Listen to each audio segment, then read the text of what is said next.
The Rosicrucian Cosmo Conception. By Max Heindel. Creed or Christ.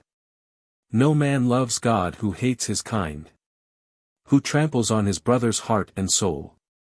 Who seeks to shackle, cloud, or fog the mind. By fears of hell has not perceived our goal. God sent are all religions blessed. And Christ, the way, the truth, the life. To give the heavy laden rest. And peace from sorrow, sin, and strife. Behold, the universal Spirit came. To all the churches, not to one alone. On Pentecostal morn a tongue of flame. Round each apostle as a halo shone. Since then, as vultures ravenous with greed, we oft have battled for an empty name. And sought by dogma, edict, cult, or creed. To send each other to the quenchless flame. Is Christ then twain? Was Cephas, Paul? To save the world, nailed to the tree? Then why divisions here at all? Christ's love enfolds both you and me. His pure sweet love is not confined by creed which segregate and raise a wall. His love enfolds, embraces humankind. No matter what ourselves or him we call. Then why not take him at his word? Why hold to creeds which tear apart? But one thing matters, be it heard. That brother love fill every heart. There's but one thing the world has need to know. There's but one balm for all our human woe.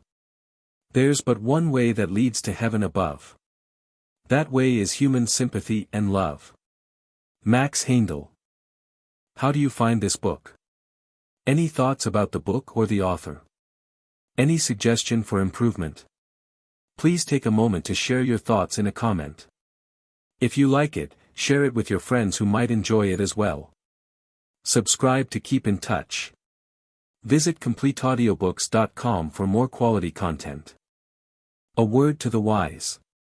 The founder of the Christian religion stated an occult maxim when he said, "Whosoever shall not receive the kingdom of God as a little child shall not enter therein." Mark X, 15. All occultists recognize the far-reaching importance of this teaching of Christ, and endeavor to live it day by day. When a new philosophy is presented to the world, it is met in different ways by different people. One person will grasp with avidity any new philosophical effort in an endeavor to ascertain how far it supports his own ideas. To such a one the philosophy itself is of minor importance. Its prime value will be its vindication of his ideas. If the work comes up to expectation in that respect, he will enthusiastically adopt it and cling to it with a most unreasoning partisanship. If not, he will probably lay the book down in disgust and disappointment, feeling as if the author had done him an injury. Another adopts an attitude of skepticism as soon as he discovers that it contains something which he has not previously read, heard, or originated in his own thought. He would probably resent as extremely unjustified the accusation that his mental attitude is the acme of self-satisfaction and intolerance, such is nevertheless the case. And thus he shuts his mind to any truth which may possibly be hidden in that which he offhand rejects. Both these classes stand in their own light. Set ideas render them impervious to rays of truth. A little child is the very opposite of its elders in that respect. It is not imbued with an overwhelming sense of superior knowledge, nor does it feel compelled to look wise or to hide its nescience of any subject by a smile or a sneer. It is frankly ignorant, unfettered by preconceived opinions and therefore eminently teachable. It takes everything with that beautiful attitude of trust which we have designated childlike faith, wherein there is not the shadow of a doubt. There the child holds the teaching it receives until proven or disproven. In all occult schools the pupil is first taught to forget all else when a new teaching is being given, to allow neither preference nor prejudice to govern, but to keep the mind in a state of calm, dignified waiting. As skepticism will blind us to truth in the most effective manner, so this calm, trustful attitude of the mind will allow the intuition, or teaching from within, to become aware of the truth contained in the proposition. That is the only way to cultivate an absolutely certain perception of truth. The pupil is not required to believe offhand that a given object which he has observed to be white, is really black, when such a statement is made to him. But he must cultivate an attitude of mind which believeth all things as possible. That will allow him to put by for the time being even what are generally considered established facts, and investigate if perchance there be another viewpoint hitherto unobserved by him whence the object referred to would appear black. Indeed, he would not allow himself to look upon anything as an established fact, for he realizes thoroughly the importance of keeping his mind in the fluidal state of adaptability which characterizes the little child. He realizes in every fiber of his being that, now we see through a glass, darkly, and Ajax-like he is ever on the alert, yearning for light, more light. The enormous advantage of such an attitude of mind when investigating any given subject, object or idea must be apparent. Statements which appear positively and unequivocally contradictory, which have caused an immense amount of feeling among the advocates of opposite sides, may nevertheless be capable of perfect reconciliation. As shown in one such instance mentioned in the present work. The bond of concord is only discovered by the open mind, however, and though the present work may be found to differ from others, the writer would bespeak an impartial hearing as the basis of subsequent judgment. If the book is weighed and found wanting, the writer will have no complaint. He only fears a hasty judgment based upon lack of knowledge of the system he advocates, a hearing wherein the judgment is wanting in consequence of having been denied an impartial weighing. He would further submit, that the only opinion worthy of the one who expresses it must be based upon knowledge. As a further reason for care in judgment we suggest that to many it is exceedingly difficult to retract a hastily expressed opinion. Therefore it is urged that the reader withhold all expressions of either praise or blame until study of the work has reasonably satisfied him of its merit or demerit. The Rosicrucian Cosmo Conception is not dogmatic, neither does it appeal to any other authority than the reason of the student. It is not controversial, but is sent forth in the hope that it may help to clear some of the difficulties which have beset the minds of students of the deeper philosophies in the past. In order to avoid serious misunderstanding, it should be firmly impressed upon the mind of the student, however, that there is no infallible revelation of this complicated subject, which includes everything under the sun and above it also. An infallible exposition would predicate omniscience upon the part of the writer, and even the elder brothers tell us that they are sometimes at fault in their judgment. So a book which shall say the last word on the world mystery is out of the question, and the writer of the present work does not pretend to give aught but the most elementary teachings of the Rosicrucians. The Rosicrucian Brotherhood has the most far-reaching, the most logical conception of the world mystery of which the writer has gained any knowledge during the many years he has devoted exclusively to the study of this subject. So far as he has been able to investigate, their teachings have been found in accordance with facts as he knows them. Yet he is convinced that the Rosicrucian Cosmo Conception is far from being the last word on the subject. That as we advance greater vistas of truth will open to us and make clear many things which we now see through a glass, darkly. At the same time he firmly believes that all other philosophies of the future will follow the same main lines, for they appear to be absolutely true. In view of the foregoing it will be plain that this book is not considered by the writer as the Alpha and Omega, the ultimate of occult knowledge, and even though is entitled The Rosicrucian Cosmo Conception, the writer desires to strongly emphasize that is not to be understood as a faith once for all delivered to the Rosicrucians by a founder of the order or by any other individual. It is emphatically stated that this work embodies only the writer's understanding of the Rosicrucian teachings concerning the world mystery, strengthened by his personal investigations of the inner worlds, the antenatal and post-mortem states of man, etc. The responsibility upon one who wittingly or unwittingly leads others astray is clearly realized by the writer, and he wishes to guard as far as possible against that contingency, and also to guard others against going wrong inadvertently. What is said in this work is to be accepted or rejected by the reader according to his own discretion. All care has been used in trying to make plain the teaching, great pains have been taken to put it into words that shall be easily understood. For that reason only one term has been used throughout to convey each idea. The same word will have the same meaning wherever used. When any word descriptive of an idea is first used, the clearest definition possible to the writer is given. None but English terms and the simplest language have been used. The writer has tried to give as exact and definite descriptions of the subject under consideration as possible, to eliminate all ambiguity and to make everything clear. How far he has succeeded must be left to the student to judge. But having used every possible means to convey the teaching, he feels obliged to guard also against the possibility of this work being taken as a verbatim statement of the Rosicrucian teachings. Neglect of this precaution might give undue weight to this work in the minds of some students. That would not be fair to the Brotherhood nor to the reader. It would tend to throw the responsibility upon the Brotherhood for the mistakes which must occur in this as in all other human works. Hence the above warning. During the 4 years which have elapsed since the foregoing paragraphs were written, the writer has continued his investigations of the invisible worlds, and experienced the expansion of consciousness relative to these realms of nature which comes by practice of the precepts taught in the Western Mystery School. Others also who have followed the method of soul unfoldment herein described as particularly suited to the Western peoples, have likewise been enabled to verify for themselves many things here taught. Thus the writer's understanding of what was given by the elder brothers has received some corroboration and seems to have been substantially correct.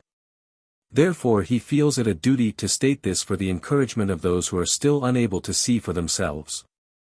If we said that the vital body is built of prisms instead of points, it would have been better, for it is by refraction through these minute prisms that the colorless solar fluid changes to a rosy hue as observed by other writers beside the author. Other new and important discoveries have also been made. For instance, we know now that the silver cord is grown anew in each life, that one part sprouts from the seed atom of the desire body in the great vortex of the liver, that the other part grows out of the seed atom of the dense body in the heart. That both parts meet in the seed atom of the vital body in the solar plexus, and that this union of the higher and lower vehicles causes the quickening. Further development of the cord between the heart and solar plexus during the first 7 years has an important bearing on the mystery of child life, likewise its fuller growth from the liver to the solar plexus, which takes place during the second septenary period, is a contributory cause of adolescence. Completion of the silver cord marks the end of child life, and from that time the solar energy which enters through the spleen and is tinted by refraction through the prismatic seed atom of the vital body located in the solar plexus, commences to give a distinctive and individual coloring to the aura which we observe in adults. Part 1. Man's present constitution and method of development. Introduction. The Western world is undoubtedly the vanguard of the human race, and, for reasons given in the following pages, it is held by the Rosicrucian that neither Judaism nor popular Christianity, but true esoteric Christianity is to be its world religion. Buddha, great, grand and sublime, may be the light of Asia, but Christ will yet be acknowledged the light of the world. As the sun outshines the brightest star in the heavens, dispels every vestige of darkness and gives life and light to all beings, so, in a not too distant future, will the true religion of Christ supersede and obliterate all other religions, to the eternal benefit of mankind. In our civilization the chasm that stretches between mind and heart yawns deep and wide and, as the mind flies on from discovery to discovery in the realms of science, the gulf becomes ever deeper and wider and the heart is left further and further behind. The mind loudly demands and will be satisfied with nothing less than a materially demonstrable explanation of man and his fellow creatures that make up the phenomenal world. The heart feels instinctively that there is something greater, and it yearns for that which it feels is a higher truth than can be grasped by the mind alone. The human soul would fain soar upon ethereal pinions of intuition, would fain lave in the eternal fount of spiritual light and love, but modern scientific views have shorn its wings and it sits fettered and mute, unsatisfied longings gnawing at its tendrils as the vulture of Prometheus' liver.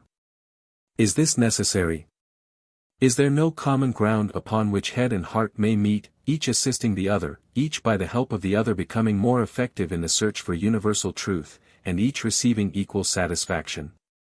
As surely as the pre-existing light created the eye whereby the light is seen, as surely as the primordial desire for growth created the digestive and assimilative system for the attainment of that end, As surely as thought existed before the brain and built and still is building the brain for its expression. As surely as the mind is now forging ahead and wringing her secrets from nature by the very force of its audacity, just so surely will the heart find a way to burst its bonds and gratify its longings. At present it is shackled by the dominant brain. Some day it will gather strength to burst its prison bars and become a power greater than the mind. It is equally certain that there can be no contradiction in nature, therefore the heart and the mind must be capable of uniting. To indicate this common ground is precisely the purpose of this book. To show where and how the mind, helped by the intuition of the heart, can probe more deeply into the mysteries of being than either could do alone. Where the heart, by union with the mind, can be kept from going astray, where each can have full scope for action, neither doing violence to the other, and where both mind and heart can be satisfied. Only when that cooperation is attained and perfected will man attain the higher, truer understanding of himself and of the world of which he is a part, only that can give him a broad mind and a great heart. At every birth what appears to be a new life comes among us. We see the little form as it lives and grows, becoming a factor in our lives for days, months, or years. At last there comes a day when the form dies and goes to decay. The life that came, whence we know not, has passed to the invisible beyond, and in sorrow we ask ourselves, whence came it? What was it here? And whither has it gone? Across every threshold the skeleton form of death throws his fearsome shadow. Old or young, well or ill, rich or poor, all alike must pass out into that shadow, and throughout the ages has sounded the piteous cry for a solution of the riddle of life, the riddle of death. So far as the vast majority of people are concerned, the three great questions: whence have we come? Why are we here? Whither are we going? Remain unanswered to this day. It has unfortunately come to be the popularly accepted opinion that nothing can be definitely known about these matters of deepest interest to humanity. Nothing could be more erroneous than such an idea. Each and every one, without exception, may become capable of obtaining first-hand, definite information upon this subject, may personally investigate the state of the human spirit, both before birth and after death. There is no favoritism, nor are special gifts required. Each of us has inherently the faculty for knowing all of these matters, but. Yes, there is a but and a but that must be written large. These faculties are present in all, though latent in most people. It requires persistent effort to awaken them, and that seems to be a powerful deterrent. If these faculties, awake and aware, could be had for a monetary consideration, even if the price were high, many people would pay it to gain such immense advantage over their fellow men. But few indeed are those willing to live the life that is required to awaken them. That awakening comes only by patient, persistent effort. It cannot be bought, there is no royal road to it. It is conceded that practice is necessary to learn to play the piano, and that it is useless to think of being a watchmaker without being willing to serve an apprenticeship. Yet when the matter of the soul, of death and the beyond, of the great causes of being, are the questions at issue, many think they know as much as anyone and have an equal right to express an opinion, though they may never have given the subject an hour's study. As a matter of fact, no one unless qualified by study of the subject should expect serious consideration for an opinion. In legal cases, where experts are called to testify, they are first examined as to their competency. The weight of their testimony will be nil, unless they are found to be thoroughly proficient in the branch of knowledge regarding which their testimony is sought. If, however, they are found to be qualified by study and practice to express an expert opinion, it is received with the utmost respect and deference. And if the testimony of one expert is corroborated by others equally proficient, the testimony of each additional man adds immensely to the weight of the previous evidence. The irrefutable testimony of one such man easily counterbalances that of one or a dozen or a million men who know nothing of that whereof they speak, for nothing, even though multiplied by a million, will still remain nothing. This is as true of any other subject as of mathematics. As previously said, we recognize these facts readily enough in material affairs, but when things beyond the world of sense, when the superphysical world is under discussion, When the relations of God to man, the innermost mysteries of the immortal spark of divinity, loosely termed the soul, are to be probed. Then each clamors for as serious consideration of his opinions and ideas regarding spiritual matters as is given to the sage, who by a life of patient and toilsome research has acquired wisdom in these higher things. Nay, more. Many will not even content themselves with claiming equal consideration for their opinions, but will even jeer and scoff at the words of the sage, seek to impugn his testimony as fraud, and, with the supreme confidence of deepest ignorance, asseverate that as they know nothing of such matters, it is absolutely impossible that anyone else can. The man who realizes his ignorance has taken the first step toward knowledge. The path to first-hand knowledge is not easy. Nothing worth having ever comes without persistent effort. It cannot be too often repeated that there are no such things as special gifts of luck. All that anyone is or has, is the result of effort. What one lacks in comparison with another is latent in himself and capable of development by proper methods. If the reader, having grasped this idea thoroughly, should ask, what he must do to obtain this first-hand knowledge, the following story may serve to impress the idea, which is the central one in occultism. A young man came to a sage one day and asked, "Sire, what must I do to become wise?" The sage vouchsafed no answer. The youth, after repeating his question a number of times, with a like result, at last left him, to return the next day with the same question. Again no answer was given, and the youth returned on the third day, still repeating his question, "Sire, what must I do to become wise?" Finally the sage turned and went down to a nearby river. He entered the water, bidding the youth follow him. Upon arriving at a sufficient depth, the sage took the young man by the shoulders and held him under the water, despite his struggles to free himself. At last, however, he released him, and when the youth had regained his breath the sage questioned him. "Son, when you were under the water what did you most desire?" The youth answered without hesitation, "Air, air. I wanted air." "Would you not rather have had riches, pleasure, power or love, my son?" "Did you not think of any of these?" queried the sage. "No, sire. I wanted air and thought only of air," came the instant response. "Then," said the sage, "to become wise you must desire wisdom with as great intensity as you just now desired air. You must struggle for it, to the exclusion of every other aim in life. It must be your one and only aspiration, by day and by night. If you seek wisdom with that fervor, my son, you will surely become wise. That is the first and central requisite. The aspirant to occult knowledge must possess an unswerving desire, a burning thirst for knowledge. A zeal that allows no obstacle to conquer it, but the supreme motive for seeking this occult knowledge must be an ardent desire to benefit humanity, entirely disregarding self in order to work for others. Unless prompted by the motive, occult knowledge is dangerous. Without possessing these qualifications, especially the latter in some measure, any attempt to tread the arduous path of occultism would be a hazardous undertaking. Another prerequisite to this first-hand knowledge, however, is the study of occultism at second hand.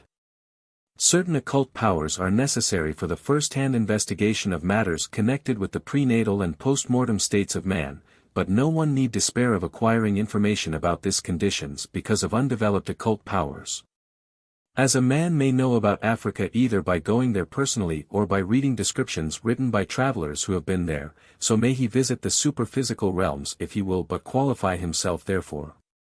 Or he may learn what others who have so qualified themselves report as a result of their investigations. Christ said, "The truth shall make you free," but truth is not found once and forever. Truth is eternal, and the quest for truth must also be eternal. Occultism knows of no faith once for all delivered. There are certain basic truths which remain, but which may be looked at from many sides, each giving a different view, which complements the previous ones. Therefore, so far as we can see at present, there is no such achievement possible as arriving at the ultimate truth.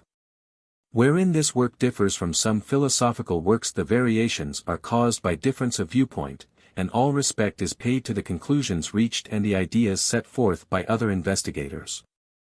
It is the earnest hope of the writer that the study of the following pages may help to make the student's ideas fuller and more rounded than they were before.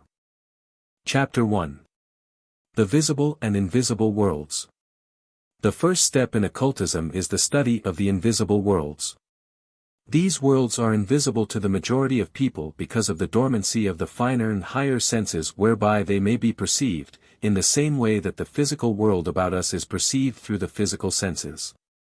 The majority of people are on a similar footing in regard to the superphysical worlds as the man who is born blind is to our world of sense. Although light and color are all about him, he is unable to see them. To him they are non-existent and incomprehensible, simply because he lacks the sense of sight wherewith to perceive them. Objects he can feel, they seem real, but light and color are beyond his ken. So with the greater part of humanity.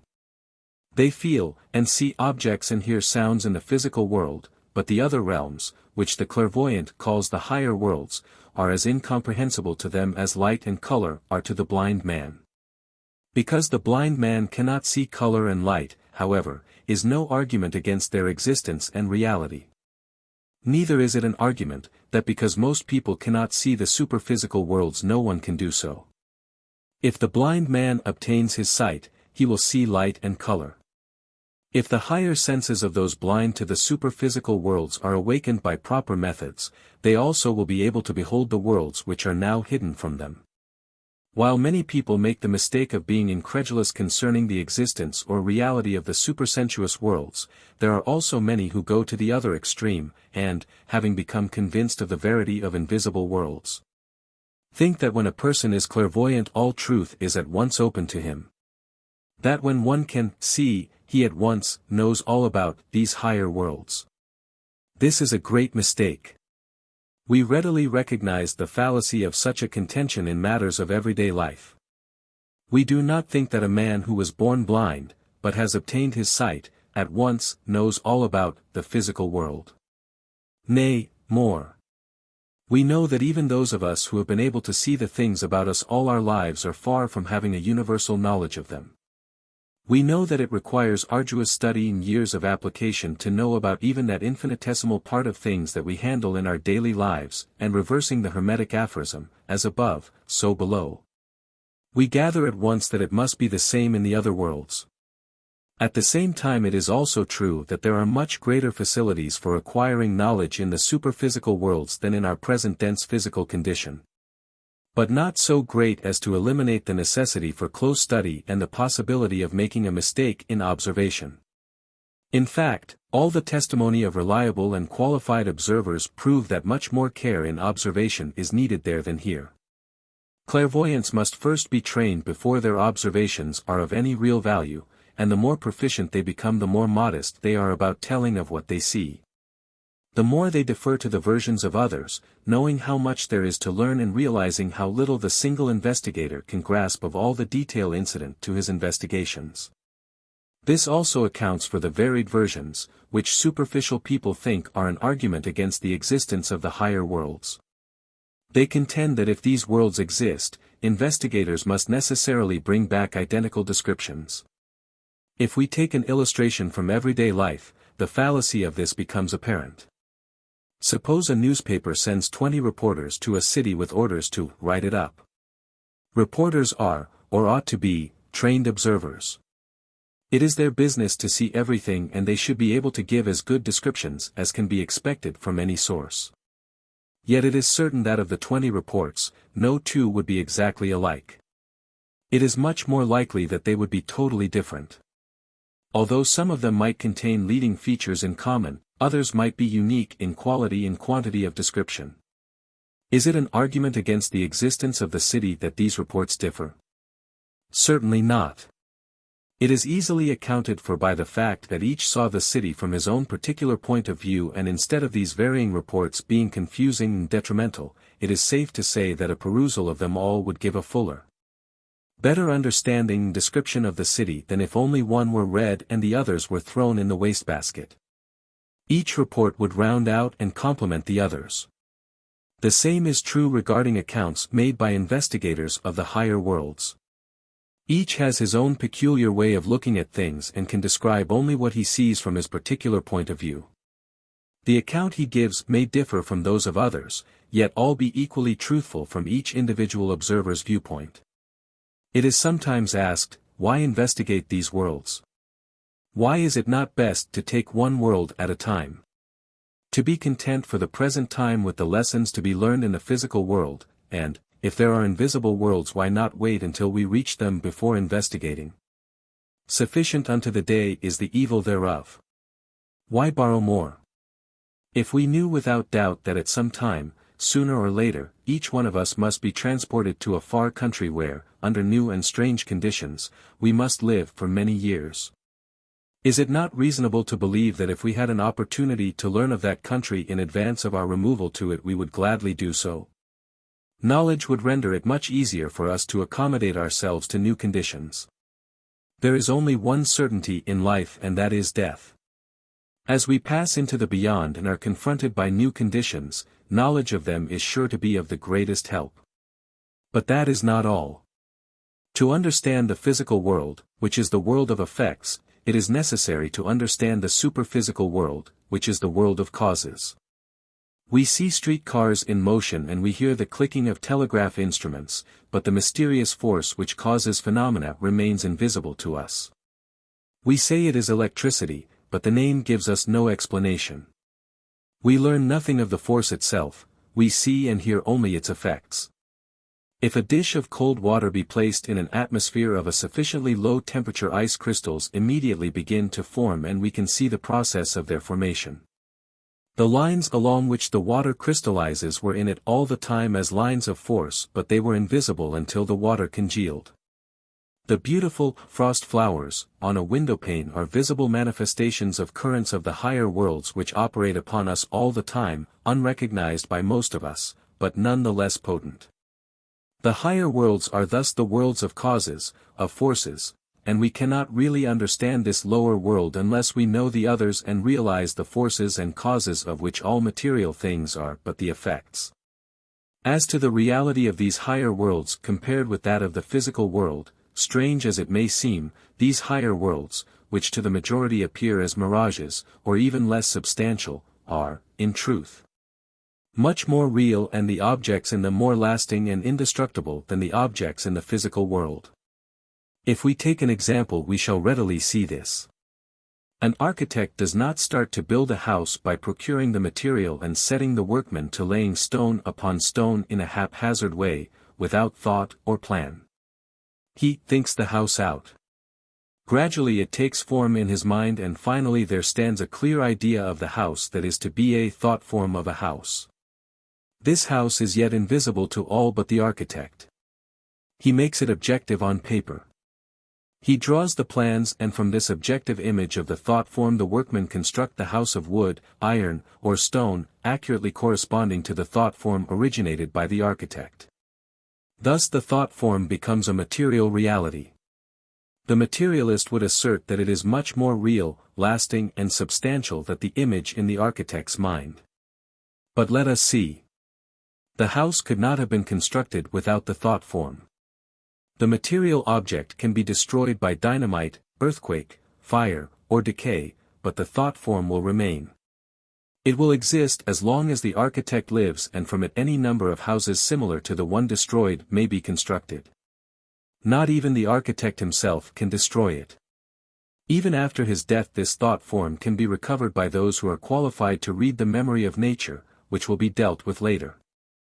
Having thus seen the reasonableness of such worlds existing around and about us, and having satisfied ourselves of their reality, their permanency, and of the utility of a knowledge concerning them, we shall now examine them severally and singly. Commencing with the physical world. Chemical region of the physical world. In the Rosicrucian teaching the universe is divided into 7 different worlds, or states of matter, as follows. 1. World of God. 2. World of virgin spirits. 3. World of divine spirit. 4. World of life spirit. 5. World of thought. 6. Desire world. 7. Physical world. The division is not arbitrary but necessary, because the substance of each of these worlds is amenable to laws which are practically inoperative in others. For instance, in the physical world, matter is subject to gravity, contraction and expansion.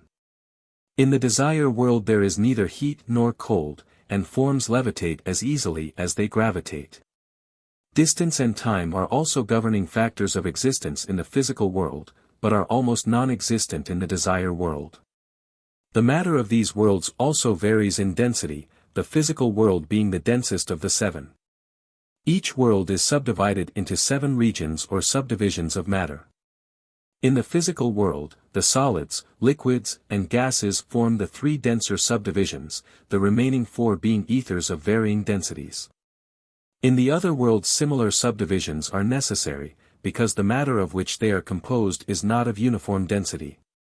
There are still 2 further distinctions to be made. The 3 dense subdivisions of the physical world, the solids, liquids, and gases constitute what is termed the chemical region. The substance in this region is the basis of all dense form. The ether is also physical matter. It is not homogeneous, as material science alleges, but exists in 4 different states. It is the medium of ingress for the quickening spirit which imparts vitality to the forms in the chemical region. The 4 finer or etheric subdivisions of the physical world constitute what is known as the etheric region. In the world of thought the 3 higher subdivisions are the basis of abstract thought, hence they, collectively, are called the region of abstract thought. The 4 denser subdivisions supply the mind stuff in which we embody and concrete our ideas and are therefore termed the region of concrete thought. The careful consideration given by the occultist to the characteristics of the physical world might seem superfluous were it not that he regards all things from a viewpoint differing widely from that of the materialist. The latter recognizes 3 states of matter: solids, liquids, and gases. These are all chemical, because derived from the chemical constituents of earth. From this chemical matter all the forms of mineral, plant, animal, and man have been built, hence they are as truly chemical as the substances which are commonly so termed. Thus whether we consider the mountain or the cloud that envelopes its top, the juice of the plant or the blood of the animal, the spider's thread, the wing of the butterfly or the bones of the elephant, the air we breathe or the water we drink, all are composed of the same chemical substance. What is it then which determines the conformation of this basic substance into the multiplex variety of forms which we see about us? It is the one universal spirit, expressing itself in the visible world as 4 great streams of life, at varying stages of development. This fourfold spiritual impulse molds the chemical matter of the earth into variegated forms of the 4 kingdoms: mineral, plant, animal, and man. When a form has served its purpose as a vehicle of expression for the 3 higher streams of life, the chemical forces disintegrate that form so that the matter may be returned to its primordial state, and thus made available for the building of new forms. The spirit or life which molds the form into an expression of itself is, therefore, as extraneous to the matter it uses as a carpenter is apart from and personally independent of the house he builds for his own occupancy. As all the forms of mineral, plant, animal, and man are chemical, they must logically be as dead and devoid of feeling as chemical matter in its primitive state, and the Rosicrucian asserts that they are. Some scientists contend that there is feeling in all tissue, living or dead, to whatever kingdom it belongs. They include even the substances ordinarily classed as mineral in their category of objects having feeling, and to prove their contentions they submit diagrams with curves of energy obtained from tests. Another class of investigators teach that there is no feeling even in the human body, except in the brain, which is the seat of feeling. They say it is the brain and not the finger which feels the pain when the latter is injured. Thus is the house of science divided against itself on this as on most other points. The position taken by each is partly right. It depends upon what we mean by feeling. If we mean simply response to impacts, such as the rebound of a rubber ball that is dropped to the ground, of course it is correct to attribute feeling to mineral, plant, and animal tissue. But if we mean pleasure and pain, love and hate, joy and sorrow, it would be absurd to attribute them to the lower forms of life, to detached tissue, to minerals in their native state, or even to the brain. Because such feelings are expressions of the self-conscious immortal spirit, and the brain is only the keyboard of the wonderful instrument upon which the human spirit plays its symphony of life. Just as the musician expresses himself upon his violin. As there are people who are quite unable to understand that there must be and are higher worlds, so there are some who, having become slightly acquainted with the higher realms, acquire the habit of undervaluing this physical world. Such an attitude is as incorrect as that of the materialist.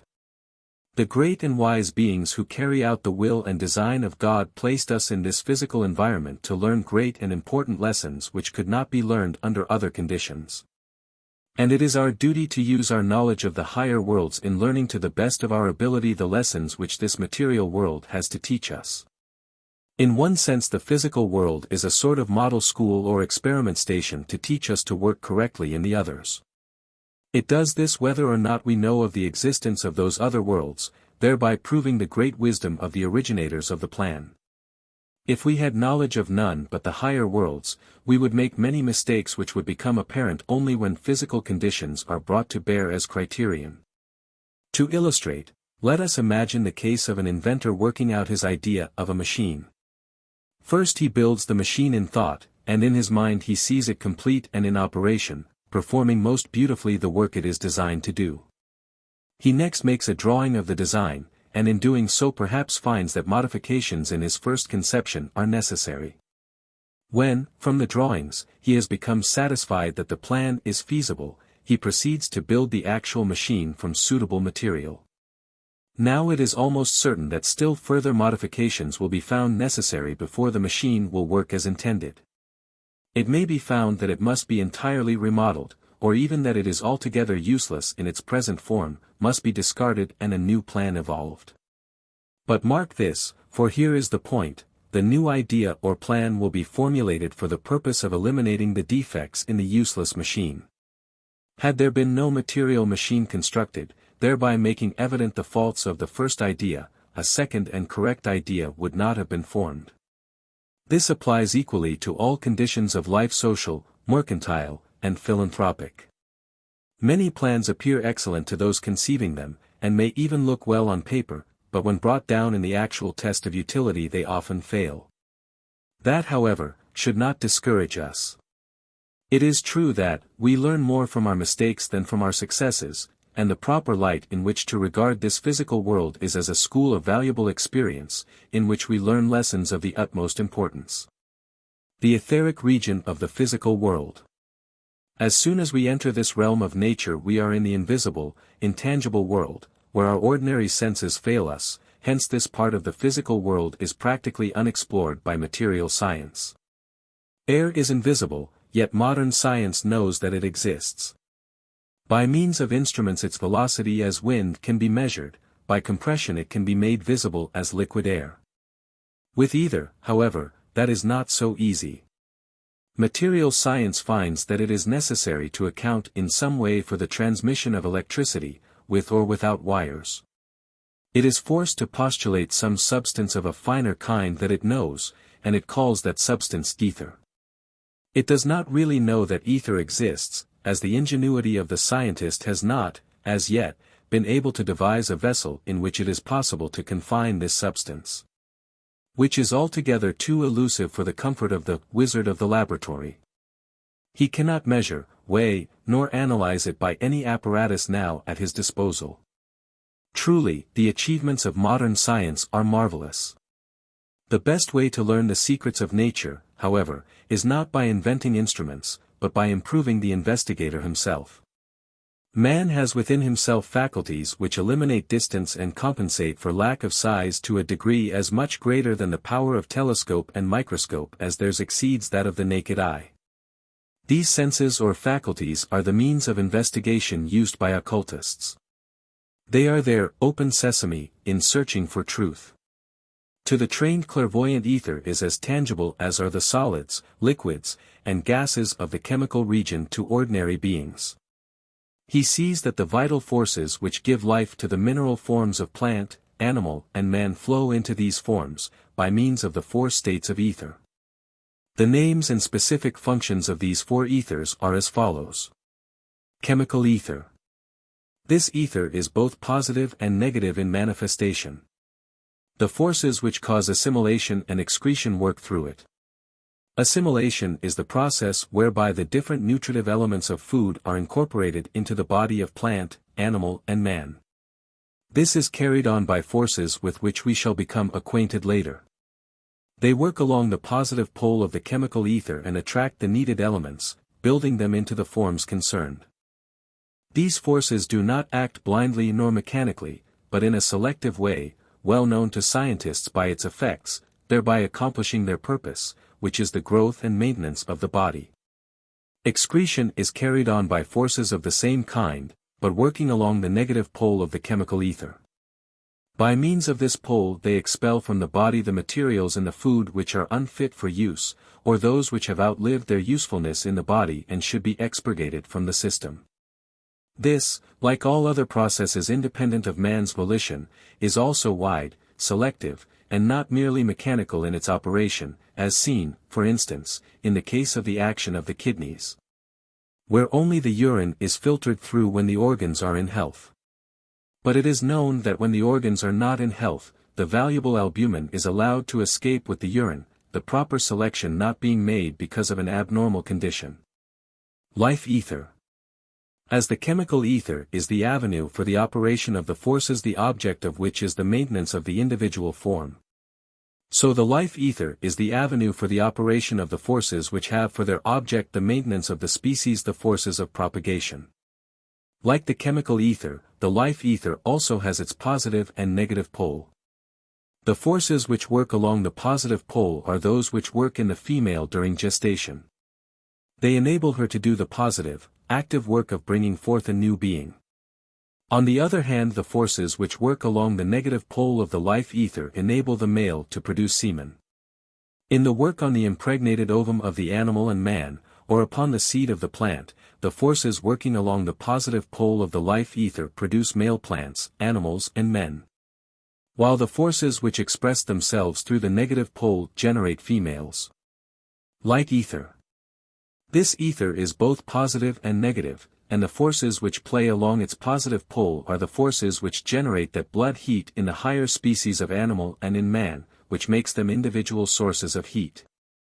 The forces which work along the negative pole of the light ether are those which operate through the senses, manifesting as the passive functions of sight, hearing, feeling, tasting, and smelling. They also build and nourish the eye. In the cold-blooded animals, the positive pole of the light ether is the avenue of the forces which circulate the blood, and the negative forces have the same functions in regard to the eye as in the case of the higher animals and man. Where eyes are lacking, the forces working in the negative pole of the light ether are perhaps building or nourishing other sense organs, as they do in all that have sense organs. In plants, the forces which work along the positive pole of the light ether cause the circulation of the juices of the plant. Thus in winter, when the light ether is not charged with sunlight as in summer, the sap ceases to flow until the summer sun again invests the light ether with its force. The forces which work along the negative pole of the light ether deposit the chlorophyll, the green substance of the plant, and also color the flowers. In fact, all color, in all kingdoms, is deposited by means of the negative pole of the light ether. Therefore animals have the deepest color on the back and flowers are deepest colored on the side turned towards the light. In the polar regions of the earth, where the rays of the sun are weak, all color is lighter and in some cases is so sparingly deposited that in winter it is withdrawn altogether and the animals become white. Reflecting ether. It has heretofore been stated that the idea of the house which has existed in the mind can be recovered from the memory of nature, even after the death of the architect. Everything that has ever happened has left behind it an ineffaceable picture in this reflecting ether. As the giant ferns of the childhood of the earth have left their pictures in the coal beds, and as the progress of the glacier of a bygone day may be traced by means of the trail it has left upon the rocks along its path, even so are the thoughts and acts of men ineffaceably recorded by nature in this reflecting ether, where the trained seer may read their story with an accuracy commensurate with his ability. The reflecting ether deserves its name for more than one reason, for the pictures in it are but reflections of the memory of nature. The real memory of nature is found in a much higher realm. In this reflecting ether no thoroughly trained clairvoyant cares to read, as the pictures are blurred and vague compared to those found in the higher realm. Those who read in the reflecting ether are generally those who have no choice, who, in fact, do not know what they are reading. As a rule, ordinary psychometrists and mediums obtain their knowledge through the reflecting ether. To some slight extent the pupil of the occult school in the first stages of his training also reads in the reflecting ether, but he is warned by his teacher of the insufficiencies of this ether as a means of acquiring accurate information, so that he does not easily draw wrong conclusions. This ether is also the medium through which thought makes an impression upon the human brain. It is most intimately connected with the fourth subdivision of the world of thought. This is the highest of the four subdivisions contained in the region of concrete thought and the home world of the human mind. There a much clearer version of the memory of nature is found than in the reflecting ether. The desire world. Like the physical world, and every other realm of nature, the desire world has the 7 subdivisions called regions, but unlike the physical world, it does not have the great divisions corresponding to the chemical and etheric regions. Desire stuff in the desire world persists through its 7 subdivisions or regions as material for the embodiment of desire. As the chemical region is the realm of form and as the etheric region is the home of the forces carrying on life activities in those forms, enabling them to live, move and propagate, so the forces in the desire world, working in the quickened dense body, impel it to move in this or that direction. If there were only the activities of the chemical and etheric regions of the physical world, there would be forms having life, able to move, but with no incentive for so doing. This incentive is supplied by the cosmic forces active in the desire world, and without this activity playing through every fiber of the vitalized body, urging action in this direction or that, there would be no experience and no moral growth. The functions of the different ethers would take care of the growth of the form, but moral growth would entirely lacking. Evolution would be an impossibility, both as to form and life, for it is only in response to the requirements of spiritual growth that forms evolve to higher states. Thus we at once see the great importance of this realm of nature. Desires, wishes, passions, and feelings express themselves in the matter of the different regions of the desire world as form and feature express themselves in the chemical region of the physical world. They take forms which last for a longer or shorter time, according to the intensity of the desire, wish, or feeling embodied in them. In the desire world the distinction between the forces and the matter is not so definite and apparent as in the physical world. One might almost say that here the ideas of force and matter are identical or interchangeable. It is not quite so, but we may say that to a certain extent the desire world consists of force matter. When speaking of the matter of the desire world, it is true that it is 1 degree less dense than the matter of the physical world, but we entertain an entirely wrong idea if we imagine it is finer physical matter. That idea, though held by many who have studied occult philosophies, is entirely erroneous. The wrong impression is caused principally by the difficulty of giving the full and accurate description necessary for a thorough understanding of the higher worlds. Unfortunately, our language is descriptive of material things and therefore entirely inadequate to describe the conditions of the superphysical realms, hence all that is said about these realms must be taken tentatively, as similes, rather than as accurate descriptions. Though the mountain and the daisy, the man, the horse, and a piece of iron, are composed of one ultimate atomic substance, we do not say that the daisy is a finer form of iron. Similarly, it is impossible to explain in words the change or difference in physical matter when it is broken up into desire stuff. If there were no difference it would be amenable to the laws of the physical world, which it is not. The law of matter of the chemical region is inertia, the tendency to remain in status quo. It takes a certain amount of force to overcome this inertia and cause a body which is at rest to move, or to stop a body in motion. Not so with the matter of the desire world. That matter itself is almost living. It is in unceasing motion, fluid, taking all imaginable and unimaginable forms with inconceivable facility and rapidity, at the same time coruscating and scintillating in 1,000 ever-changing shades of color. Incomparable to anything we know in this physical state of consciousness. Something very faintly resembling the action and appearance of this matter will be seen in the play of colors on an abalone shell when held in the sunlight and moved to and fro. That is what the desire world is, ever-changing light and color in which the forces of animal and man intermingle with the forces of innumerable hierarchies of spiritual beings which do not appear in our physical world, but are as active in the desire world as we are here. Some of them will be dealt with later and their connection with man's evolution described. The forces sent out by this vast and varied hose of beings mold the ever-changing matter of the desire world into innumerable and differing forms of more or less durability, according to the kinetic energy of the impulse which gave them birth. From this slight description it may be understood how difficult it is for a neophyte who has just had his inner eyes opened to find his balance in the world of desire. The trained clairvoyant soon ceases to wonder at the impossible descriptions sometimes brought through by mediums.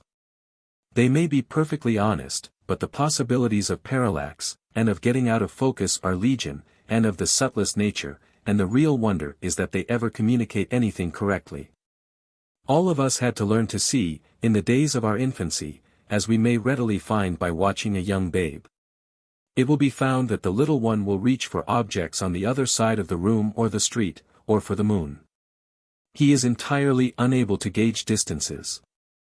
The blind man who has been made to see will, at first, often close his eyes to walk from one place to another, declaring, until he has learned to use his eyes, that it is easier to walk by feeling than by sight. So the one whose inner organs of perception have been vivified must also be trained in the use of his newly acquired faculty. At first the neophyte will try to apply to the desire world the knowledge derived from his experience in the physical world, because he has not yet learned the laws of the world into which he is entering. This is the source of a vast amount of trouble and perplexity. Before he can understand, he must become as a little child, which imbibed knowledge without reference to any previous experience. To arrive at a correct understanding of the desire world it is necessary to realize that it is the world of feeling, desires, and emotions. These are all under the domination of two great forces, attraction and repulsion, which act in a different way in the three denser regions of the desire world from that in which they act in the three finer or upper regions. While the central region may be called neutral ground. This central region is the region of feeling. Here interest in or indifference to an object or an idea sways the balance in favor of one of the two previously mentioned forces, thereby relegating the object or idea to the three higher or the three lower regions of the desire world. Or else they will expel it. We shall see presently how this is accomplished. In the finest and rarest substance of the three higher regions of the desire world the force of attraction alone holds sway, but it is also present in some degree in the denser matter of the three lower regions, where it works against the force of repulsion, which is dominant there. The disintegrating force of repulsion would soon destroy every form coming into these three lower regions were it not that it is thus counteracted. In the densest or lowest region, where it is strongest, it tears and shatters the forms built there in a way dreadful to see, yet it is not a fatalistic force. Nothing in nature is vandalistic. All that appears so is but working towards good. So with this force in its work in the lowest region of the desire world. The forms here are demoniac creations, built by the coarsest passions and desires of man and beast. The tendency of every form in the desire world is to attract itself all it can of a like nature and grow thereby. If this tendency to attraction were predominate in the lowest regions, evil would grow like a weed. There would be anarchy instead of order in the cosmos. This prevented by the preponderating power of the force of repulsion in this region. When a coarse desire form is being attracted to another of the same nature, there is a disharmony in their vibrations, whereby one has a disintegrating effect upon the other. Thus, instead of uniting and amalgamating evil with evil, they act with mutual destructiveness, and in that way the evil in the world is kept within reasonable bounds. When we understand the working of the twin forces in this respect we are in a position to understand the occult maxim, a lie is both murder and suicide in the desire world. Anything happening in the physical world is reflected in all the other realms of nature and, as we have seen, builds its appropriate form in the desire world. When a true account of the occurrence is given, another form is built, exactly like the first. They are then drawn together and coalesce, strengthening each other. If, however, an untrue is given, a form different from and antagonistic to the first, or true one, is created. As they deal with the same occurrence, they are drawn together, but as their vibrations are different they act upon each other with mutual destructiveness. Therefore, evil and malicious lies can kill anything that is good, if they are strong enough and repeated often enough. But, conversely, seeking for the good and evil will, in time, transmute the evil into good. If the form that is built to minimize the evil is weak, it will have no effect and will be destroyed by the evil form, but if it is strong and frequently repeated it will have the effect of disintegrating the evil and substituting the good. That effect, be it distinctly understood, is not brought about by lying, nor denying the evil, but by looking for the good. The occult scientist practices very rigidly this principle of looking for good in all things, because he knows what a power it possesses in keeping down evil. There is a story of Christ which illustrates this point. Once when walking with his disciples they passed the decaying and ill-smelling carcass of a dog. The disciples turned in disgust, commenting upon the nauseating nature of this sight. But Christ looked at the dead body and said, "Pearls are not whiter than its teeth." He was determined to find the good, because he knew the beneficial effect which would result in the desire world from giving it expression. The lowest region of the desire world is called the region of passion and sensual desire. The second subdivision is best described by the name of region of impressionability. Here the effect of the twin forces of attraction and repulsion is evenly balanced. This is a neutral region, hence all our impressions which are built of the matter of this region are neutral. Only when the twin feelings, which we shall meet in the fourth region, are brought to bear, do the twin forces come into play. The mere impression of anything, however, in and of itself, is entirely separate from the feeling it engenders. The impression is neutral and is an activity of the second region of the desire world, where pictures are formed by the forces of sense perception in the vital body of man. In the third region of the desire world, the force of attraction, the integrating, upbuilding force, has already gained the upper hand over the force of repulsion, with its destructive tendency. When we understand that the mainspring in this force of repulsion is self-assertion, a pushing away of all others that it may have room, we shall understand that it gives way most easily to a desire for other things. So that the substance of the third region of the desire world is principally dominated by the force of attraction towards other things, but in a selfish way, and therefore this is the region of wishes. The region of coarse desires may be likened to the solids in the physical world, the region of impressionability to the fluids. And the fluctuating, evanescent nature of the region of wishes will make that compare with the gaseous portion of the physical world. These three regions give the substance for the forms which make for experience, soul growth and evolution, purging the altogether destructive and retaining the materials which may be used for progress. The fourth region of the desire world is the region of feeling. From it comes the feeling concerning the already described forms, and upon the feeling engendered by them depends the life which they have for us and also their effect upon us. Whether the objects and ideas presented are good or bad in themselves is not important this stage. It is our feeling, whether of interest or indifference, that is the determining factor as to the fate of the object or idea. If the feeling with which we meet an impression of an object or an idea is interest, it has the same effect upon that impression as sunlight and air have upon a plant. That idea will grow and flourish in our lives. If, on the other hand, we meet an impression or idea with indifference, it withers as does a plant when put in a dark cellar.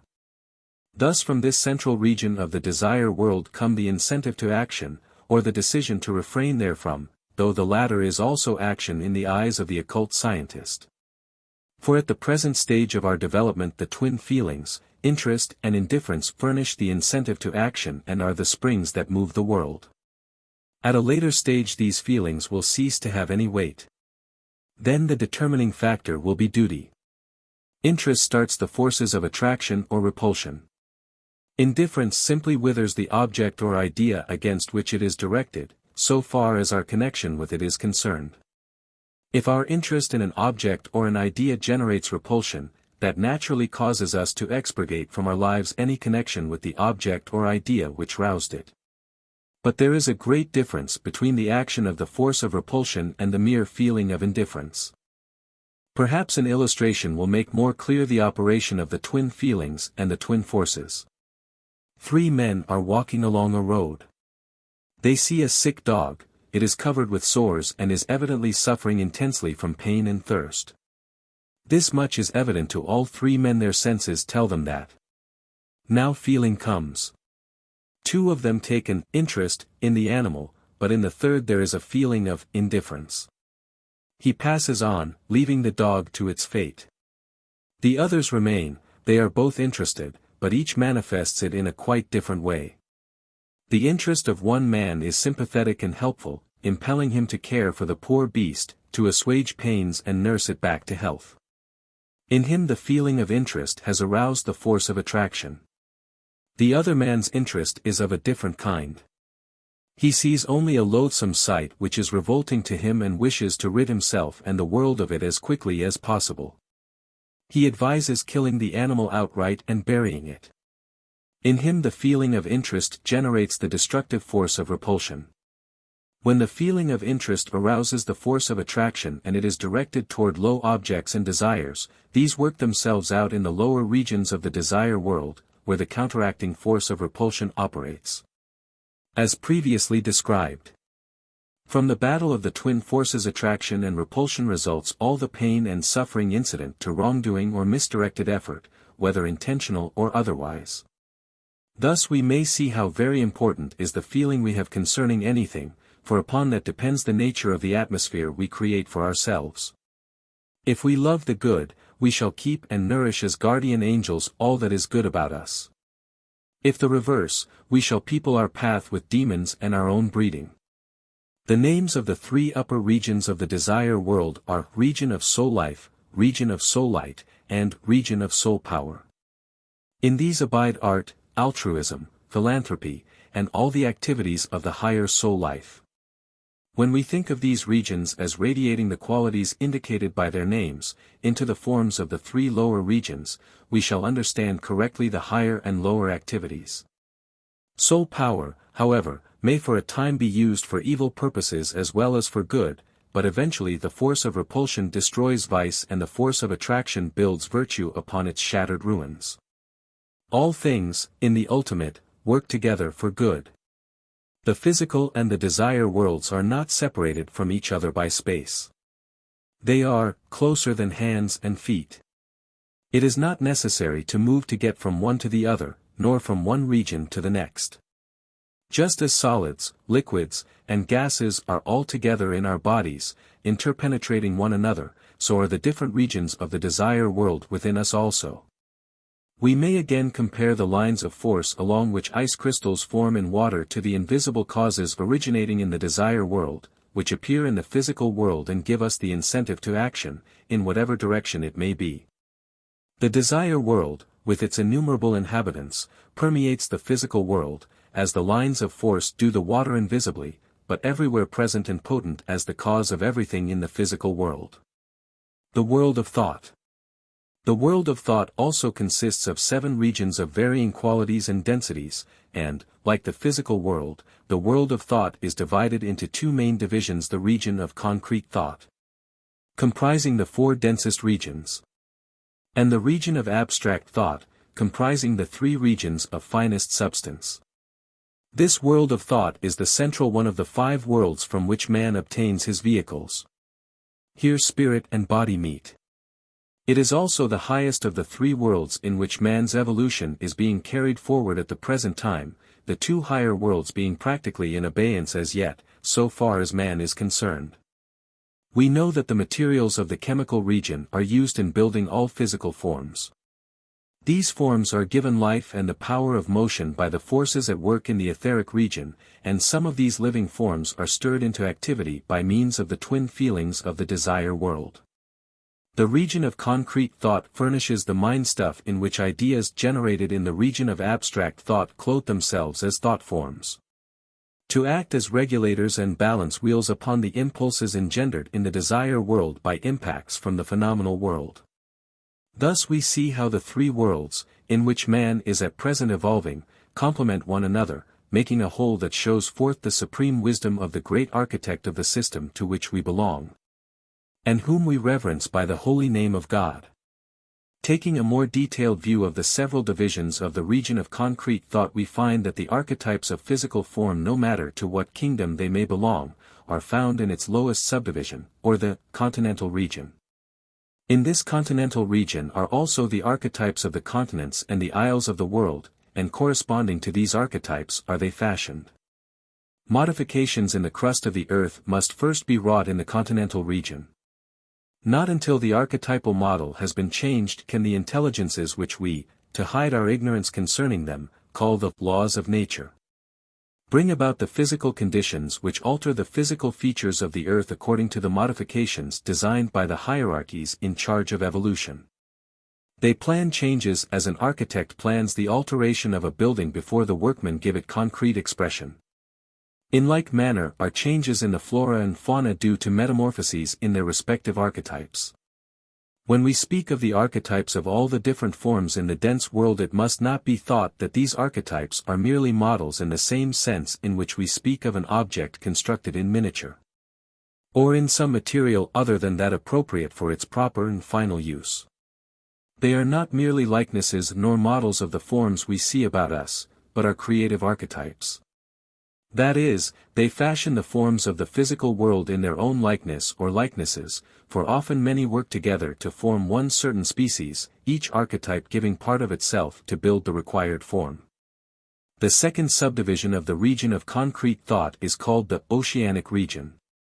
It is best described as flowing, pulsating vitality. All the forces that work through the four ethers which constitute the etheric region are there seen as archetypes. It is a stream of flowing life, pulsating through all forms, as blood pulsates through the body, the same life in all forms. Here the trained clairvoyant sees how true it is that all life is one. The aerial region is the third division of the region of concrete thought. Here we find the archetype of desires, passions, wishes, feelings, and emotions such as we experience in the desire world. Here all the activities of the desire world appear as atmospheric conditions. Like the kiss of summer breeze come the feelings of pleasure and joy to the clairvoyant sense, as the sighing of the wind in the treetops seem the longings of the soul, and like flashes of lighting the passions of warring nations. In this atmosphere of the region of concrete thought are also pictures of the emotions of man and beast. The region of archetypal forces is the fourth division of the region of concrete thought. It is the central and most important region in the five worlds wherein man's entire evolution is carried on. On the one side of this region are the three higher regions of the world of thought, the world of life spirit and the world of divine spirit. On the other side of this region of archetypal forces are the three lower regions of the world of thought, the desire and the physical worlds. Thus this region becomes a sort of crux, bounded on one side by the realms of spirit, on the other by the worlds of form. It is a focusing point, where spirit reflects itself in matter. As the name implies, this region is the home of the archetypal forces which direct the activity of the archetypes in the region of concrete thought. From this region spirit works on matter in a formative manner. Diagram 1 shows the idea in a schematic way, the forms in the lower world being reflections of the spirit in the higher worlds. The fifth region, which is the one nearest to the focusing point on the spirit side, reflects itself in the third region, which is nearest the focusing point on the form side. The sixth region reflects itself in the second, and the seventh reflects itself in the first. The whole of the region of abstract thought is reflected in the world of desire, the world of life spirit in the etheric region of the physical world, and the world of divine spirit in the chemical region of the physical world. Diagram 2 will give a comprehensive idea of the seven worlds which are the sphere of our development, but we must carefully keep in mind that these worlds are not placed one above another, as shown in the diagram. They interpenetrate, that is to say, that as in the case where the relation of the physical world and the desire world was compared. Where we liken the desire world to the lines of force in freezing water and the water itself to the physical world, in the same way we may think of the lines of force as being any of the seven worlds, and the water, as in our illustration, would correspond to the next denser world in the scale. Another illustration may perhaps make the subject clearer. Let us use a spherical sponge to represent the dense earth, the chemical region. Imagine that sand permeates every part of the sponge and also forms a layer outside the sponge. Let the sand represent the etheric region, which in a similar manner permeates the dense earth and extends beyond its atmosphere. Let us further imagine this sponge and sand immersed in a spherical glass vessel filled with clear water, and a little larger than the sponge and sand. We place the sponge and sand in the center of the vessel as the yolk is placed in the center of an egg. We have now a space of clear water between the sand and the vessel. The water as a whole will represent the desire world, for just as the water percolates between the grains of sand, through every pore of the sponge, and forms that clear layer, so the desire world permeates both the dense earth and the ether and extends beyond both of these substances. We know there is air in water, and if we think of the air in the water, in our illustration, as representing the world of thought, we shall have a firm mental picture of the way in which the world of thought, being finer and more subtle, interpenetrates the two denser worlds. Finally, imagine that the vessel containing the sponge, sand and water is placed in the center of a large spherical vessel. Then the air in the space between the two vessels would represent that part of the world of thought which extends beyond the desire world.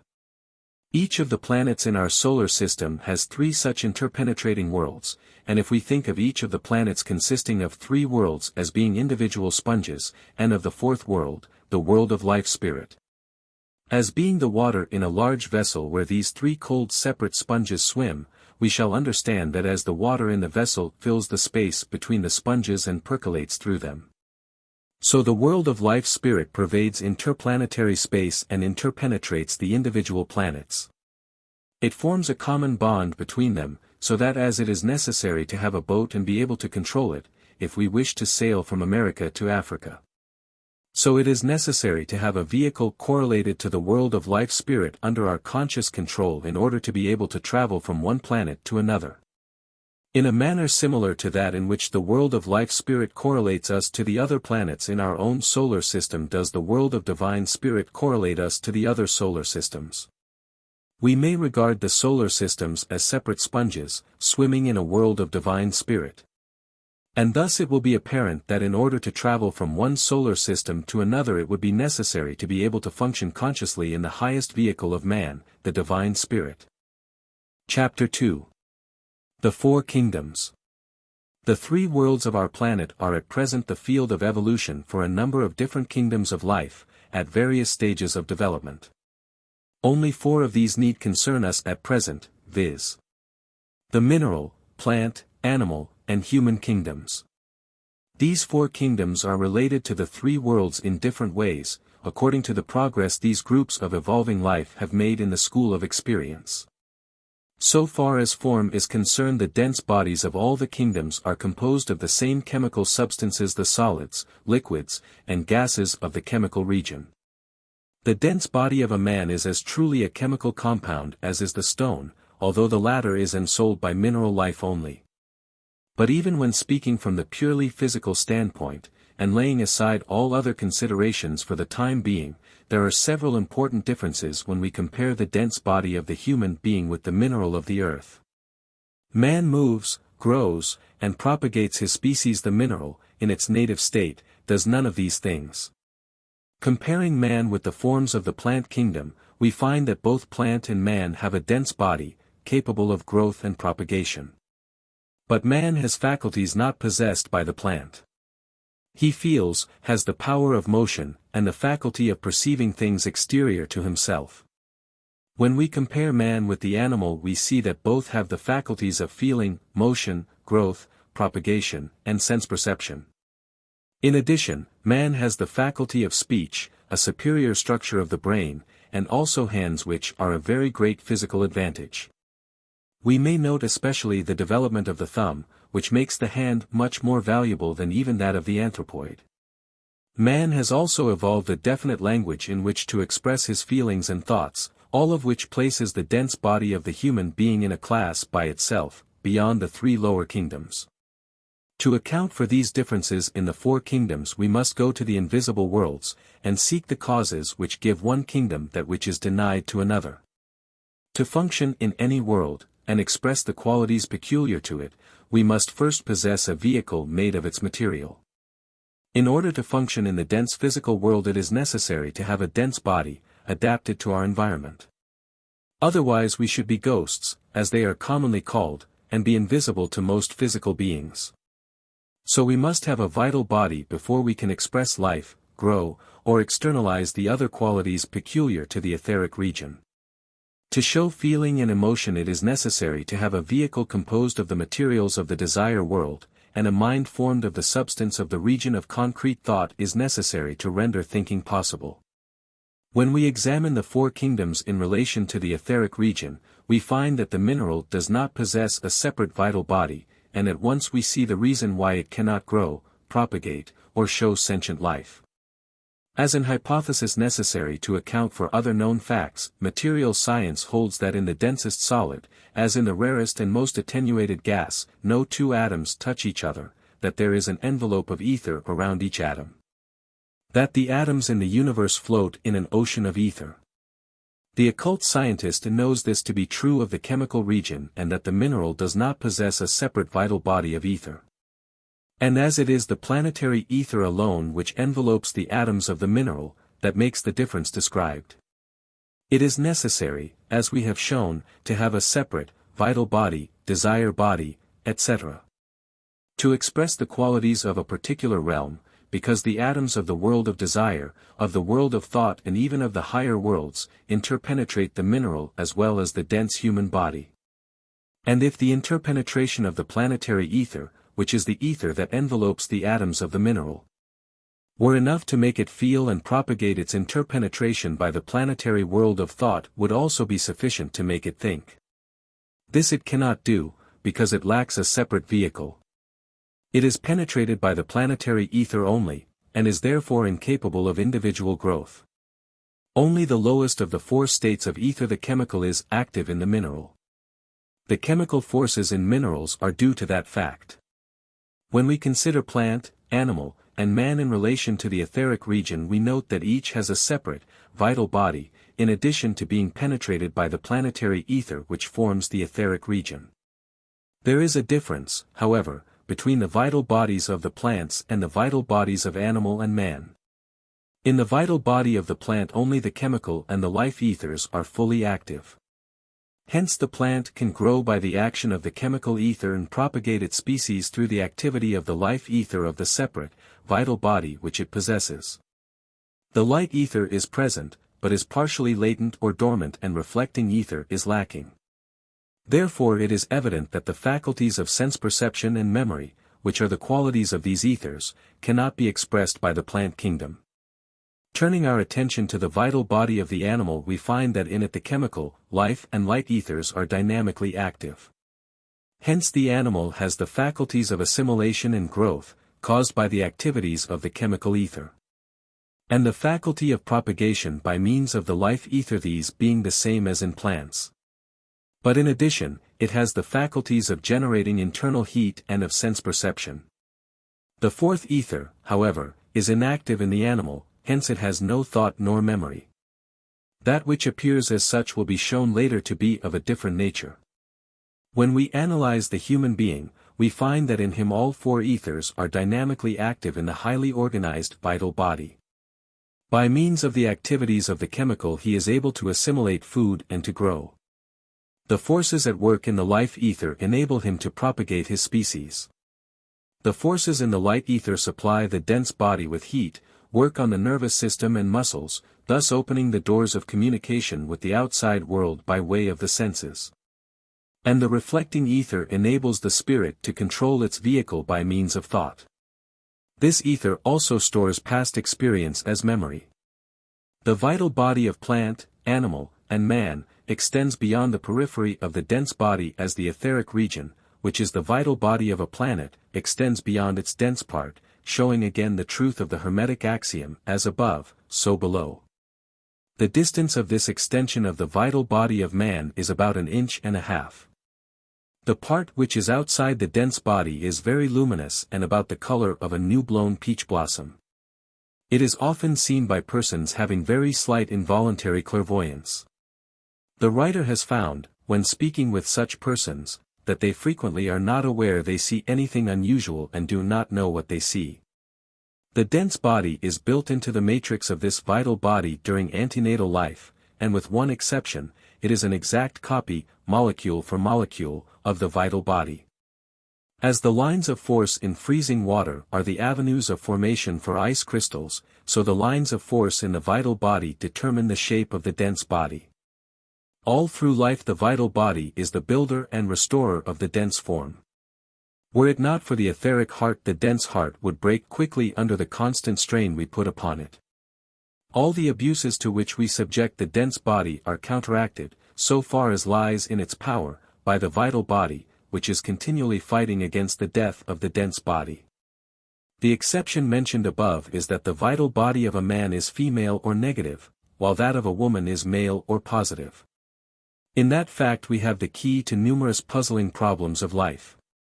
That woman gives way to her emotions is due to the polarity noted, for her positive vital body generates an excess of blood and causes her to labor under an enormous internal pressure that would break the physical casement were not a safety valve provided in the periodical flow.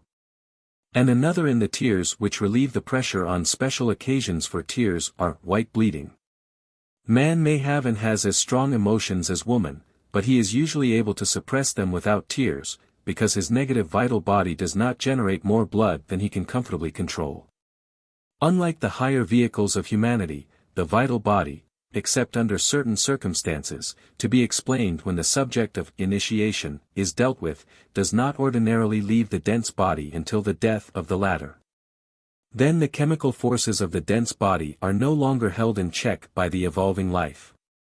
They proceed to restore the matter to its primordial condition by disintegration so that it may be available for the formation of other forms in the economy of nature. Disintegration is thus due to the activity of the planetary forces in the chemical ether.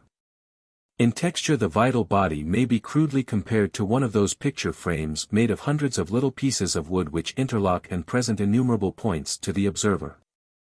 These points enter into the hollow centers of the dense atoms, imbuing them with vital force that sets them vibrating at a higher rate than that of the mineral of the earth, which is not thus accelerated and ensouled. When a person is drowning, or falling from a height, or freezing, the vital body leaves the dense body, the atoms of which become temporarily inert in consequence. But at resuscitation it re-enters the dense body and the points are again inserted in the dense atoms. The inertia of the atoms causes them to resist the resumption of vibration, and that is the cause of the intense prickly pain and the tingling sensation noted at such times, but not ordinarily. For the same reason that we become conscious of the starting or stopping of a clock, but are oblivious to its tick when it is running.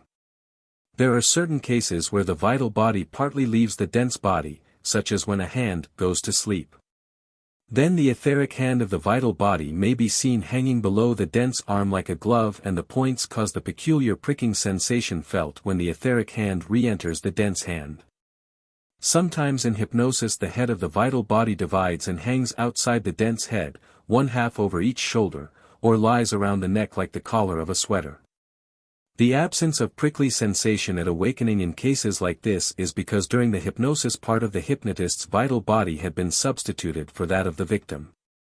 When anesthetics are used the vital body is partially driven out, along with the higher vehicles, and if the application is too strong and the life ether is driven out, death ensues.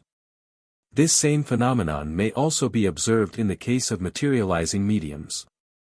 In fact, the difference between a materializing medium and an ordinary man or woman is just this: in the ordinary man or woman the vital body and the dense body are, at the present stage of evolution, quite firmly interlocked.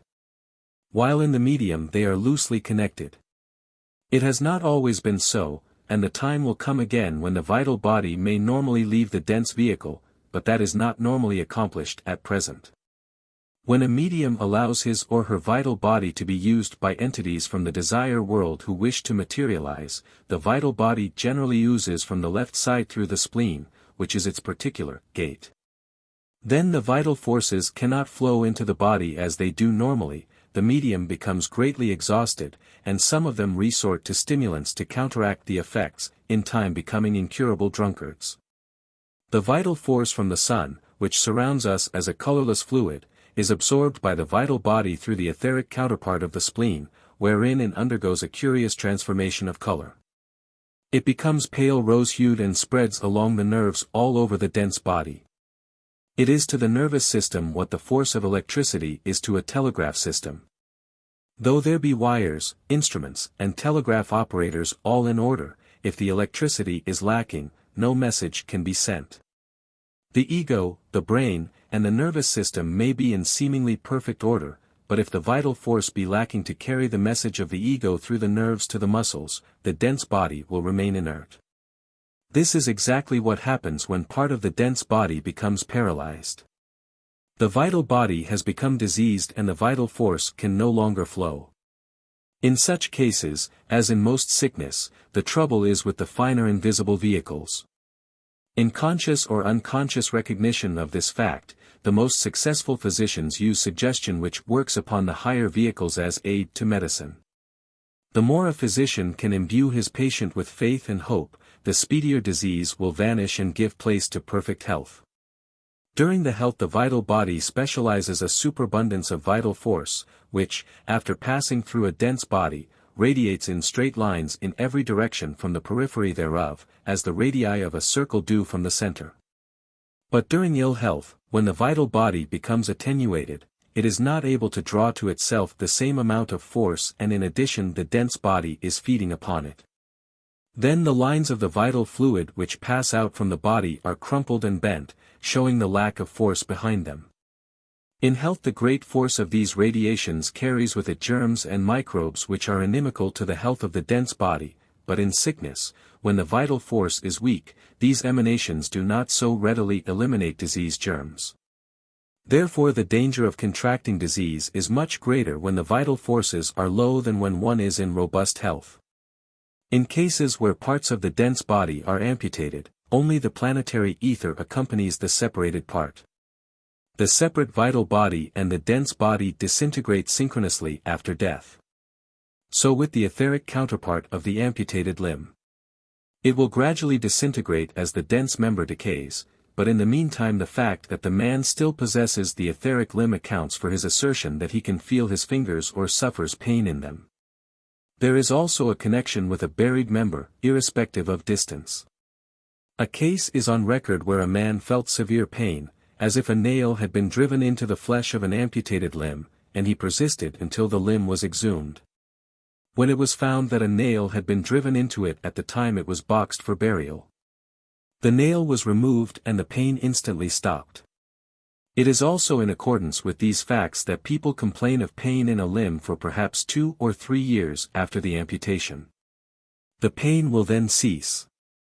This is because the disease remains in the still undetached etheric limb, but as the amputated part disintegrates, the etheric limb follows suit and thus the pain ceases.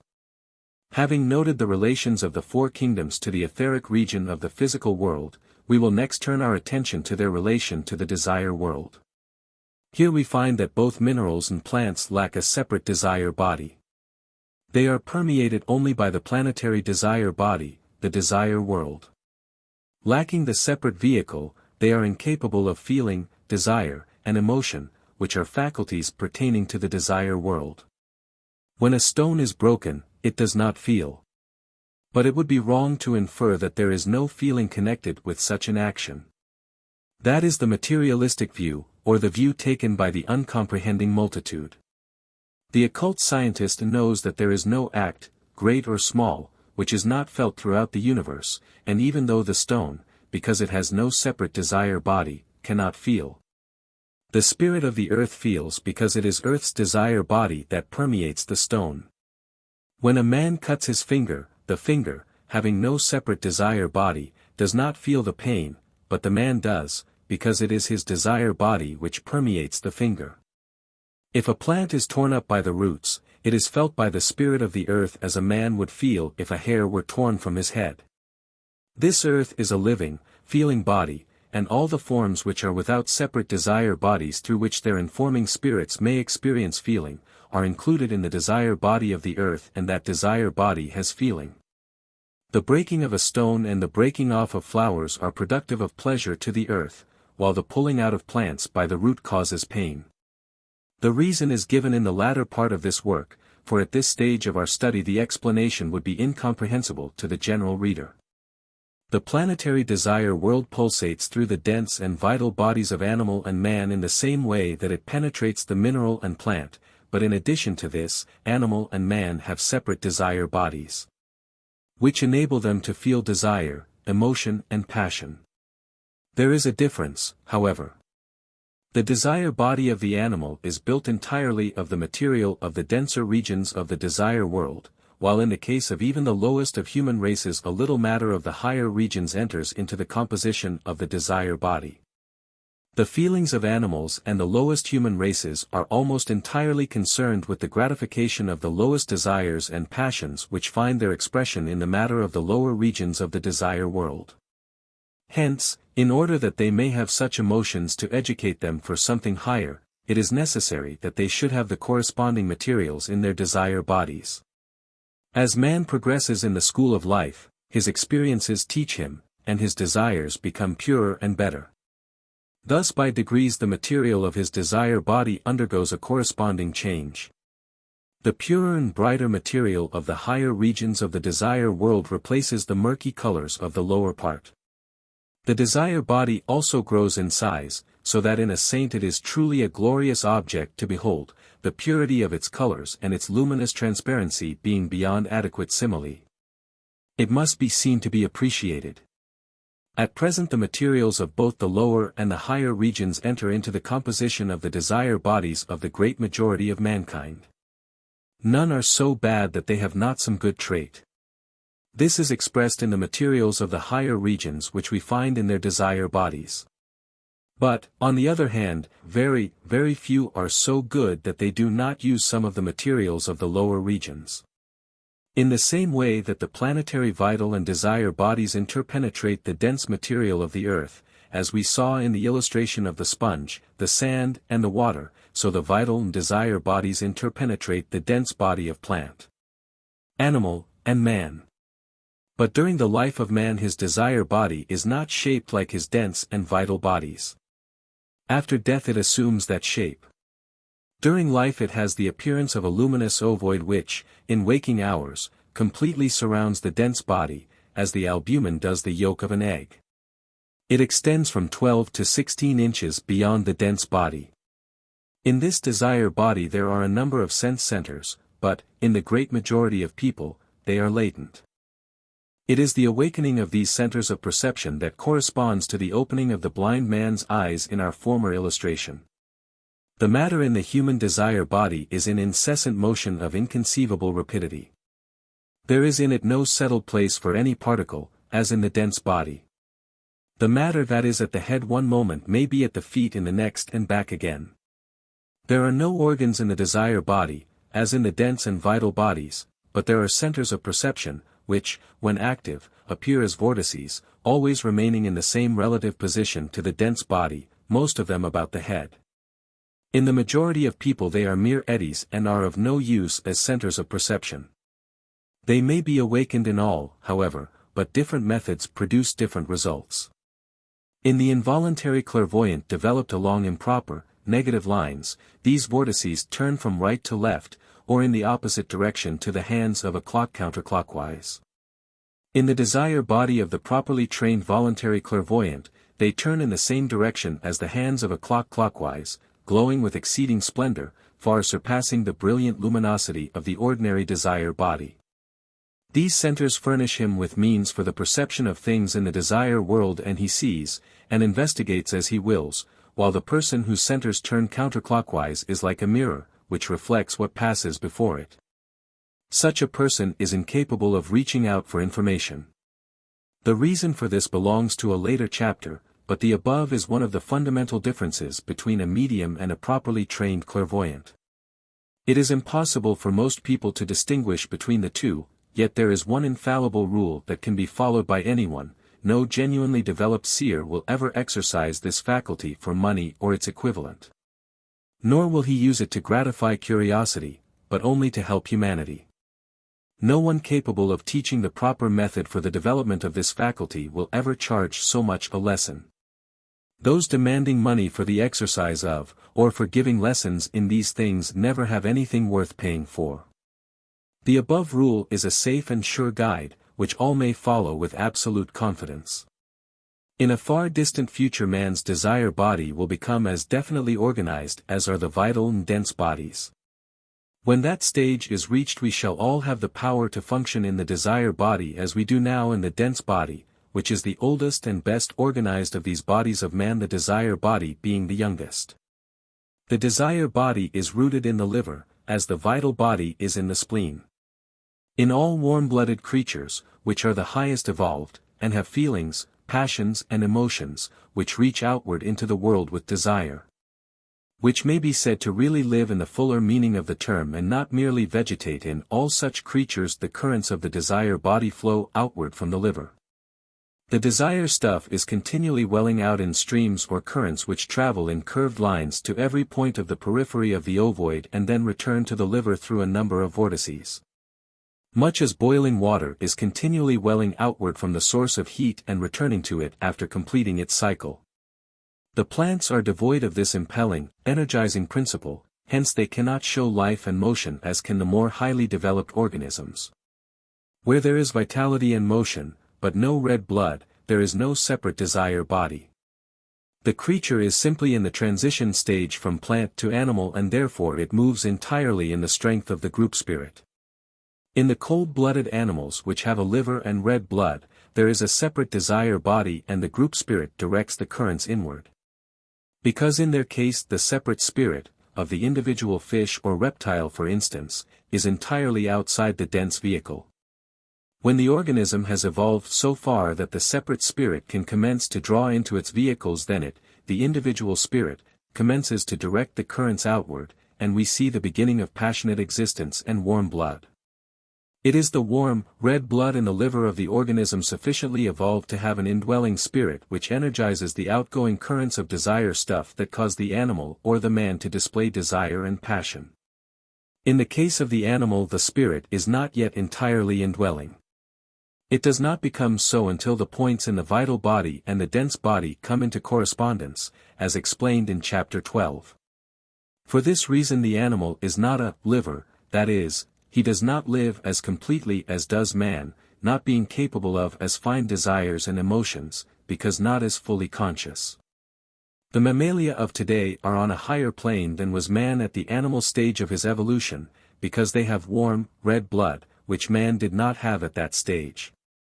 This difference in status is accounted for by the spiral path of evolution, which also accounts for the fact that man is a higher type of humanity than the present angels were in their human stage.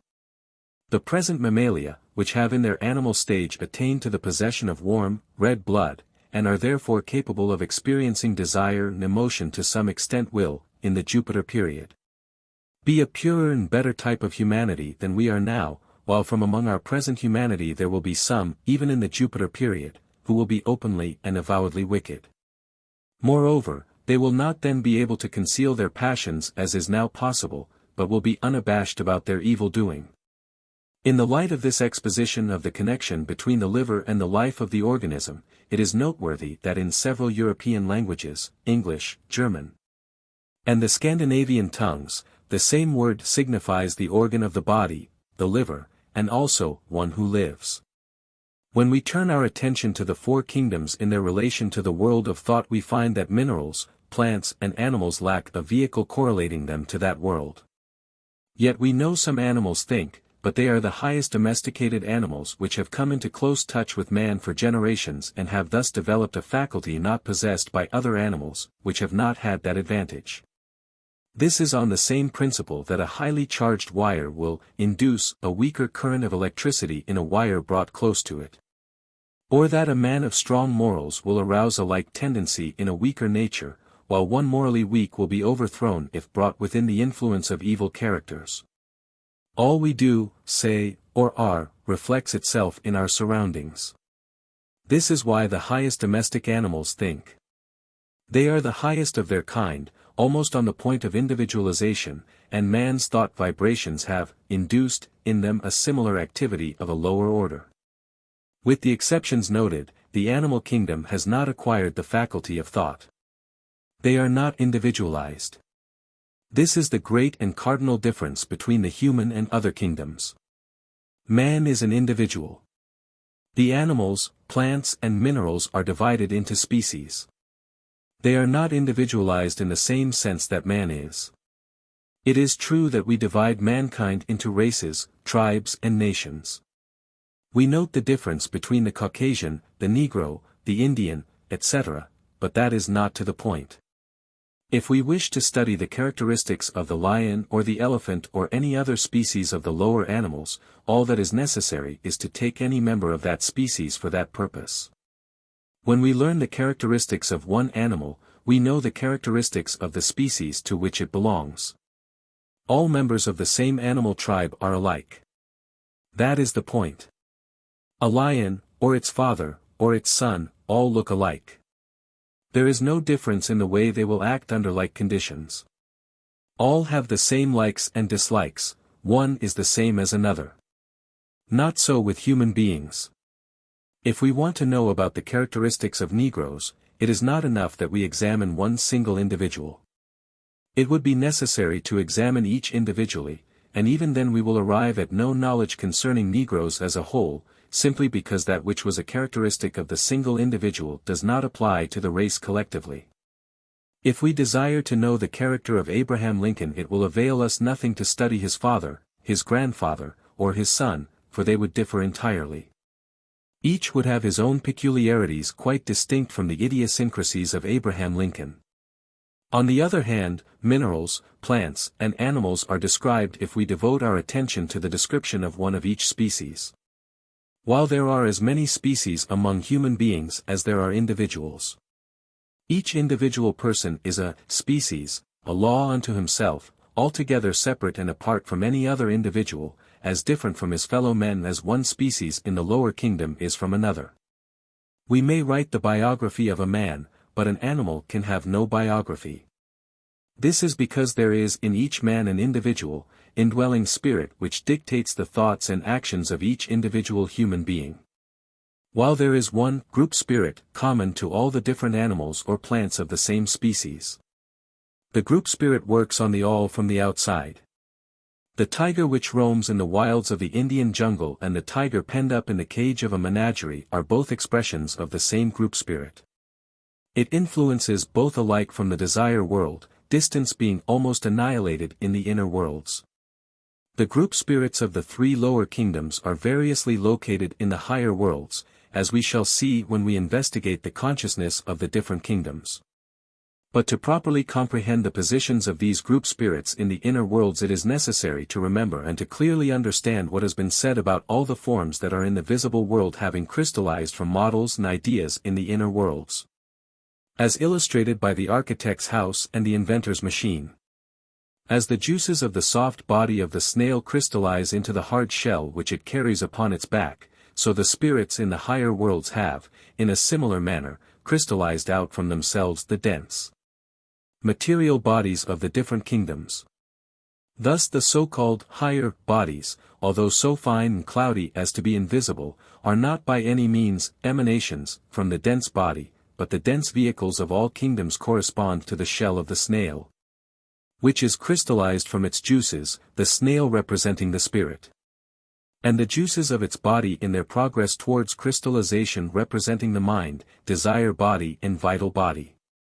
These various vehicles were emanated by the spirit from itself for the purpose of gaining experience through them.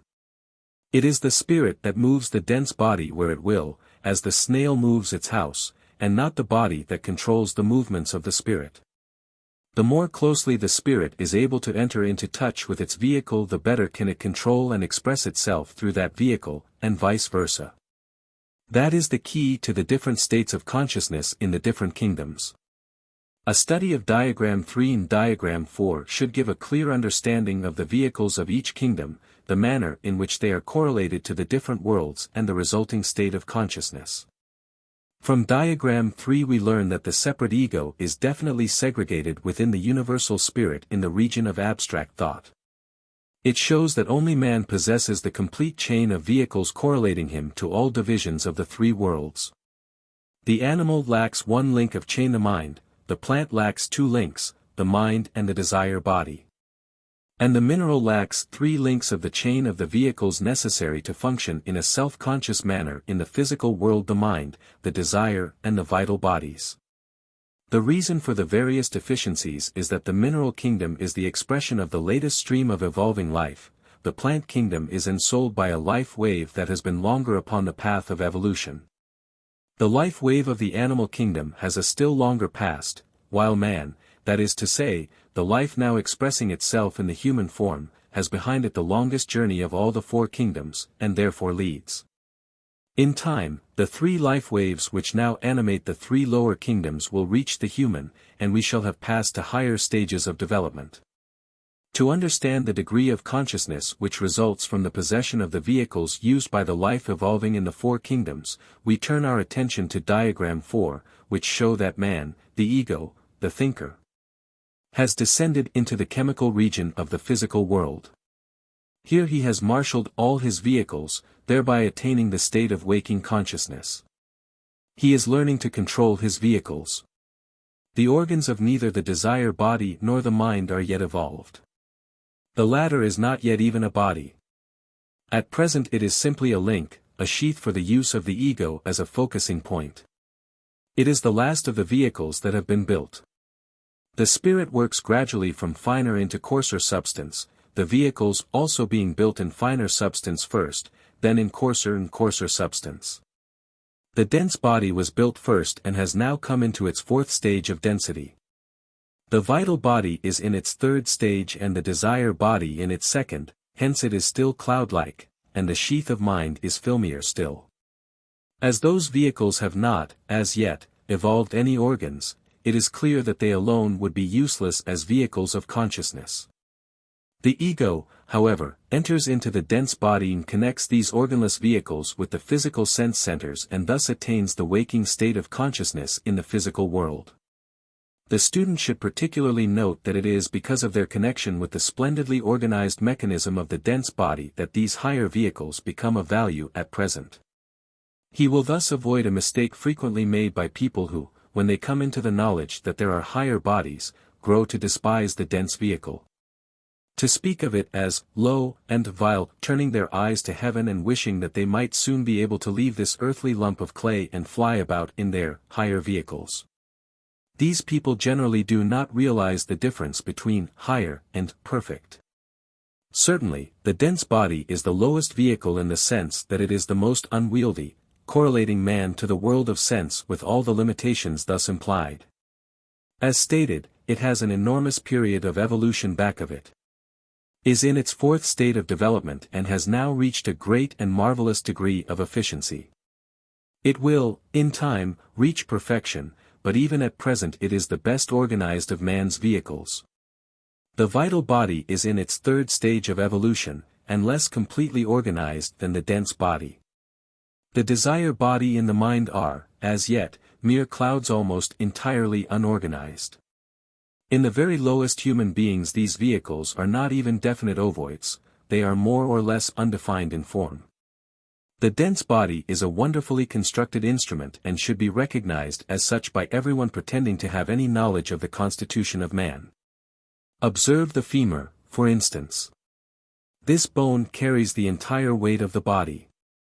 On the outside it is built of a thin layer of compact bone, strengthened on the inside by beams and cross-beams of cancellate bone. In such a marvelous manner that the most skilled bridge or construction engineer could never accomplish the feat of building a pillar of equal strength with so little weight. The bones of the skull are built in a similar manner, always the least possible material is used and the maximum of strength obtained. Consider the wisdom manifested in the construction of the heart and then question if this superb mechanism deserves to be despised. The wise man is grateful for his dense body and takes the best possible care of it, because he knows that it is the most valuable of his present instruments. The animal spirit has in its descent reached only the desire world. It has not yet evolved to the point where it can enter a dense body. Therefore the animal has no individual indwelling spirit, but a group spirit, which directs it from without. The animal has the dense body, the vital body and the desire body, but the group spirit which directs it is outside. The vital body and the desire body of an animal are not entirely within the dense body, especially where the head is concerned. For instance, the etheric head of a horse projects far beyond and above the dense physical head. When, as in rare cases it happens, the etheric head of a horse draws into the head of the dense body, that horse can learn to read, count and work examples in elementary arithmetic. To this peculiarity is also due the fact that horses, dogs, cats and other domesticated animals sense the desire world, though not always realizing the difference between it and the physical world. A horse will shy at the sight of a figure invisible to the driver, a cat will go through the motions of rubbing itself against invisible legs.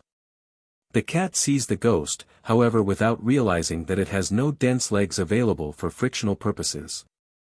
The dog, wiser than a cat or horse, will often sense that there is something he does not understand about the appearance of a dead master whose hands it cannot lick. It will howl mournfully and slink into a corner with its tail between its legs. The following illustration may perhaps be of service to show the difference between the man with his indwelling spirit and the animal with its group spirit. Let us imagine a room divided by means of a curtain, one side of the curtain representing the desire world and the other the physical. There are two men in the room, one in each division. They cannot see each other, nor can they get into the same division. There are, however, 10 holes in the curtain and the man who is in the division representing the desire world can put his 10 fingers through these holes into the other division, representing the physical world. He now furnishes an excellent representation of the group spirit which is in the desire world. The fingers represent the animals belonging to one species. He is able to move them as he wills, but he cannot use them freely nor as intelligently as the man who is walking about in the physical division uses his body.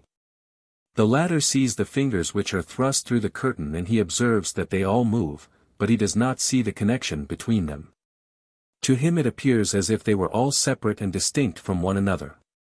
He cannot see that they are fingers of the man behind the veil and are governed in their movements by his intelligence. If he hurts one of the fingers, it is not only the finger that he hurts, but chiefly the man on the other side of the curtain. If an animal is hurt, it suffers, but not to the degree that the group spirit does. The finger has no individualized consciousness, it moves as the man dictates, so do the animals move as the group spirit dictates. We hear of animal instinct and blind instinct.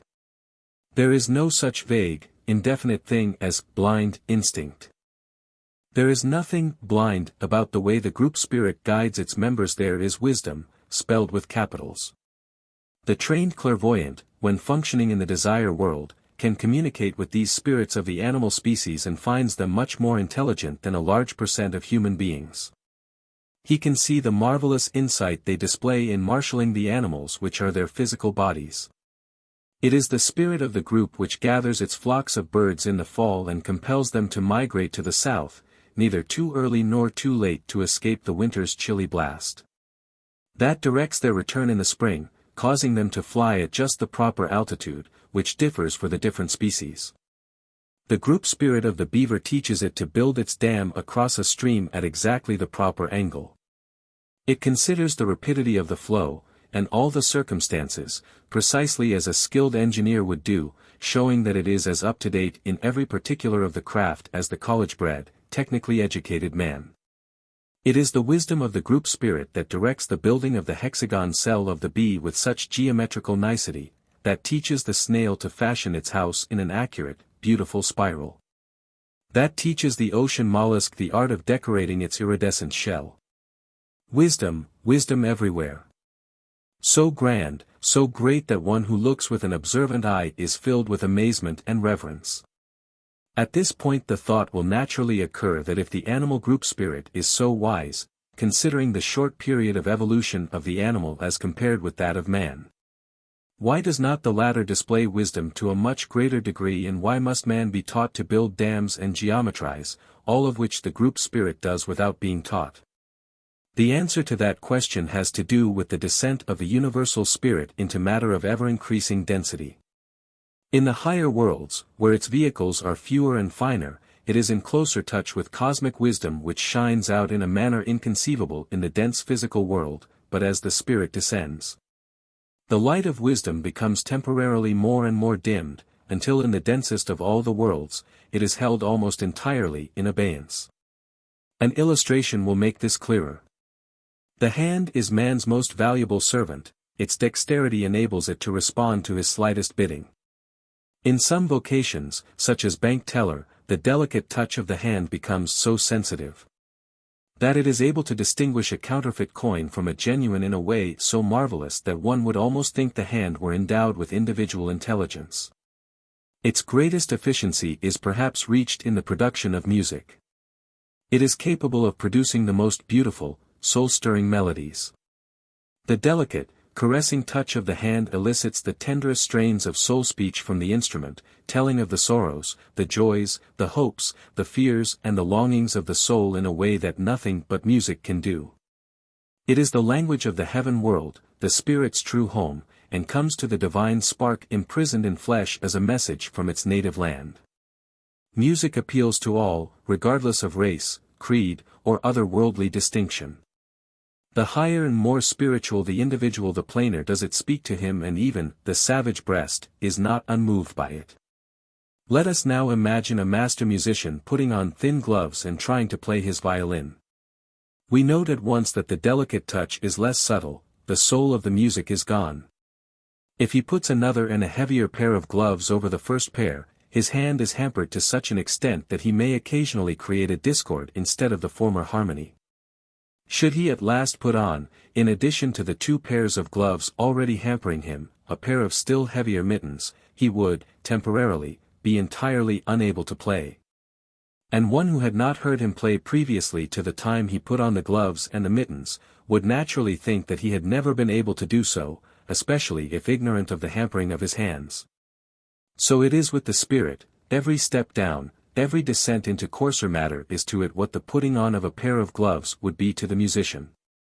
Every step down limits its power of expression until it has become accustomed to the limitations and has found its focus, in the same way that the eye must find its focus after we enter a house on a bright summer day.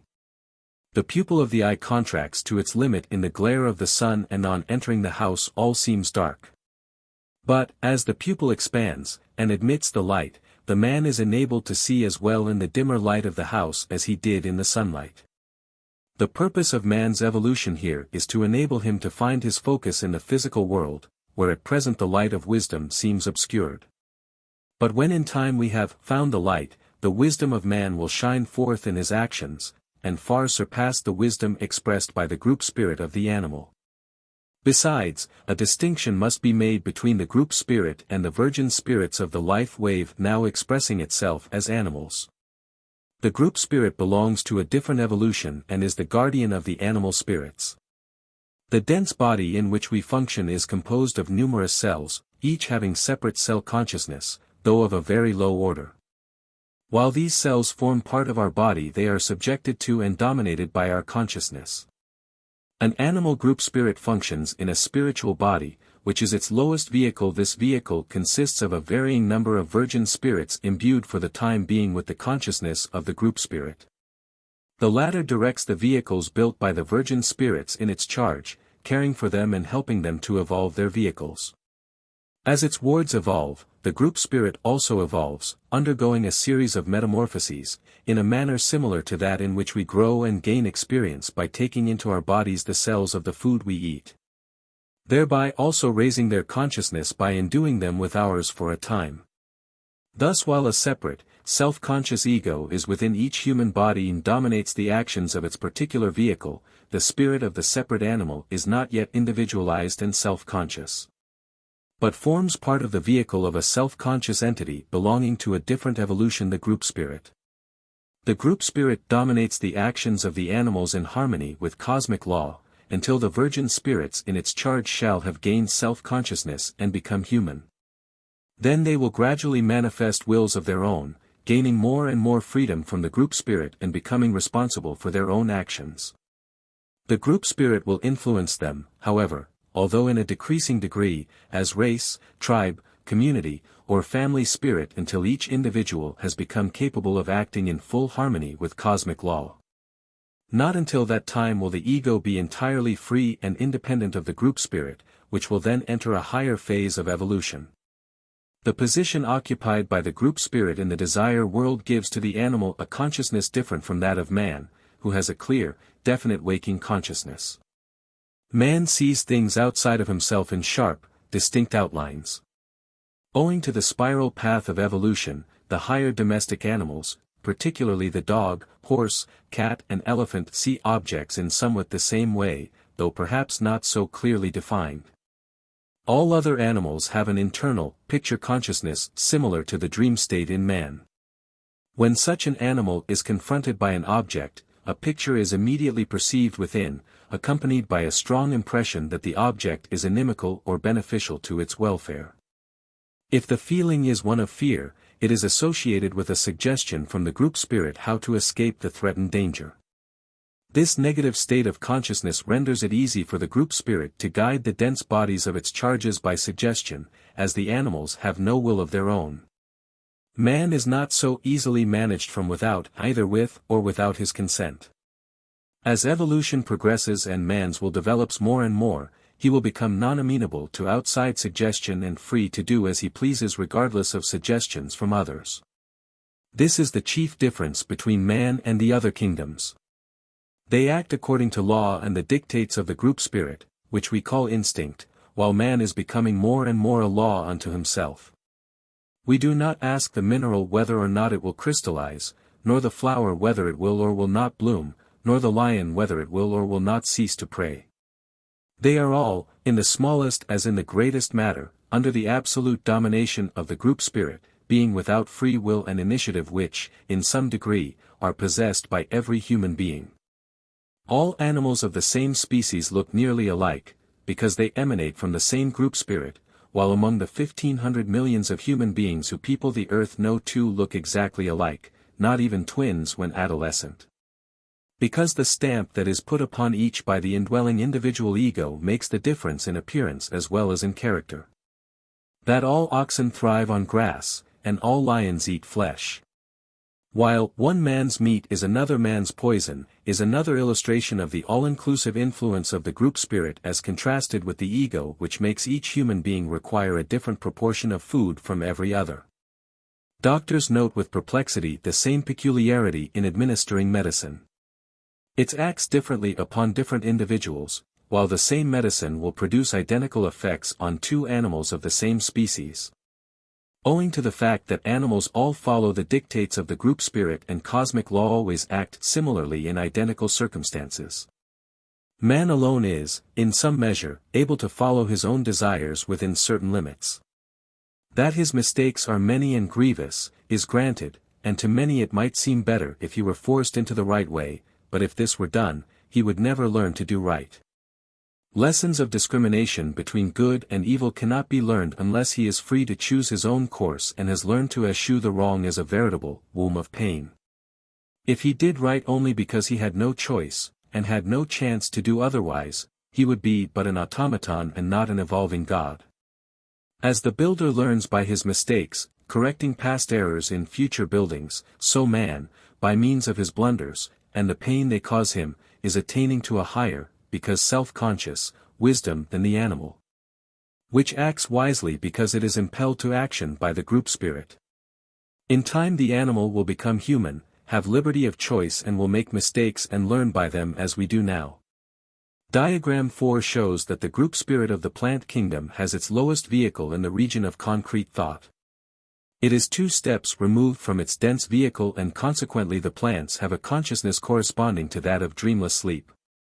The group spirit of the mineral has its slowest vehicle in the region of abstract thought, and it is, therefore, 3 steps removed from its dense vehicle, hence it is in a state of deep unconsciousness similar to the trance condition.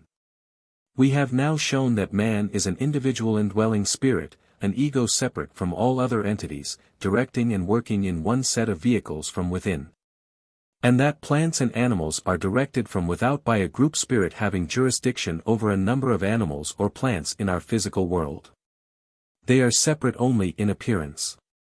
The relations of plant, animal, and man to the life currents in the Earth's atmosphere are symbolically represented by the cross.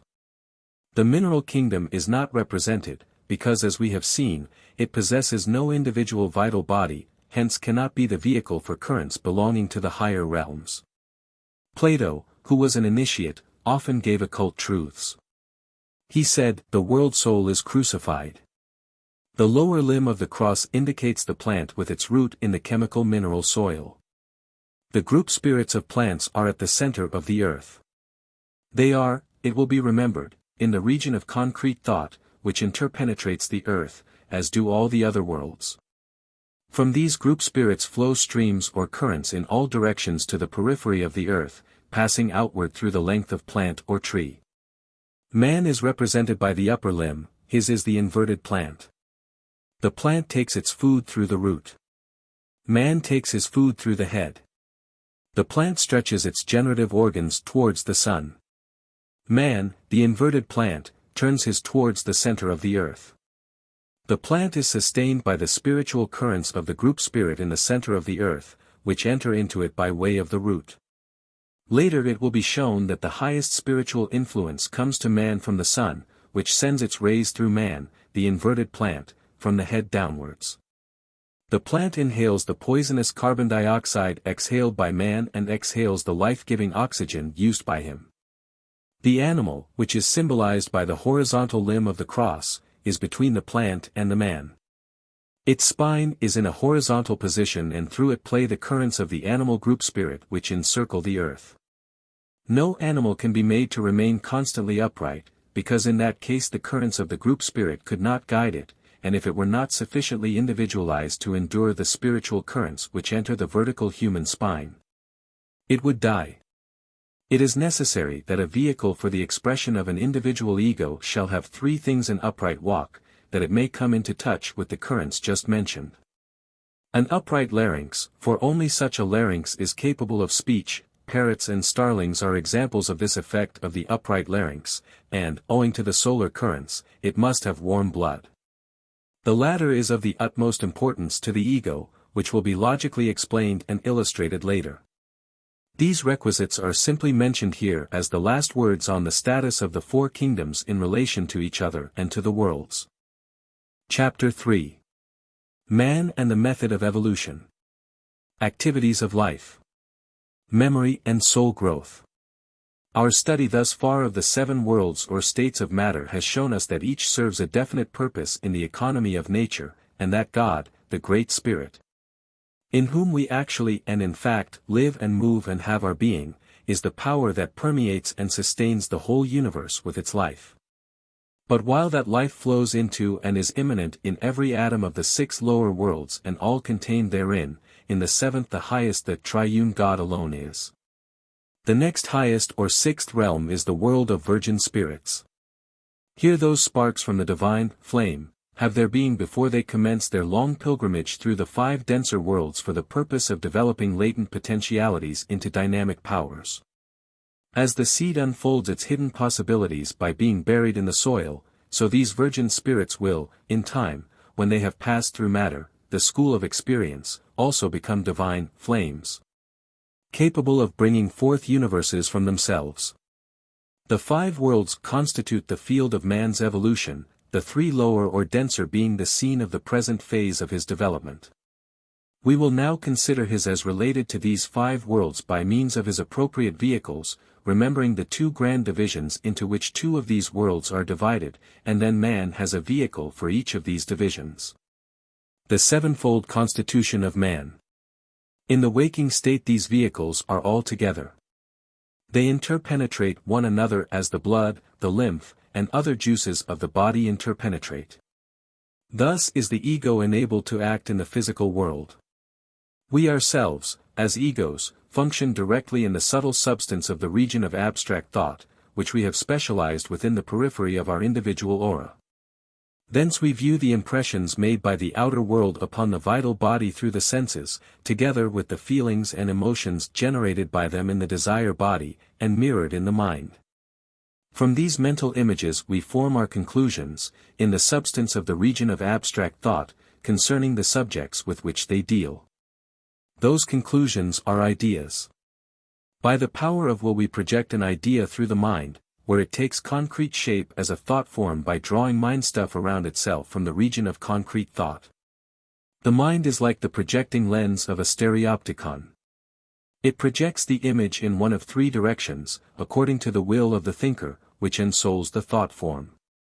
1. It may be projected against the desire body in an endeavor to arouse feeling which will lead to immediate action. A. If the thought awakens interest, one of the twin forces, attraction or repulsion, will be stirred up. If attraction, the centripetal force, is aroused, it seizes the thought, whirls it into the desire body, endows the image with added life and clothes it with desire stuff. Then the thought is able to act on the etheric brain, and propel the vital force through the appropriate brain centers and nerves to the voluntary muscles which perform the necessary action. Thus the force in the thought is expended and the image remains in the ether of the vital body as memory of the act and the feeling that caused it. B. Repulsion is the centrifugal force, and if that is aroused by the thought there will be a struggle between the spiritual force, the will of the man, within the thought form, and the desire body. This is the battle between conscience and desire, the higher and the lower nature. The spiritual force, in spite of resistance, will seek to clothe the thought form in the desire stuff needed to manipulate the brain and muscles. The force of repulsion will endeavor to scatter the appropriated material and oust the thought. If the spiritual energy is strong, it may force its way through to the brain centers and hold its clothing of desire stuff while manipulating the vital force, thus compelling action. And will then leave upon the memory a vivid impression of the struggle and the victory. If the spiritual energy is exhausted before action has resulted, it will be overcome by the force of repulsion, and will be stored in the memory, as are all other thought forms when they have expended their energy. C. If the thought form meets the withering feeling of indifference, it depends upon the spiritual energy contained in it whether it will be able to compel action, or simply leave a weak impress upon the reflecting ether of the vital body after its kinetic energy has been exhausted. 2. Where no immediate action is called for by the mental images of impacts from without, these may be projected directly upon the reflecting ether, together with the thoughts occasioned by them, to be used at some future time. The spirit, working through the mind, has instant access to the storehouse of conscious memory and may at any time resurrect any of the pictures found there, endue them with new spiritual force, and project them upon the desire body to compel action. Each time such a picture is thus used, it will gain in vividness, strength and efficiency, and will compel action along its particular line grooves, and produces the phenomenon of thought, gaining, or growing, upon us by repetition. 3. A third way of using a thought form is when the thinker projects it toward another mind to act as a suggestion, to carry information, etc. As in thought transference, or it may be directed against the desire body of another person to compel action, as in the case of a hypnotist influencing a victim at a distance. It will then act in precisely the same manner as if it were the victim's own thought. If in line with his proclivities, it will act as per paragraph 1a. If contrary to his nature, as described in 1b or 1c.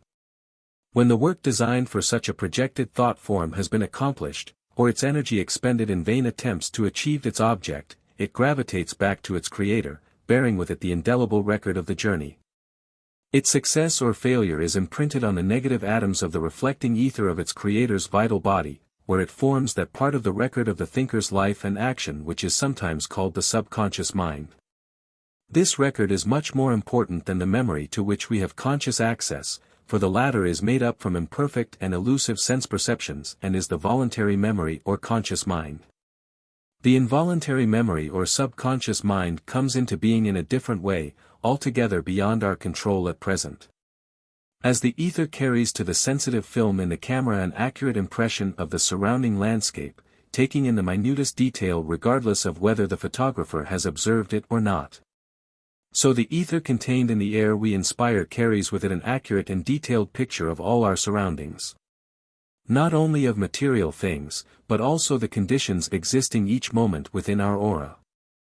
The slightest thought, feeling or emotion is transmitted to the lungs, where it is injected into the blood.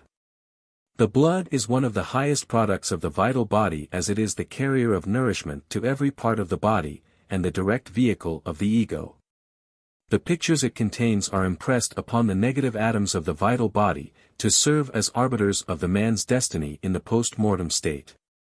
The memory, or so-called mind, both conscious and subconscious, relates wholly to the experiences of this life. It consists of impressions of events on the vital body. These may be changed or even eradicated, as noted in the explanation concerning the forgiveness of sins which is given a few pages further on. Which change or eradication depends upon the elimination of these impressions from the ether of the vital body. There is also a superconscious memory. That is the storehouse of all faculties acquired and knowledge gained in previous lives, though perhaps latent in the present life. This record is indelibly engraven on the life spirit.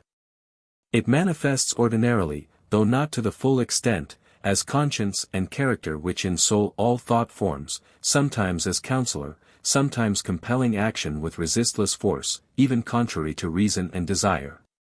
In many women, in whom the vital body is positive, and in advanced people of either sex where the vital body has been sensitized by a pure and holy life, by prayer and concentration.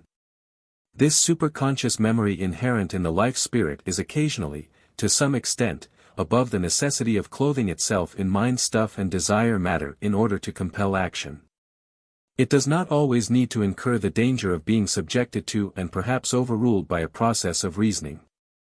Sometimes, in the form of intuition or teaching from within, it impresses itself directly upon the reflecting ether of the vital body. The more readily we learn to recognize it and follow its dictates, the oftener it will speak, to our eternal welfare. By their activities during waking hours the desire body and the mind are constantly destroying the dense vehicle. Every thought and movement breaks down tissue. On the other hand, the vital body faithfully endeavors to restore harmony and build up what the other vehicles are tearing down. It is not able, however, to entirely withstand the powerful onslaughts of the impulses and thoughts. It gradually loses ground and at last there comes a time when it collapses. Its points shrivel up, so to say. The vital fluid ceases to flow along the nerves in sufficient quantity, the body becomes drowsy, the thinker is hampered by its drowsiness and forced to withdraw, taking the desire body with him. This withdrawal of the higher vehicle leaves the dense body interpenetrated by the vital body in the senseless state we call sleep. Sleep, however, is not by any means an inactive state, as people generally suppose. If it were, the body would be no different on awakening in the morning from its condition when it went to sleep at night, its fatigue would be just as great. On the contrary, sleep is a period of intense activity and the more intense it is the greater its value, for it eliminates the poisons resulting from tissue destroyed by the mental and physical activities of the day. The tissues are rebuilt and the rhythm of the body restored. The more thoroughly this work is done the greater the benefit accruing from sleep. The desire world is an ocean of wisdom and harmony. Into this the ego takes the mind and the desire body when the lower vehicles have been left to sleep. There the first care of the ego is the restoration of the rhythm and harmony of the mind and the desire body. This restoration is accomplished gradually as the harmonious vibrations of the desire world flow through them. There is an essence in the desire world corresponding to the vital fluid which permeates the dense body by means of the vital body. The higher vehicles, as it were, steep themselves in this elixir of life. When strengthened, they commence work on the vital body, which was left with the sleeping dense body. Then the vital body begins to specialize the solar energy anew, rebuilding the dense body, using particularly the chemical ether as its medium in the process of restoration. It is this activity of the different vehicles during sleep which forms the basis for the activity of the following day. Without that there would be no awakening, for the ego was forced to abandon his vehicles because their weariness rendered them useless. If the work of removing that fatigue were not done, the bodies would remain asleep, as sometimes happens in natural trance. It is just because of this harmonizing, recuperative activity that sleep is better than doctor or medicine in preserving health. Mere rest is nothing in comparison with sleep. It is only while the higher vehicles are in the desire world that there is a total suspension of waste and an influx of restoring force. It is true that during rest the vital body is not hampered in its work by tissue being broken down by active motion and tense muscles. But still it must contend with the wasting energy of thought, and it does not then receive the outside recuperative force from the desire body as during sleep. It happens, however, that at times the desire body does not fully withdraw, so that part of it remains connected with the vital body, the vehicle for sense perception and memory. The result is that restoration is only partly accomplished and that the senses and actions of the desire world are brought into the physical consciousness as dreams. Of course most dreams are confused as the axis of perception is askew, because of the improper relation of one body to another. The memory is also confused by this incongruous relation of the vehicles, and as a result of the loss of the restoring force, dream-filled sleep is restless and the body feels tired on awakening. During the life the threefold spirit, the ego, works on and in the threefold body, to which it is connected by the link of mind. This work brings the threefold soul into being. The soul is the spiritualized product of the body. As proper food feeds the body in a material sense, so the activity of the spirit in the dense body, which results in right action, promotes the growth of the conscious soul. As the forces from the sun play in the vital body and nourish it, that it may act on the dense body, so the memory of actions done in the dense body the desires, feelings and emotions of the desire body and the thoughts and ideas in the mind cause the growth of the intellectual soul. In like manner the highest desires and emotions of the desire body form the emotional soul. This threefold soul in turn enhances the consciousness of the threefold spirit. The emotional soul, which is the extract of the desire body, adds to the efficiency of the human spirit, which is the spiritual counterpart of the desire body. The intellectual soul gives added power to the life spirit, because the intellectual soul is extracted from the vital body, which is the material counterpart of the life spirit. The conscious soul increases the consciousness of the divine spirit because it, the conscious soul, is the extract of the dense body, which latter is the counterpart of the divine spirit. Death and purgatory. So man builds and sows until the moment of death arrives. Then the seed time and the periods of growth and ripening are past. The harvest time has come, when the skeleton spectre of death arrives with his scythe and hourglass. That is a good symbol. The skeleton symbolizes the relatively permanent part of the body. The scythe represents the fact that this permanent part, which is about to be harvested by the spirit, is the fruitage of the life now drawing to a close. The hourglass in his hand indicates that the hour does not strike until the full course has been run in harmony with unvarying laws. When that moment arrives, a separation of the vehicles takes place. As his life in the physical world is ended for the time being, it is not necessary for man to retain his dense body.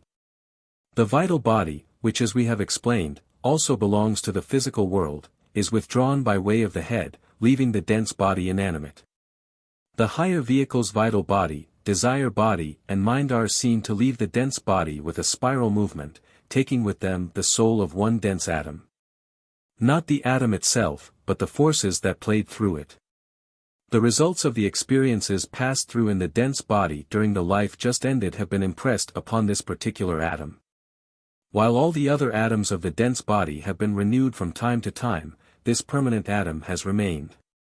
It has remained stable, not only through one life, but it has been a part of every dense body ever used by a particular ego.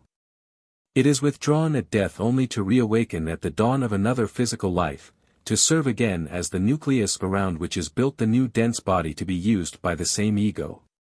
It is therefore called the seed atom. During life the seed atom is situated in the left ventricle of the heart, near the apex. At death it rises to the brain by way of the pneumogastric nerve, leaving the dense body, together with the higher vehicles, by way of the sutures between the parietal and occipital bones. When the higher vehicles have left the dense body they are still connected with it by a slender, glistening, silvery cord shaped much like two figure sixes reversed, one upright and one horizontally placed. The two connected at the extremities of the hooks. One end is fastened to the heart by means of the seed atom, and it is the rupture of the seed atom which causes the heart to stop. The cord itself is not snapped until the panorama of the past life, contained in the vital body, has been reviewed. Care should be taken, however, not to cremate or embalm the body until at least 3 days after death, for while the vital body is with the higher vehicles, and they are still connected with the dense body by means of the silver cord. Any post-mortem examination or other injury to the dense body will be felt, in a measure, by the man. Cremation should be particularly avoided in the first 3 days after death, because it tends to disintegrate the vital body, which should be kept intact until the panorama of the past life has been etched into the desire body. The silver cord snaps at the point where the sixes unite, half remaining with the dense body and the other half with the higher vehicles. From the time the cord snaps the dense body is quite dead. In the beginning of 1906 Dr. McDougall made a series of experiments in the Massachusetts General Hospital, to determine, if possible, whether anything not ordinarily visible left the body at death. For this purpose he constructed a pair of scales capable of registering differences of 1/10 of an ounce. The dying person and his bed were placed on one of the platforms of the scale, which was then balanced by weights placed on the opposite platform. In every instance it was noted that at the precise moment when the dying person drew the last breath, the platform containing the weights dropped with startling suddenness, lifting the bed and the body, thus showing that something invisible, but having weight, had left the body. Thereupon the newspapers all over the country announced in glaring headlines that Dr. McDougall had weighed the soul.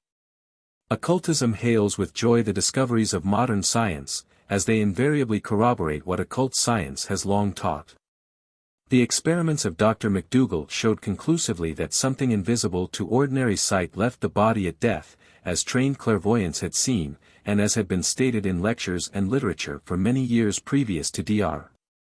McDougall's discovery. But this invisible something is not the soul. There is a great difference.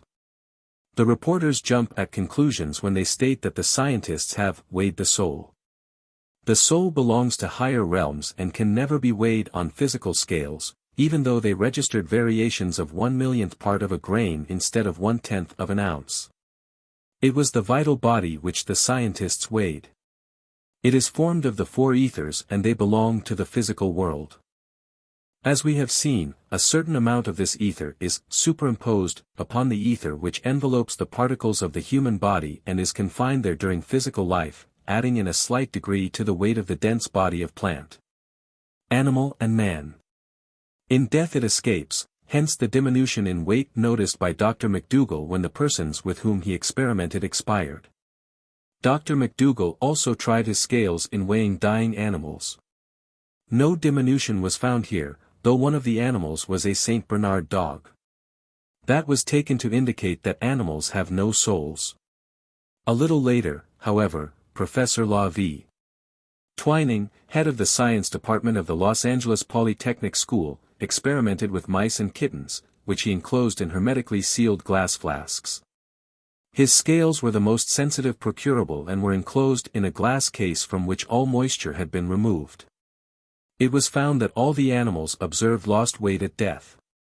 A good-sized mouse, weighing 12.886 grams, suddenly lost 3.1 milligrams at death. A kitten used in another experiment lost 100 milligrams while dying and at its last gasp it suddenly lost an additional 60 milligrams. After that it lost weight slowly, due to evaporation. Thus the teaching of occult science in regard to the possession of vital bodies by animals was also vindicated when sufficiently fine scales were used.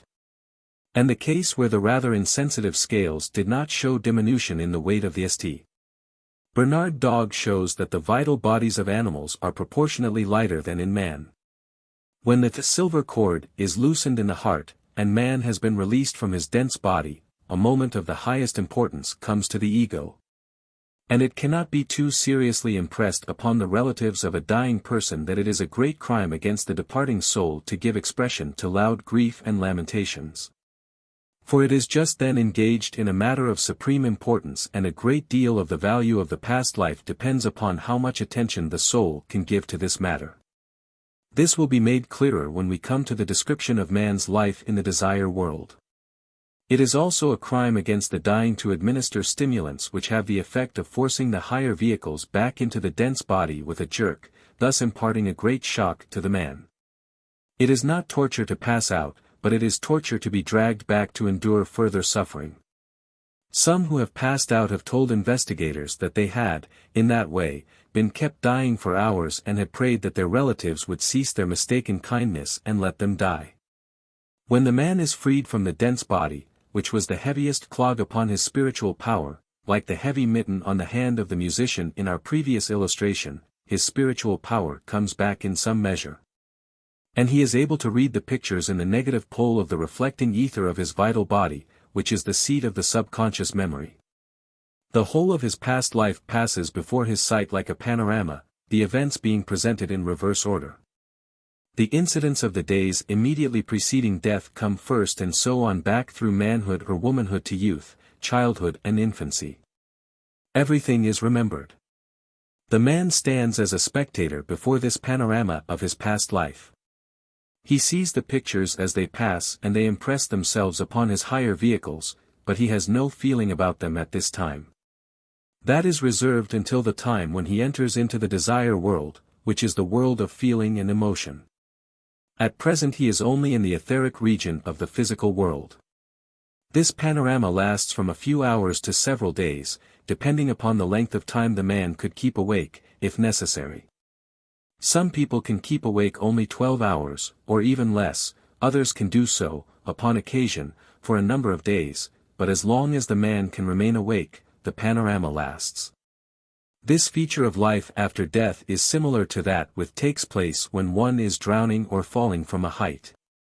In such cases the vital body also leaves the dense body and the man sees his life in a flash, because he loses consciousness at once. Of course the silver cord is not broken, or there could be no resuscitation.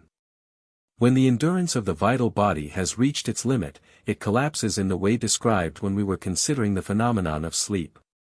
During physical life, when the ego controls its vehicles, this collapse terminates the waking hours. After death the collapse of the vital body terminates the panorama and forces the man to withdraw into the desire world. The silver cord breaks at the point where the sixes unite, and the same division is made during sleep, but with this important difference, that thought the vital body returns to the dense body, it no longer interpenetrates it, but simply hovers over it. It remains floating over the grave, decaying synchronously with the dense vehicle.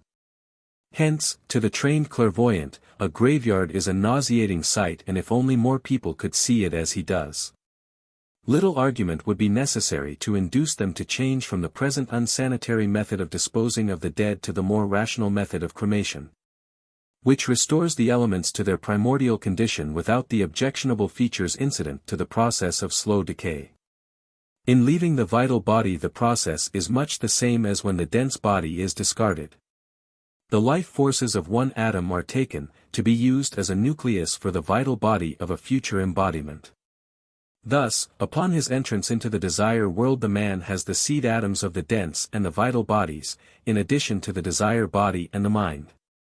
If the dying man could leave all desires behind, the desire body would very quickly fall away from him, leaving him free to proceed into the heaven world, but that is not generally the case. Most people, especially if they die in the prime of life, have many ties and much interest in life on earth. They have not altered their desires because they have lost their physical bodies.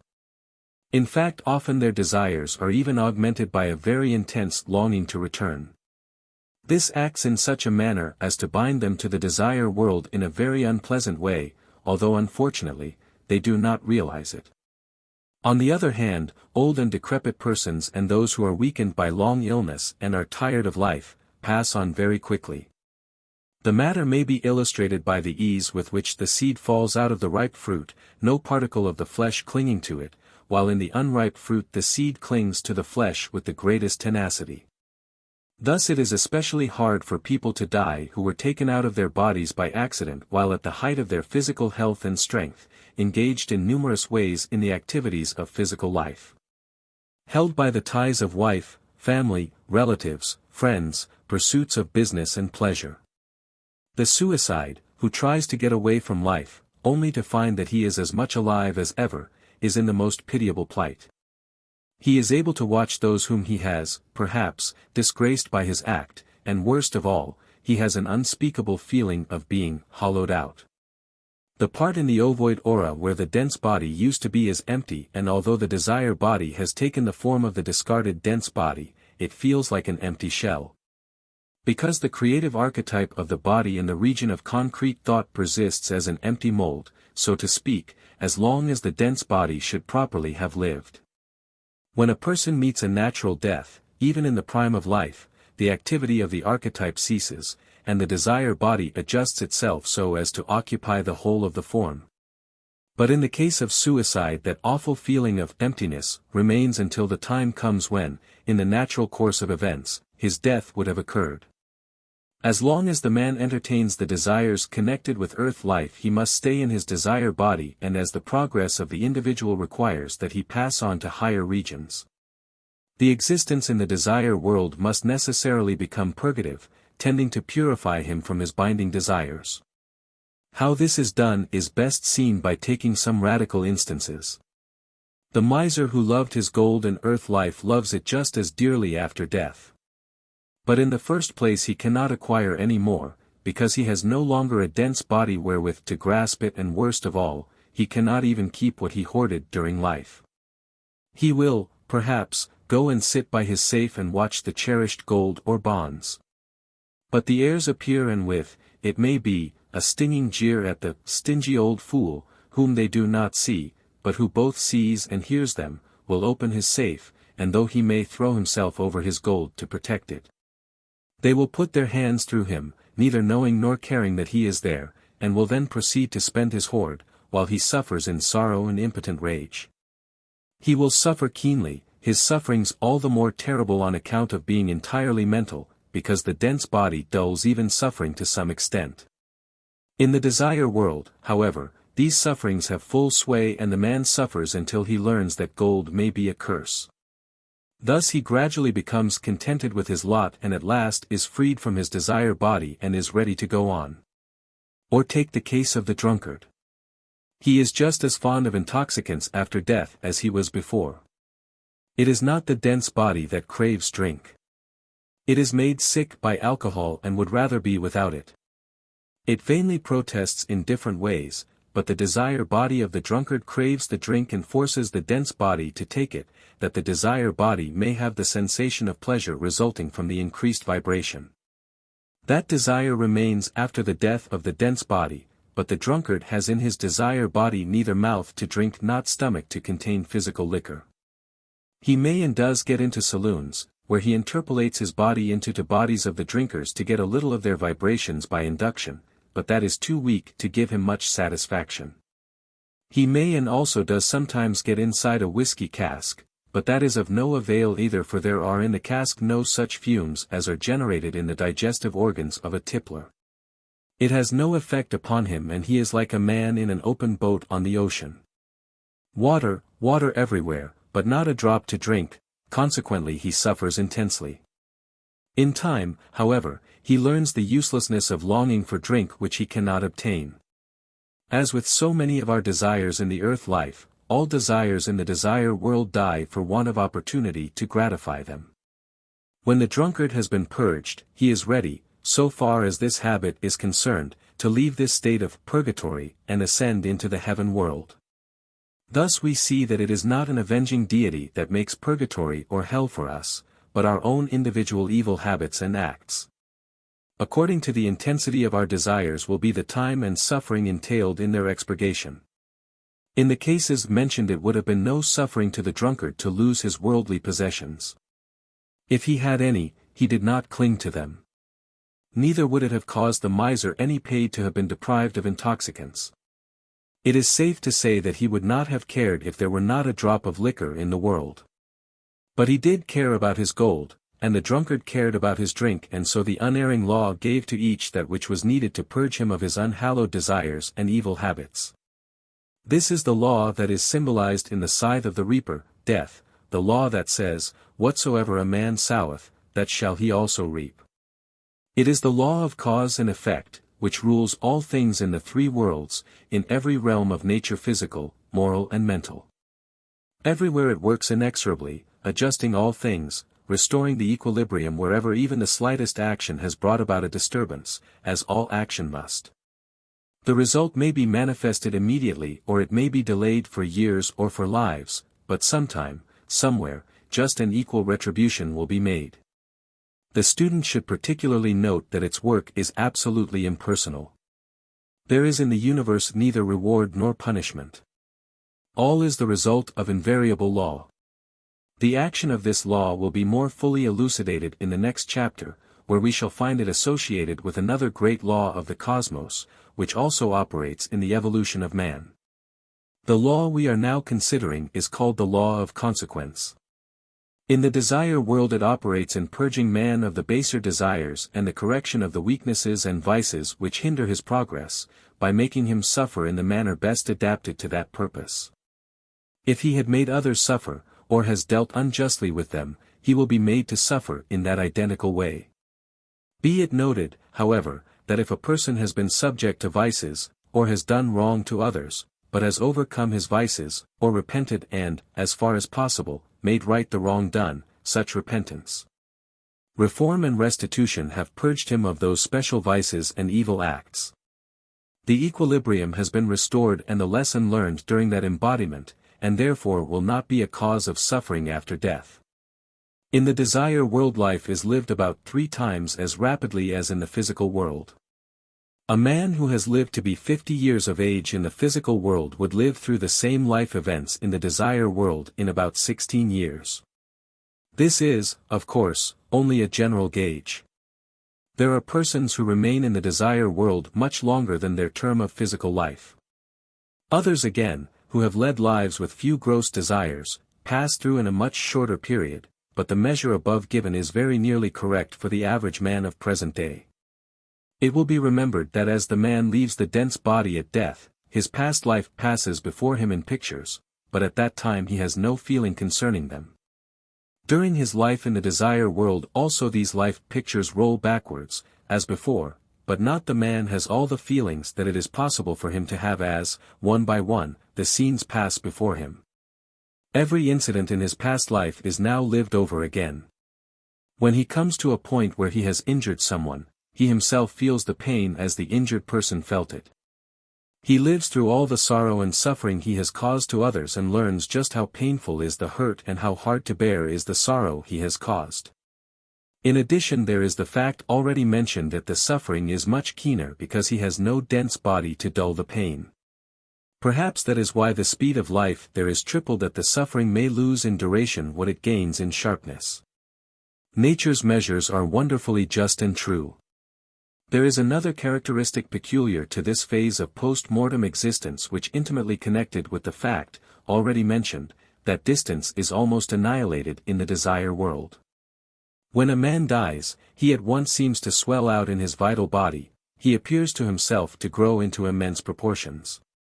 This feeling is due to the fact, not that the body really grows, but that the perceptive faculties receive so many impressions from various sources, all seeming to be close at hand. The same is true of the desire body. The man seems to be present with all the people with whom on earth he had relations of a nature which require correction. If he has injured one man in San Francisco and another in New York, he will feel as if part of him were in each place. This gives him a peculiar feeling of being cut to pieces. The student will now understand the importance of the panorama of the past life during the purgative existence, where this panorama is realized in definite feelings. If it lasted long and the man were undisturbed, the full, deep, clear impression etched into the desire body would make life in the desire world more vivid and conscious and the purgation more thorough than if. Because of distress at the loud outbursts of grief on the part of his relatives, at the deathbed and during the 3-day period previously mentioned the man had only vague impression of his past life. The spirit which has etched a deep clear record into its desire body will realize the mistakes of the past life so much more clearly and definitely than if the pictures were blurred on account of the individual's attention being diverted by the suffering and grief around him. His feeling concerning the things which cause his present suffering in the desire world will be much more definite if they are drawn from a distinct panoramic impression than if the duration of the process were short.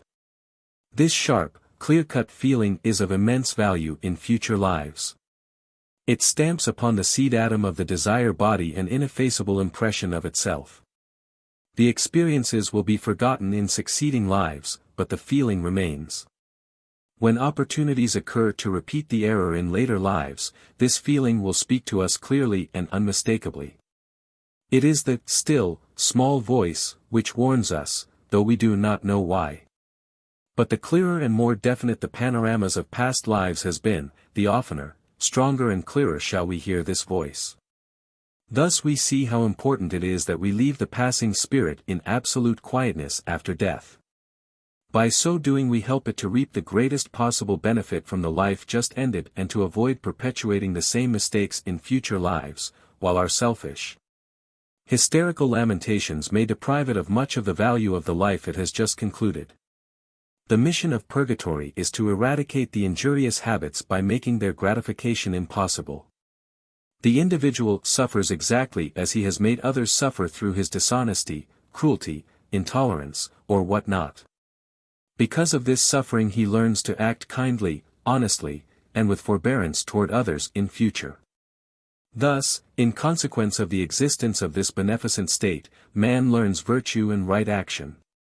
When he is reborn he is free from evil habits, at least every evil act committed is one of free will. The tendencies to repeat the evil of past lives remain, for we must learn to do right consciously and of our own will.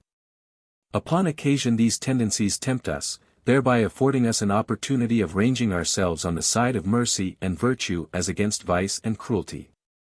But to indicate right action and to help us resist the snares and wiles of temptation, we have the feeling resulting from the expurgation of evil habits and the expiation of the wrong acts of past lives. If we heed that feeling and abstain from the particular evil involved, the temptation will cease. We have freed ourselves from it for all time. If we yield we shall experience keener suffering than before until at last we have learned to live by the golden rule, because the way of the transgressor is hard. Even then we have not reached the ultimate. To good to others because we want them to do good to us is essentially selfish. In time we must learn to do good regardless of how we are treated by others, as Christ said, we must love even our enemies. There is an inestimable benefit in knowing about the method and object of this purgation, because we are thus enabled to forestall it by living our purgatory here and now day by day, thus advancing much faster than would otherwise be possible. An exercise is given in the latter part of this work, the object of which is purification as an aid to the development of spiritual sight. It consists of thinking over the happenings of the day after retiring at night. We review each incident of the day, in reverse order, taking particular note of the moral aspect, considering whether we acted rightly or wrongly in each particular case regarding actions, mental attitude and actions, mental attitude and habits. By thus judging ourselves day by day, endeavoring to correct mistakes and wrong actions, we shall materially shorten or perhaps even eliminate the necessity for purgatory and be able to pass to the first heaven directly after death. If in this manner, we consciously overcome our weaknesses, we also make a very material advance in the school of evolution. Even if we fail to correct our actions, we derive an immense benefit from judging ourselves, thereby generating aspirations toward good, which in time will surely bear fruit in right action. In reviewing the day's happenings and blaming ourselves for wrong, we should not forget to impersonally approve of the good we have done and determine to do still better. In this way we enhance the good by approval as much as we abjure the evil by blame. Repentance and reform are also powerful factors in shortening the purgatorial existence, for nature never wastes effort in useless processes. When we realize the wrong of certain habits or acts in our past life, and determine to eradicate the habit and to redress the wrong committed, we are expunging the pictures of them from the subconscious memory, and they will not be there to judge us after death. Even though we are not able to make restitution for a wrong, the sincerity of our regret will suffice. Nature does not aim to get even, or to take revenge. Recompense may be given to our victim in other ways. Much progress ordinarily reserved for future lives will be made by the man who thus takes time by the forelock, judging himself and eradicating vice by reforming his character.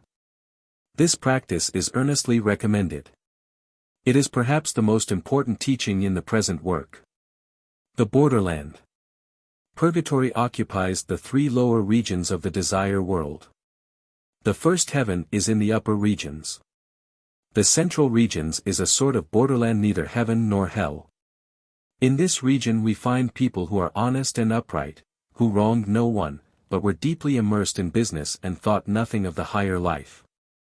For them the desire world is a state of the most indescribable monotony. There is no business in that world, nor is there, for a man of that kind, anything that will take its place.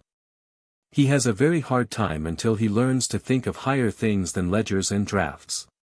The men who thought of the problem of life and came to the conclusion that death ends it all, who denied the existence of things outside the material sense world, these men also feel this dreadful monotony. They had expected annihilation of consciousness, but instead of that they find themselves with an augmented perception of persons and things about them. They had been accustomed to denying these things so vehemently that they often fancy the desire world an hallucination, and may frequently be heard exclaiming in the deepest despair, "When will it end? When will it end?" Such people are really in a pitiable state. They are generally beyond the reach of any help whatever and suffer much longer than almost anyone else. Besides, they have scarcely any life in the heaven world, where the building of bodies for future use is taught, so they put all their crystallizing thoughts into whatsoever body they build for a future life. And thus a body is built that has the hardening tendencies we see, for instance, in consumption.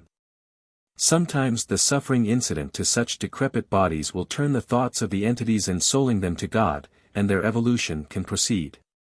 But in the materialistic mind lies the greatest danger of losing touch with the spirit and becoming an outcast. Therefore the elder brothers have been very seriously concerned for the last century regarding the fate of the Western world, and were it not for their special beneficent action in its behalf, we should have had a social cataclysm compared with which the French Revolution were child's play. The trained clairvoyant can see how narrowly humanity has escaped disasters of a nature so devastating that continents would have been swept into the sea. The reader will find a more extended and thorough exposition of the connection of materialism with volcanic outbursts in Chapter 18, where the list of the eruptions of Vesuvius would seem to corroborate the statement of such a connection. Unless it is credited to coincidence, as the skeptic generally does when confronted with facts and figures he cannot explain. The first heaven. When the purgatorial existence is over, the purified spirit rises into the first heaven, which is located in the three highest regions of the desire world, where the results of its sufferings are incorporated in the seed atom of the desire body, thus imparting to it the quality of right feeling, which acts as an impulse to good and a deterrent from evil in the future. Here the panorama of the past again unrolls itself backward, but this time it is the good acts of life that are the basis of feeling. When we come to scenes where we helped others, we realize anew all the joy of helping which was ours at the time, and in addition we feel all the gratitude poured out to us by the recipient of our help. When we come to scenes where we were helped by others, we again feel all the gratitude that we then felt toward our benefactor. Thus we see the importance of appreciating the favors shown us by others, because gratitude makes for soul growth. Our happiness in heaven depends upon the joy we gave others, and the valuation we placed upon what others did for us. It should be ever borne in mind that the power of giving is not vested chiefly in the moneyed man. Indiscriminate giving of money may even be an evil. It is well to give money for a purpose we are convinced is good, but service is 1,000-fold better. As Whitman says, "Behold, I do not give lectures, or a little charity. When I give myself." A kind look, expression of confidence, a sympathetic and loving helpfulness, these can be given by all regardless of wealth. Moreover, we should particularly endeavor to help the needy one to help himself, whether physically, financially, morally, or mentally, and not cause him to become dependent upon us or others. The ethics of giving, with the effect on the giver as a spiritual lesson, are most beautifully shown in Lowell's The Vision of Sir Launfal. The young and ambitious knight, Sir Launfal, clad in shining armor and astride a splendid charger, is setting out from his castle to seek the Holy Grail. On his shield gleams the cross, the symbol of the benignity and tenderness of our Savior, the meek and lowly one, but the knight's heart is filled with pride and haughty disdain for the poor and needy.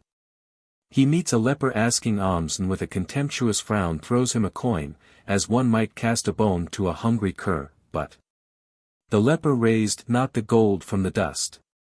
Better to me the poor man's crust.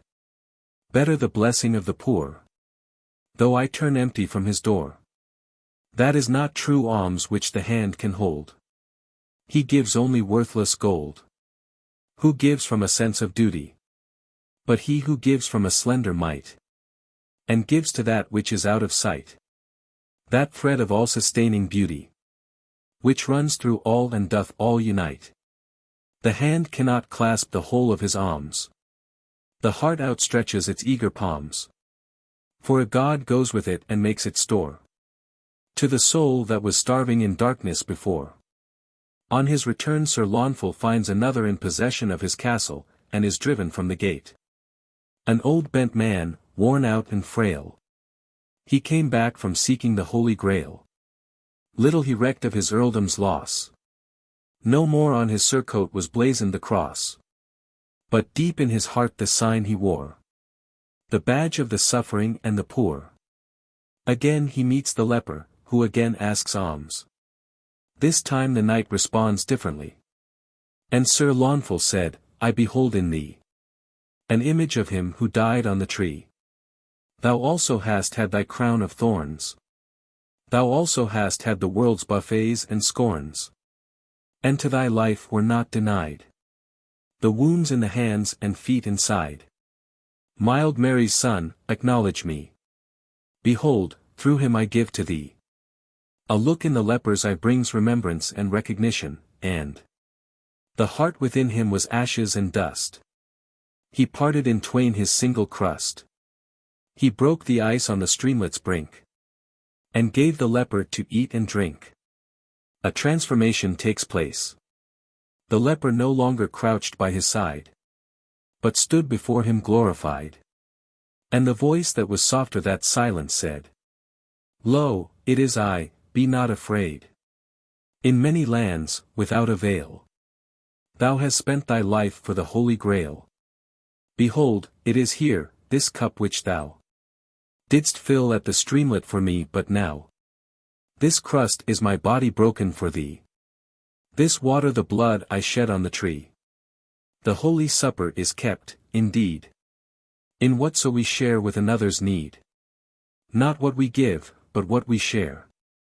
For the gift without the giver is bare. Who gives himself with his alms feeds three.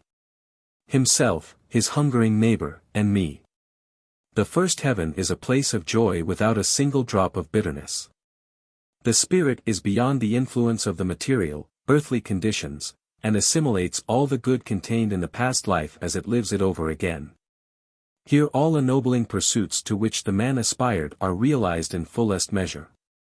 It is a place of rest, and the harder has been the life, the more keenly will rest be enjoyed. Sickness, sorrow, and pain are unknown quantities.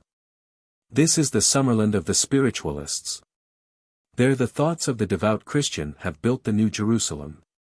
Beautiful houses, flowers, etc., are the portion of those who aspire to them. They build them themselves by thought from the subtle desire stuff. Nevertheless these things are just as real and tangible to them as our material houses are to us. All gain here the satisfaction which earth life lacked for them. There is one class there who lead a particularly beautiful life, the children. If we could but see them we would quickly cease our grief. When a child dies before the birth of the desire body, which takes place about the 14th year, it does not go any higher than the first heaven, because it is not responsible for its actions. Any more than the unborn child is responsible for the pain it causes the mother by turning and twisting in her womb. Therefore the child has not purgatorial existence.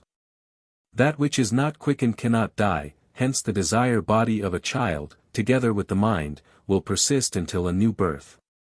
And for that reason such children are very apt to remember their previous life as instanced in the case cited elsewhere. For such children the first heaven is a waiting place where they dwell from 1 to 20 years, until an opportunity for a new birth is offered. Yet it is more than simply a waiting place, because there is much progress made during this interim. When a child dies there is always some relative awaiting it, or, failing that there are people who love to mother children in the earth life who find delight in taking care of a little waif. The extreme plasticity of the desire stuff makes it easy to form the most exquisite living toys for the children, and their life is one beautiful play, nevertheless their instruction is not neglected. They are formed into classes according to their temperaments, but quite regardless of age. In the desire world it is easy to give object lessons in the influence of good and evil passions on conduct and happiness. These lessons are indelibly imprinted upon the child's sensitive and emotional desire body, and remain with it after rebirth, so that many a one living a noble life owes much of it to the fact that he was given this training. Often when a weak spirit is born, the compassionate ones, the invisible leaders who guide our evolution, cause it to die in early life that it may have this extra training to fit it for what may be perhaps a hard life. This seems to be the case particularly where the etching on the desire body was weak in consequence of a dying person having been disturbed by the lamentations of his relatives, or because he met death by accident or on the battlefield. He did not under those circumstances experience the appropriate intensity of feeling in his post-mortem existence, therefore, when he is born and dies early life, the loss is made us as above. Often the duty of caring for such a child in the heaven life falls to those who were the cause of the anomaly. They are thus afforded a chance to make up for the fault and to learn better. Or perhaps they become the parents of the one they harmed and care for it during the few years it lives. It does not matter then if they do lament hysterically over its death, because there would be no pictures of any consequence in a child's vital body.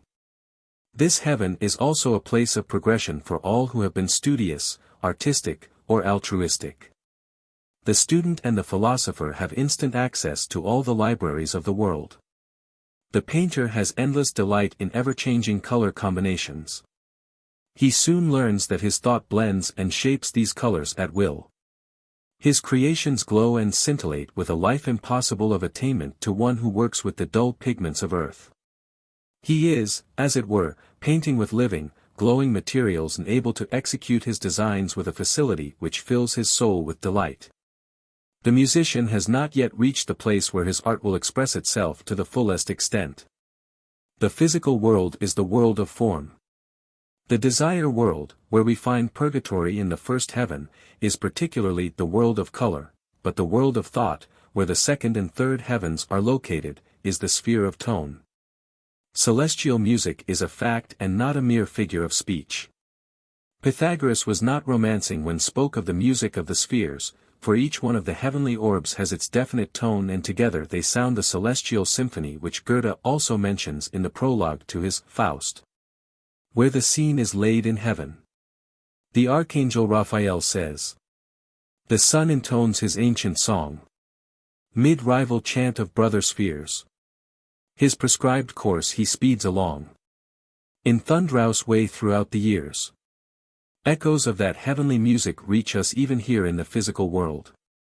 They are our most precious possession, even though they are as elusive as a will-o'-the-wisp, and cannot be permanently created, as can other works of art, a statue, a painting, or a book. In the physical world tone dies and vanishes the moment after it is born. In the first heaven these echoes are, of course, much more beautiful and have more permanency, hence there the musician hears sweeter strains than ever he did during earth life.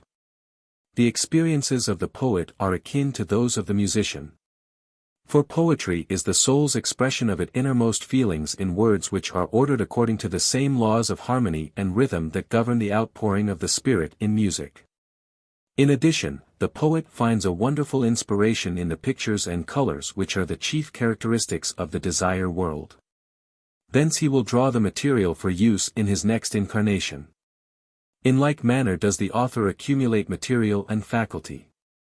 The philanthropist works out his altruistic plans for the upliftment of man. If he failed in one life, he will see the reason for it in the first heaven and will there learn how to overcome the obstacles and avoid the errors that made his plan impracticable. In time a point is reached where the result of the pain and suffering incident to purgation, together with the joy extracted from the good actions of the past life, have been built into the seed atom of the desire body. Together these constitute what we call conscience, that impelling force which warns us against evil as productive of pain and inclines us toward good as productive of happiness and joy. Then man leaves his desire body to disintegrate, as he left his dense body and vital body. He takes with him the forces only of the seed atom, which are to form the nucleus of future desire bodies, as it was the persistent particle of his past vehicles of feeling. As stated above, the forces of the seed atom are withdrawn. To the materialist force and matter are inseparable. The occultist knows differently. To him they are not two entirely distinct and separate concepts, but the two poles of one spirit. Matter is crystallized spirit. Force is the same spirit not yet crystallized. This has been said before, but it cannot be too strongly impressed upon the mind. In this connection the illustration of the snail is very helpful. Matter, which is crystallized spirit, corresponds to the snail's house, which is crystallized snail. The chemical force which moves matter, making it available for the building of form, and the snail which moves its house are also good correspondences. That which is now the snail will in time become the house, and that which is now force will in time become matter when it has crystallized further.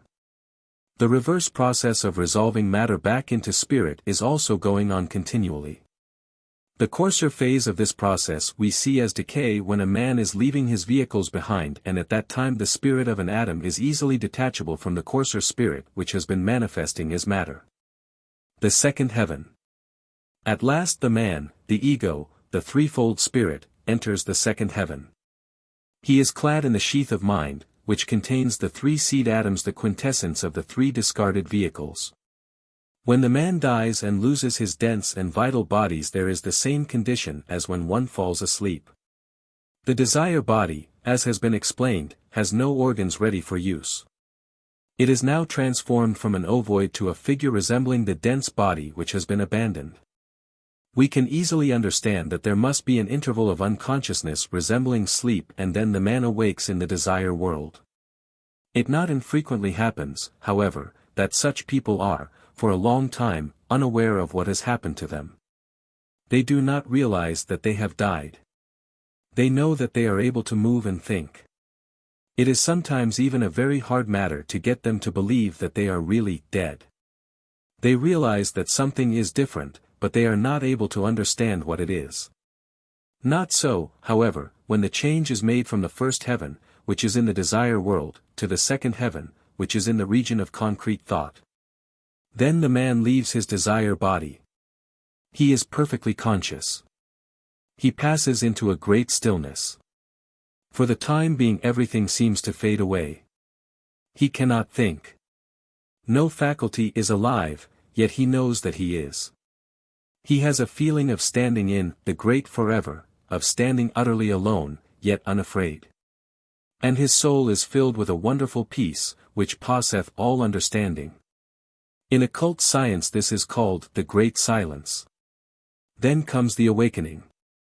The spirit is now in its homeworld heaven. Here the first awakening brings to the spirit the sound of the music of the spheres. In our earth life we are so immersed in the little noises and sounds of our limited environment that we are incapable of hearing the music of the marching orbs, but the occult scientist hears it. He knows that the 12 signs of the zodiac and the 7 planets form the sounding board and strings of Apollo's 7-stringed lyre. He knows that were a single discord to mar the celestial harmony from that grand instrument there would be a wreck of matter and a crash of worlds. The power of rhythmic vibration is well known to all who have given the subject even the least study. For instance, soldiers are commanded to break step when crossing a bridge, otherwise their rhythmic tramp would shatter the strongest structure. The Bible story of the sounding of the ram's horn while marching around the walls of the city of Jericho is not nonsensical in the eyes of the occultist. In some cases similar things have happened without the world smiling in supercilious incredulity. A few years ago, a band of musicians were practicing in a garden close to the very solid wall of an old castle. There occurred at a certain place in the music a prolonged and very piercing tone. When this note was sounded, the wall of the castle suddenly fell. The musicians had struck the keynote of the wall and it was sufficiently prolonged to shatter it. When it is said that this is the world of tone, it must not be thought that there are no colors. Many people know that there is an intimate connection between color and tone. Then when a certain note is struck, a certain color appears simultaneously. So it is also in the heaven world. Color and sound are both present, but the tone is the originator of the color. Hence it is said, that this is particularly the world of tone, and it is this tone that builds all forms in the physical world. The musician can hear certain tones in different parts of nature, such as the wind in the forest, the breaking of the surf on the beach, the roar of the ocean and the sounding of many waters. These combined tones make a whole which is the keynote of the earth, its tone. As geometrical figures are created by drawing a violin bow over the edge of a glass plate containing sand, so the forms we see around us are the crystallized sound figures of the archetypal forces which play into the archetypes in the heaven world. The work done by man in the heaven world is many-sided. It is not in the least an inactive, dreamy, not illusory existence. It is a time of the greatest and most important activity in preparing for the next life, as sleep is an active preparation for the work of the following day. Here the quintessence of the three bodies is built into the threefold spirit. As much of the desire body as the man had worked upon during life, by purifying his desires and emotions, will be welded into the human spirit, thus giving an improved mind in the future. As much of the vital body as the life spirit had worked upon, transformed, spiritualized, and thus saved from the decay to which the rest of the vital body is subject, will be amalgamated with the life spirit to ensure a better vital body and temperament in the succeeding lives. As much of the dense body as the divine spirit has saved by right action will be worked into it and will bring better environment and opportunities. The spiritualization of the vehicle is accomplished by cultivation of the faculties of observation, discrimination and memory, devotion to high ideals, prayer, concentration, persistence and right use of the life forces. The second heaven is the real home of man, the ego, the thinker. Here he dwells for centuries, assimilating the fruit of the last earth life and preparing the earthly conditions which will be best suited for his next step in progress. The sound or tone which pervades this region, and is everywhere apparent as color, is his instrument, so to speak. It is this harmonious sound vibration which, as an elixir of life, builds into the threefold spirit the quintessence of the threefold body, upon which it depends for growth. The life in the second heaven is an exceedingly active one, varied in many different ways. The ego assimilates the fruits of the last earth life and prepares the environment for a new physical existence. It is not enough to say that the new conditions will be determined by conduct and action in the life just closed. It is required that the fruits of the past be worked into the world which is to be the next scene of activity while the ego is gaining fresh physical experiences and gathering further fruit. Therefore all the denizens of the heaven world work upon the models of the earth, all of which are in the region of concrete thought. They alter the physical features of the earth, and bring about the gradual changes which vary its appearance, so that on each return to physical life a different environment has been prepared, wherein new experiences may be gained. Climate, flora, and fauna are altered by man under the direction of higher beings, to be described later. Thus the world is just what we ourselves, individually and collectively, have made it, and it will be what we make it. The occult scientist sees in everything that happens a cause of a spiritual nature manifesting itself, not omitting the prevalence and alarmingly increasing frequency of seismic disturbances, which it traces to the materialistic thought of modern science. It is true that purely physical causes can bring about such disturbances, but is that the last word on the subject? Can we always get the full explanation by merely recording what appears on the surface? Surely not. We see two men conversing on the street and one suddenly strikes the other, knocking him down. One observer may say that an angry knocked the man down. Another may scoff at this answer and declare that he saw the arm lifted, the muscles contract, the arm shooting out and coming in contact with the victim, who was knocked down.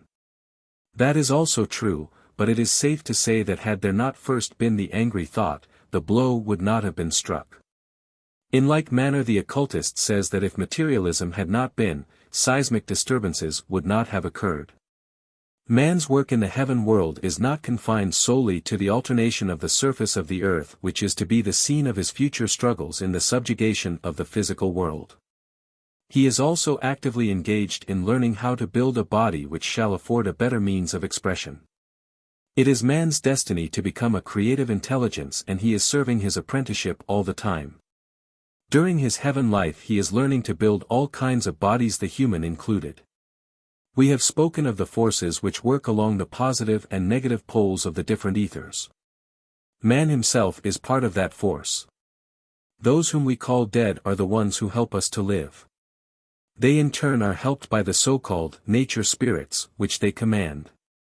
Man is directed in this work by teachers from the higher creative hierarchies, which helped him to build his vehicles before he attained self-consciousness, in the same way he himself now builds his bodies in sleep. During heaven life they teach him consciously. The painter is taught to build an accurate eye, capable of taking in a perfect perspective and of distinguishing colors and shades to a degree inconceivable among those not interested in color and light. The mathematician has to deal with space, and the faculty for space perception is connected with the delicate adjustment of the three semicircular canals which are situated inside the ear, each pointing in one of the three dimensions in space. Logical thought and mathematical ability are in proportion to the accuracy of the adjustment of these semicircular canals. Musical ability is also dependent upon the same factor, but in addition to the necessity for the proper adjustment of the semicircular canals, the musician requires extreme delicacy of the fibers of chordae, of which there are about 10,000 in the human ear, each capable of interpreting about 25 gradations of tone. In the ears of the majority of people they do not respond to more than from 3 to 10 of the possible gradations. Among ordinary musical people the greatest degree of efficiency is about 15 sounds to each fiber. But the master musician, who is able to interpret and bring down music from the heaven world, requires a greater range to be able to distinguish the different notes and detect the slightest discord in the most complicated chords. Persons who require organs of such exceeding delicacy for the expression of their faculties are specially taken care of, as the higher state of their development merits and demands. None other ranks so high as the musician. Which is reasonable when we consider that while the painter draws his inspiration chiefly from the world of color, the nearer desire world, the musician attempts to bring us the atmosphere of our heavenly home world, where, as spirits, we are citizens, and to translate them into the sounds of earth life. His is the highest mission, because as a mode of expression for soul life, music reigns supreme. That music is different from and higher than all the other arts can be understood when we reflect that a statue or painting, when once created, is permanent. They are drawn from the desire world and are therefore more easily crystallized, while music, being of the heaven world, is more elusive and must be recreated each time we hear it. It cannot be imprisoned, as shown by the unsuccessful attempts to do so partially by means of such mechanical devices as phonographs and piano players. The music so reproduced loses much of the soul-stirring sweetness it possesses when it comes fresh from its own world, carrying to the soul memories of its home and speaking to it in a language that no beauty expressed in marble or upon canvas can equal. The instrument through which man senses music is the most perfect sense organ in the human body. The eye is not by any means true, but the ear is, in the sense that it hears every sound without distortion, while the eye often distorts what it sees. In addition to the musical ear, the musician must also learn to build a long, fine hand with slender fingers and sensitive nerves, otherwise he would not be able to reproduce the melodies he hears. It is a law of nature that no one can inhabit a more efficient body that he is capable of building. He first learns to build a certain grade of body and afterwards he learns to live in it. In that way he discovers its defects and is taught how to remedy them. All men work unconsciously at the building of their bodies during antenatal life until they have reached the point where the quintessence of former bodies which they have saved is to be built in. Then they work consciously. It will therefore be seen that the more a man advances and the more he works on his vehicles, thus making them immortal, the more power he has to build for a new life. The advanced pupil of an occult school sometimes commences to build for himself as soon as the work during the first 3 weeks, which belongs exclusively to the mother, has been completed. When the period of unconscious building has passed, the man has a chance to exercise his nascent creative power, and the true original creative process, epigenesis, begins. Thus we see that man learns to build his vehicles in the heaven world, and to use them in the physical world. Nature provides all phases of experience in such a marvelous manner and with such consummate wisdom that as we learn to see deeper and deeper into her secrets we are more and more impressed with our own insignificance and with an ever-growing reverence for God, whose visible symbol nature is. The more we learn of her wonders, the more we realize that this world system is not the vast perpetual motion machine unthinking people would have us believe. It would be quite as logical to think that if we toss a box of loose type into the air the characters will have arranged themselves into the words of a beautiful poem by the time they reach the ground. The greater the complexity of the plan, the greater the argumental weight in favor of the theory of an intelligent divine author. The third heaven. Having assimilated all the fruits of his last life and altered the appearance of the earth in such a manner as to afford him the necessary environment for his next step towards perfection. Having also learned by work on the bodies of others, to build a suitable body through which to express himself in the physical world, and having at last resolved the mind into the essence which builds the threefold spirit.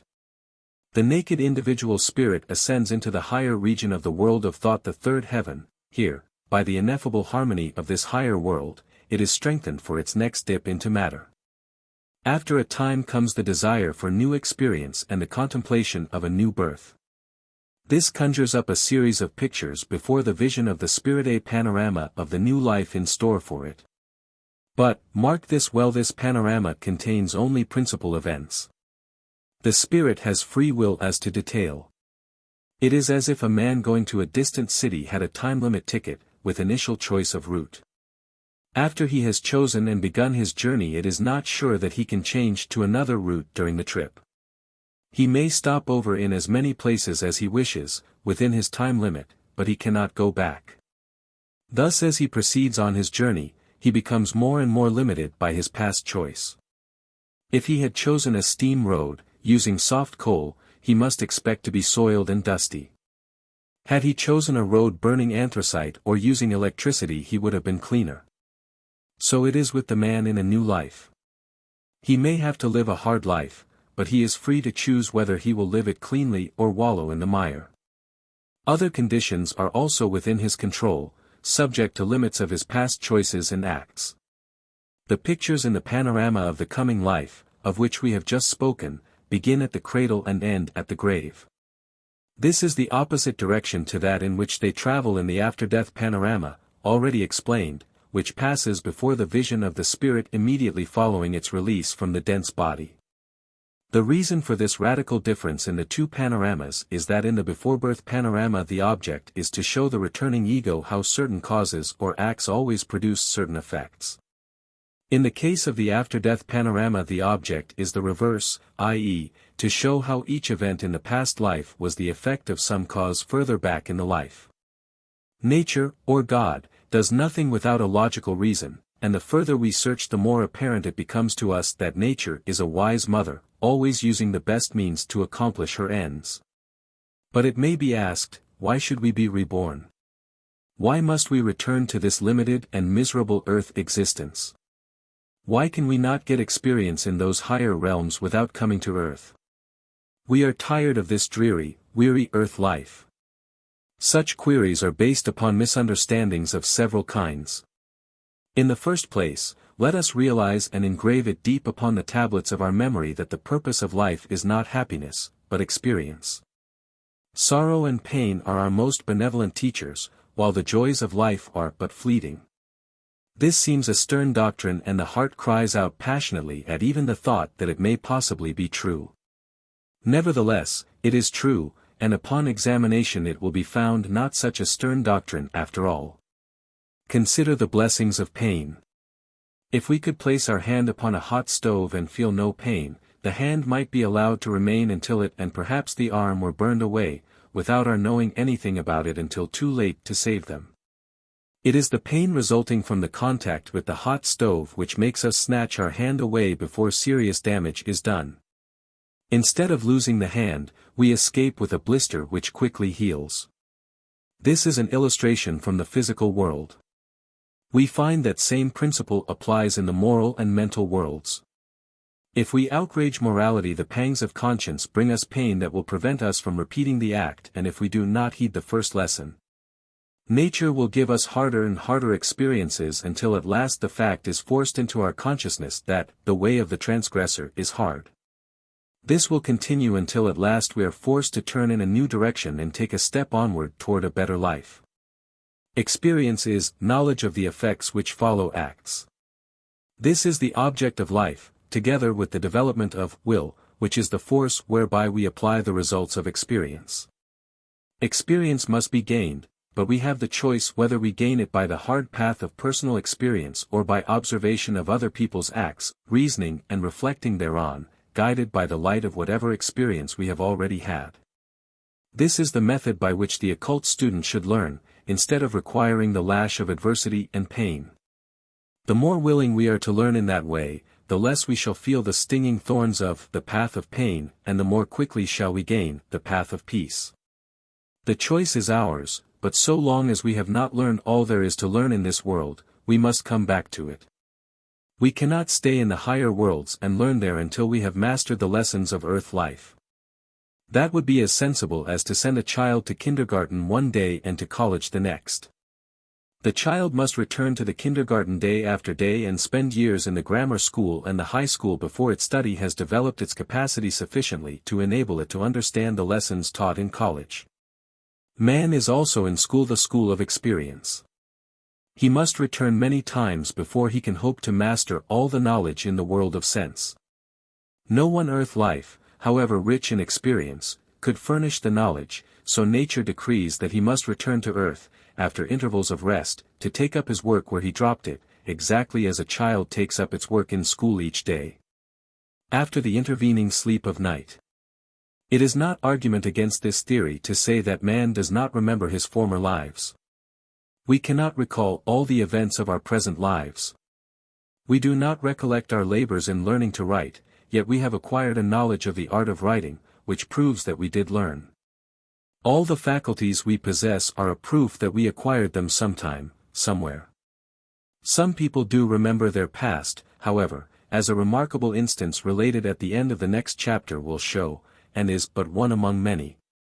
Again, if there were no return to earth, what is the use of living? Why strive for anything? Why should a life of happiness in an eternal heaven be the reward for a good life? What benefit could come from a good life in a heaven where everybody is already happy? Surely in a place where everybody is happy and contented there is no need for sympathy, self-sacrifice, or wise counsel. No one would need them here. But on earth there are many who need those very things, and such humanitarian and altruistic qualities are of the greatest service to struggling humanity. Therefore the great law, which works for good, brings man back to work again in the world for the benefit to himself and others, with his acquired treasures, instead of letting them go to waste in a heaven where no one needs them. Preparations for rebirth. Having thus seen the necessity for repeated embodiments, we will next consider the method by which this purpose is accomplished. Previous to taking the dip into matter, the threefold spirit is naked, having only the forces of the four seed atoms, which are the nuclei of the threefold body and the sheath of mind. Its descent resembles the putting on of several pairs of gloves of increasing thickness, as previously illustrated. The forces of the mind of the last life are awakened from their latency in the seed atom. This begins to attract to itself materials from the highest subdivision of the region of concrete thought, in a manner similar to that in which a magnet draws to itself iron filings. If we hold a magnet over a miscellaneous heap of filings of brass, silver, gold, iron, lead and other metals, we shall find that it selects only iron filings and that even of them it will take no more than its strength enables it to lift. Its attractive power is of a certain kind and is limited to a certain quantity of that kind. The same is true of the seed atom. It can take, in each region, nothing except the material for which it has an affinity and nothing beyond a certain definite quantity even of that. Thus the vehicle built around this nucleus becomes an exact counterpart of the corresponding vehicle of the last life minus the evil which has been expurgated and plus the quintessence of good which has been incorporated in the seed atom.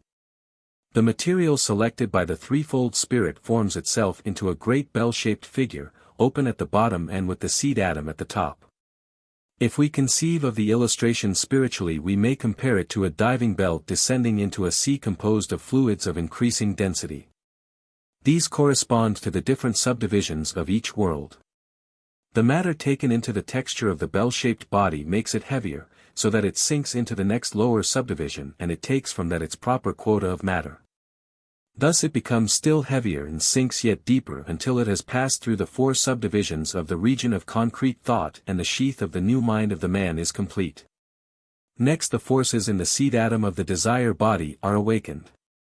It places itself at the top of the bell, inside, and the materials of the seventh region of the desire world draw around it until it sinks to the sixth region, getting more material there.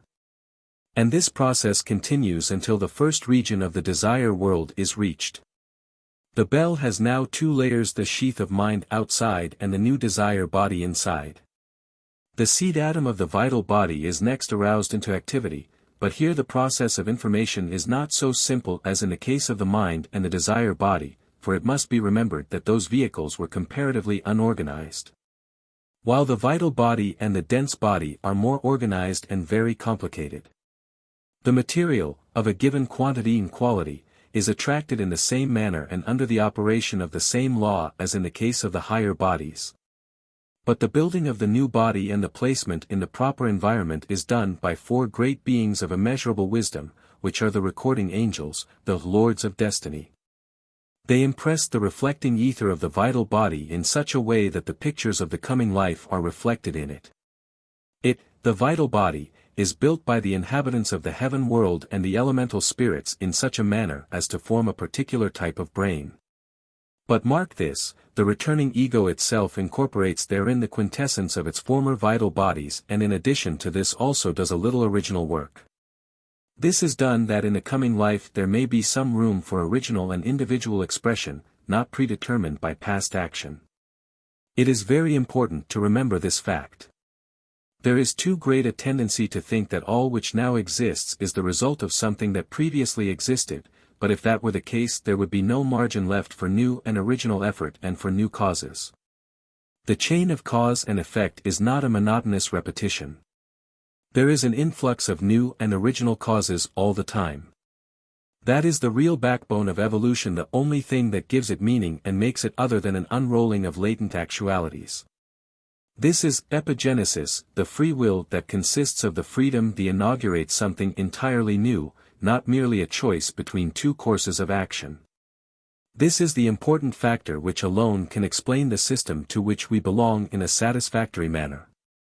Involution and evolution is themselves are insufficient, but coupled with epigenesis we have a full triad of explanation.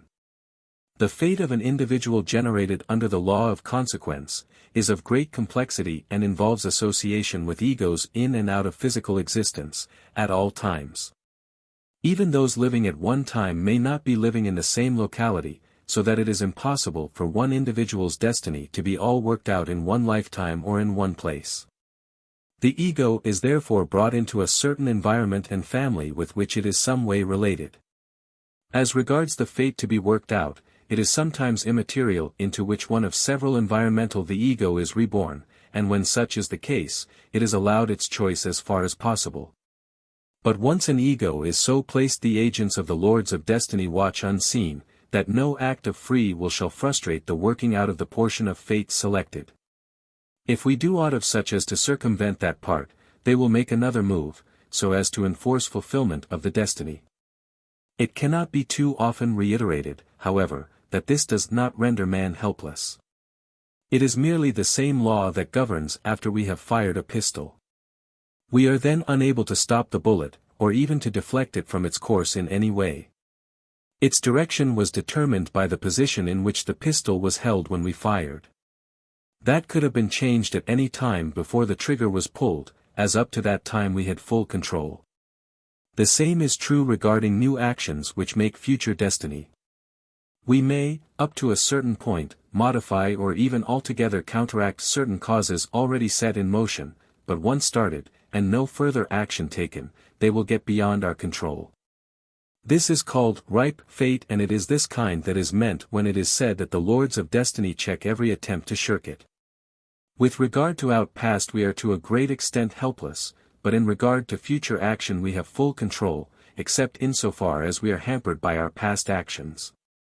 By and by, however, as we learn that we are the cause of our own sorrow or joy, we shall awake to the necessity of ordering our lives more in harmony with the laws of God and thus rise above these laws of the physical world. That is the key to emancipation, as Goethe says. From every power that all the world enchains, man frees himself when self-control he gains. The vital body, having been molded by the Lords of Destiny, will give form to the dense body, organ of organ. This matrix or mold is then placed in the womb of the future mother. The seed atom for the dense body is in the triangular head of one of the spermatozoa in the semen of the father. This alone makes fertilization possible, and here is the explanation of the fact that so many times sex unions are unfruitful. The chemical constituents of the seminal fluid and the ova are the same at all times, and were these the only requirements, the explanation of the phenomenon of infertility, if sought in the material, visible world alone, would not be found. It becomes plain, however, when we understand that as the molecules of water freeze only along the lines of force in the water and manifest as ice crystals instead of freezing into a homogeneous mass. As would be the case if there were no lines of force previous to coagulation, so there can be no dense body built until there is a vital body in which to build the material. Also there must be a seed atom for the dense body, to act as gauge of the quality and quantity of the matter which is to be built into that dense body. Although at the present stage of development there is never full harmony in the materials of the body, because that would mean a perfect body, yet the discord must not be so great as to be disruptive of the organism. Thus while heredity in the first place is true only as regards the material of the dense body and not the soul qualities, which are entirely individual, the incoming ego also does a certain amount of work on its dense body, incorporating in it the quintessence of its past physical qualities. No body is an exact mixture of the qualities of its parents, although the ego is restricted to the use of the materials taken from the bodies of the father and mother. Hence a musician incarnates where he can get the material to build the slender hand and the delicate ear, with its sensitive fibers of cordy and its accurate adjustment of the 3 semicircular canals. The arrangement of these materials, however, is, to the extent named, under the control of the ego. It is as though a carpenter were given a pile of boards to use in building a house in which to live, but is left to his own judgment as to the kind of house he wishes to build. Except in the case of a very highly developed being, this work of the ego is almost negligible at the present stage of man's evolution. The greatest scope is given in the building of the desire body, very little in that of the vital body, and almost none in the dense body. Yet even this little is sufficient to make each individual an expression of his own spirit and different from the parents. When the impregnation of the ovum has taken place, the desire body of the mother works upon it for a period of from 18 to 21 days, the ego remaining outside in its desire body and mind sheath, yet always in close touch with the mother. Upon the expiration of that time the ego enters the mother's body. The bell-shaped vehicles draw themselves down over the head of the vital body and the bell closes at the bottom. From this time the ego broods over its coming instrument until the birth of the child and the new earth life of the returning ego commences. Birth of the dense body. The vehicles of the newborn do not at once become active. The dense body is helpless for a long time after birth. Reasoning from analogy, we can readily see that the same must be the case with the higher vehicles. The occult scientist sees it, but even without clairvoyance reason will show that this must be so. As the dense body is slowly prepared for the separate, individual life within the protecting cover of the womb, so the other bodies are gradually born and nurtured into activity. And while the times given in the following description are but approximate, they are nevertheless accurate enough for general purposes and show the connection between the microcosm and the macrocosm, the individual and the world.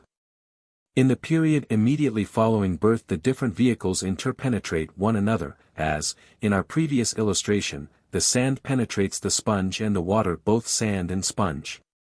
But, though they are all present, as in adult life, they are merely present. None of their positive faculties are active. The vital body cannot use the forces which operate along the positive pole of the ethers. Assimilation, which works along the positive pole of the chemical ether, is very dainty during childhood, and what there is of it is due to the macrocosmic vital body. The ethers of which act as a womb for the child's vital body until the 7th year, gradually ripening it during that period. The propagative faculty, which works along the positive pole of the life ether, is also latent. The heating of the body which is carried on along the positive pole of the light ether and the circulation of the blood are due to the macrocosmic vital body. The ethers acting on the child and slowly developing it to the point where it can control these functions itself. The forces working along the negative pole of the ethers are so much the more active.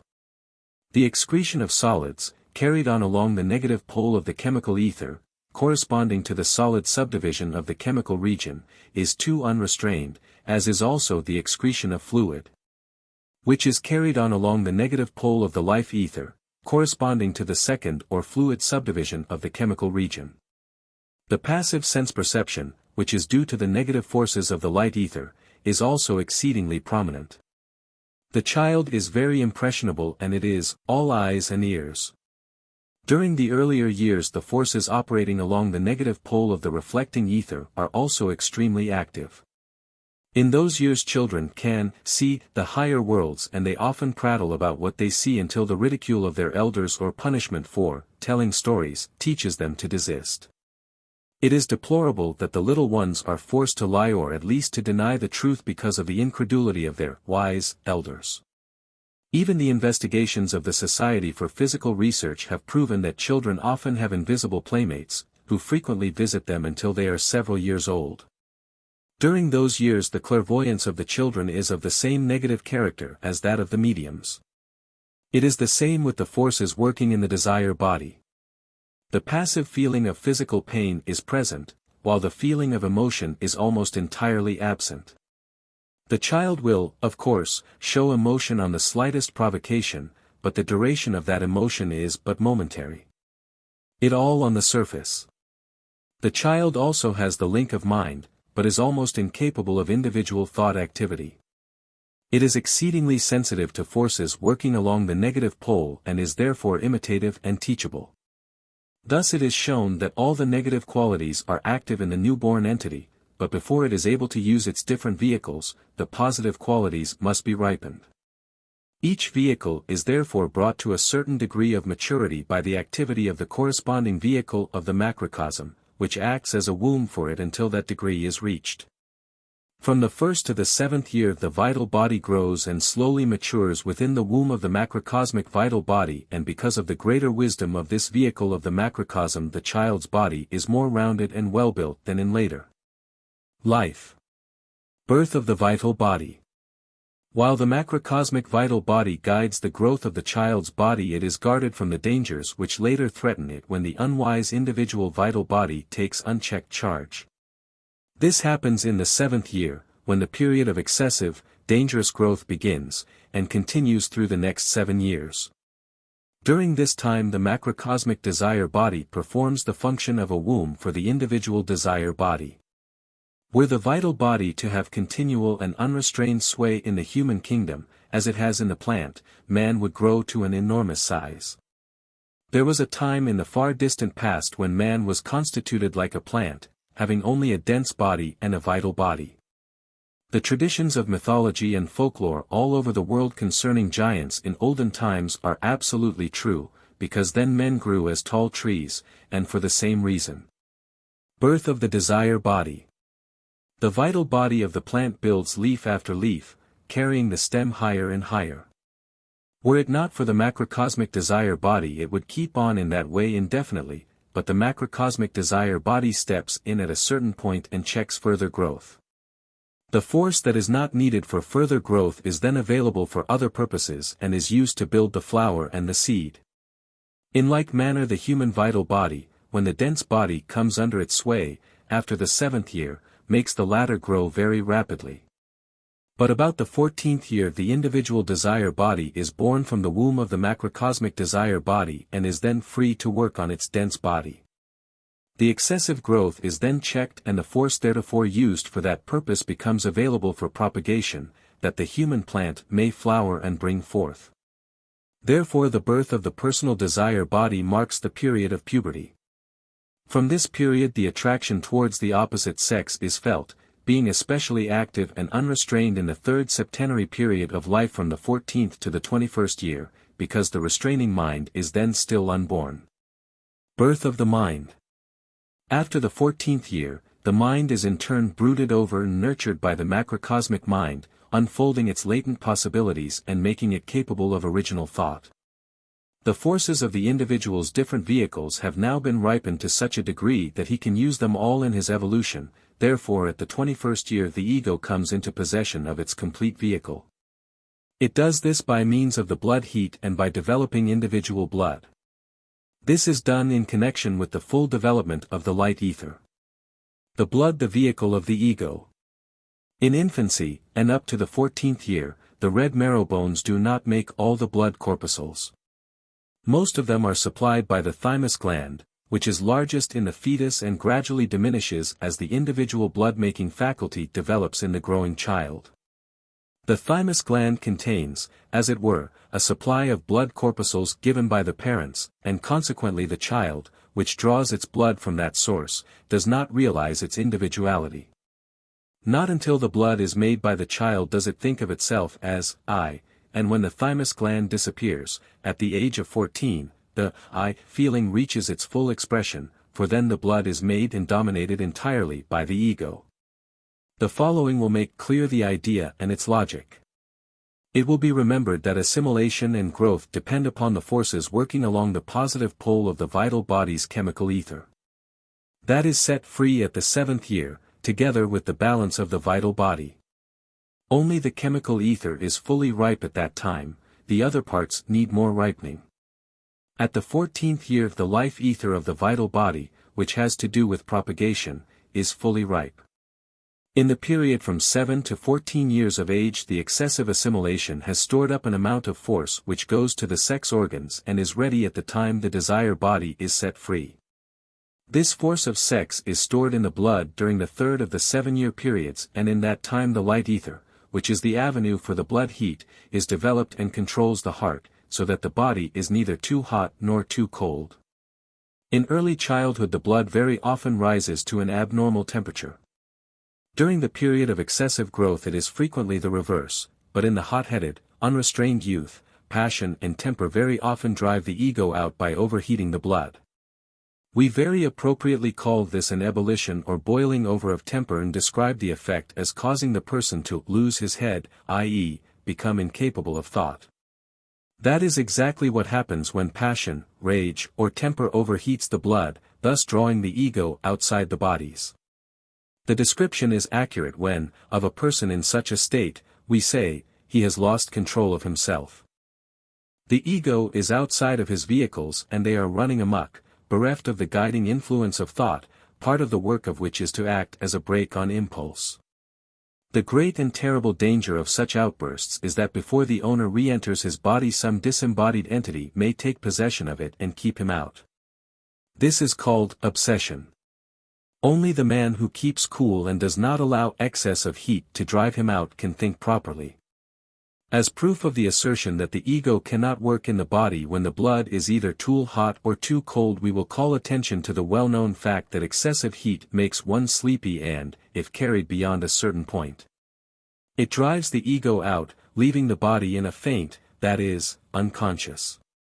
Excessive cold has also a tendency to make the body sleepy or unconscious. It is only when the blood is at or near the normal temperature that the ego can use it as a vehicle of consciousness. To further show the connection of the ego with the blood, we may mention the burning blush of shame, which is an evidence of the manner in which the blood is driven to the head, thus overheating the brain and paralyzing thought. Fear is the state when the ego wants to barricade himself against some outside danger.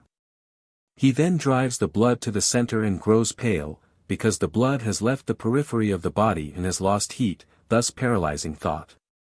His blood freezes, he shivers and his teeth chatter, as when the temperature is lowered by atmospheric conditions. In fever the excess of heat causes delirium. The full-blooded person, when the blood is not too hot, is active in body and mind, while the anemic person is sleepy.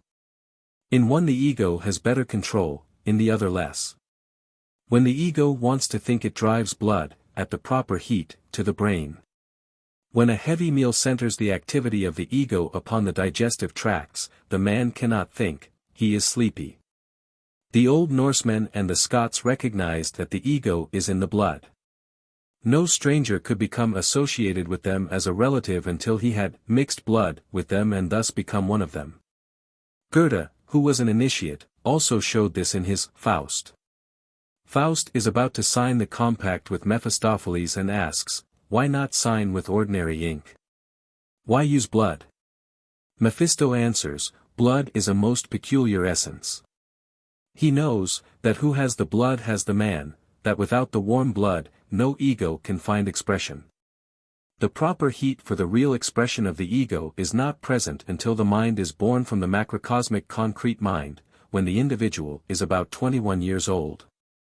Statutory law also recognizes this as the earliest age when the man is deemed fit to exercise a franchise. At the present stage of human development, the man goes through these principal stages in each life cycle, from one birth to the next. Chapter 4. Rebirth and the Law of Consequence. Only 3 theories worthy of note have ever been brought forward to solve the riddle of life and death. In the previous chapter we have, to some extent, explained one of these 3 theories, that of rebirth, together with its companion law, the law of consequence. It may not be out of place to compare the theory of rebirth with the other 2 theories advanced, with a view to ascertaining their relative foundation in nature.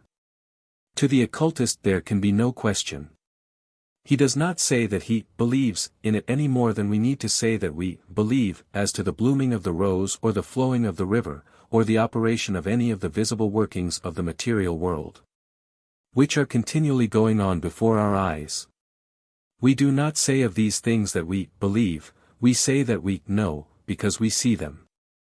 So the occult scientist can say, I know, in regard to rebirth, the law of consequence and their corollaries. He sees the ego and can trace its path after it has passed out of the dense body at death until it has reappeared on earth through a new birth. Therefore to him no belief is necessary. For the satisfaction of others, however, it may be well to examine these 3 theories of life and death in order to arrive at an intelligent conclusion. Any great law of nature must necessarily be in harmony with all her other laws.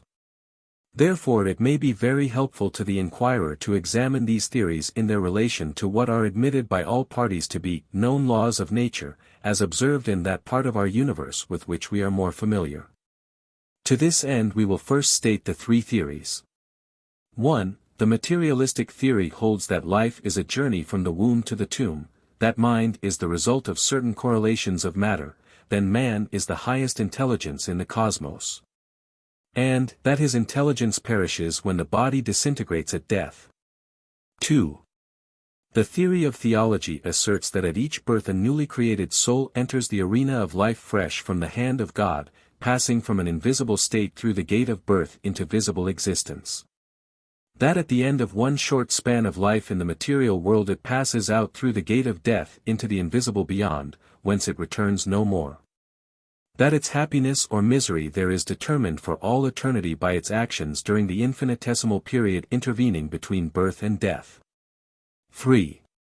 The theory of rebirth teaches that each soul is an integral part of God, enfolding all divine possibilities as the seed enfolds the plant.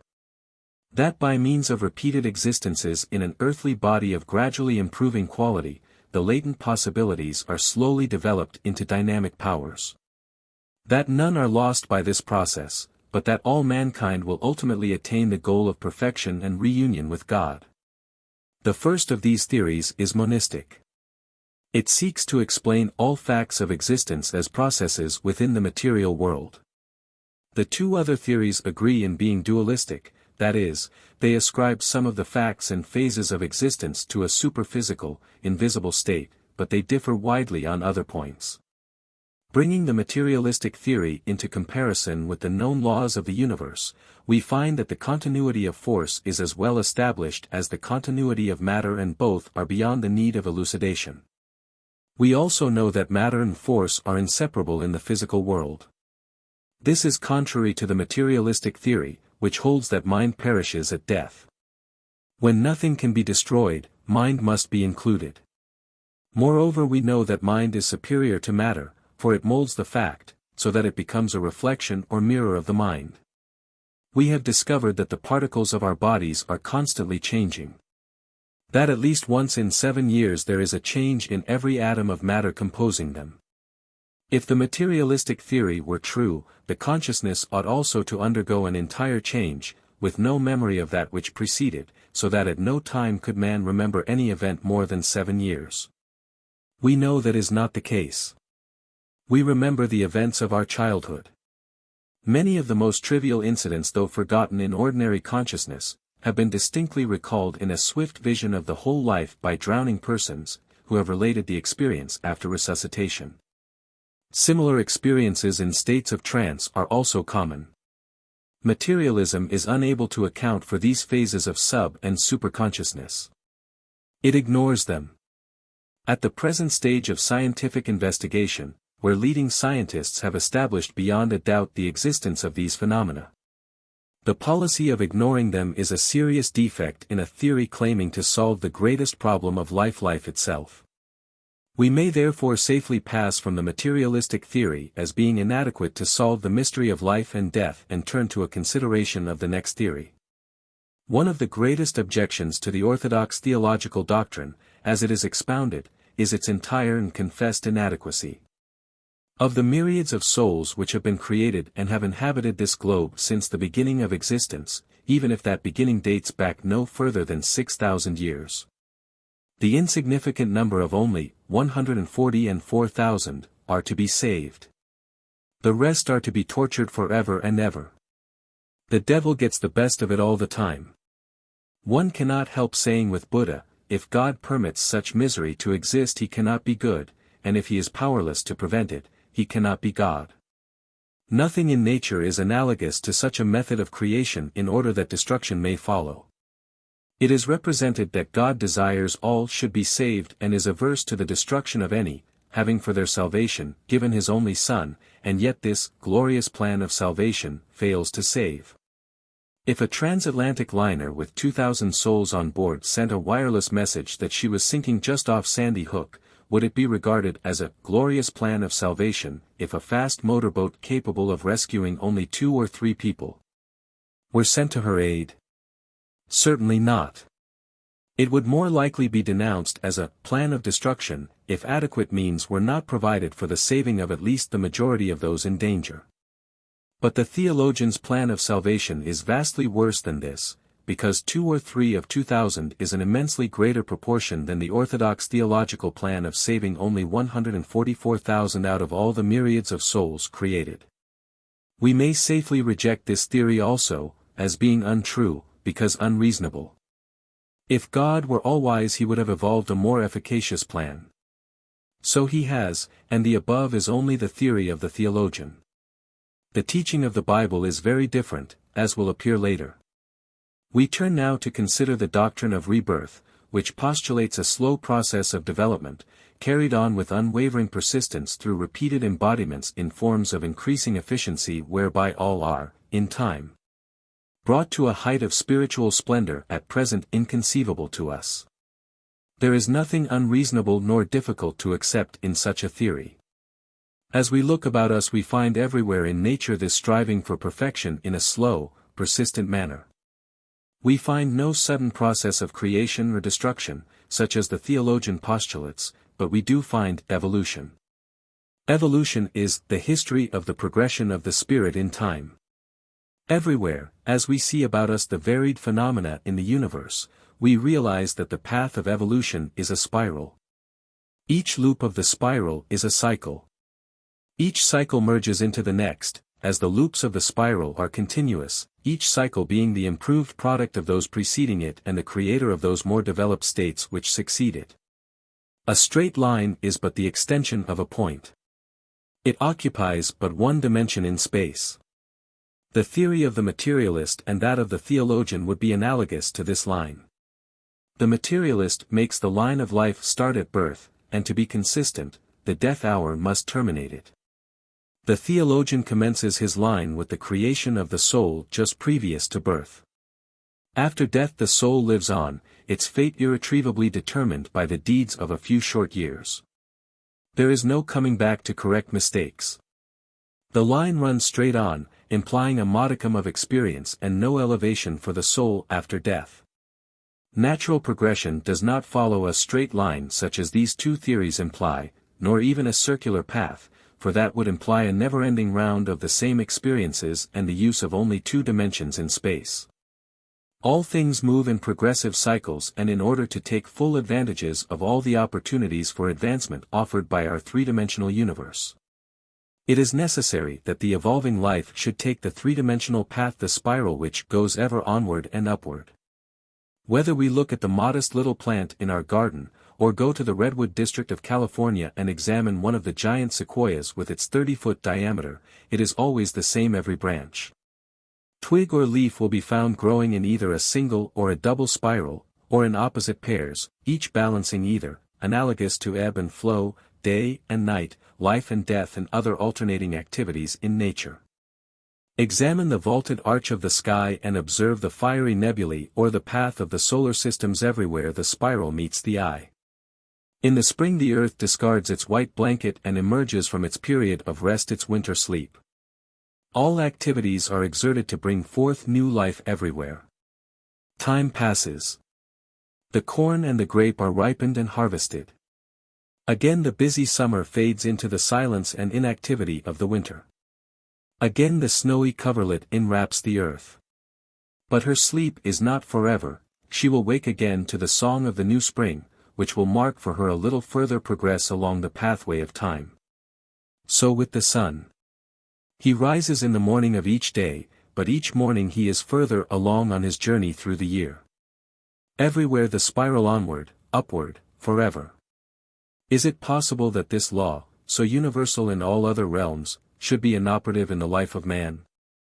Shall the earth wake each year from its winter sleep, shall the tree and the flower live again and man die? It cannot be.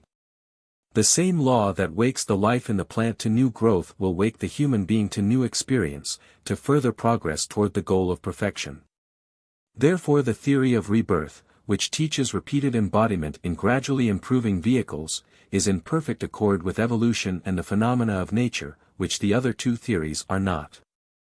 Regarding life from an ethical viewpoint, we find that the law of rebirth coupled with the companion law of consequence, is the only theory that will satisfy a sense of justice, in harmony with the facts of life as we see them about us.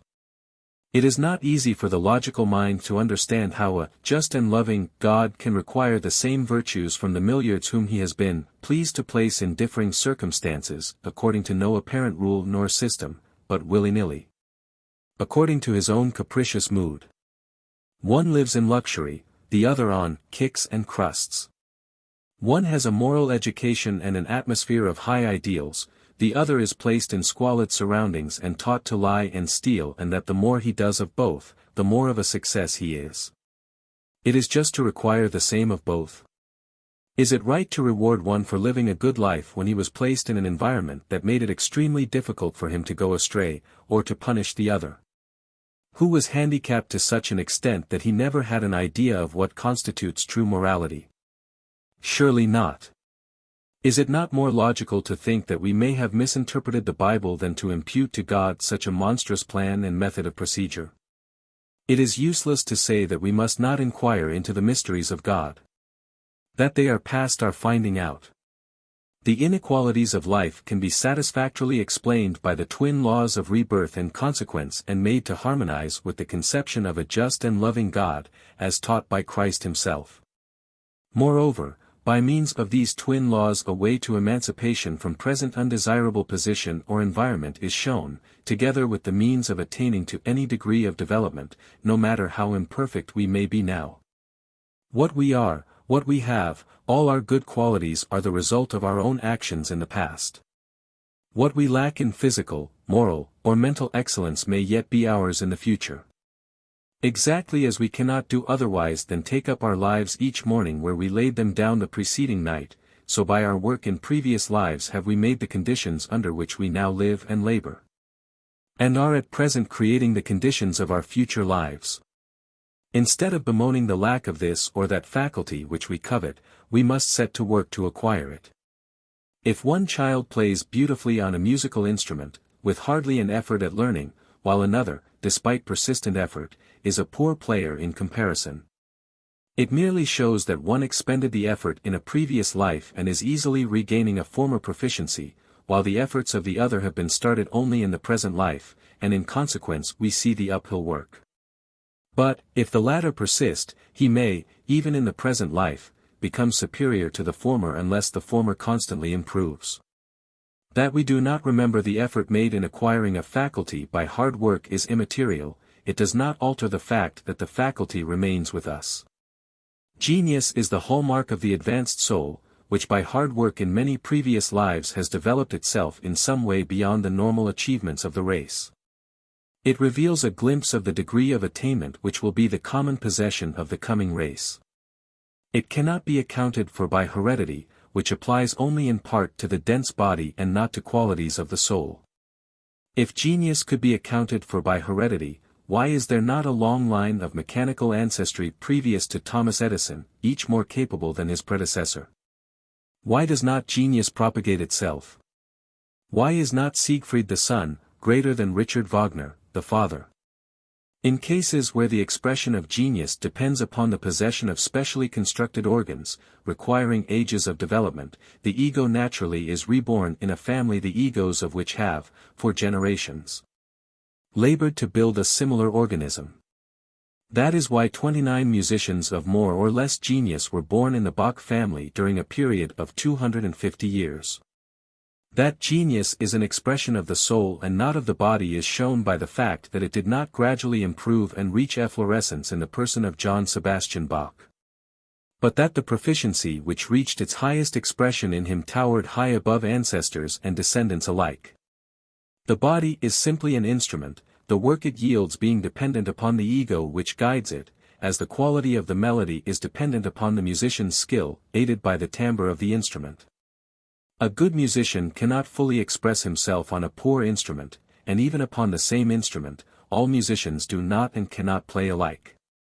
Because an ego seeks rebirth as the son of a great musician, it does not necessarily follow that he must be a still greater genius, as would be the case if the physical heredity were a fact and genius were not a soul quality. The law of attraction accounts in quite as satisfactory a manner for the facts we ascribe to heredity.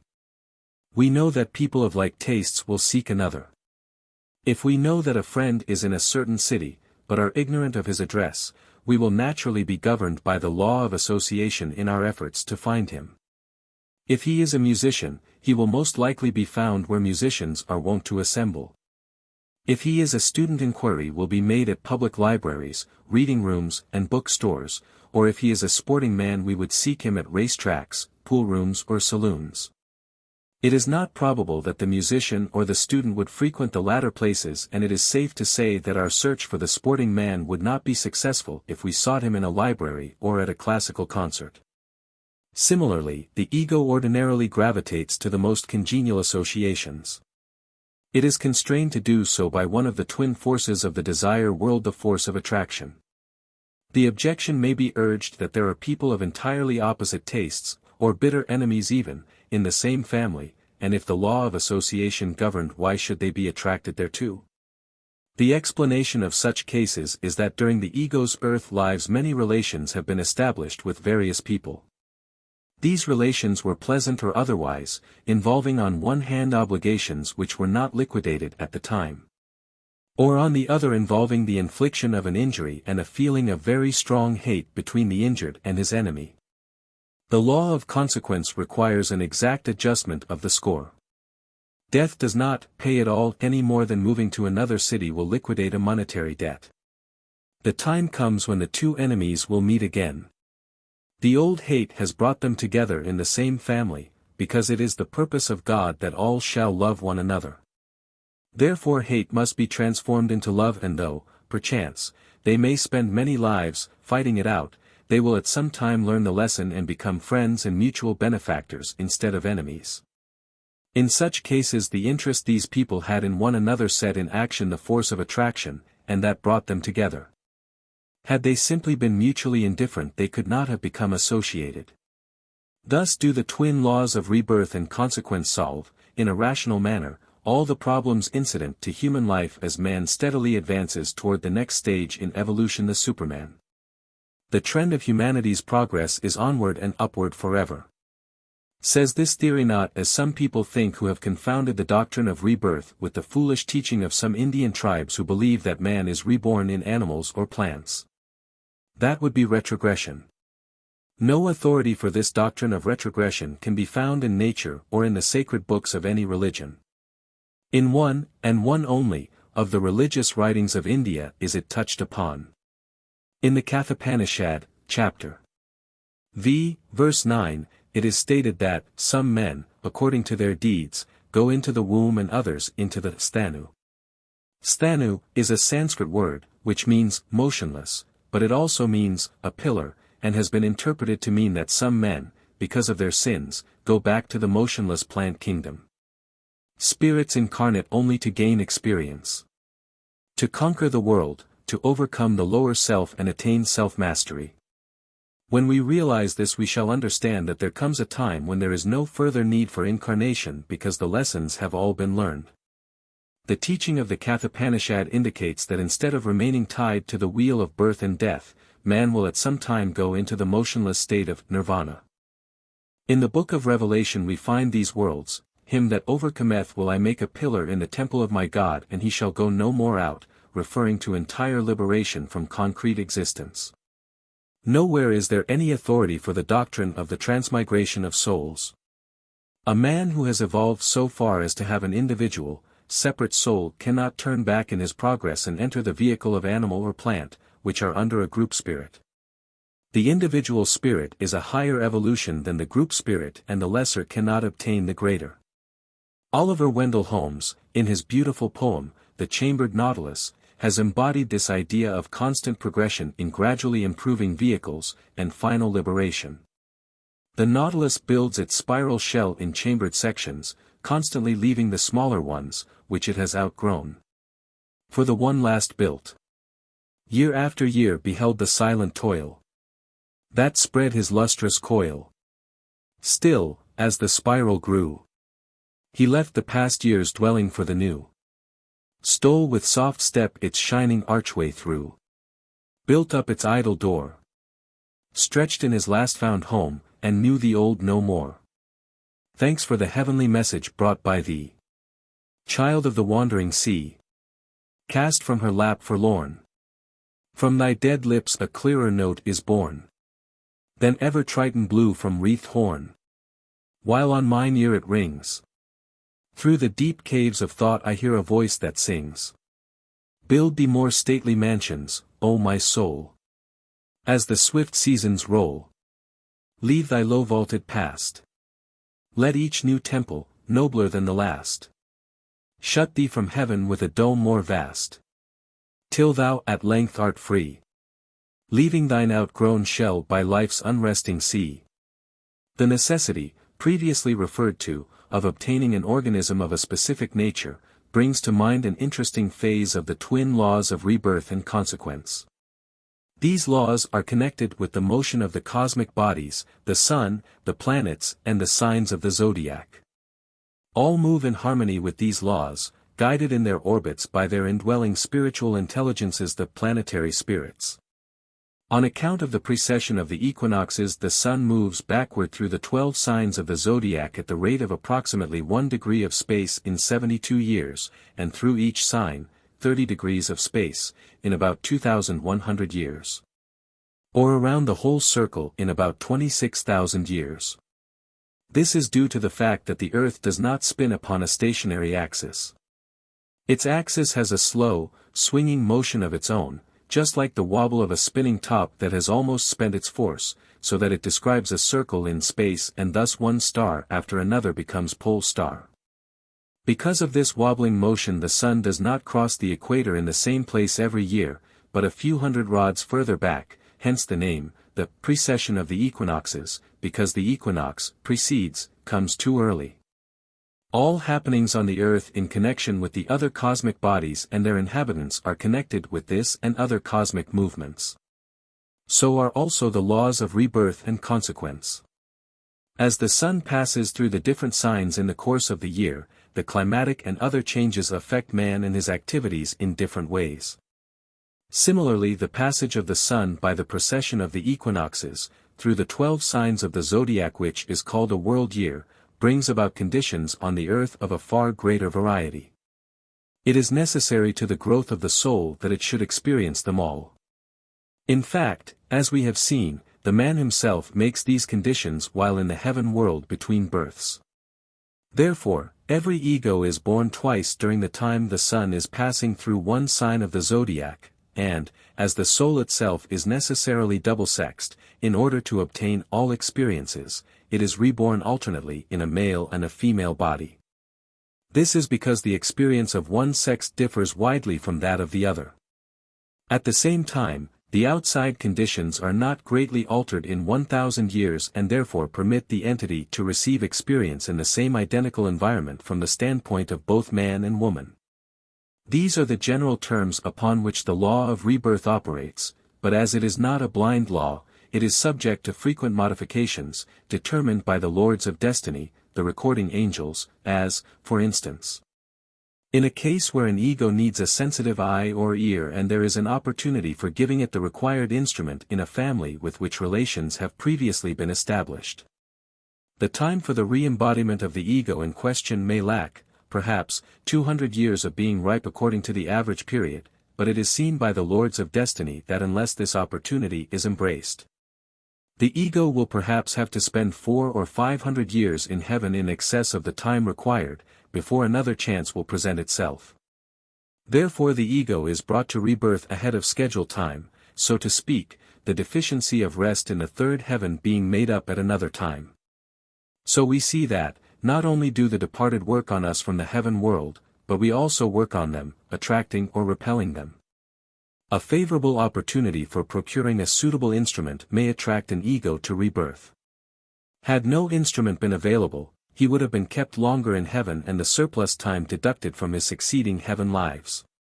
The law of consequence also works in harmony with the stars, so that a man is born at the time when the positions of the bodies in the solar system will give the conditions necessary to his experience and advancement in the school of life. That is why astrology is an absolutely true science, though even the best astrologer may misinterpret it, because, like all other human beings, he is fallible.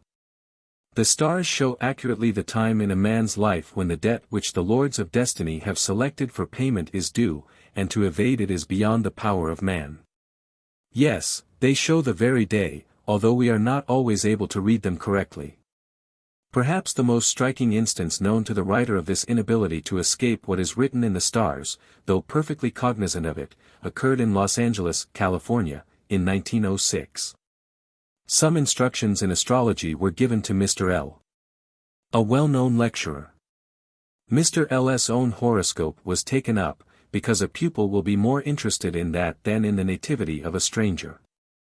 He is also enabled to check the accuracy of the interpretation of the signs which are given to him. The horoscope revealed a liability to accidents, and Mr. L. was shown how accidents and other events in the past figured to the time of occurrence. In addition, he was told that another accident would befall him and that it would occur on the 21st of the following July, or the 7th day after, i.e., on the 28th, the latter day being regarded as the more dangerous. He was warned against conveyances of any kind, and the place of the threatened injury was designated as the breast, shoulders, arms, and lower part of the head. He was thoroughly convinced of the danger and promised to remain at home on that day. The writer went north to Seattle and a few days before the critical time wrote to Mr. L. and again warned him. Mr. L. answered that he remembered the warning and would act accordingly. The next communication in regard to the matter came from a mutual friend, who stated that on the 29th of July Mr. L. had gone to Sierra Madre on an electric car which had collided with a railroad train, Mr. L. sustaining injuries of the exact description mentioned and also having a tendon cut in the left leg. The question was why Mr. L., having entire faith in the prediction, had disregarded the advice. The explanation came 3 months later, when he had recovered sufficiently to write. The letter said, "I thought the 28th was the 29th. There is no question in the writer's mind that this was a piece of ripe fate, impossible to escape, which was accurately foreshown by the stars. The stars may therefore be called the clock of destiny.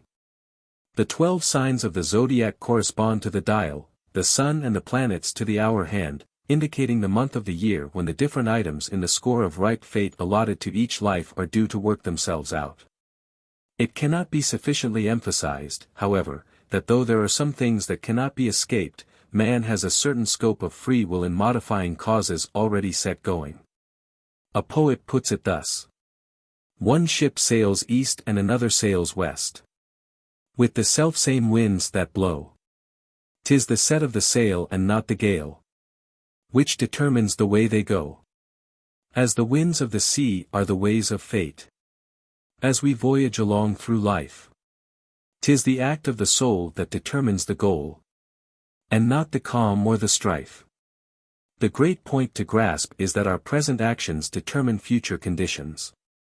Orthodox religionists and even those who profess no religion at all, often bring forward as one of their strongest objections to the law of rebirth that it is taught in India to the ignorant heathen, who believe in it.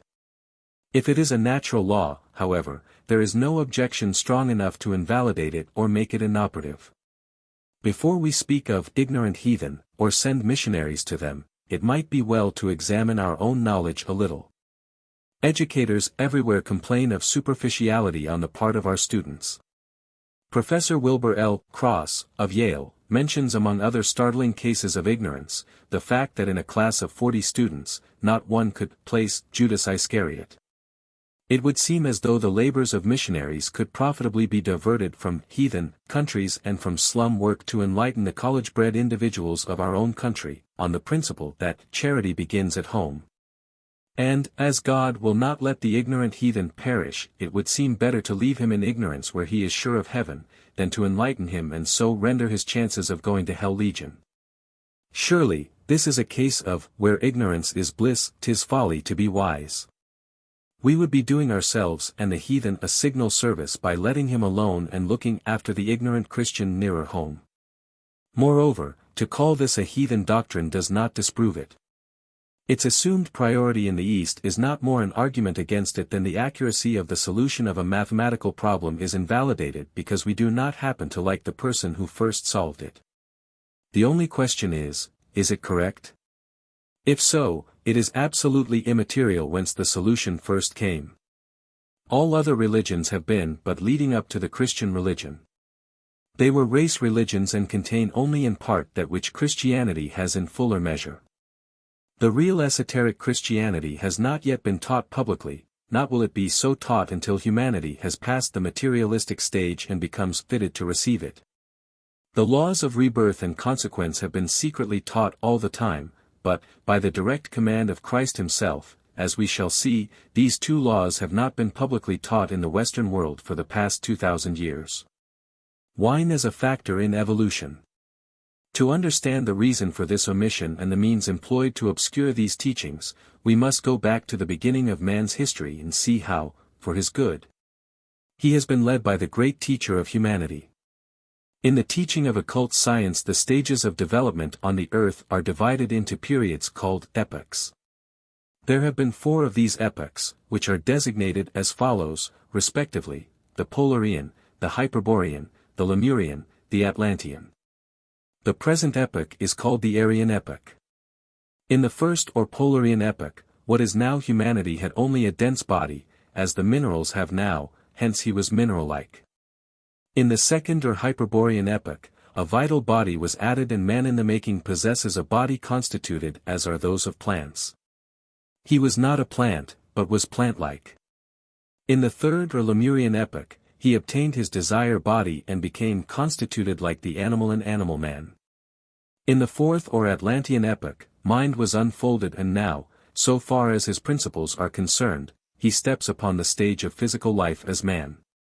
In the present, the fifth or Aryan epoch, man will in some degree unfold the third or lowest aspect of his threefold spirit, the ego. The student is requested to strongly impress upon his mind the emphatic statement that in the process of evolution up to the time when man gained self-consciousness, absolutely nothing was left to chance. After self-consciousness there is a certain scope for the exercise of man's own individual will to enable him to unfold his divine spiritual powers. The great leaders of mankind take everything into consideration, the food of man included. This has a great deal to do with his development. Tell me what you eat and I will tell you what you are, is not a far-fetched idea, but a great truth in nature. The man of the first epoch was ethereal.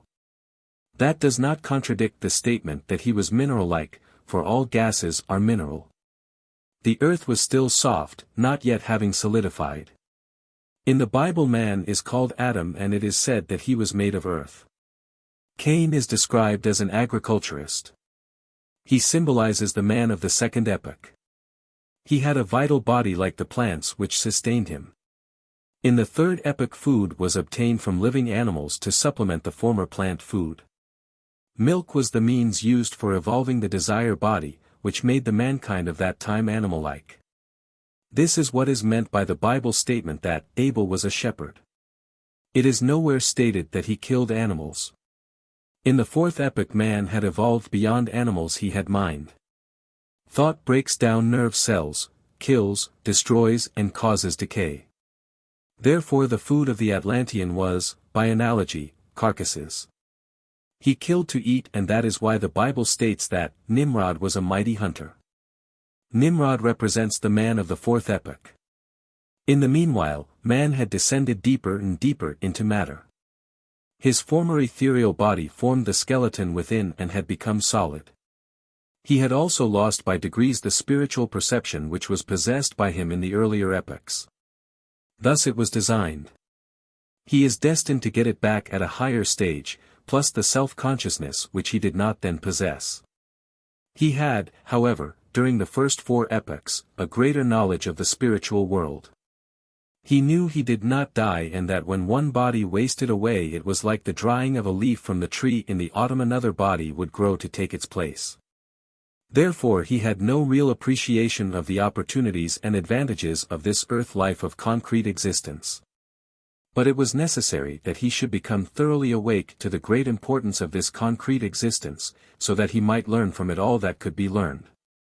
So long as he felt that he was a citizen of the higher worlds and knew for a certainty that physical life is but a small part of real existence, he did not take it seriously enough. He did not apply himself to the cultivation of the opportunities for growth which are found only in the present phase of existence.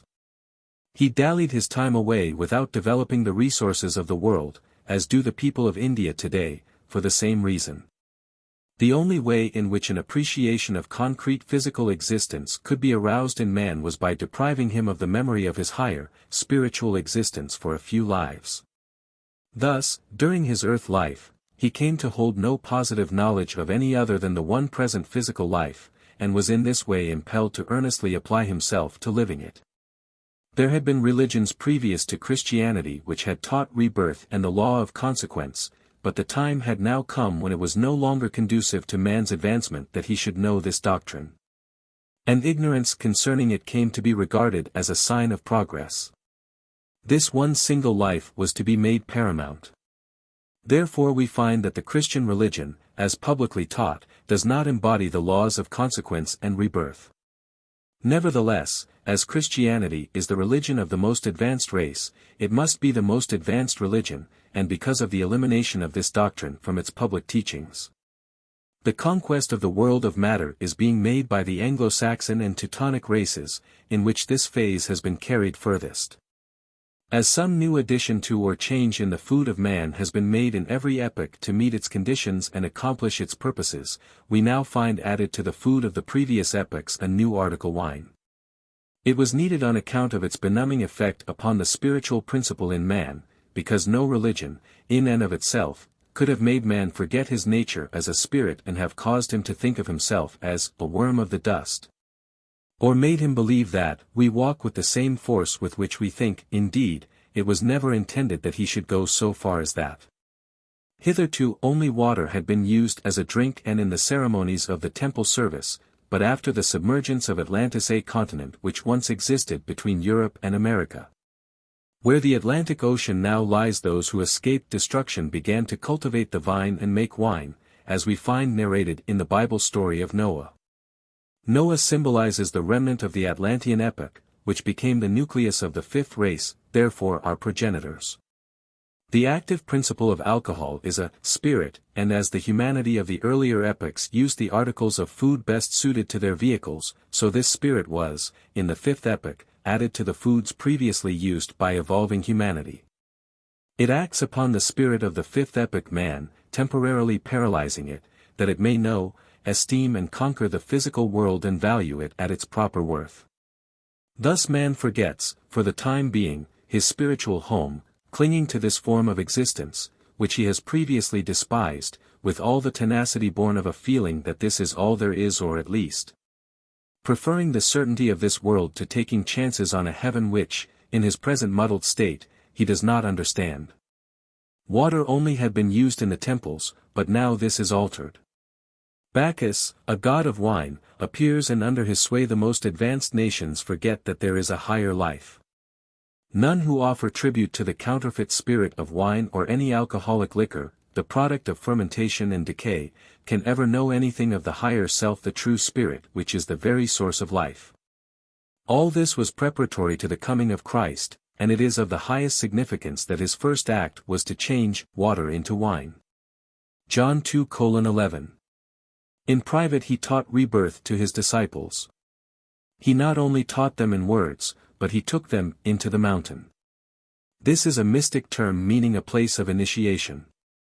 In the course of initiation they see for themselves that rebirth is a fact, for their Elijah appeared before them, who, they are told, is also John the Baptist. Christ, in unequivocal terms, had previously told them, when speaking of John the Baptist, this is Elijah who was for to come. He reiterates this at the transfiguration scene, saying, Elijah has come already, and they knew him not, but have done to him whatsoever they listed. And following this, it is said that, they understood he spake of John the Baptist. Matt. 17:12-13. On this occasion, and also at the time when rebirth was discussed between him and his disciples, they told him that some thought he was Elijah and others that he was one of the prophets who had been reborn. He commanded them to tell no man. Matt. 17:9, like 9:21. This was to be, for thousands of years, an esoteric teaching, to be known only among the few pioneers who fitted themselves for the knowledge, pushing ahead to the stage of development when these truths will again be known to man. That Christ taught rebirth and also the law of consequence is perhaps shows in not other place as clearly as in the case of the man who had been born blind, where his disciples asked, who did sin, this man or his parents, that he was born blind? John 9:2. Had Christ not taught rebirth and the law of consequence, the natural answer would have been, nonsense. How could a man have sinned before he was born, and have brought blindness upon himself as a result? But Christ does not answer in that way. He is not surprised at the question, nor does he treat it as being at all unusual, showing that it was quite in harmony with his teachings. He explains, neither hath this man sinned, nor his parents, but that the works of the God should be made manifest in him. The orthodox interpretation is that the man was born blind in order that Christ might have the opportunity of performing a miracle to show his power.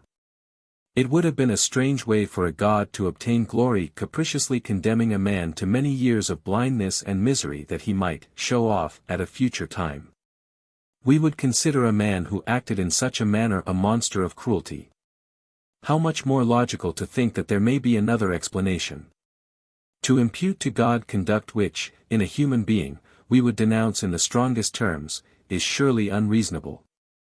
Christ differentiates between the physically blind body of the man and the God within, which is the higher self. The dense body has committed no sin. The God within has done some deed which manifests in the particular affliction from which he is suffering. It is not stretching a point to call a man a god. Paul says, "Know ye not that ye are gods?" And he refers to the human body as the temple of God, the indwelling spirit. Finally, although most people do not remember their past lives, there are some who do, and all may know if they will live the life necessary to attain the knowledge.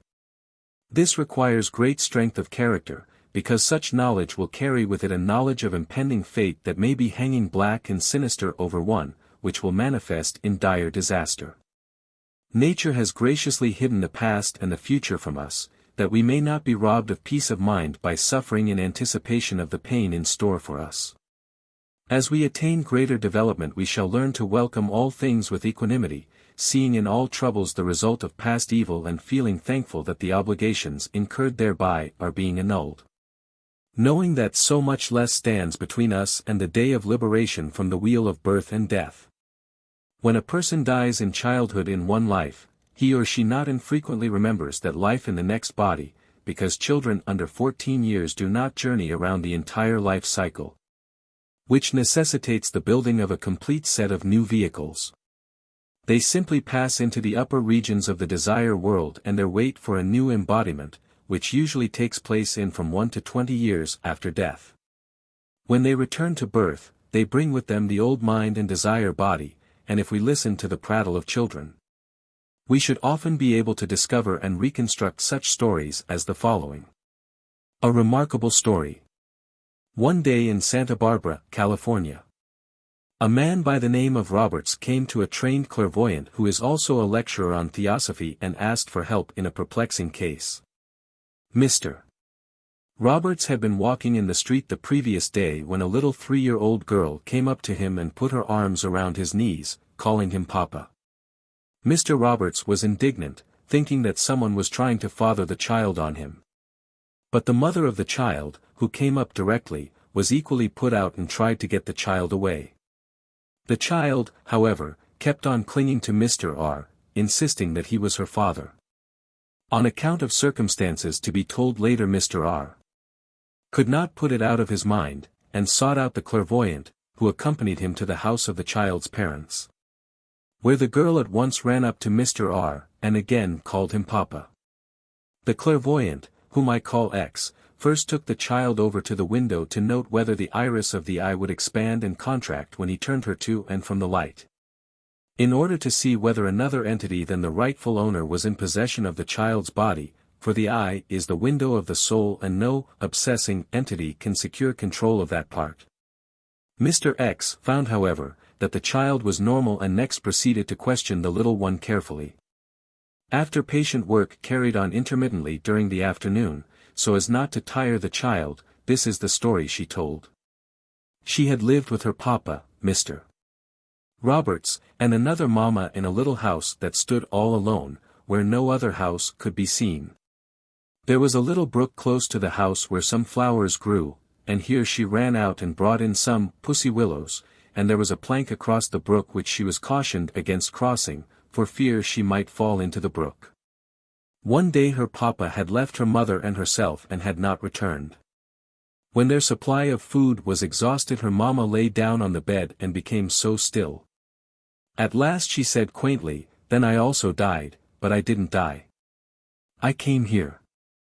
Mr. Roberts next told his story. 18 years before he lived in London, where his father was brewer. He fell in love with their servant girl. His father objected, so he eloped with her to Australia after they had first been married.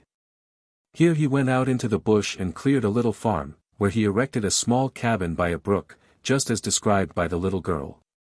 A daughter was born to them there, and when she was about 2 years old he left the house one morning and went to a clearing some distance from the house, and while there a man with a rifle came up to him, saying that he arrested him in the name of the law for a bank robbery committed on the night Mr. R. had left England. The officer had tracked him here, thinking him the criminal. Mr. R. begged to be allowed to go to his wife and child, but, thinking this a ruse to entrap him into the hands of Confederates, the officer refused and drove him to the coast at the point of the gun. He was taken to England and tried and his innocence proven. First then did the authorities take heed of his constant ravings about his wife and child, whom he knew must starve in that wild and lonely country. An expedition was sent out to the cabin, when it was found that only the skeletons of the wife and child remained. Mr. Roberts' father had died in the meantime, and though he had disinherited Mr. R. his brothers divided with him and he came to America a broken man. He then produced photographs of himself and his wife, and at the suggestion of Mr. X. They were mixed with a number of other photographs and shown to the little girl, who unhesitatingly picked out the photographs of both her alleged parents, although the photograph shown was very different from the present appearance of Mr. Roberts. Part 2. Cosmogenesis and Anthropogenesis. Chapter 5.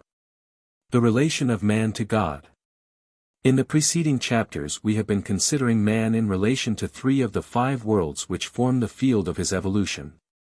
We have partly described these worlds and noted the different vehicles of consciousness by means of which he is correlated to them. We have studied his relation to the other 3 kingdoms, mineral, plant and animal, noting the difference in vehicles, and consequent difference in consciousness, between man and each of these kingdoms. We have followed man through one life cycle in the 3 worlds and have examined the operation of the twin laws of consequence and rebirth in their bearing upon the evolution of man. In order to understand further details as to the progress of man, it now becomes necessary to study his relation to the grand architect of the universe, to God, and to the hierarchies of celestial beings which stand upon the many different rungs of the Jacob's ladder of attainment that stretches from man to God and beyond. This is a task of the utmost difficulty, rendered still more so by the indefinite conceptions of God which exist in the minds of the majority of the readers of literature dealing with this subject.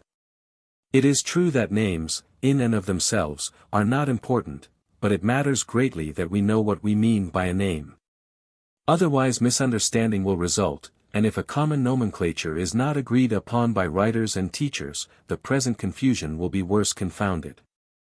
When the name God is used, it is always uncertain whether the absolute, the one existence, is meant, or the supreme being, who is the great architect of the universe, or God, who is the architect of our solar system. The division of the Godhead into Father, Son, and Holy Ghost is also confusing. Although the beings designated by these names are immeasurably above man and worthy of all the reverence and worship he is capable of rendering to his highest conceptions of divinity, yet they are different from one another in actual fact. Diagram 6 and Diagram 11 will perhaps make the subject clear. It must be kept in mind that the worlds and cosmic planes are not one above another in space, but that the 7 cosmic planes interpenetrate each other and all the 7 worlds.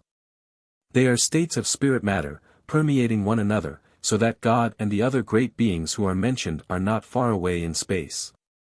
They pervade every part of their own realms and realms of greater density than their own. They are all present in our world and are actually and de facto nearer than hands and feet. It is a literal truth when we say, in him we live and move and have our being. For none of us could exist outside these great intelligences who pervade and sustain our world with their life. It has been shown that the etheric region extends beyond the atmosphere of our dense earth. That the desire world extends out into space further than the etheric region, also that the world of thought extends further into interplanetary space than either of the others. Of course, the worlds of rarer substance occupy a larger space than the denser world, which has crystallized and condensed, thus occupying less space.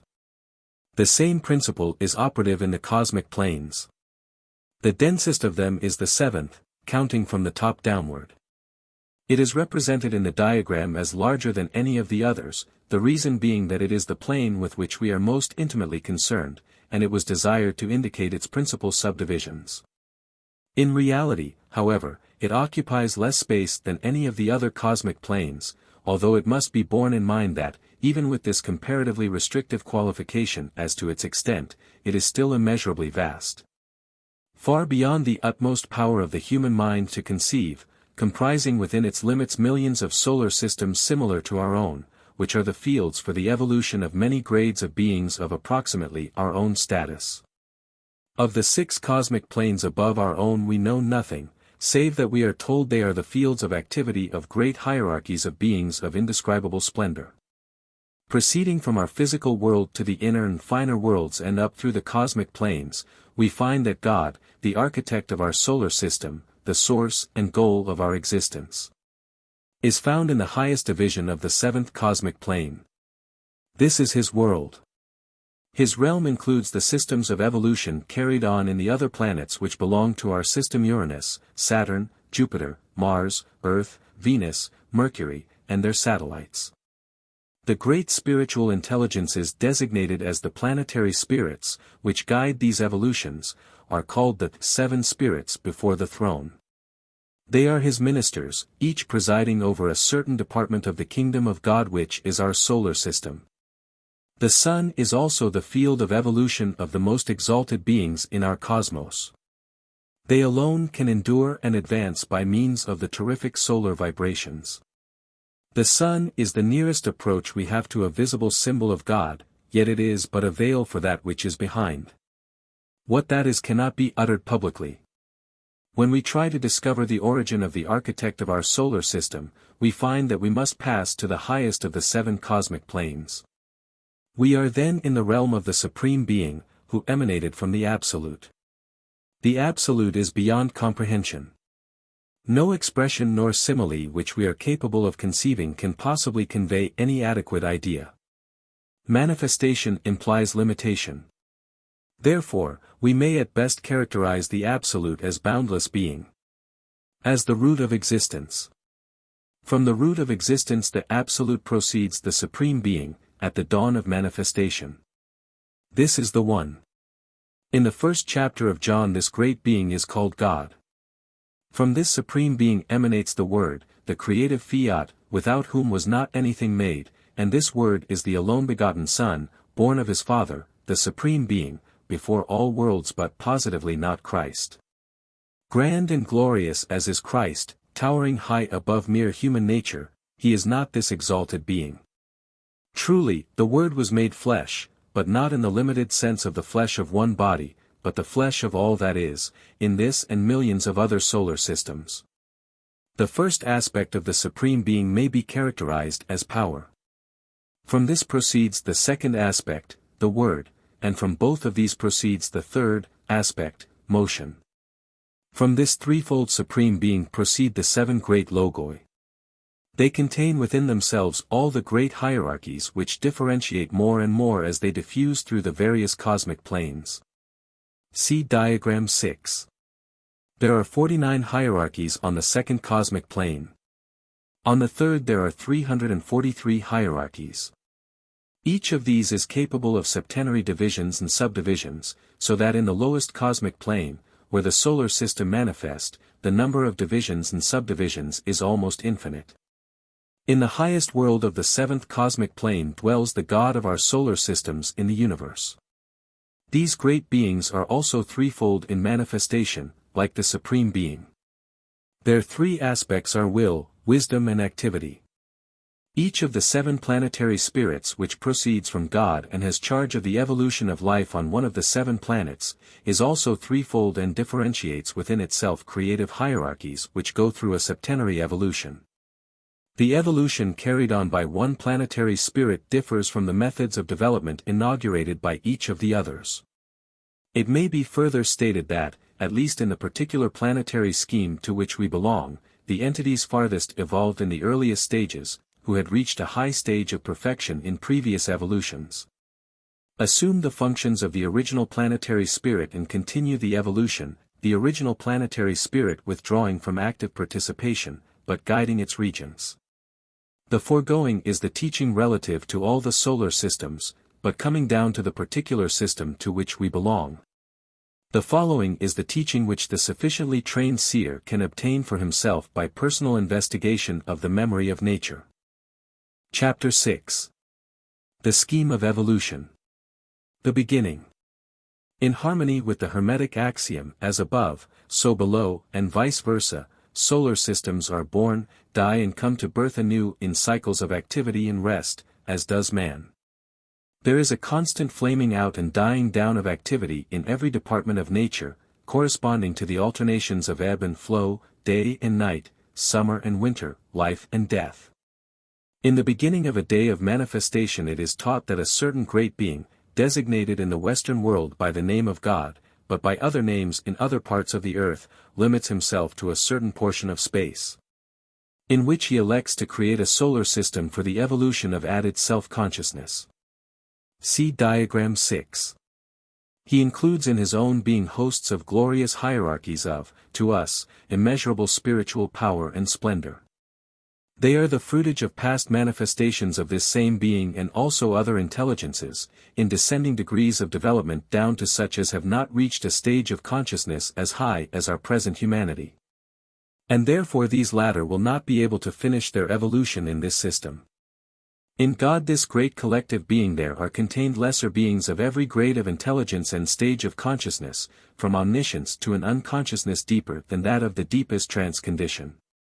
During the period of manifestation with which we are concerned, these various grades of beings are working to acquire more experience than they possessed at the beginning of this period of existence.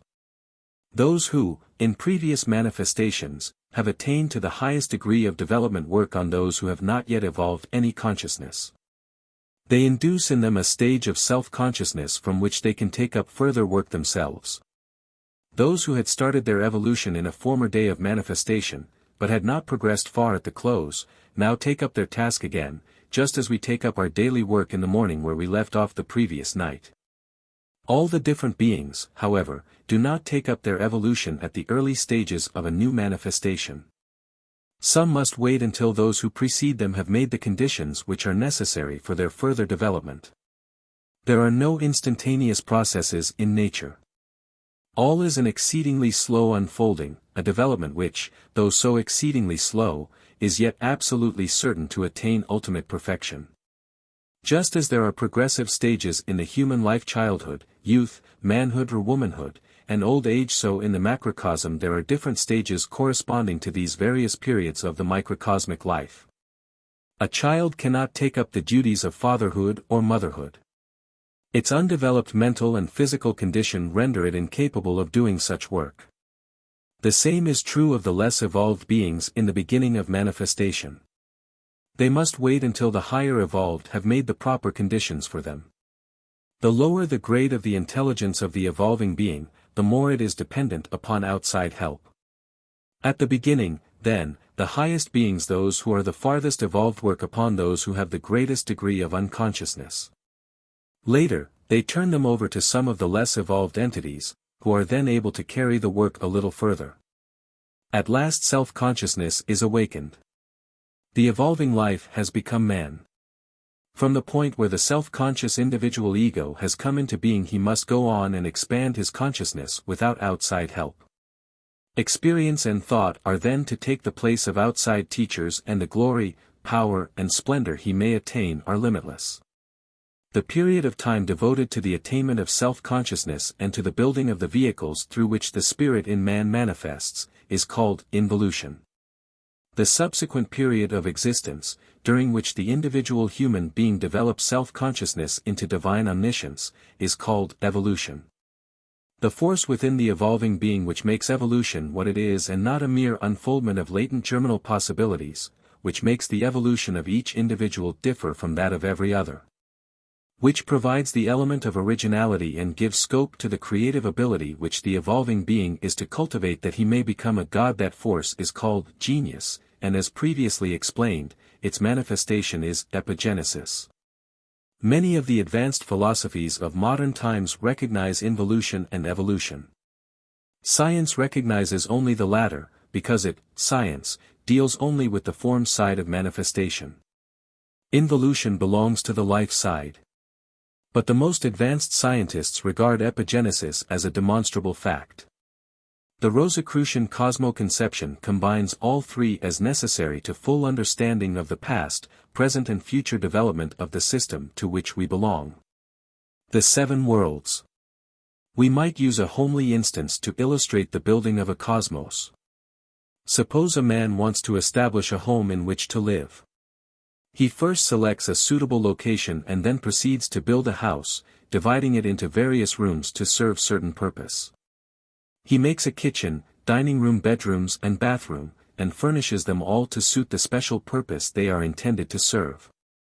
When God desires to create, he seeks out an appropriate place in space, which he fills with his aura, permeating every atom of the cosmic root substance of that particular portion of space with his life, thus awakening the activity latent within every separate atom. This cosmic root substance is an expression of the negative pole of the universal spirit, while the great creative being we call God, of whom we, as spirits, are part, is an expression of the positive energy of the same universal absolute spirit. From the work of one upon the other, all that we see about us in the physical world has resulted. The oceans, the earth, everything we see manifesting as mineral, plant, animal, and human forms all are crystallized space, emanated from this negative spirit substance, which alone existed at the dawn of being. As surely as the hard and flinty house of the snail is the solidified juices of its soft body, so surely all forms are crystallizations around the negative pole of spirit. God draws from the cosmic root substance outside his immediate sphere. Thus the substance within the nascent cosmos becomes denser than it is in universal space, between solar systems. When God has thus prepared the material for his habitation, he next sets it in order. Every part of the system is pervaded by his consciousness, but a different modification of that consciousness in each part of division. The cosmic root substance is set in varying rates of vibration and is therefore differently constituted in its various divisions, or regions. The above is the manner in which the worlds come into being and are fitted to serve different purposes in the evolutionary scheme, the same as the various rooms in the house are fitted to serve the purpose of everyday life in the physical world. We have already seen that there are 7 worlds. These worlds have each a different measure and rate of vibration. In the densest world, the physical, the measure of vibration, though in the case of light waves reaching a rate of hundreds of millions per second, is nevertheless infinitesimal when compared to the rapidity of the vibration in the desire world, which is next to the physical. To get some conception of the meaning and rapidity of vibration, perhaps the easiest way is to watch the heat vibrations rising from a very hot stove, or from a steam radiator near a window. It must be borne constantly in mind that these worlds are not separated by space or distance, as is the Earth from the other planets. They are states of matter, of varying density and vibration, as are the solids, liquids and gases of our physical world. These worlds are not instantaneously created at the beginning of a day of manifestation, nor do they last until the end. But as a spider spins its web thread by thread, so God differentiates one after another of the worlds within himself, as the necessity arises for new conditions in the scheme of evolution in which he is engaged. Thus have all the 7 worlds been gradually differentiated as they are at present. The highest worlds are created first, and as involution is to slowly carry the life into denser and denser matter for the building of forms, the finer worlds gradually condense and new worlds are differentiated within God to furnish the necessary links between himself and the worlds which have consolidated. In due time the point of greatest density, the nadir of materiality, is reached. From that point the life begins to ascend into higher worlds, as evolution proceeds. That leaves the denser worlds depopulated, one by one. When the purpose has been served for which a particular world was created, God ends its existence, which has become superfluous, by ceasing within himself the particular activity which brought into being and sustained that world. The highest, finest, rarest, most ethereal, worlds are the first created and the last eliminated, while the three densest worlds, in which our present phase of evolution is carried on, are but comparatively evanescent phenomena incident to the spirit's dip into matter. The 7 periods. The evolutionary scheme is carried through these 5 worlds in 7 great periods of manifestation, during which the virgin spirit, or evolving life, becomes first, man then, a god. At the beginning of manifestation God differentiates within, not from, himself these virgin spirits, as sparks from a flame, of the same nature, capable of being fanned into flames themselves. Evolution is the fanning process which is to accomplish that end. In the virgin spirits are enfolded all the possibilities of their divine Father, including the germ of independent will, which makes them capable of originating new phases, not latent in them. The latent possibilities are transformed into dynamic powers and available faculties during evolution, while the independent will institutes new and original departures or epigenesis. Prior to the beginning of the pilgrimage through matter the virgin spirit is in the world of virgin spirits, the next to the highest of the 7 worlds. It has divine consciousness, but not self-consciousness. That, soul power, and the creative mind, are faculties or powers attained to by evolution. When the virgin spirit is immersed in the world of divine spirit, it is blinded and rendered utterly unconscious by that matter. It is as oblivious to outside conditions as is man when in the deepest trance. This state of unconsciousness prevails during the first period. In the second period it rises to the dreamless sleep state. In the third period it reaches the dream stage, and in the middle of the fourth period, at which we have now arrived, the full waking consciousness of man is attained. This is a consciousness pertaining to only the lowest one of the 7 worlds. During the remaining half of this period, and the entire 3 remaining periods, man must expand his consciousness so as to include all of the 6 worlds above this physical world. When man passed through these worlds in his descent his energies were directed by higher beings, who assisted him to turn unconscious energy inward for the building of proper vehicles. At last, when he was far enough advanced and equipped with the threefold body as a necessary instrument, these higher beings opened his eyes, and turned his gaze outward upon the chemical region of the physical world, that his energies might conquer it. When he has fitted himself by his work in the chemical region, his next step in progress will be toward an expansion in consciousness that will include the etheric region, then the desire world, etc., etc. In the Rosicrucian terminology, the names of the 7 periods are as follows. 1. The Saturn period. 2. The Sun period. 3. The Moon period. 4. The Earth period. 5. The Jupiter period. 6. The Venus period. 7. The Vulcan period. These periods are successive rebirths of our Earth. It must not be thought that the above-mentioned periods have anything to do with the planets which move in their orbits around the Sun in company with the Earth. In fact, it cannot be too emphatically stated that there is no connection whatever between these planets and the periods. The periods are simply past, present or future incarnations of our Earth, conditions, through which it has passed, is now passing, or will pass in the future. The 3 first mentioned periods, the Saturn, Sun and Moon periods, have been passed through. We are now in the 4th, or Earth period. When this Earth period of our globe has been completed, we and it shall pass in turn through the Jupiter, Venus and Vulcan conditions before the great septenary day of manifestation comes to an end. When all that now is will once more be merged in the Absolute for a period of rest and assimilation of the fruits of our evolution, to re-emerge for further and higher development at the dawn of another great day. The 3 1/2 periods already behind us have been spent in gaining our present vehicles and consciousness. The remaining 3 1/2 periods will be devoted to perfecting these different vehicles and expanding our consciousness into something akin to omniscience. The journey made by the Virgin Spirit from unconsciousness to omniscience, unfolding its latent possibilities into a kinetic energy, is a process of marvelous complexity and only the roughest outline will at first be given. As we progress in our present study, however, more details will be filled in, until the picture is as complete as the writer is capable of making it. The attention of the student is called to the definition of terms that are given as new ideas are being presented. He is earnestly importuned to familiarize himself with them, as the intention is to simplify the matter by using only one familiar English name for the same idea throughout the work.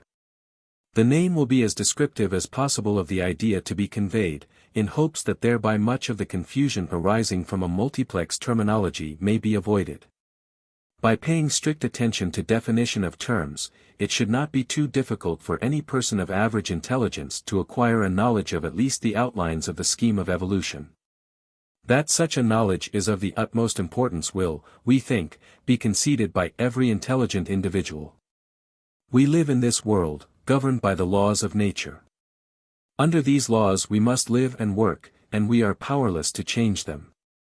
If we know them and intelligently cooperate with them, these nature forces become most valuable servants, e.g., electricity and the expansive force of steam. If, on the other hand, we do not understand them and in our ignorance work contrary to them, they become most dangerous enemies, capable of terrible destruction. Therefore, the more we know of the working methods of nature, which latter is but the visible symbol of the invisible God, the better able we shall be to take advantage of the opportunities it offers for growth and power. For emancipation from bondage and for elevation to mastery. Chapter 7. The Path of Evolution. A word of warning in regard to diagrams used for purposes of illustration may not be out of place. The student should remember that anything that is reduced into another dimension can never be accurate. The picture of a house would mean little or nothing to us if we had never seen a house. In that case we would see in the picture only lines and blotches. It would convey no meaning to us. Diagrams used to illustrate super-physical matters are much less true representations of the reality, for the simple reason that in the case of the picture, the three-dimensional house is only reduced to 2 dimensions. While in the case of diagrams of the periods, worlds and globes, the realities possess from 4 to 7 dimensions. And the diagrams of 2 dimensions by which it is endeavored to represent them are thus so much further removed from the possibility of correctly portraying them. We must constantly bear in mind that these worlds interpenetrate, that the globes interpenetrate. And that the way they are shown in the diagram is analogous to taking all the wheels of a watch and laying them side by side in order to show how the watch keeps time. If these diagrams are to be of any use to the student they must be spiritually conceived. Otherwise they will be confusing instead of enlightening. Revolutions and Cosmic Nights. The Saturn period is the first of the 7 periods, and at this early stage the virgin spirits take their first step towards the evolution of consciousness and form. By reference to diagram 7 it will be seen that the evolutionary impulse travels 7 times around the 7 globes, A, B, C, D, E, F and G, the arrows showing the direction. First, a part of the evolution is accomplished on globe A, situated in the world of divine spirit, the rarest of the 5 worlds which form our field of evolution. Then, gradually the evolving life is transferred to globe B, which is located in the somewhat denser world of life spirit. Here another stage of evolution is passed through. In due time the evolving life is ready to enter the arena on globe C, which is situated in and formed of the yet denser substance of the region of abstract thought. After learning the lessons peculiar to that stage of existence, the life wave travels onward to globe D, which is located in and formed of the substance of the region of concrete thought. This is the densest degree of matter reached by the life wave during the Saturn period. From this point the life wave is carried upward again to globe E, which is situated in the region of abstract thought, as is globe C, yet the conditions are not the same as on globe C. This is the involutionary stage, and the substance of the worlds is getting denser all the time. The tendency in everything is to become denser and more solid as time goes on. Also, as the path of evolution is a spiral, it will be clear that, though the same points are gone over, the conditions are never the same, but are on a higher and more advanced plane. When the work on globe E has been completed, the next step is taken on globe F, which is situated in the world of life spirit, the same as globe B, thence it mounts to globe G. When the work there is done, the life wave has traveled once around all the 7 globes, once down and up through the 4 respective worlds. This journey of the life wave is called a revolution, and 7 revolutions make one period. During one period the life wave travels 7 times down and up through the 4 worlds. When the life wave has traveled its full complement of 7 times around the 7 globes, completing the 7 revolutions, the first day of creation closes and there follows a cosmic night of rest and assimilation. After which the sun period dawns. Like the night of sleep between 2 days of human life and the interval of rest between 2 earth lives, this cosmic night of rest after the completion of the Saturn period is not a time of passive repose, but a season of preparation for the activity to be unfolded in the coming sun period, where man in the making is to take a further dip into matter. Therefore, new globes are necessary, the positions of which in the 7 worlds are different from those occupied by the worlds of the Saturn period. The providing of these new globes, and other subjective activities, occupy the evolving spirits during the interval between periods the cosmic night. The manner of procedure is as follows. When the life wave has left globe A in the Saturn period for the last time, the globe begins to slowly disintegrate. The forces which built it are transferred from the world of divine spirit, where globe A is located during the Saturn period, to the world of life spirit, where globe A is located during the sun period. This is shown on diagram 8. When the life wave has left globe B in the Saturn period for the last time, it also commences to disintegrate, and the forces thereof, like the seed atom of a human vehicle, are used as a nucleus for globe B in the sun period. This globe being then located in the region of abstract thought. In like manner the forces of globe C are transferred to the region of concrete thought and draw upon the substance of that region for the material wherewith to build a new globe C for the coming sun period. Globe D is similarly transmuted and placed in the desire world. Globes E, F, and G, in order named, are analogously transferred. The result is, as reference to diagram 8 will show, that in the sun period all the globes are located one step further down into denser matter than they were in the Saturn period, so that the life wave, upon its emergence from the cosmic night of rest intervening between the last activity on globe G of the Saturn period and the renewed activity on globe A of the sun period finds a new environment, with the opportunity thus afforded for new experiences. The life wave now circles 7 times around the 7 globes during the sun period, traversing 7 times down and up the 4 worlds or regions in which these globes are located. It makes 7 revolutions in the sun period, as it did in the Saturn period. When the life wave leaves globe A in the sun period for the last time, that globe begins to disintegrate. Its forces are transferred to the denser region of abstract thought, where they form a planet to be used during the moon period. In the same way, the forces of the other globes are transferred and serve as nuclei for the globes of the moon period, as shown in diagram 8. The process being exactly the same as when the globes are removed from their locations in the Saturn period to the positions they occupied during the sun period. Thus the globes of the moon period are placed one step further down in matter than they were during the sun period, the lowest, globe D, being situated in the etheric region of the physical world. After the interim of cosmic night between the sun period and the moon period, the life wave starts its course on globe A of the latter, completing in due time its 7 revolutions, as before. Then there is another cosmic night, during which the globes are again transferred one step further down, and this time the densest globe is located in the chemical region of the physical world, as reference to diagram 8 will show. This, then, is the Earth period, and the lowest and densest globe, globe D, is our present Earth. The life wave here, as usual, started on globe A, after the cosmic night succeeding the moon period. In the present Earth period it has circled 3 times around the 7 globes and is now on globe D, in its 4th revolution.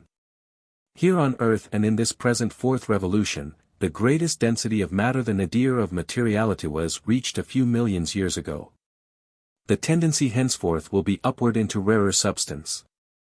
During the 3½ revolutions which remain to complete this period, the condition of the Earth will gradually become more and more ethereal, and in the next the Jupiter period globe D will again be located in the etheric region. As it was in the Moon period, the other globes being also elevated correspondingly. In the Venus period they will be located in the same worlds as were the globes of the Sun period. The globes of the Vulcan period will have the same density and be located in the same worlds as were the globes of the Saturn period. This is all shown on diagram 8. When the life wave has completed its work in the Earth period and the cosmic night which follows is past, it will go through its 7 revolutions on the globes of the Jupiter period. Then will come the usual cosmic night, with its subjective activities, after which the 7 revolutions of the Venus period, then another rest, succeeded by the last of the periods of the present scheme of evolution, the Vulcan period. The life wave also makes its 7 revolutions here, and at the end of the last revolution all the globes are dissolved and the life wave is reabsorbed by God. For a period of time equal in duration to that occupied by all the 7 periods of activity. God himself then merges into the Absolute during the universal night of assimilation and preparation for another great day. Other and grander evolutions will then follow, but we can deal only with the 7 periods described. Chapter 8. The Work of Evolution. Ariadne's Thread. Having become acquainted with the worlds, the globes, and the revolutions which constitute the path of evolution during the 7 periods. We are now in a position to consider the work which is done in each period, as well as the methods employed to accomplish it. The Ariadne's thread, which will guide us through the maze of globes, worlds, revolutions and periods will be found, and it is remembered and kept steadily in mind that the virgin spirits which constitute the evolving life wave became entirely unconscious when they commenced their evolutionary pilgrimage through the 5 worlds of substance denser than the world of virgin spirits. The purpose of evolution is to make them fully conscious and able to master the matter of all the worlds, therefore the conditions embodied in globes, worlds, revolutions and periods are ordered with that end in view. During the Saturn, Sun and Moon periods and the past half of the present Earth period, the virgin spirits have unconsciously built their different vehicles under the direction of exalted beings who guided their progress, and have gradually awakened until they have attained the present state of waking consciousness. This period is called involution. From the present time to the end of the Vulcan period, the virgin spirits, who are now our humanity, will perfect their vehicles and expand their consciousness in the 5 worlds by their own efforts and genius. This period is called evolution. The above is the key to the understanding of what follows. A thorough comprehension of the scheme of planetary evolution which has been outlined in the preceding pages is of immense value to the student. Although some believers in the laws of consequence and rebirth seem to think that the possession of such knowledge is quite non-essential and of little use, it is nevertheless of very great importance to the earnest student of these 2 laws. It trains the mind in abstract thought and elevates it above the sordid things of concrete existence, helping the imagination to soar beyond the hampering toils of self-interest. As stated in our study of the desire world, interest is the mainspring to action. Yet at our present stage of progress, interest is generally aroused by selfishness. It is sometimes of a very subtle nature, but it spurs to action of various kinds. All action inspired by interest generates certain effects which act on us, and in consequence we are bound by action having to do with the concrete worlds. But, if our minds are occupied with such subjects as mathematics or study of the planetary phases of evolution, we are in the region of purely abstract thought, beyond the influence of feeling. And the mind is directed upward towards the spiritual realism and liberation. When we are extracting cube root, or multiplying figures, or thinking of periods, revolutions, etc., we have no feeling about it. We do not quarrel about twice 2 being 4. If our feelings were involved we should perhaps try to make it 5 and quarrel with the one who, for personal reasons, said it was but 3, but in mathematics truth is most clearly apparent and feeling is eliminated. Therefore, to the average man, desiring to live in the feelings, mathematics is dry and uninteresting. Pythagoras taught his pupils to live in the world of eternal spirit, and he demanded that those who desired instruction from him should first study mathematics. A mind capable of understanding mathematics is above the average and is capable of rising into the world of spirit, because it is not fettered in the world of feeling and desire. The more we accustom ourselves to think in terms of the spiritual worlds, the better we shall be able to rise above the illusions which surround us in this concrete existence, where the twin feelings, interest and indifference, obscure the truth and bias us, as the reflection of the light rays through the Earth's atmosphere gives us incorrect ideas of the position of the luminary emitting them. Therefore the student who wishes to know truth, to enter and investigate the realms of spirit, to free himself from the toils of the flesh, as rapidly as is consistent with safety and proper growth, is earnestly advised to study what follows as thoroughly as possible, to assimilate it and draw mental conceptions of these worlds, globes and periods. If he wishes to progress in this way, the study of mathematics and of Hinton's, the fourth dimension, are also admirable exercises in abstract thought.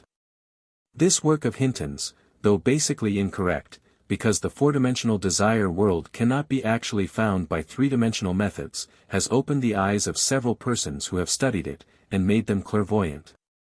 Moreover, remembering that logic is the best teacher in any world, it is certain that the individual who succeeds in entering into the superphysical world by means of such studies in abstract thought will not become confused but will be able to give a good account of himself under all circumstances. A stupendous scheme is here unfolded, and as more and more detail is filled in, its complexity becomes almost inconceivable. Anyone capable of comprehending it will be well rewarded for taking the utmost pains to do so. Therefore, the student should read slowly, repeat often, think deeply and much. This book, particularly this chapter, cannot be read in a casual manner. Every sentence has weight and bearing upon what follows, and presupposes a knowledge of what precedes it. If the book is not studied thoroughly and systematically, it will grow more and more incomprehensible and confusing with every page. On the other hand, if it is studied and well thought out as the student proceeds, it will be found that each page is illuminated by the increased knowledge gained by study of what went before. No work of this kind, dealing with the deepest phases of the great world mystery that the human mind, at its present stage of development, is capable of grasping, can be written in such a manner that it will be light reading. Yet the deepest phases now comprehensible to use are but the ABC of the scheme as it will be revealed to us when our minds have become capable of understanding more, in later stages of our development as supermen. The Saturn period. The globes of the Saturn period consisted of much rarer and finer substances than our Earth, as will be evident from a study of Diagram 7 and Diagram 8. Which the student is advised to keep close at hand for frequent reference while studying this subject. The densest globe of that period was located in the same portion of the world of thought occupied by the rarest of globes of the present period, the region of concrete thought. These globes had no consistency such as we can sense. Warmth is the only word that approximates the idea of the ancient Saturn period. It was dark, and if a person could have entered into the space it occupied, he would have seen nothing. All about him would have been darkness, but he would have felt its warmth. To the materialist it will, of course, seem insanity to call such a condition a globe, and to assert that it was the field of evolution of form and life. Yet, when we consider the nebular theory, we can realize that the nebula must have been dark before it glowed with light, and that it must have been hot before it could become fiery. This heat must have been brought about by motion, and motion is life. We may say that the virgin spirits who were to evolve consciousness and form were embedded in this globe, or perhaps better, that the whole globe was composed of virgin spirits, as a raspberry is made of a great number of small raspberries. They were incorporated in the globe, as the life and souling the mineral is in our earth. Therefore it is said among occult scientists that in the Saturn period man went through the mineral stage. Outside this warmth globe, in its atmosphere, we might say were the great creative hierarchies, who were to help the evolving virgin spirits to develop form and consciousness. There were many hierarchies, but for the present we shall concern ourselves with the principal ones, only those which did the most important work of the Saturn period. In the Rosicrucian terminology these are called Lords of the Flame, because of the brilliant luminosity of their bodies and their great spiritual powers. They are called thrones in the Bible, and worked on man of their own free will. They were so far advanced that this evolutionary manifestation could give them no new experiences, and therefore no added wisdom, and the same may be said of two still higher order of hierarchies, to be named later.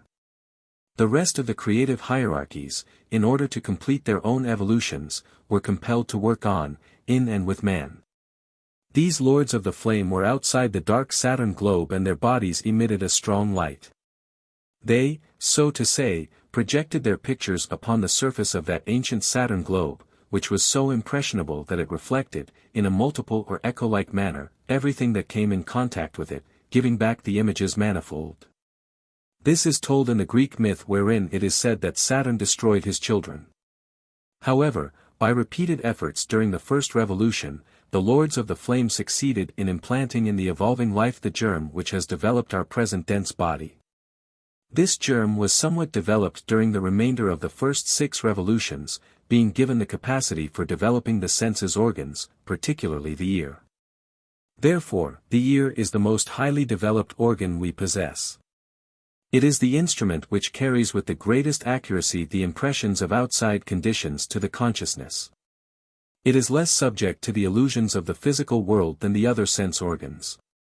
The consciousness of the evolving life of that period was like that of the mineral of today, a state of unconsciousness similar to that attained by mediums in the deepest trance yet during the first 6 revolutions. The evolving life worked on the germ of the dense body under the direction and with the help of the different creative hierarchies. In the middle of the 7th revolution the Lords of the Flame, who had been inactive since they gave the germ of the dense body in the first revolution, again become active, this time to awaken the highest spiritual principle. They aroused the initial activity of the divine spirit in man. Thus, man owes his highest and lowest vehicles, the divine spirit and the dense body, to the evolution of the Saturn period. These, the Lords of the Flame of their own free will helped him to manifest, not being under the slightest compulsion to do so. The work of the various creative hierarchies is not started on globe A, at the commencement of a period or a revolution. It commences in the middle of one revolution, growing in strength and reaching its highest efficiency in the middle of the cosmic night which is between revolutions, as well as between periods. Then it gradually declines, as the life wave sweeps on to the middle of the next revolution. Thus the work of the Lords of the Flame in awakening the germinal consciousness, was most active and efficient during the rest period between the Saturn and Sun periods. We reiterate that a cosmic night is not to be regarded as a time of inactivity. It is not inert existence, as we saw in the case of the individual passing from death to a new birth. So with the great death of all the globes of a period. It is a cessation of active manifestation, that a proportionately keener subjective activity may be unfolded. Perhaps the best idea of the nature of this subjective activity may be gained by observing what happens when a ripe fruit is buried in the ground. Fermentation and decay of the flesh sets in, but out of that chaos comes the new plant, sprouting forth into the air and sunshine. So, when a period is past, all is resolved into conglomerate chaos, apparently incapable of being reduced to order. At the proper time, however, the globes of a new period are formed and made ready for occupancy as man-bearing worlds. Hither the evolving life is transferred from 5 dark globes which it traverses during the cosmic night, to commence the activities of a new creative day in an altered environment. Prepared and externalized during the activities of the cosmic night.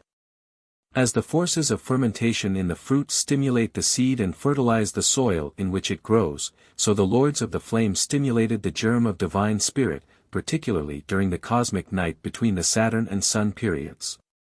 Continuing their activities until the middle of the first revolution of the Sun period. Recapitulation. Before the activity in any period can be started, there is a recapitulation of all that has been gone through before. Owing to the spiral path of evolution, this activity takes place each time on a higher scale than the stage in progression which it rehearses. The necessity will become apparent when the actual work in recapitulation is described. The first revolution of any period is a recapitulation of the work upon the dense body in the Saturn period, and is spoken of among Rosicrucians as the Saturn revolution. The second period is the Sun period, and therefore the second revolution of any period subsequent to the Sun period would be the Sun revolution. The third period is the Moon period, therefore the third revolution of any subsequent period will be a recapitulation of the work done in the Moon period, and is called the Moon revolution. Not until after the recapitulatory revolutions does the proper work of a period begin. For instance, in the present Earth period, we have passed through 3½ revolutions. That means that in the first, or Saturn revolution of the Earth period, the work done in the Saturn period was repeated, but on an advanced scale. In the second, or Sun revolution, the work of the Sun period was gone through again. In the third, or Moon revolution, the work of the Moon period was repeated, and it was only in the fourth, the present revolution, that the real work of the Earth period commenced. In the last of the 7 periods, the Vulcan period, only the last revolution will be concerned with real Vulcan work. In the preceding 6 revolutions, the work of the preceding 6 periods will have been recapitulated. Moreover, and this will particularly help the student to remember, a Saturn revolution in any period has always to do with the development of some new feature of the dense body, because that was started in a first revolution. And any 7th, or Vulcan revolution, has for its particular work some activity in connection with the divine spirit, because that was started in a 7th revolution. In the same way, we shall see that there is a connection between the different revolutions and all the vehicles of man. The Sun period. Conditions during the Sun period differed radically from those of the Saturn period. Instead of the warmth globes of the latter, the Sun period globes were glowing light balls, of the consistency of gas. These great gas balls contained all that had been evolved in the Saturn period, and similarly, in the atmosphere were the creative hierarchies. Instead of the echo-like, reflecting quality of the Saturn period, these globes, to some extent, had the quality of absorbing and working over sight or sound projected against their surfaces. They, as it were, sensed things. The Earth does not seem to do this, and a materialist would scoff at the idea, yet the occultist knows that the Earth feels everything on and in it. This lighter globe was much more sensitive than the Earth, because it was not limited and bound in such hard and fast conditions of materiality as is our present habitat. The life, of course, was different, because no form such as we know could have existed there. But life can express itself in forms of fiery gas as well as in fact better than in forms of hard chemical matter such as the present dense forms of mineral, plant, animal and man. As the evolving life appeared upon Globe A in the first or Saturn revolution of the Sun period, it was still in charge of the Lords of the Flame who, in the middle of the last revolution of the Saturn period, awakened in man the germ of the divine spirit. They had previously given the germ of the dense body and, in the first half of the Saturn revolution of the Sun period, were concerned with certain improvements to be made upon it. In the Sun period the formation of the vital body was to be commenced, with all thereby implied of capability for assimilation, growth, propagation, glands, etc. The Lords of the Flame incorporated in the germ of the dense body only the capability of evolving sense organs. At the time now under consideration it became necessary to change the germ in such a way as to allow of interpenetration by a vital body, also capability of evolving glands and an alimentary canal. This was done by the joint action of the Lords of the Flame, who gave the original germ, and the Lords of Wisdom, who took charge of material evolution in the Sun period. The Lords of Wisdom, who were not so highly evolved as the Lords of the Flame, worked to complete their own evolution. Therefore they received the assistance of an order of exalted beings who, like the Lords of the Flame, acted of their own free will. In esoteric parlance they are called the cherubim. These exalted beings did not, however, become active in the work until it was necessary to awaken the germ of the second spiritual principle of our man in the making.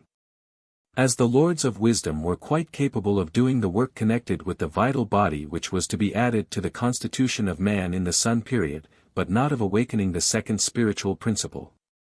When the Lords of the Flame and the Lords of Wisdom had, in the Saturn revolution of the Sun period, conjointly reconstructed the germinal dense body, the Lords of Wisdom, in the second revolution, started the proper work of the Sun period. By radiating from their own bodies the germ of the vital body, making it capable of interpenetrating the dense body and giving to the germ the capability of furthering growth and propagation and of exciting the sense centers of the dense body and causing it to move. In short, they gave, germinally, to the vital body all the faculties which it is now unfolding to become a perfect and pliable instrument for the use of the spirit.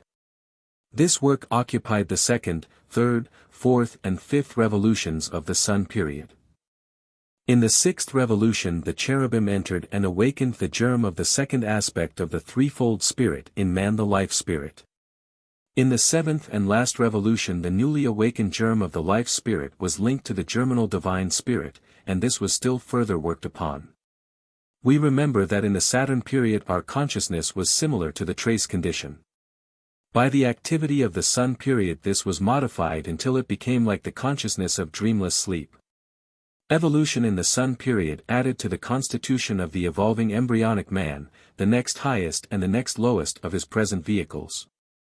As the result of the Saturn period he possessed a germinal dense body and divine spirit. At the end of the Sun period he possessed a germinal dense body, vital body, divine spirit and life spirit, i.e., a twofold spirit and a twofold body. We also note that, as the first, or Saturn revolution, of any period is concerned with work in the dense body, because that was started in a first revolution, so the second, or Sun revolution, of any period is concerned with improvements on the vital body, because it was started in a second revolution. In like manner, the sixth revolution of any period is dedicated to some work on the life spirit, and any seventh revolution is particularly concerned with matters connected with the divine spirit. In the Saturn period man in the making went through a mineral stage of existence. That is to say, he had a dense body only in the sense as had the mineral. His consciousness was also similar to that of the present mineral. In the same way, and for analogous reasons, it may be said that in the Sun period man went through the plant existence. He had a dense body in a vital body, as plants have, and his consciousness, like theirs, was that of dreamless sleep. The student will fully grasp this analogy by referring to diagram 4 in the chapter on the four kingdoms, where the vehicles of consciousness possessed by mineral, plant, animal and man are schematically shown, with the particular consciousness resulting from their possession in each case. When the Sun period was past there came another cosmic night of assimilation, together with the subjective activity necessary before the opening of the Moon period. This was equal in length to the preceding period of objective manifestation. The Moon period, as the chief characteristic feature of the dark Saturn globes was described by the term warmth, and that of the Sun period globes as light or glowing heat. So the chief characteristic feature of the globes of the Moon period may be best described by the term moisture. There was no air such as we know. In the center was the hot fiery core. Next to that, and consequent upon contact with the cold of outside space, there was dense moisture. By contact with the fiery central core the dense moisture was changed into hot steam, which rushed outward to cool, and sink again toward the center. Therefore the occult scientist calls the globes of the Moon period water and describes the atmosphere of that time as fire fog. That was the scene of the next forward step of the evolving life. The Moon period work was that of acquiring the germ of a desire body and starting the germinal activity of the third aspect of the threefold spirit in man, the human spirit, the ego. In the middle of the seventh revolution of the Sun period, the Lords of Wisdom took charge of the germinal life spirit given by the cherubim in the sixth revolution of the Sun period. They did this for the purpose of linking it to the divine spirit. Their greatest activity in this work was reached in the cosmic night intervening between the Sun and Moon periods. In the first dawn of the Moon period, as the life wave started upon its new pilgrimage, the Lords of Wisdom reappeared, bearing with them the germinal vehicles of the evolving man. In the first or Saturn revolution of the Moon period, they cooperated with the Lords of Individuality, who had special charge of the material evolution of the Moon period. Together they reconstructed the germ of the dense body, brought over from the Sun period. This germ had unfolded embryonic sense organs, digestive organs, glands, etc. and was interpenetrated by a budding vital body which diffused a certain degree of life into the embryonic dense body. Of course, it was not solid and visible as it is now. Yet in a crude sort of way it was somewhat organized and is perfectly distinguishable to the trained clairvoyant sight of the competent investigator who searches the memory of nature for scenes in that far-off past. In the moon period it was necessary to reconstruct the dense body to make it capable of being interpenetrated by a desire body, and also capable of evolving a nervous system, muscle, cartilage and a rudimentary skeleton. This reconstruction was the work of the Saturn revolution of the moon period. In the second, or sun revolution, the vital body was also modified to render it capable of being interpenetrated by a desire body, also of accommodating itself to the nervous system, muscle, skeleton, etc. The Lords of Wisdom, who were the originators of the vital body, also helped the Lords of Individuality with this work. In the third revolution the proper moon work commenced. The Lords of Individuality radiated from themselves the substance which they helped the unconscious, evolving man to appropriate and build into a germinal desire body. They also helped him to incorporate this germinal desire body in the compound vital body and dense body which he already possessed. This work was carried on all through the third and fourth revolutions of the moon period. As with the Lords of Wisdom, so with the Lords of Individuality, though exalted far above man, they worked on and in him to complete their own evolution. While they were capable of dealing with the lower vehicle, they were powerless in regard to the higher. They could not give the spiritual impulse necessary to the awakening of the third aspect of the threefold spirit in man. Therefore another class of beings who were beyond the necessity of evolving in such an evolution as we are passing through who also worked of their own free will. As did the Lords of the Flame and the Cherubim came in during the fifth revolution of the moon period, to help man. They are called seraphim. They awakened the germ of the third aspect of the spirit, the human spirit. In the sixth revolution of the moon period the cherubim reappeared and cooperated with the Lords of Individuality to link the newly acquired germ of the human spirit to life spirit. In the seventh revolution of the moon period the Lords of the Flame again came to the aid of man, helping the Lords of Individuality to link the human spirit to the divine spirit. Thus the separate ego, the threefold spirit, came into existence. Before the beginning of the Saturn period the virgin spirits who are now man, were in the world of virgin spirits, and were all conscious as God in who, not from whom, they were differentiated. They were not self-conscious however. The attainment of that faculty is partly the object of evolution which plunges the virgin spirits into a sea of matter of gradually increasing density which eventually shuts it from the all-consciousness. Thus, in the Saturn period the virgin spirits were immersed in the world of divine spirit and encased in the tiniest film of that substance which they partially penetrated by the help of the Lords of Flame. In the Sun period the virgin spirit was plunged into the denser world of life spirit and more effectively blinded to the all-consciousness by a second veil of the substance of the world of life spirit. Still, by the help of the cherubim it partially penetrated this second veil also. The feeling of the oneness of all was not lost either, for the world of life spirit is still a universal world common to and interpenetrating all the planets of a solar system. In the moon period, however, the virgin spirits take a further dip into the still denser matter of the region of abstract thought, and here the most opaque of its veils, the human spirit, is added. Henceforth the all-consciousness of the virgin spirit is lost. It can no longer penetrate its veils, look outwards and perceive others, so it is forced to turn its consciousness inwards, and there it finds itself, as the ego, separated and apart from all others. Thus the virgin spirit is encased in a threefold veil, and as its outermost veil, the human spirit, effectively blinds it to the oneness of life, it becomes the ego by entertaining the illusion of separateness contracted during involution. Evolution will gradually dissolve the illusion, bring back the all-consciousness, and self-consciousness will have been added. Thus we see that at the close of the moon period man possessed a threefold body in varying stages of development. And also the germ of the threefold spirit. He had dense, vital, and desire bodies, and divine, life and human spirit. All he lacked was the link to connect them. It has been stated that man passed through the mineral stage in the Saturn period, through the plant stage in the Sun period, and his pilgrimage through the conditions of the Moon period corresponds to the phase of animal existence, for the same reason that the two other similes are applicable. He had the dense, vital, and desire bodies, as have our present animals, and his consciousness was an internal picture consciousness, such as the lower animals have today. This resembles the dream consciousness of man, save that it is perfectly rational, being directed by the group spirit of the animals. The student is again referred to diagram 4 in the chapter on the Four Kingdoms, where this is shown. These moon beings were not so purely germinal as in the previous periods. To the trained clairvoyant they appear suspended by strings in the atmosphere of the fire fog, as the embryo hangs from the placenta by the umbilical cord.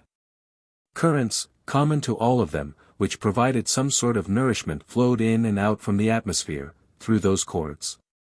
These currents were thus, to some extent, similar in their function to the blood of the present day.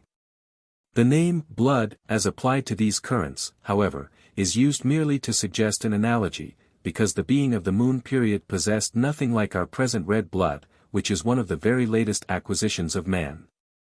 Towards the end of the Moon period there was a division of the globe which was the field of our and other evolutions, which, for the sake of greater simplicity, we have not heretofore mentioned, but with which we shall presently become acquainted. Part of that great globe was crystallized by man on account of his inability to keep the part which he inhabited in the high state of vibration maintained by the other beings there. And as this part became more inert, the centrifugal force of the revolving globe sent it spinning into space, where it began to circle around the glowing fiery central portion. The spiritual reason for the throwing off of such crystallizations is that the highest beings on such a globe require for their evolution the exceedingly rapid vibrations of fire. They are hampered by condensation, although such a condition is necessary to the evolution of other and less advanced beings required lower rates of vibration. Therefore, when part of any globe has been consolidated by a group of evolving beings to the detriment of others, that part is thrown off to exactly the proper distance from the central mass, so that it circles as a satellite around its primary. The heat vibrations which strike it are of the rate and strength suitable to the peculiar needs of the beings evolving upon that satellite. Of course, the law of gravitation accounts quite satisfactorily for the phenomenon from a physical viewpoint. But there is always a deeper cause, that yields a more complete explanation and which we will find if we consider the spiritual side of things. As a physical action is but the visible manifestation of the invisible thought which must precede it, so is the throwing off of a planet from a central sun simply the visible and unavoidable effect of invisible spiritual conditions. The smaller planet which was thrown off in the Moon period, condensed with comparative rapidity and remained the field of our evolution until the end of that period. It was a moon to the parent planet, circling around it as our moon circles around the earth, but it did not show phases as our moon does.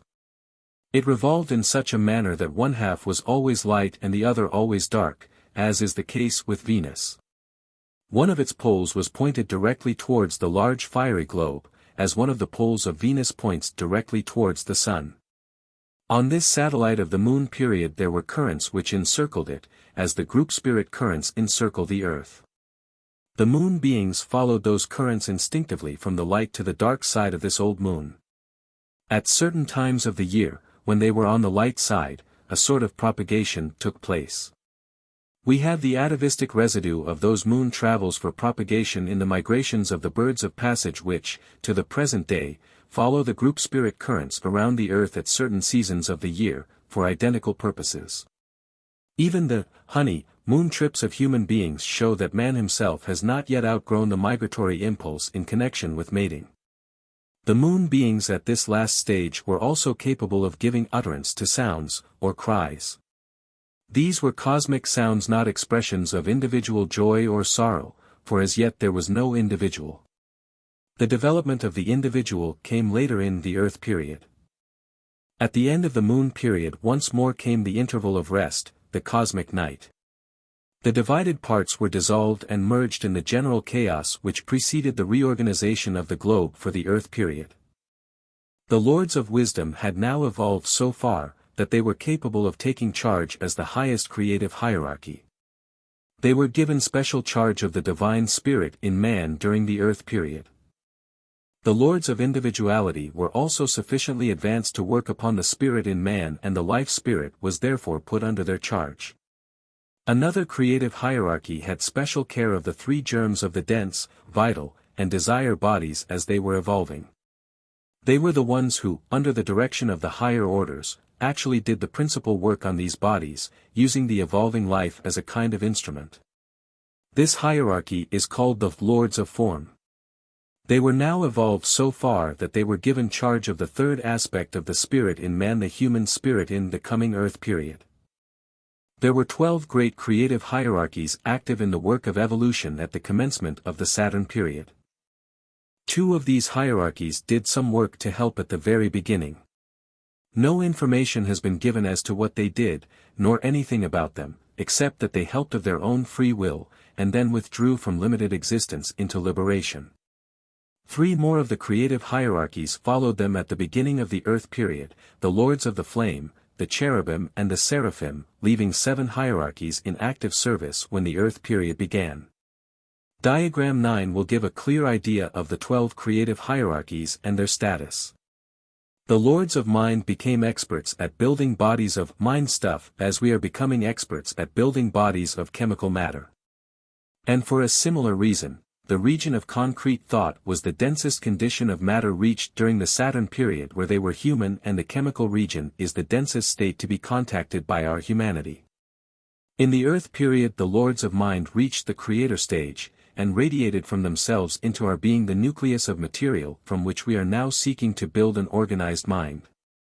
They are called powers of darkness by Paul because they came from the dark Saturn period, and are considered evil on account of the separative tendency appertaining to the plane of reason as contrasted with the unifying forces of the world of life spirit. The realm of love. The Lords of Mind work with humanity, but not with the 3 lower kingdoms. The archangels became experts at building a body of desire stuff, the densest matter of the sun period. Therefore they are able to teach and guide such less evolved beings as man and animal how to mold and use a desire body. The angels are thoroughly experienced in building a vital body, for in the moon period when they were human the ether was the densest condition of matter. On account of this ability they are properly the teachers of man, animal and plant with regard to the vital functions, propagation, nutrition, etc. Chapter 9. Stragglers and Newcomers. In following through the preceding chapter the evolution of life, consciousness and form, the triple phase of manifestation of the virgin spirit, which is the life that gathers the form about itself and gains consciousness thereby, we have spoken as though there were only one class. As though the virgin spirits, without exception, had made constant and uniform progress. This was done for the sake of simplicity, because stragglers there were, as there are in any great body or company. In school there are, every year, those who fail to reach the standard required for promotion into a higher grade. Similarly, in every period of evolution, there are those who fall behind because they have not attained the standard necessary to pass onward to the next higher stage. Even so early as the Saturn period there were some who failed to improve sufficiently to take the next forward step. At that stage the higher beings were working with the life, which was itself unconscious, but that unconsciousness did not prevent the retardation of some of the virgin spirits who were not so pliable, nor so readily adaptable as others. In that one word, adaptability, we have the great secret of advancement or retardation. All progress depends upon whether an evolving being is flexible, adaptable and pliable, so as to be able to accommodate itself to new conditions, or whether it is crystallized, set and incapable of alteration.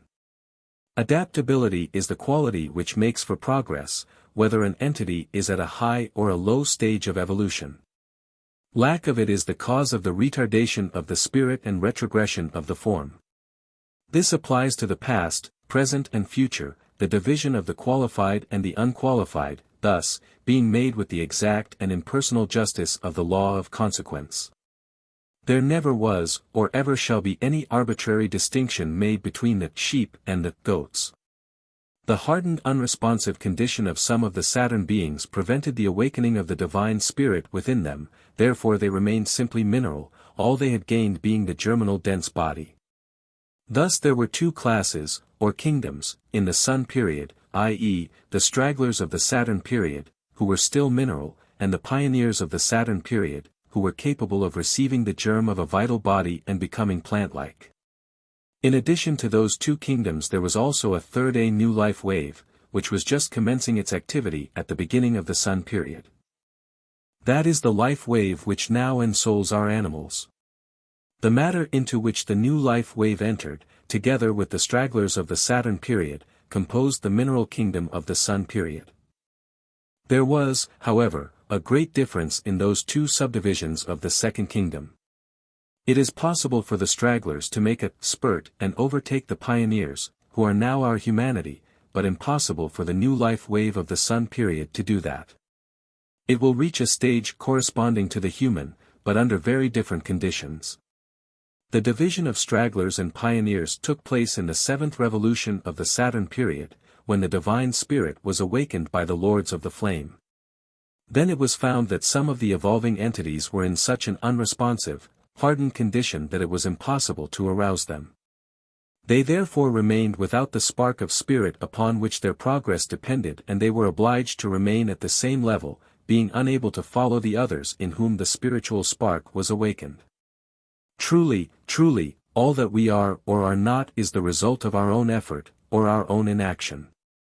These stragglers and the newly arrived life wave formed dark spots in the otherwise glowing gas sphere which was the densest globe of the Sun period, and our present sunspots are an atavistic remainder of that condition. In the sixth revolution of the Sun period the life spirit was awakened by the cherubim, and again it was found that some who had safely passed the critical point in the Saturn period had fallen behind in the Sun period and were unfit to have the second aspect of the spirit vivified. Thus there were another class of stragglers, who had lagged behind the crest wave of evolution. In the seventh revolution of the Sun period the lords of the flame reappeared to awaken the divine spirit in those who failed to qualify for it at the end of the Saturn period, but had attained to the point where they could receive the spiritual impulse in the Sun period. The lords of the flame also awakened the germ of divine spirit in as many of the new life wave entities as were ready, but here also there were stragglers. Thus at the beginning of the Moon period there were the following classes. 1. The pioneers who had successfully passed through the Saturn and the Sun periods. They had dense and vital bodies, divine and life spirit germinally active. 2. The stragglers of the Sun period, who had dense and vital bodies, also divine spirit all germinal. 3. The stragglers of the Saturn period, who had been promoted in the seventh revolution of the Sun period. They had the germ of dense body and divine spirit. 4. The pioneers of the new life wave, who had the same vehicles as Class 3, but belonged to a different scheme of evolution from ours. 5. The stragglers of the new life wave, who had only the germ for the dense body. 6. The new life wave, which entered upon its evolution at the beginning of the Moon period and is the life that ensouls our plants of the present day. It is necessary to remember that nature hastens slowly. She makes no sudden changes in forms. To her, time is nothing, the attainment of perfection is everything. A mineral does not change to a plant at one bound, but by gradual, almost imperceptible degrees. A plant does not become an animal in a night. It requires millions of years to bring about the change. Thus at all times there are all stages and gradations to be found in nature. The ladder of being stretches without break from protoplasm to God. Therefore we have to deal, not with 6 different kingdoms corresponding to the above 6 classes which entered the arena of evolution at the beginning of the Moon period, but with 3 kingdoms only: mineral, plant and animal. The lowest class in the Moon period composed the new life stream which there commenced its evolution. It formed the hardest mineral part, yet it must be borne in mind that it was by no means as hard as the mineral of the present time, but only about as dense as our wood. This statement does not contradict former ones which described the Moon as watery, nor does it conflict with Diagram 8, showing the densest globe in the Moon period as located in the etheric region, which is etheric. As before stated, the fact that the path of evolution is spiral prevents any condition ever being duplicated. There are similarities, but never reproductions of identical conditions. It is not always possible to describe conditions in exact terms. The best available term is used to convey an idea of the conditions existing at the time under consideration. Class 5 in our list was nearly mineral, yet on account of having passed through and beyond the mineral condition during the Sun period, it had some plant characteristics. Class 4 was almost plant and did evolve to a plant before the close of the mood period. It was, however, more nearly allied to the mineral kingdom than the next two classes, which formed the higher kingdom. We may therefore group classes 4 and 5 together, as forming a sort of half-step, mineral plant kingdom, which composed the surface of the ancient planet of the moon period. It was something like our present peat, which is also a state between the mineral and the plant. It was soggy and wet, consistent with the statement that the moon period was watery. Thus the 4th, 5th and 6th classes compose the different gradations of the mineral kingdom in the moon period, the highest being nearly plant and the lowest the hardest mineral substance of that time. Classes 2 and 3 formed the plant kingdom, though they were both really more than plants, yet were not quite animal. They grew in the mineral plant soil, they were stationary like plants. Yet they could not have grown in a purely mineral soil, as our plants do now. Good examples of what they were like may be found in our parasitic plants, which cannot grow in a purely mineral soil, but seek the food already specialized by the real plant or tree. Class 1 was composed of the pioneers of the life wave of virgin spirits. In the moon period they were going through a sort of animal-like existence. Yet they were like the animals of our time only in so far as they had the same vehicles and were under the control of a group spirit, which included the whole human family.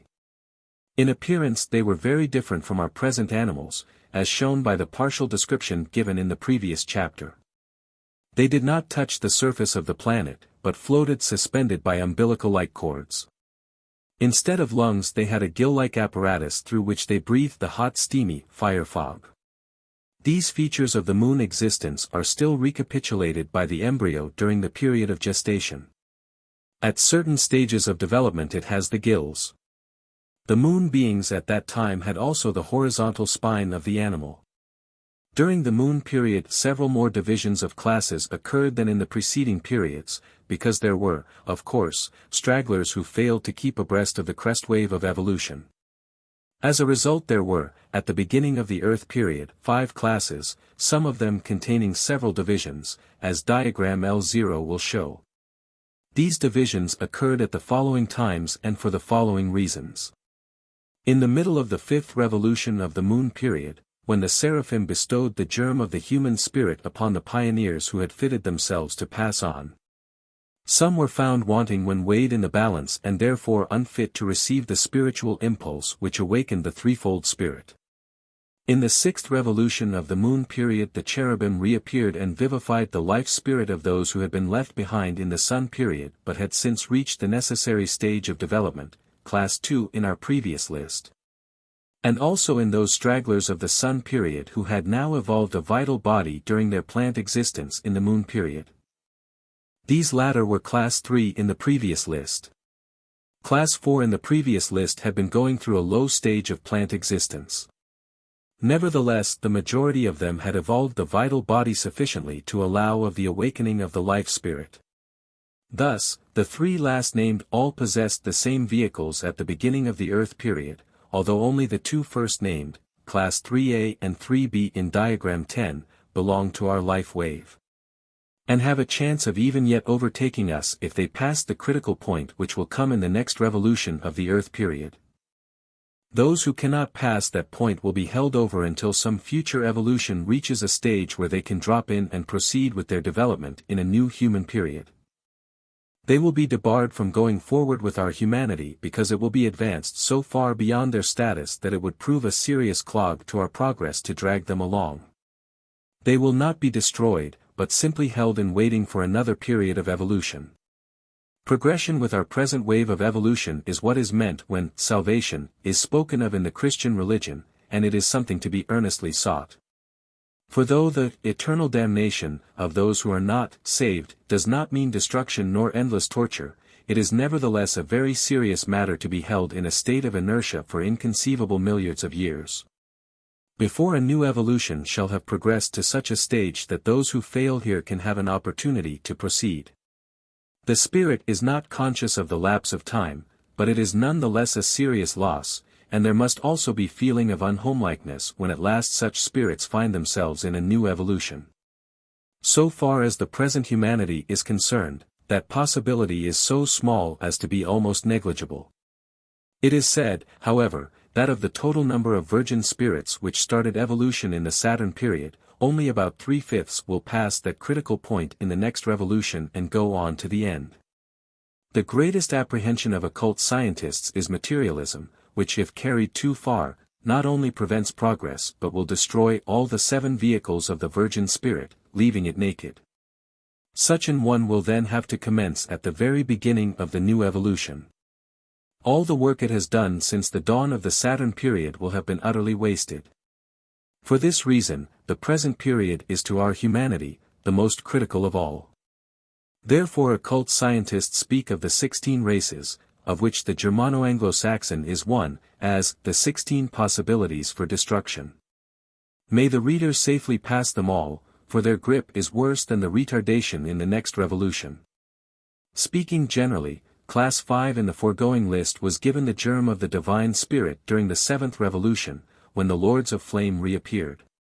Therefore they were pioneers of the last life wave, entering evolution at the Moon period. They passed their mineral existence there. The stragglers of that life wave were thus left with only the germ of a dense body. In addition to the above, there was also a new life wave, our present mineral kingdom, entering upon its evolution at the beginning of the Earth period.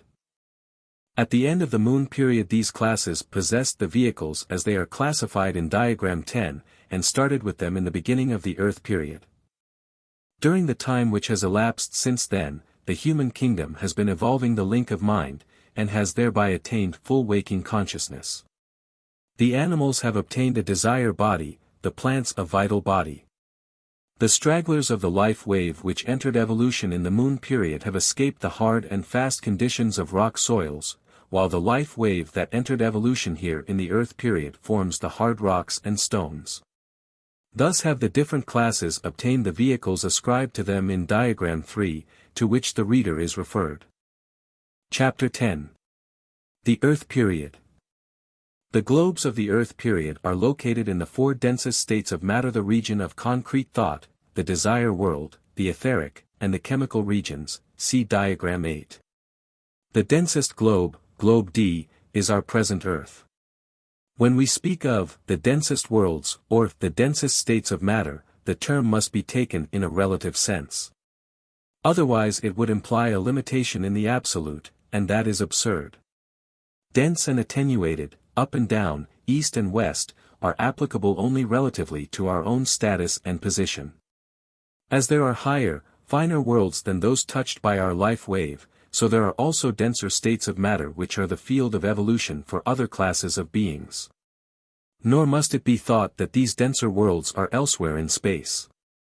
They are interpenetrated by our worlds in a manner similar to that in which the higher worlds interpenetrate this Earth. The fancied solidity of the Earth and the forms we see are no bar to the passage of a denser body any more than our solid dense walls bar the passage of a human being clothed in his desire body. Neither is solidity synonymous with density, as may be illustrated by aluminum, a solid which is less dense than the fluidic mercury. Nevertheless the latter, in spite of its density, will evaporate or exude through many solids. This being the 4th period, we have at present 4 elements. In the Saturn period there was but one element, fire I.e., there was warmth, or heat, which is incipient fire. In the 2nd, or Sun period, there were 2 elements, fire and air. In the 3rd, or Moon period, there were 3 elements, water being added, and in the 4th, or Earth period, was added the 4th element, earth. Thus it will be seen that a new element was added for each period. In the Jupiter period an element of a spiritual nature will be added, which will unite with the speech so that words will invariably carry with them understanding not misunderstanding, as is frequently the case now. For instance, when one says, house, he may mean a cottage, while the hearer may get the idea of a tenement flat building. To this environment of the four elements, as specified above, the different classes mentioned in Diagram 10 were brought over by the hierarchies in charge of them. We remember that in the Moon period these classes formed three kingdoms: animal, animal-plant, and plant-mineral. Here on Earth, however, the conditions are such that there can be no large halfway classes. There must be four distinctly different kingdoms. In this crystallized phase of existence the lines between them must be more sharply drawn than was the case in former periods, where one kingdom gradually merged into the next. Therefore some of the classes mentioned in Diagram 10 advanced 1/2 step, while others went back 1/2 step. Some of the mineral plants advanced completely into the plant kingdom and became the verdure of the fields. Others went down and became the purely mineral soil in which the plants grew. Of the plant animals some advanced into the animal kingdom, ahead of time, and those species have yet the colorless plant blood, and some, like starfishes, have even the 5 points like the petals of flowers. All of Class 2 whose desire bodies could be divided into two parts, as was the case with all of Class 1, were fitted to become human vehicles and were therefore advanced into the human group. We must carefully remember that in the above paragraphs we are dealing with form, not with the life which dwells in the form. The instrument is graded to suit the life that is to dwell in it. Those of Class 2, in whose vehicles the above-mentioned division could be made, were raised to the human kingdom, but were given the indwelling spirit at a point in time later than Class 1. Hence, they are not now so far evolved as Class 1, and are therefore the lower races of mankind. Those whose desire bodies were incapable of division were put into the same division as Classes 3A and 3B. They are our present anthropoids. They may yet overtake our evolution if they reach a sufficient degree of advancement before the critical point already mentioned, which will come in the middle of the fifth revolution. If they do not overtake us by that time, they will have lost touch with our evolution. It was said that man had built his threefold body by the help of others higher than he, but in the previous period there was no coordinating power. The threefold spirit, the ego, was separate and apart from its vehicles. Now the time had come to unite the spirit and the body. Where the desire body separated, the higher part becomes somewhat master over the lower part and over the dense and vital bodies. It formed a sort of animal soul with which the spirit could unite by means of the link of mind. Where there was no division of the desire body, the vehicle was given over to desires and passions without any check, and could therefore not be used as a vehicle within which the spirit could dwell. So it was put under the control of a group spirit which ruled it from without. It became an animal body, and that kind has now degenerated into the body of the anthropoid. Where there was a division of the desire body, the dense body gradually assumed a vertical position, thus taking the spine out of the horizontal currents of the desire world in which the group spirit acts upon the animal through the horizontal spine. The ego could then enter, work in and express itself through the vertical spine and build the vertical larynx and brain for its adequate expression in the dense body. A horizontal larynx is also under the domination of the group spirit.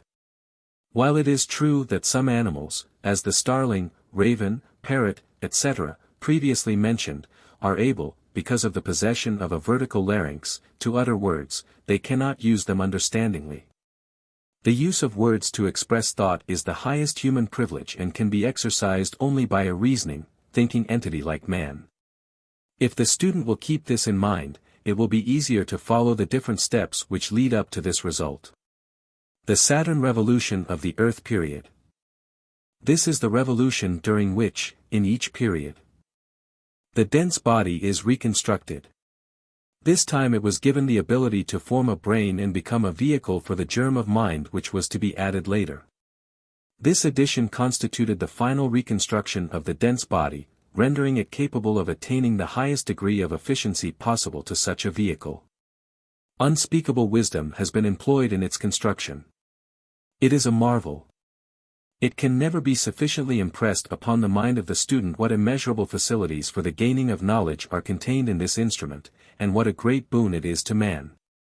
How much he should prize it and how thankful he should be to have it. Some examples of the perfection of construction and intelligent adaptability displayed in this instrument have previously been given, but in order to further impress this great truth upon the mind of the student, it might not be out of place to illustrate more fully this wisdom, also the work of the ego and the blood. It is generally known, in a vague kind of way, that the gastric juice acts upon the food to promote assimilation. But only a very few people, outside of the medical profession, are aware that there are many different gastric juices, each appropriate to the treatment of a certain kind of food. The researches of Pavlov, however, have established the fact beyond doubt, that there is one kind of juice for the digestion of meat, another for milk, another for acid fruit, etc. That fact, by the way, is the reason why all foods do not mix well. Milk, for instance, requires a gastric juice that is widely different from almost any other kind except that required for the digestion of starchy foods, and is not readily digested with any food other than cereals. This alone would show marvelous wisdom. That the ego working subconsciously is able to select the different juices which are appropriate to the different kinds of food taken into the stomach, making each of just the right strength and quantity to digest the food.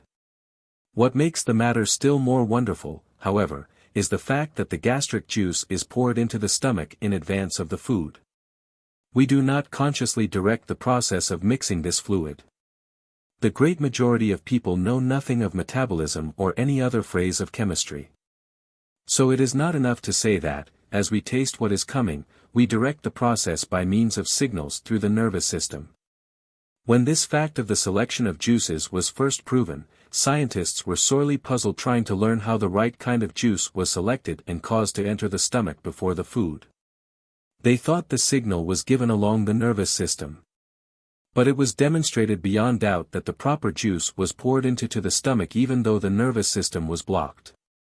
At last Starling and Bayliss, in a series of experiments of brilliant ingenuity, proved that infinitesimal parts of the food are taken up by the blood as soon as the food enters the mouth.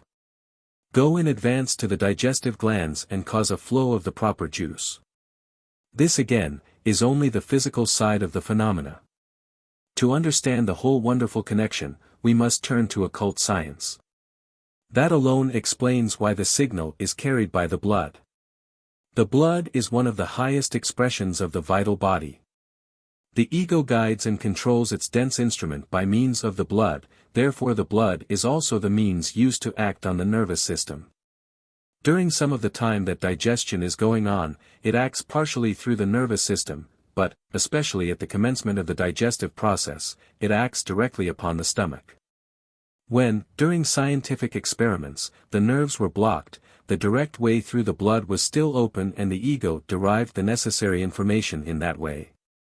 It will also be seen that the blood is driven to wherever the ego unfolds the greatest activity at any time. If a situation requires sudden known action, the blood is promptly driven to the head. If a heavy meal is to be digested, the greater portion of the blood leaves the head, centering around the digestive organs. The ego concentrates its efforts on ridding the body of the useless food. Therefore a man cannot think well after a heavy meal. He is sleepy because so much blood has left the brain that the residue is insufficient to carry on the functions necessary to full waking consciousness. Besides, nearly all the vital fluid or solar energy specialized by the spleen is absorbed by the blood rushing through that organ after a meal in greater volume than between meals. Thus the rest of the system is also deprived of the vital fluid in a large measure during digestion. It is the ego that drives the blood into the brain. Whenever the body goes to sleep, the table will invariably tip towards the feet, raising the head. During coition the blood is centered in the sex organs, etc. All these examples tend to prove that during the waking hours, the ego works in and controls the dense body by means of the blood. The larger portion of the total amount goes to that part of the body where at any given time, the ego unfolds any particular activity. The reconstruction of the dense body in the Saturn revolution of the Earth period was for the purpose of rendering it capable of interpenetration by the mind. It gave the first impulse to the building of the frontal part of the brain.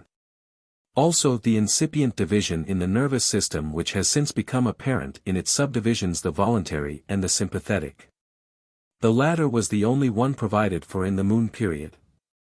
The voluntary nervous system, which has transformed the dense body from a mere automaton acting under stimuli from without to an extraordinary adaptable instrument capable of being guided and controlled by an ego from within, was not added until the present Earth period.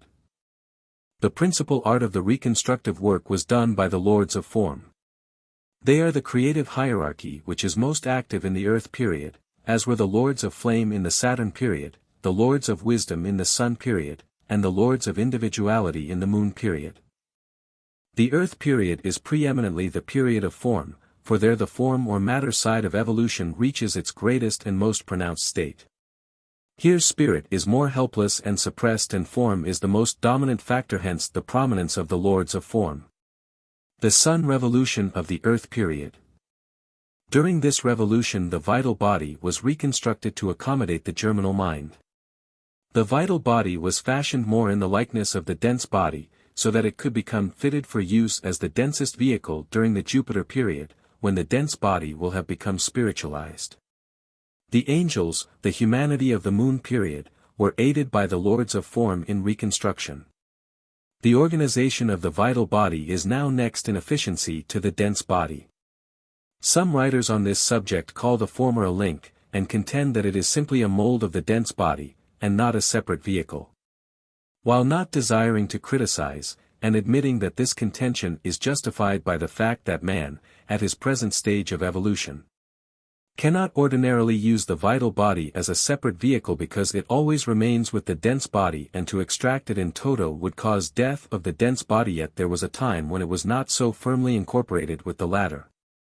As we shall presently see, during those epochs of our Earth's history which have already been mentioned as the Lemurian and the Atlantean, man was involuntarily clairvoyant. And it was precisely this looseness of connection between the dense and the vital bodies that made him so. The initiators of that time helped the candidate to loosen the connection still further, as in the voluntary clairvoyant. Since then the vital body has become much more firmly interwoven with the dense body in the majority of people, but in all sensitives it is loose.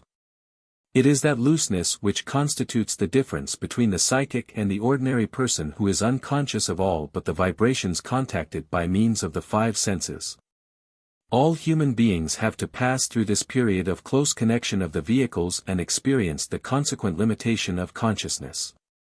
There are, therefore, two classes of sensitives, those who have not become firmly enmeshed in matter, such as the majority of the Hindus, the Indians, etc., who possess a certain low grade of clairvoyance, or are sensitive to the sounds of nature, and those who are in the vanguard of evolution.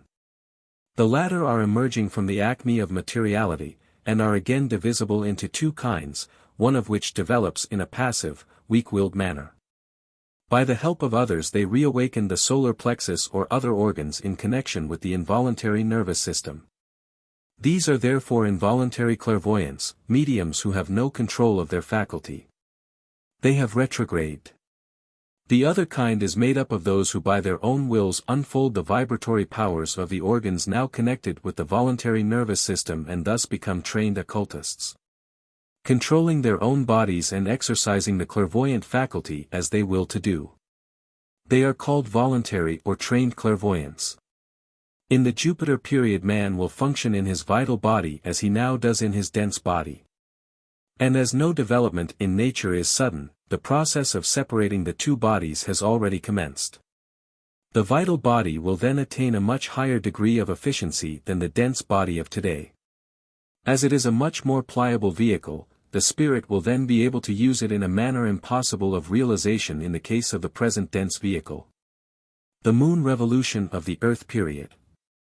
Here the Moon period was recapitulated, and much the same conditions prevailed, on an advanced scale, as obtained on Globe D of that period. There was the same kind of fire fog atmosphere. The same fiery core, the same division of the globe into two parts, in order to allow the more highly evolved beings a chance to progress at the proper rate and pace, which it would be impossible for beings such as our humanity to equal. In that revolution the archangels, humanity of the Sun period, and the lords of form took charge of the reconstruction of the desire body, but they were not alone in that work. When the separation of the globe into two parts occurred, there was a similar division in the desire bodies of some of the evolving beings. We have already noted that where this division took place, the form was ready to become the vehicle of an indwelling spirit. And in order to further this purpose the lords of mind, humanity of the Saturn period, took possession of the higher part of the desire body and implanted in it the separate selfhood, without which the present man with all his glorious possibilities, could never have existed.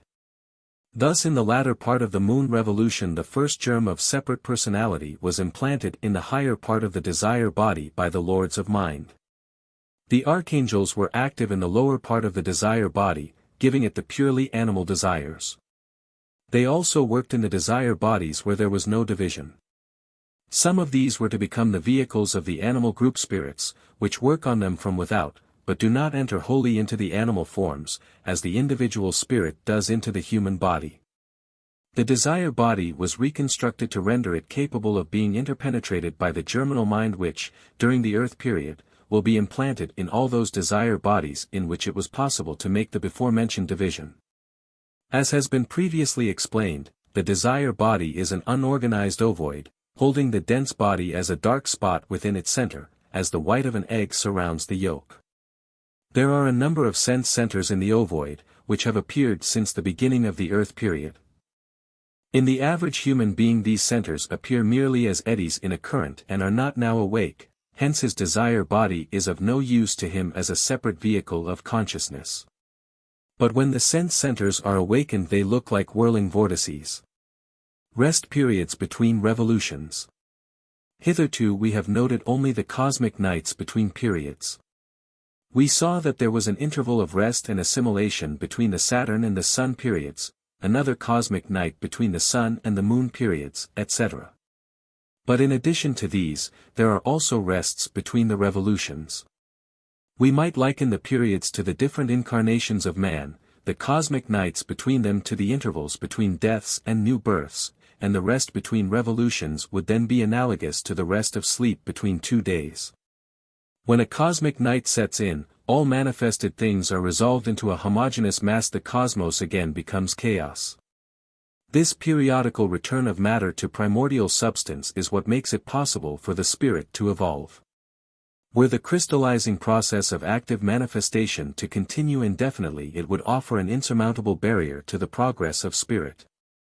Every time matter has crystallized to such a degree that it becomes too hard for the spirit to work in, the latter withdraws to recuperate its exhausted energy, on the same principle that a power drill which has stopped when boring in hard metals is withdrawn to regain its momentum.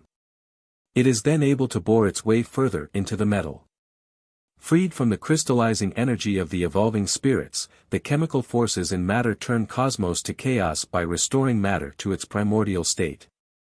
That a new start may be made by the regenerated virgin spirits at the dawn of a new day of manifestation. The experience gained in former periods and revolutions enables the spirit to build up to the point last reached, with comparative celerity, also to facilitate further progress by making such alterations as its cumulative experience dictates. Thus at the end of the moon revolution of the Earth period, all the globes and all life return to chaos, re-emerging therefrom at the beginning of the fourth revolution. The fourth revolution of the Earth period.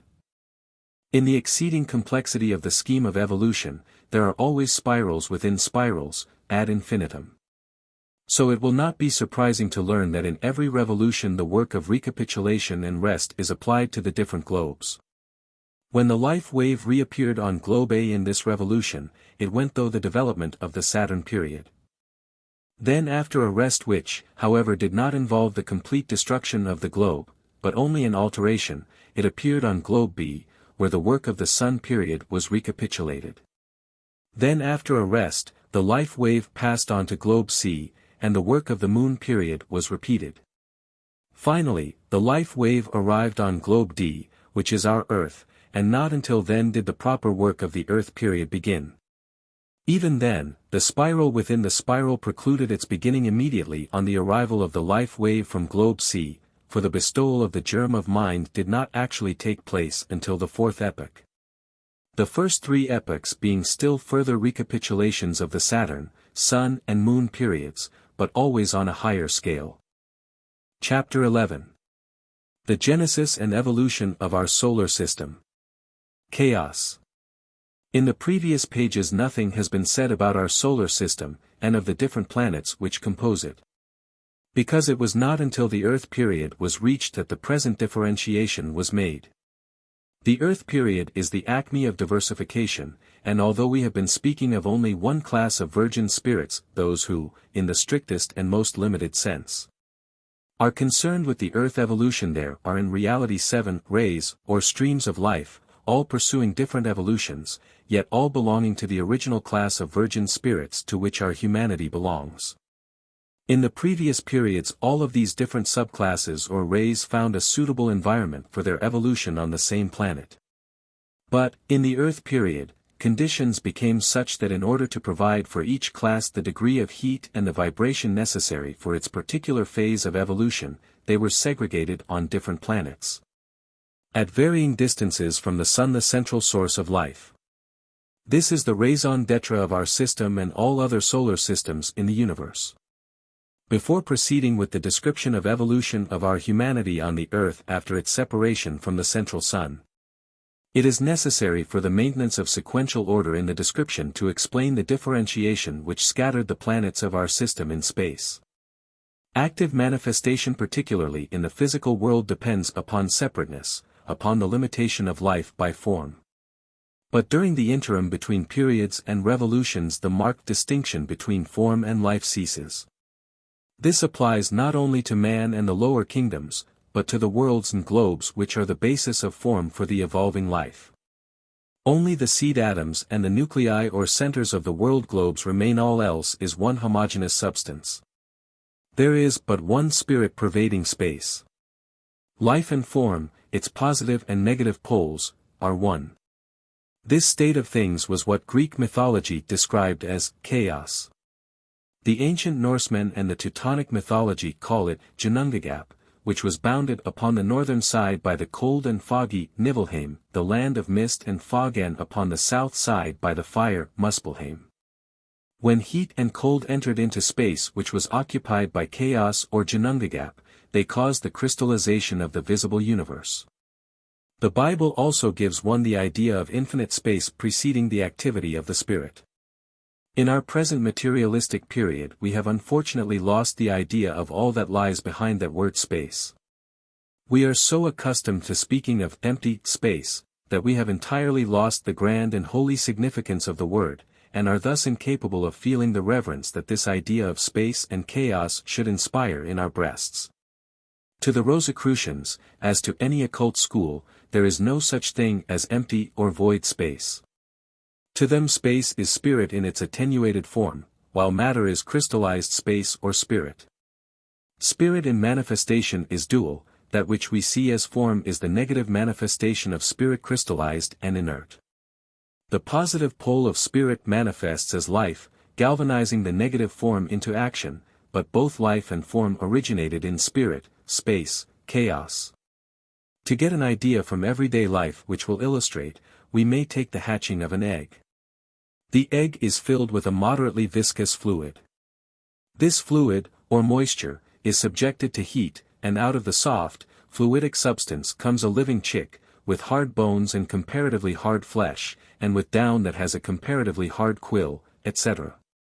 When a living chick can come out of the inert fluid of an egg without the addition of any hardening substance from outside, is it a far-fetched idea to claim that the universe is crystallized space or spirit?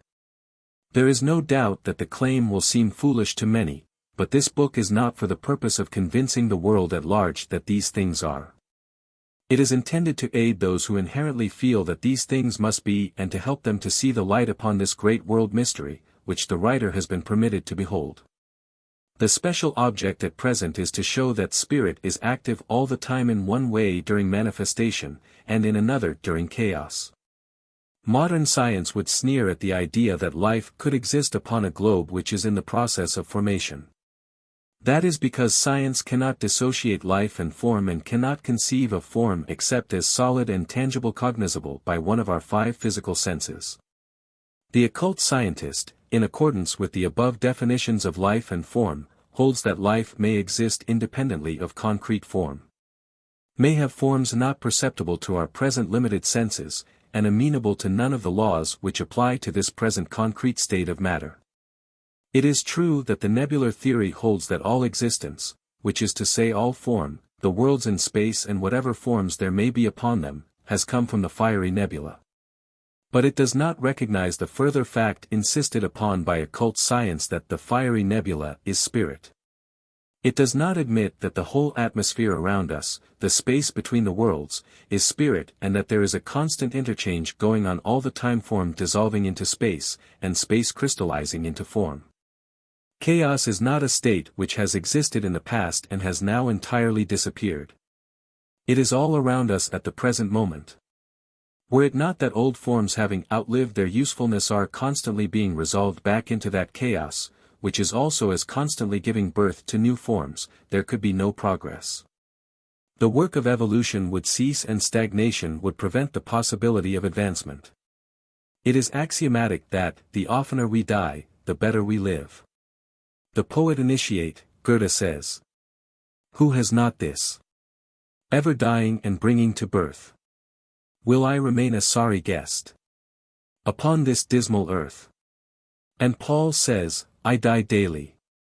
Therefore, as students of occult science, it is necessary to realize that even during active manifestation, it is chaos that is the basis of all progress. Our life during chaos is based upon our life in active manifestation, and vice versa, i.e., what we are able to achieve during active manifestation, and the ability to progress at all, is the result of the existence in chaos. The interim between periods and revolutions is in reality much more important to the growth of the soul than concrete existence, though the latter is the basis of the former and therefore cannot be dispensed with. The importance of the chaotic interim lies in the fact that during that period the evolving entities of all classes are so closely united that they are really one. Consequently, those which are of lower development during manifestation are in closest contact with the more highly evolved, thus experiencing and benefiting by a much higher vibration than their own. This enables them to live over and assimilate their past experiences in a manner impossible when hampered by form. We have seen the benefit to the spirit in man from the interim between death and a new birth. There the form still exists, though much more attenuated than the dense body.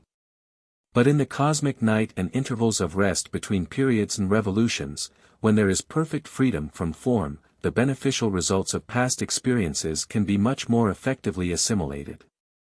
We have a word which was originally coined to convey the idea of the state of things between manifestations. This word, however, has been used in a material sense to such an extent that it has lost its primal significance. That word is gas. It may be thought that this is a very old word, which has nearly always existed as a synonym for a state of matter lighter than liquids, but such is not the case. The word was first used in Physica, a work which appeared in 1633, the author of it being Helmont, a Rosicrucian. Helmont did not call himself a Rosicrucian, no true brother does so publicly. Only the Rosicrucian knows the brother Rosicrucian. Not even the most intimate friends or relatives know of a man's connection with the order. Those only who are initiates themselves know the writers of the past who were Rosicrucians, because ever through their works shine the unmistakable words, phrases and signs indicative of the deep meaning that remains hidden from the non-initiate. The Rosicrucian Fellowship is composed of students of the teachings of the order, which are now given publicly, because the world's intelligence is growing to the necessary point of comprehension. This work is one of the first few fragments of the Rosicrucian knowledge being publicly given out. All that has been printed as such, previous to the last few years, has been the work of either charlatans or traders. Rosicrucians such as Paracelsus, Comenius, Bacon, Helmont and others gave hints in their works and influenced others. The great controversy concerning the authorship of Shakespeare, which has to no avail blunted so many goosequills and wasted so much good ink that might have served useful ends, would never have arisen had it been known that the similarity in Shakespeare and Bacon is due to the fact that both were influenced by the same initiate, who also influenced Jacob Boehme and a pastor of Ingolstadt, Jacobus Baldus, who lived subsequent to the death of the Bard of Avon, and wrote Latin lyric verse. If the first poem of Jacob Baldus is read with a certain key, it will be found that by reading down and up the lines, the following sentence will appear: "Hitherto I have spoken from across the sea by means of the drama. Now I will express myself in lyrics." In his Physica, Helmont, the Rosicrucian wrote, "Ad hoc spiritum incognitum gas voco, i.e., this hitherto unknown spirit I call gas." Further on in the same work he says, "This vapor which I have called gas is not far removed from the chaos the ancients spoke of." We must learn to think of chaos as the Spirit of God, which pervades every part of infinity. It will then be seen in its true light, as the occult maxim puts it, chaos is the seed ground of the cosmos, and we shall no longer wonder how something can come out of nothing, because space is not synonymous with nothing. It holds within itself the germs of all that exists during a physical manifestation, yet not quite all, for by the wedding of chaos with cosmos there is something new brought forth each time, which did not exist before. Something that was not foreshown and latent. The name of that something is genius, the cause of epigenesis. It appears in all kingdoms. It is the expression of progressive spirit in man, animal, and plant. Chaos is therefore a holy name. A name that signifies the cause of all we see in nature and inspires a feeling of devotion in every tried, true and trained occultist. He regards the visible sense world as a revelation of the hidden potentialities of the chaos. The birth of the planets.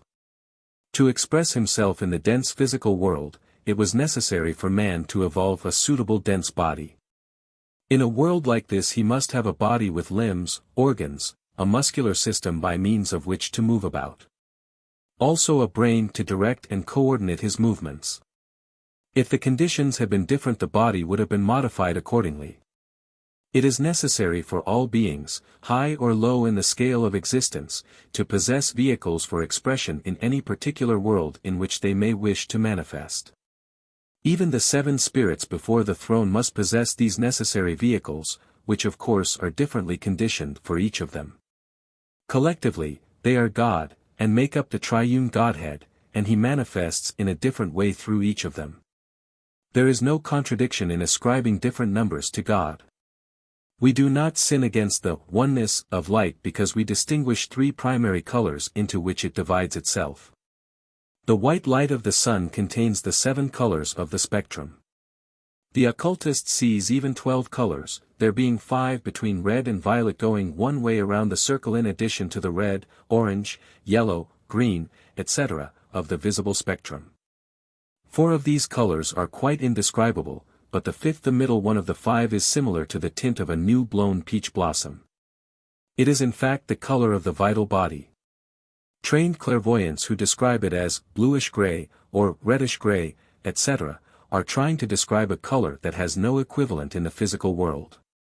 And they are therefore compelled to use the nearest descriptive terms afforded by our language. Perhaps color will enable us to realize the oneness of God with the 7 spirits before the throne better than anything else. We will therefore turn to diagram 11. We see here a white triangle looming up from a dark background. White is synthetic, containing all colors within itself, as God contains within himself all things in the solar system. Within the white triangle are a blue, a red and a yellow circle. All other colors are simply combinations of these 3 primary colors. These circles correspond to the 3 aspects of God, which are without beginning, and end in God. Though externalized only during active manifestation. When these 3 colors are interblended, as shown in the diagram, there appear 4 additional colors. The 3 secondary colors each due to the blending of 2 primary colors and 1 color, indigo, which contains the entire gamut of colors, making it in all the 7 colors of the spectrum.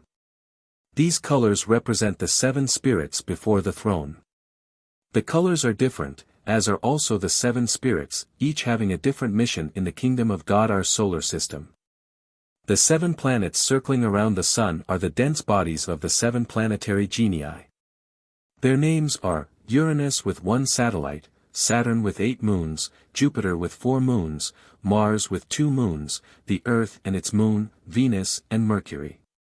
Astronomical discoveries since the writing of this book attribute 4 satellites to Uranus, 9 to Saturn, and 11 to Jupiter.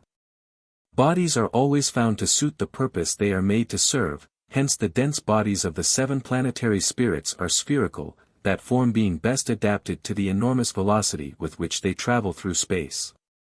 The Earth, for instance, travels about 66,000 miles per hour in its orbit. Man's body had a different shape in the past from that of the present, and from that which it will have in the future. During involution it was approximately spherical, as it still is during antenatal life, because the intrauterine development is a recapitulation of past stages of evolution. At that stage the organism developed the sphere, because during involution man's energies were directed inward, upon the building of its own vehicles, as the embryo develops within the sphere of the uterus. Man's dense and vital bodies have straightened, but his higher vehicles still retain their ovoid form. In the dense body, the coordinating and governing brain is situated at one extremity. This is the most unfavorable position for such an organ.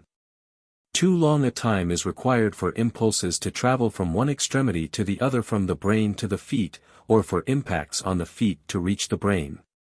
In cases of burns, for instance, science has demonstrated that valuable time is lost, the skin being blistered before a message can be carried from the injured place to the brain and back again. This inefficiency would be greatly lessened if the brain were in the center of the body. Sensations and the responses thereto could be more quickly received and transmitted. In the spherical planets the planetary spirit directs from the center the movements of its vehicle. In future man will bend over, as shown in diagram 12. He will become a sphere, directing his energies outward because a spherical form affords the greatest facility for motion in all directions, and indeed, for combination of simultaneous motions. The Rosicrucian Cosmo Conception teaches that there is a further evolution in store for planets. When the beings upon a planet have evolved to a sufficient degree, the planet becomes a sun, the fixed center of a solar system. When the beings upon it have evolved to a still greater degree, and consequently it has reached its maximum brilliancy, it breaks up into zodiac, becoming, so to speak, the womb for a new solar system. Thus the great hosts of divine beings who, until then, were confined within that sun, gain freedom of action upon a great number of stars, whence they can affect in different ways the system which grows up within their sphere of influence. The planets, or man-bearing worlds, within the zodiac are constantly being worked upon by these forces, but in various ways, according to the stage they have reached in evolution. Our sun could not become a sun until it had sent out from itself all the beings who were not sufficiently evolved to endure the high rate of vibration and the great luminosity of the beings who were qualified for that evolution. All the beings upon the different planets would have been consumed had they remained in the sun. This visible sun, however, though it is the place of evolution for beings vastly above man, is not by many means the father of the other planets, as material science supposes. On the contrary, it is itself an emanation from the central sun, which is the invisible source of all that is in our solar system. Our visible sun is but the mirror in which are reflected the rays of energy from the spiritual sun. The real sun is as invisible as the real man. Uranus was the first planet to be thrown off from the nebula when its differentiation began in chaos, at the dawn of the Earth period. There was no light but the dim light of the zodiac. The life that left with Uranus is of a rather backward strain and is said to evolve very, very slowly. Saturn was next differentiated. It is the field of action for the life which is at the stage of evolution corresponding to the Saturn period. This planet was differentiated before the ignition of the nebula and, like all nebulae when passing through their Saturn period of evolution, was not a source of light, but a reflector. Jupiter was differentiated shortly afterwards, when the nebula had become ignited. The heat of Jupiter is not so great as that of the Sun, Venus, or Mercury, but on account of its immense bulk, it is capable of retaining its heat and thus remains a suitable field of evolution for very advanced beings.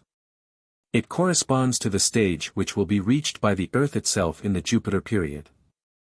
Mars is a mystery, and only a limited amount of information may be given out. We may say, however, that the life on Mars is of a very backward nature and that the so-called canals are not excavations in the surface of the planet. They are currents such as, during the Atlantean epoch, spread over our planet, and the remains of which can still be observed in the Aurora Borealis and the Aurora Australis. The shifting of the Martian canals, noted by astronomers, is thus accounted for. If they were really canals, they could not possibly shift, but currents emanating from the poles of Mars may do so. The Earth, including the Moon, was next set out from the Sun, and later Venus and Mercury. These and Mars will be referred to later, in connection with the evolution of man on the Earth, and need not be further considered at this time.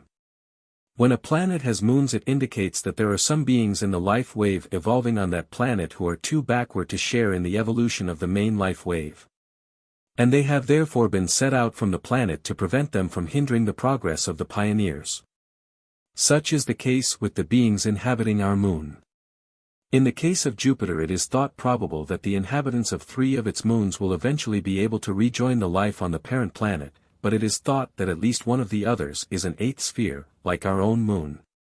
Where retrogression and disintegration of the already acquired vehicle will result from too close adherence to material existence upon the part of the evolving beings who have brought themselves to that deplorable end. Neptune and its satellites do not properly belong to our solar system. The other planets, or rather their spirits, exercise an influence over the whole of humanity, but the influence of Neptune is largely restricted to one particular class, the astrologers. The writer, for instance, has several times felt its compelling influence in a marked way. When laggards inhabiting a moon have retrieved their position and returned to the parent planet. Or, when continued retrogression has caused complete disintegration of their vehicles, the abandoned moon also commences to dissolve. The momentum of a spiritual impulse which propelled it in a fixed orbit for eons, may endure for eons after the moon has been vacated, and from the physical point of view it may still seem to be a satellite of the planet in circles. As the time goes on, however, and the power of attraction exercised by the parent planet diminishes, its orbit widens, until it reaches the limit of our solar system. It is then expelled into interstellar space, dissolved in chaos. The expulsion of these cinder-like dead worlds is analogous to the manner in which hard and foreign bodies embedded in the human system make their way through the flesh to the skin. The asteroids illustrate this point. They are fragments of moons which once encircled Venus and Mercury. The beings once confined upon them are known in esotericism as the Lords from Venus and the Lords from Mercury. They retrieved their lost estate in a large measure by service to our humanity, as will be later described, and are now safe on their present planet, while the moons they inhabited have partly disintegrated, and are already far outside the Earth's orbit. There are other, seeming, moons in our system, but the Rosicrucian Cosmo Conception does not notice them, as they are outside the pale of evolution. Chapter 12. Evolution on the Earth. The Polarian Epoch. While the material which now forms the Earth was yet a part of the Sun, it was, of course, in a fiery condition. But as the fire does not burn spirit, our human evolution commenced at once, being confined particularly to the polar region of the Sun. The highest evolved beings which were to become human were the first to appear. The substances which now form the Earth were all molten, and the atmosphere was gaseous, yet man recapitulated his mineral stage anew. From that attenuated chemical substance of the Sun man himself built his first mineral body, assisted by the Lords of Form. If this statement is objected to on the ground that man could not build unconsciously, the case of the mother can be cited in answer. Is she conscious of building the body of the babe in her womb? Yet surely no one will say that she has nothing to do with it. The only difference is that the mother builds unconsciously for the babe, and man built unconsciously for himself. Man's first dense body did not even remotely resemble his present splendidly organized vehicle. That has been evolved only in the course of myriads of years. The first dense body was a large, baggy object with an opening at the top, from which an organ projected. This was a kind of organ of orientation and direction. In the course of time the dense body drew more closely together and condensed. If it came too close to places of greater heat than it could endure, it disintegrated. In time the organ grew sensitive to the condition that threatened destruction and the dense body automatically moved to a safer place. This organ has now degenerated into what is called the pineal gland. Sometimes it is called the third eye, but that is a misnomer, because it never was an eye, but rather the localized organ for the sensing of heat and cold, which faculty is now distributed over the entire dense body. During the Polarian epoch this sense was thus localized, as the sense of sight is now in the eye, and that of hearing in the ear. The extension of the sense of feeling since that time indicates the manner in which the entire body will be improved, so that at some future time any part of it will be able to perceive all things. The senses of sight and hearing will be extended over the entire body, as the sense of feeling is now. Then man will be all eyes and ears. Specialized sense organs indicate limitation. Sense perception by the whole is comparative perfection. At the early stage of which we are now speaking there was a kind of propagation. These immense baggy creatures divided in halves in a manner similar to the division of cells by fission, but the separated portions would not grow, each remaining only half as large as the original form. The Hyperborean epoch. At different points on the fiery globe there began in the course of time the formation of crust islands in a sea of fire. The lords of form appeared, with the angels, humanity of the moon period, and clothed man's dense form with a vital body. Those baggy bodies then began to increase in size by drawing to themselves material from the outside, osmosis, as it were. When they propagated, it was no longer by dividing into halves, but into two unequal parts. Both parts grew until each had attained the original size of the parent. As the Polarian epoch was really a recapitulation of the Saturn period, it may be said that during that time man passed through the mineral state, he had the same vehicle that dense body and a consciousness similar to the trance state. For analogous reasons, the plant state was passed through in the Hyperborean epoch, as man had a dense and a vital body and a dreamless sleep consciousness. Man began his evolution on the earth after Mars had been thrown off from the central mass, and that which is now the earth was yet undetached from the sun. But at the close of the Hyperborean epoch the incrustation had progressed so far that it had become an obstacle to the progress of some of the higher evolved beings in the sun. The fiery condition also hindered the evolution of some of the lower grades of creatures, such as man, who at that stage required a denser world for his further development. Therefore, the part which is now the earth was thrown off from the sun at the end of the Hyperborean epoch, and commenced to revolve around the parent body in a somewhat different orbit than at present. Shortly afterwards Venus and Mercury were thrown off for similar reasons. Crystallization always commences at the pole of a planet where motion is slow. The consolidated part gradually works outwards towards the equator in obedience to the centrifugal force. If that force is stronger than the cohesive tendency the consolidated mass is thrown outwards into space. At the time when the Earth globe was separated from the parent mass, it included that part which is now our moon. On this great globe was evolving the life wave now passing through the human kingdom, also the life waves which entered evolution in the sun, moon, and earth periods, and are now evolving through the animal, plant and mineral kingdoms. Mention has been made of the stragglers of various periods who in later periods were enabled to take a step upward in evolution. There were some, however, who did not take this step. They did not evolve, and were therefore left further and further behind, until they became a drag and a hindrance to the progressive ones. It became necessary to get them out of the way, that the evolution of the others might not be retarded. In the beginning of the Lemurian epoch, these failures, note that they were failures, not merely stragglers, had crystallized that part of the earth occupied by them to such a degree that it became as a huge cinder or clinker. In the otherwise soft and fiery earth.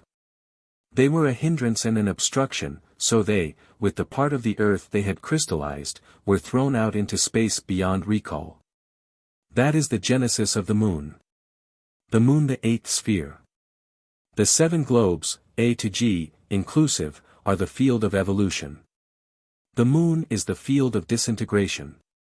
If Earth had not segregated from the original globe which is now the sun, the rapidity of the vibrations would have disintegrated man's vehicles. He would have grown so rapidly that the growth of the mushroom would seem slow in comparison. He would have become old before he had time to pass through youth. That such is the effect of too much sun is shown by the rapidity of growth at the tropics, where maturity and old age are reached much sooner than in the north. On the other hand, had the moon remained with the earth, man would have crystallized into a statue. The separation of the earth from the sun, which now sends its rays from a far distance, enables man to live at the proper rate of vibration, to unfold slowly. The moon forces reach him from the exact distance necessary to enable him to build a body of the proper density. But although the latter forces are active in the building of the form, they also cause death when their continued work finally crystallizes the tissues of the body. The sun works in the vital body and is the force which makes for life, and wars against the death-dealing moon force. The Lemurian epoch. In this epoch appeared the archangels, the humanity of Sun period. And the lords of mind, the humanity of Saturn period. These hierarchies were assisted by the lords of form, who were given charge of the earth period. They helped man to build his desire body, and the lords of mind gave the germ of mind to the greater part of the pioneers who formed Class 1, according to the classification in Diagram 10. The lords of form vivified the human spirit in as many of the stragglers of the moon period as had made the necessary progress in the 3½ revolutions which had elapsed since the commencement of the earth period. But at that time the lords of mind could not give them the germ of mind. Thus a great part of nascent humanity was left without this link between the threefold spirit and the threefold body. The lords of mind took charge of the higher part of the desire body and of the germinal mind, impregnating them with the quality of separate selfhood, without which no separate, self-contained being such as we are today would be possible. We owe to the lords of mind the separate personality, with all the possibilities for experience and growth thus afforded. And this point marks the birth of the individual. Birth of the individual. Diagram 1 will make clear the fact that the personality is the reflected picture of the spirit, the mind being the mirror, or focus. As when reflected in a pond, the images of trees appear inverted, the foliage seeming to be the deepest down in the water. So the highest aspect of the spirit, the divine spirit, finds its counterpart in the lowest of the three bodies, the dense body. The next highest spirit, the life spirit, is reflected in the next lowest body, the vital body. The third spirit, the human spirit, and its reflection, the third body, the desire body, appear closest of all to the reflecting mirror, which is the mind, the latter corresponding to the surface of the pond, the reflecting medium in our analogy. The spirit came down from the higher worlds during involution, and by concurrent action, the bodies were built upward in the same period. It is the meeting of these two streams in the focusing mind that marks the point in time when the individual, the human being, the ego, is born, when the spirit takes possession of its vehicles. Yet we must not suppose that this at once raised man to his present status in evolution, making him the self-conscious, thinking being he is today. Before that point could be reached, a long and weary road had to be traveled, for at the time we are considering, organs were in their most rudimentary stage and there was no brain that could be used as an instrument of expression. Hence the consciousness was the dimmest imaginable. In short, the man of that day was very far from being as intelligent as our present-day animals. The first step in the direction of improvement was the building of a brain to use as an instrument of mind in the physical world. That was achieved by separating humanity into sexes. Separation of the sexes. Contrary to the generally accepted idea, the ego is bisexual. Were the ego sexless, the body would necessarily be sexless also, for the body is but the external symbol of the indwelling spirit. The sex of the ego does not, of course, express itself as such in the inner worlds. It manifests there as two distinct qualities: will and imagination. The will is the male power and is allied to the sun forces. Imagination is the female power and is always linked to the moon forces. This accounts for the imaginative trend of woman and for the special power which the moon exercises over the female organism. When the matter of which the earth and the moon were afterwards formed was still a part of the sun, the body of man in the making was yet plastic, and the forces from that part which afterwards became sun, and that part which is now moon worked readily in all bodies, so that the man of the Hyperborean epoch was hermaphrodite capable of producing another being from himself without intercourse with any other. When the earth separated from the sun and shortly afterwards threw off the moon, the forces from the two luminaries did not find equal expression in all, as formerly. Some bodies become more amenable to the forces from one, and some to those from the other. Influence of Mars. In the part of the Earth period preceding the separation of the sexes during the 3½ revolutions which intervened between the time when Mars was differentiated and the beginning of the Lemurian epoch, Mars traveled in a different orbit from the present. And its aura, that part of its finer vehicles which extends beyond the dense planet, permeated the body of the central planet and polarized the iron with it. As iron is essential to the production of warm, red blood, all creatures were cold-blooded, or rather, the fluid parts of the body were no warmer than the surrounding atmosphere. When the Earth was set free from the central sun, that event changed the orbits of the planets and thus the influence of Mars over the iron in the Earth was minimized.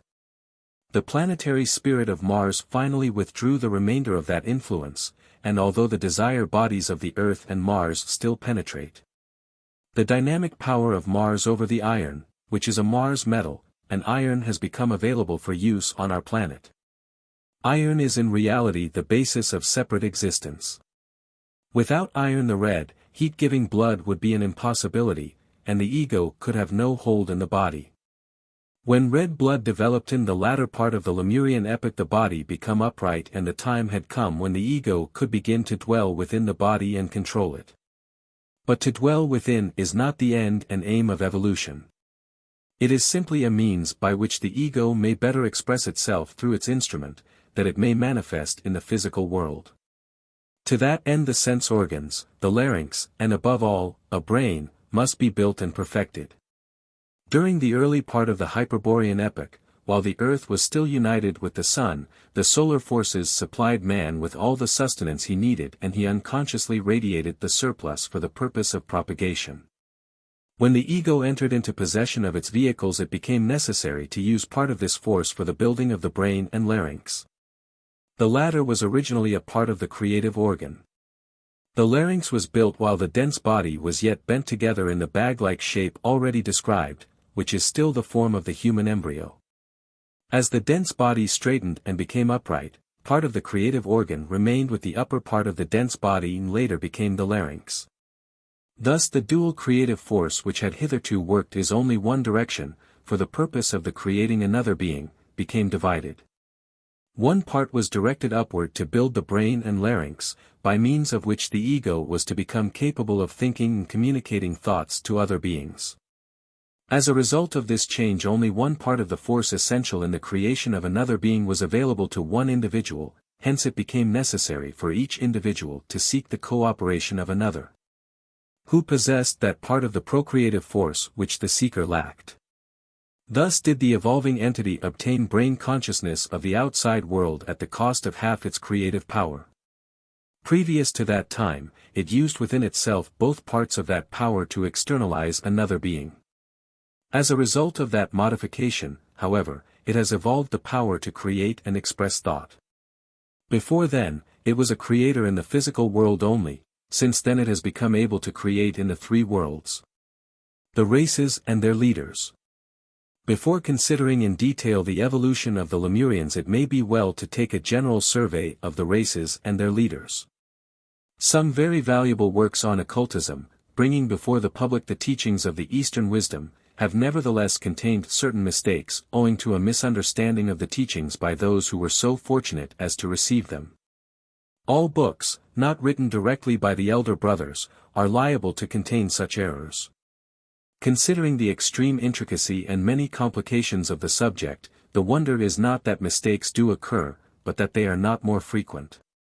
Therefore the writer does not presume to criticize, recognizing that more numerous and more serious mistakes may be embodied in the present work, owing to his own misconception of the teaching. He simply sets forth in the next few paragraphs what he has received, which shows how the differing, and seemingly contradictory, teaching of two such valuable works as The Secret Doctrine by H. P. Blavatsky and Esoteric Buddhism by A. P.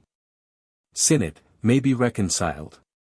That part of human evolution which is to be accomplished during the present sojourn of the life wave on our earth is divisible into 7 great stages or epochs, but these cannot appropriately be called races. Nothing to which that name could be correctly applied appears until the end of the Lemurian epoch. From that time different races succeed one another through the Atlantean and Aryan epochs, and will extend slightly into the 6th great epoch.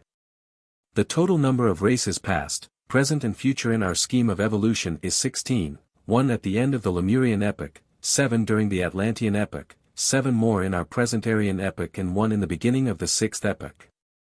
After that time there will be nothing that can properly be called a race. Races did not exist in the periods which have preceded the Earth period and they will not exist in those periods which follow it.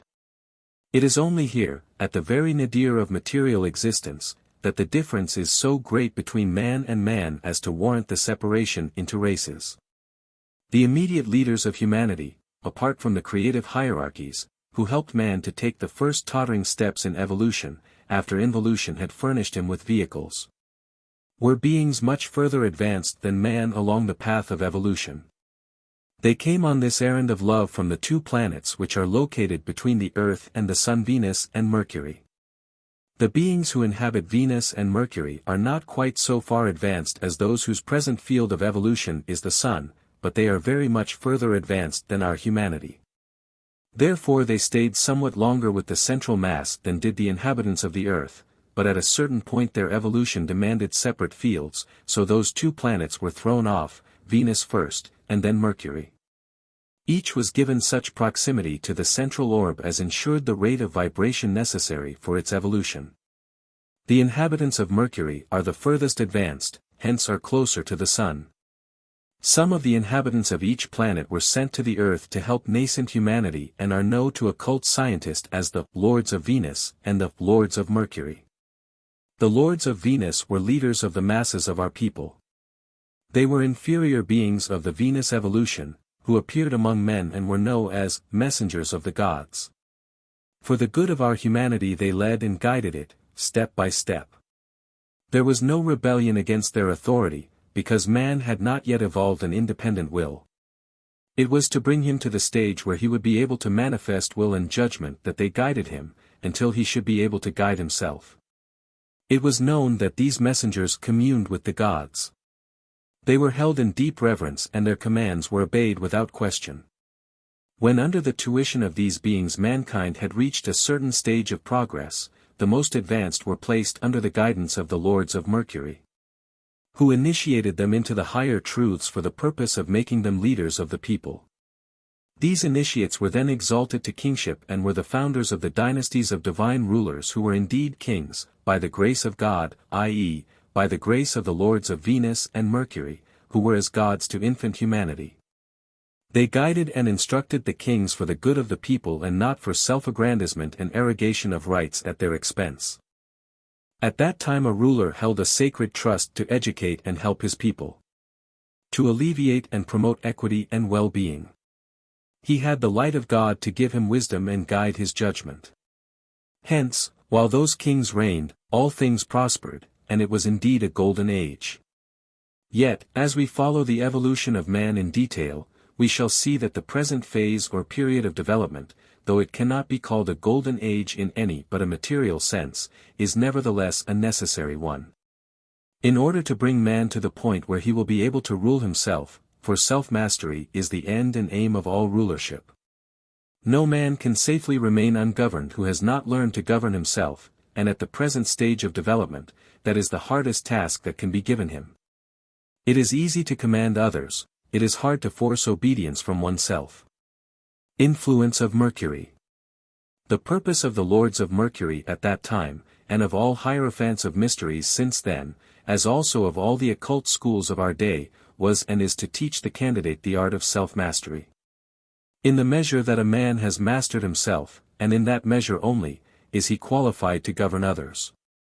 Were the present rulers of the masses able to govern themselves, we should again have the millennium or golden age. As the lords of Venus worked on the masses of a long past ago, so do the lords of Mercury now work on the individual, fitting him for mastery over self and, incidentally only, not primarily, for mastery over others. This work on their part is but the beginning of what will be an increasing mercurial influence during the remaining 3½ revolutions of the Earth period. During the first 3½ revolutions Mars held sway, polarizing the iron, preventing the formation of the red blood and keeping the ego from immuring itself in the body until the latter had attained at the requisite degree of development. During the last 3½ revolutions Mercury will operate to extricate the ego from its densest vehicle by means of initiation. Incidentally, it may be noted that, as Mars polarized the iron, so Mercury has polarized the metal bearing its name, and the workings of that metal will show very well this tendency to take the dense body away from the spirit to liberate the latter from the former. That dread disease, syphilis, is an example of condition where the ego is fettered and immured in the body to a particularly cramping extent.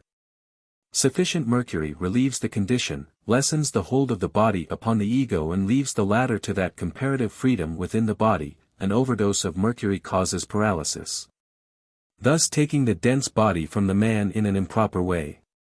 The lords of Mercury taught man to leave and re-enter the body at will, to function in his higher vehicles independent of the dense body, so that the latter becomes a cheerful dwelling house instead of a closely locked prison, a useful instrument instead of a clogging fetter. Therefore occult science speaks of the Earth period as Mars-Mercury, and so it may be said truly that we have been in Mars and are going to Mercury, as taught in one of the occult works previously mentioned. It is also true, however, that we have never inhabited the planet Mars, nor are we to leave the Earth at some future time to take up our abode on the planet Mercury, as the other work mentioned states, with the intention of correcting an error in the first one. Mercury, now being in obscuration, is exercising very little influence on us, but it is emerging from a planetary rest, and as time goes on its influence will be more and more in evidence as a factor in our evolution.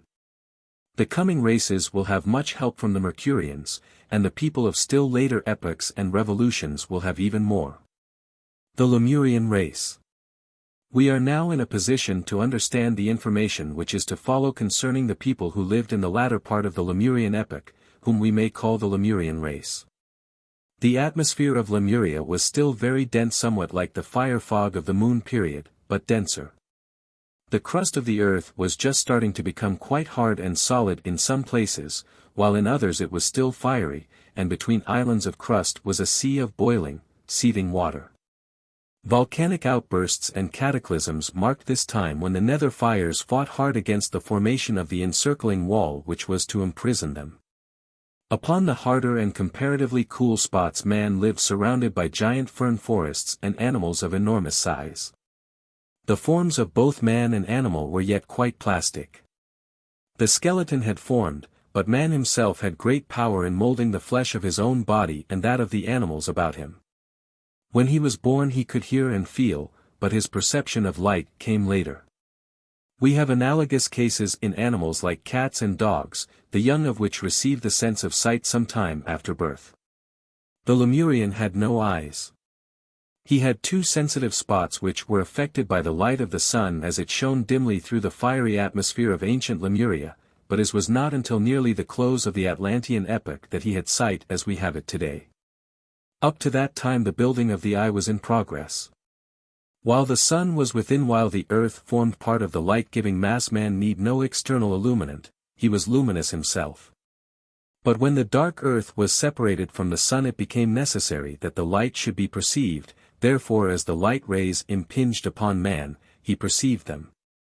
Nature built the eye as a light perceiver, in response to the demand of the already existing function, which is invariably the case, as Professor Huxley has so ably shown. The amoeba has no stomach, yet it digests. It is all stomach. The necessity for digesting food built the stomach in the course of time, but digestion took place before the alimentary canal was formed. In an analogous manner, the perception of light called forth the eye. The light itself built the eye and maintains it. Where there is no light there can be no eye. In cases where animals have withdrawn and dwelt in caves keeping away from the light, the eyes have degenerated and atrophied because there were no light rays to maintain them and no eyes were needed in the dark caves. The Lemurian needed eyes. He had a perception of light, and the light was commencing to build the eye in response to his demand. His language consisted of sounds like those of nature. The sighing of the wind in the immense forests which grew in great luxuriance in that supertropical climate, the rippling of the brook, the howling of the tempest, for Lemuria was storm-swept, the thunder of the waterfall. The roar of the volcano, all these were to him voices of the gods from whom he knew himself to have descended. Of the birth of his body he knew nothing. He could not see either it or anything else, but he did perceive his fellow beings. It was, however, an inner perception, like our perception of persons and things in dreams, but with this very important difference, that his dream perception was clear and rational. Thus he knew nothing at all about his body. In fact he did not know he had a body any more than we know we have a stomach when that organ is in good health. We remember its existence only when our abuse of it causes us to feel pain there. Under normal conditions we are entirely unconscious of its processes. Similarly did the body of the Lemurian serve him excellently, although he was unaware of its existence. Pain was the means of making him aware of his body and of the world without. Everything in connection with the propagation of the race and the bringing to birth was done by direction of the angels under the leadership of Jehovah, the regent of the moon. The propagative function was performed at stated times of the year when the lines of force, running from planet to planet, were focused at proper angles. Thus the creative force encountered no obstruction and parturition was painless. Man was unaware of birth, because at that time he was unconscious of the physical world as he now is during sleep.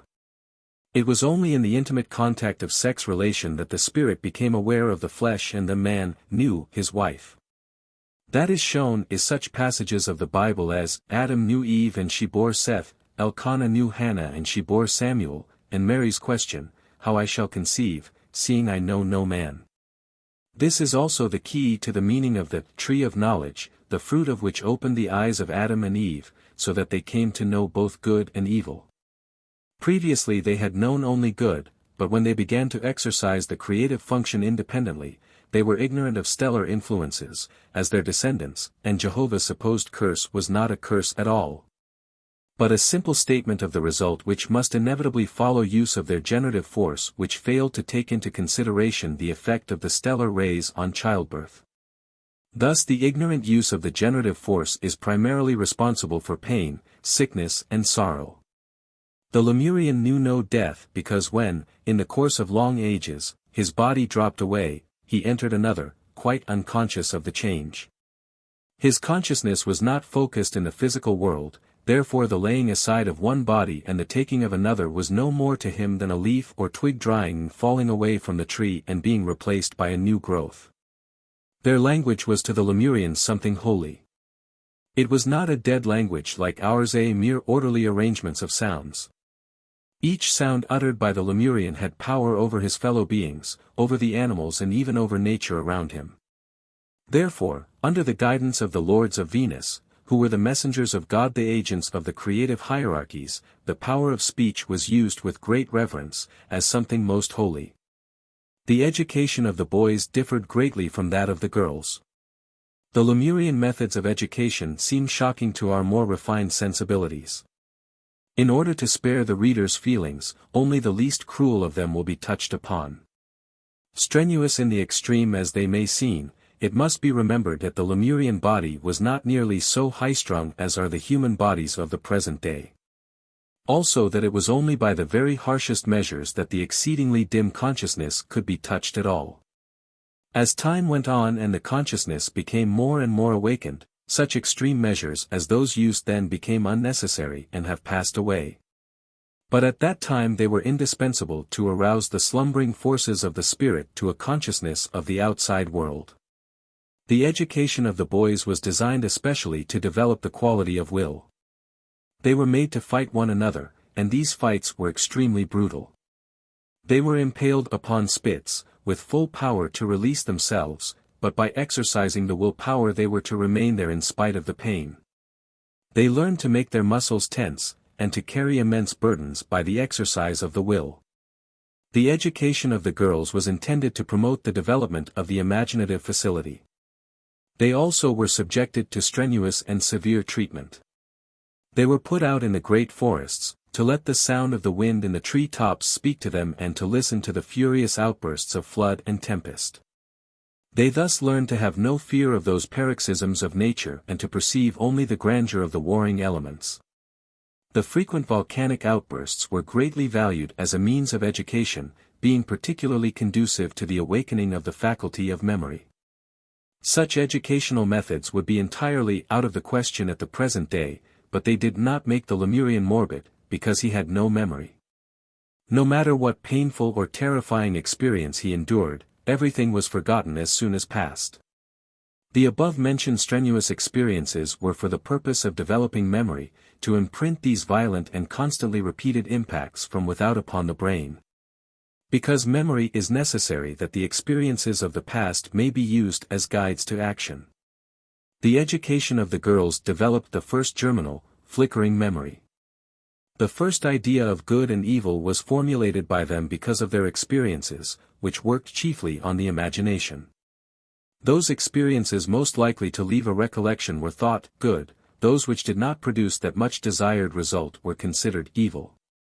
Thus woman became the pioneer in culture, being the first to develop the idea of a good life, of which she became the esteemed exponent among the ancients, and in that respect she has nobly led the vanguard ever since. Of course, as all egos incarnate alternately as male and female, there is really no preeminence. It is simply that those who for the time being are in a dense body of the feminine gender have a positive vital body, and are therefore more responsive to spiritual impacts than when the vital body is negative as in the male. As we have seen, the Lemurian was a born magician. He felt himself a descendant of the gods, a spiritual being, therefore his line of advancement was by gaining not spiritual, but material knowledge. The temples of initiation for the most advanced did not need to reveal to man his high origin, to educate him to perform feats of magic, to instruct him how to function in the desire world and the higher realms.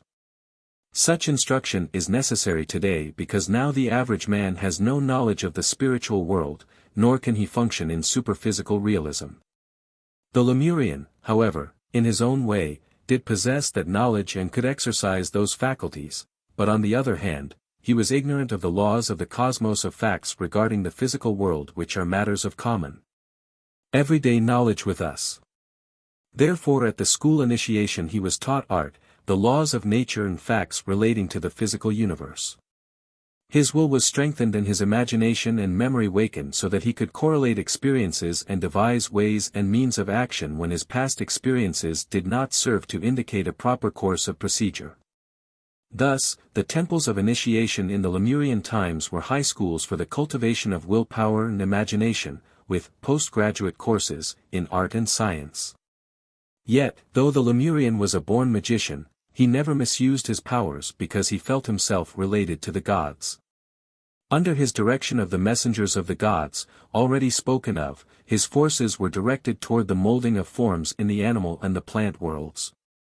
It may be hard for the materialist to understand how he could do such work if he could not see the world about him. It is true man could not see as we understand the term and as he now sees objects outside in space with his physical eyes.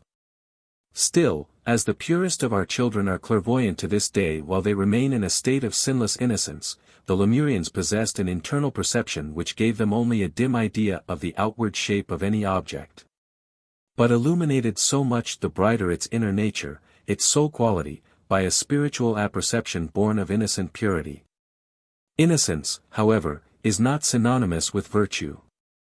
Innocence is the child of ignorance and could not be maintained in a universe where the purpose of evolution is the acquisition of wisdom. To attain that end, a knowledge of good and evil, right and wrong, is essential, also choice of action. If, having knowledge and choice, man ranges himself on the side of good and right, he cultivates virtue and wisdom.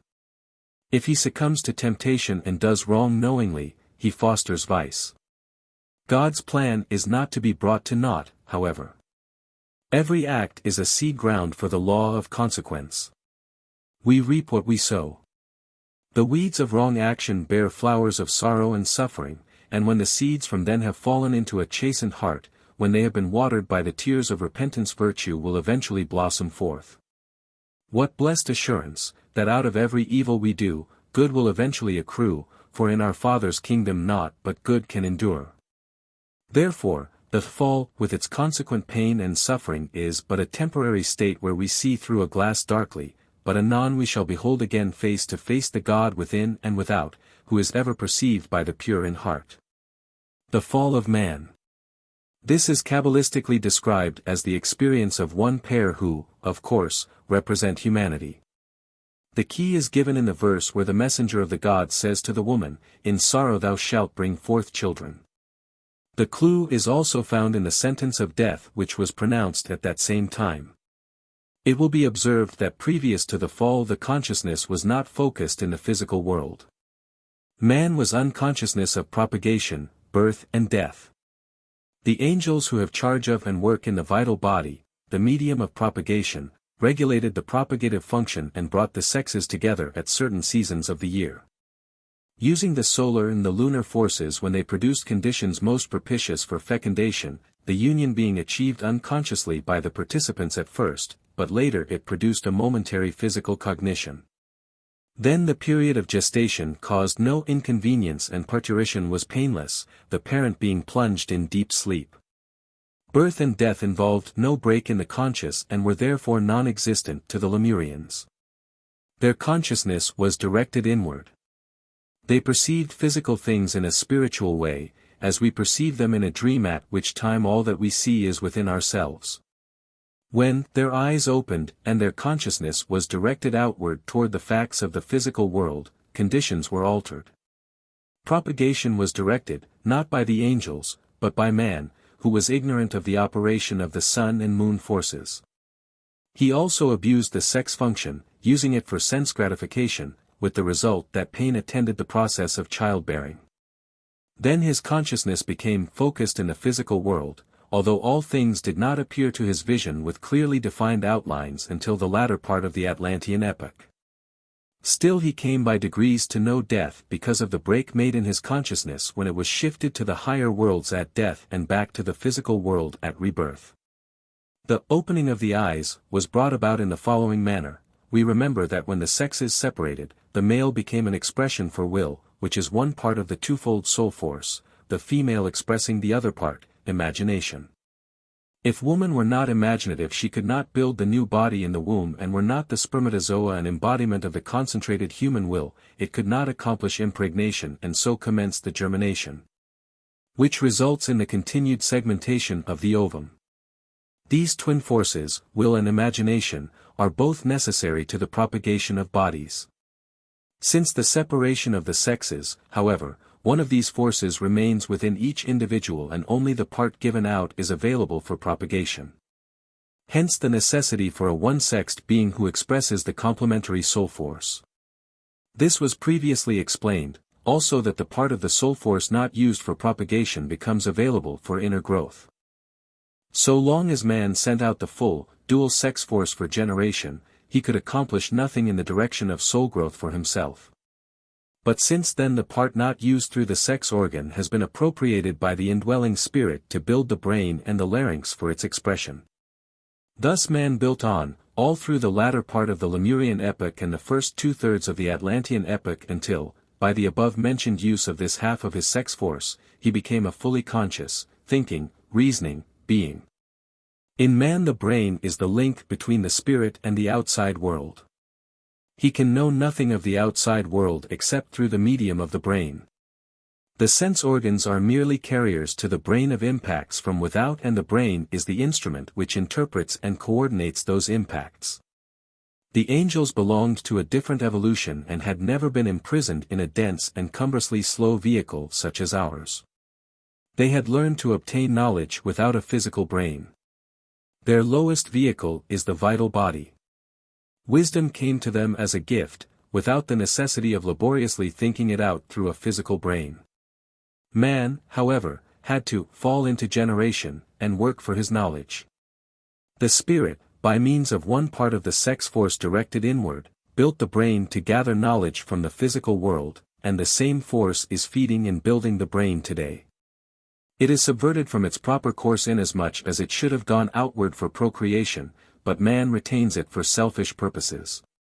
No, so the angels. They had experienced no division of their soul powers, therefore they could send out the dual soul force without selfish reservation. The force that goes outward for the purpose of creating another being is love. The angels sent out their whole love, without selfishness or desire, and in return, cosmic wisdom flowed into them. Man sends out only part of his love. The residue he selfishly keeps and uses to build his inner organs of expression, to improve himself, thus does his love become selfish and sensual. With one part of his creative soul power he selfishly loves another being because he desires cooperation in propagation. With the other part of his creative soul power he thinks, also for selfish reasons, because he desires knowledge. The angels love without desire, but man had to go through selfishness.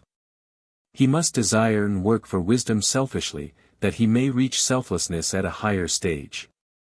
The angels helped him to propagate even after the subversion of part of the soul force. They helped him to build the physical brain, but they had no knowledge that could be transmitted by means of it, because they did not know how to use such an instrument and could not speak directly to a brain being. All they could do was to control the physical expression of the love of man and guide it through the emotions in a loving, innocent way, thus saving man the pain and trouble incident to the exercise of the sex function without wisdom. Had that regime lasted, man would have remained simply a God-guided automaton and would never have become a personality and individual. That he had become so is due to a much maligned class of entities called the Lucifer spirits. The Lucifer spirits. These spirits were a class of stragglers in the life wave of the angels. In the moon period they worked themselves far ahead of the great mass of those who are now the most advanced of our humanity. They have not progressed as far as the angels who were the pioneer humanity of the moon period, however, but they were so much in advance of our present humanity that it was impossible for them to take a dense body as we have done. Yet they could not gain knowledge without the use of an inner organ, a physical brain. They were halfway between man who has a brain and the angels who need none. In short, they were demigods. They were thus in a serious situation. The only way they could find an avenue through which to express themselves and gain knowledge was to use man's physical brain, as they could make themselves understood by a physical being endowed with a brain, which the angels could not. As said, in the latter part of the Lemurian epoch man did not see the physical world as we do now. To him the desire world was much more real. He had the dream consciousness of the moon period and inner picture consciousness. He was unconscious of the world outside himself. The Lucifers had no difficulty in manifesting to his inner consciousness and calling his attention to his outward shape, which he had not theretofore perceived. They told him how he could cease being simply the servant of external powers, and could become his own master and like unto the gods, knowing good and evil. They also made clear to him that he need have no apprehension if his body died, inasmuch as he had within himself the creative ability to form new bodies without the mediation of the angels. All of which information was given with the one purpose of turning his consciousness outward for the acquirement of knowledge. This the Lucifers did that they might profit by it themselves to gain knowledge as man acquired it. They brought to him pain and suffering where there was none before. But they also brought him the inestimable blessing of emancipation from outside influence and guidance, thereby starting him on the road to the evolution of his own spiritual powers, and evolution which will eventually enable him to upbuild himself with wisdom such as that of the angels and other beings who guided him before he first exercised free will. Before man's enlightenment by the Lucifer spirits he had not known sickness, pain nor death. All of these resulted from the unwise use of the propagative faculty and its abuse for the gratification of the senses. Animals in their wild state are exempt from sickness and pain, because their propagation is carried on under the care and direction of the wise group spirit at only those times of the year which are propitious to that process. The sex function is designed solely for the perpetuation of the species and under no circumstances for the gratification of sexual desire. Had man remained a God-guided automaton, he would have known no sickness, pain, no death unto this day. But he would also have lacked the brain consciousness and independence which resulted from his enlightenment by the Lucifer spirits, the light-givers, who opened the eyes of his understanding and taught him to use his then dim vision to gain knowledge of the physical world which he was destined to conquer. From that time there have been two forces working in man.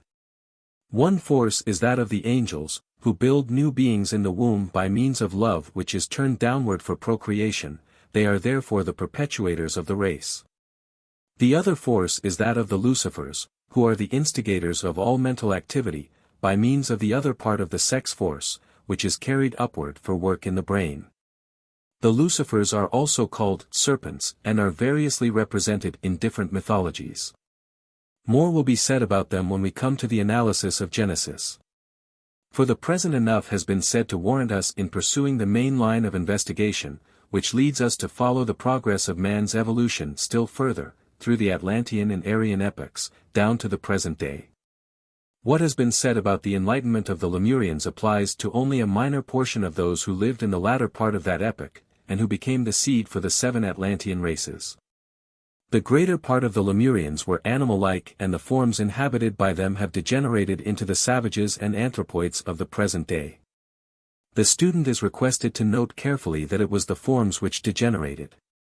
There is a very important distinction to be kept in mind between the bodies, or forms, of a race, and the egos, or life, which is reborn in those race bodies. When a race is born, the forms are ensouled by a certain group of spirits and have inherent capability of evolving to a certain stage of completion and no further. There can be no standing still in nature. Therefore when the limit of attainment has been reached the bodies or forms of that race begin to degenerate, sinking lower and lower until at last the race dies out. The reason is not far to seek. New race bodies are particularly flexible and plastic, affording great scope for the egos who are reborn in them to improve these vehicles and progress thereby. The most advanced egos are brought to birth in such bodies and improve them to the best of their ability. These egos, however, are only apprentices as yet, and they cause the bodies to gradually crystallize and harden until the limit of improvement of that particular kind of body has been reached. Then forms for another new race are created, to afford the advancing egos further scope for more extended experience and greater development. They discard the old race bodies for the new, their discarded bodies becoming the habitations for less advanced egos who, in their turn, use them as stepping stones on the path of progress. Thus the old race bodies are used by egos of increasing inferiority, gradually degenerating until at last there are no egos low enough to profit by rebirth in such bodies. The women then become sterile and the race forms die. We may easily trace this process by certain examples. The Teutonic Anglo-Saxon race, particularly the American branch of it, has a softer, more flexible body and a more high-strung nervous system than any other race on Earth at the present time. The Indian and Negro have much harder bodies and, because of the duller nervous system, are much less sensitive to lacerations. An Indian will continue to fight after receiving wounds the shock of which would prostrate or kill a white man, whereas the Indian will quickly recover. The Australian Aborigines or Bushmen furnish an example of a race dying out on account of sterility, notwithstanding all that the British government is doing to perpetuate them. It has been said by white men against the white race, that wherever it goes the other races dies out. The whites have been guilty of fearful oppression against those other races, having in many cases massacred multitudes of the defenseless and unsuspecting natives as witnessed the conduct of the Spaniards towards the ancient Peruvians and Mexicans. To specify but one of many instances. The obligations resulting from such betrayal of confidence and abuse of superior intellect will be paid the last, least iota, by those incurring them. It is equally true, however, that even had the whites not massacred, starved, enslaved, expatriated and otherwise maltreated those older races, the latter would nevertheless have died out just as surely, though more slowly. Because such is the law of evolution, the order of nature. At some future time the white race bodies when they become inhabited by the egos who are now embodied in red, black, yellow or brown skins, will have degenerated so far that they also will disappear, to give place to other and better vehicles. Science speaks only of evolution. It fails to consider the lines of degeneration which are slowly but surely destroying such bodies as have crystallized beyond possibility of improvement. The Atlantean Epoch. Volcanic cataclysms destroyed the greater part of the Lemurian continent and in its stead rose the Atlantean continent, where the Atlantic Ocean now is.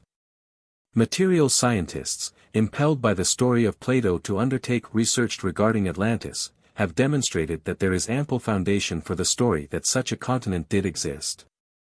Occult scientists know that it existed and they also know that the conditions there were such as shall now be described.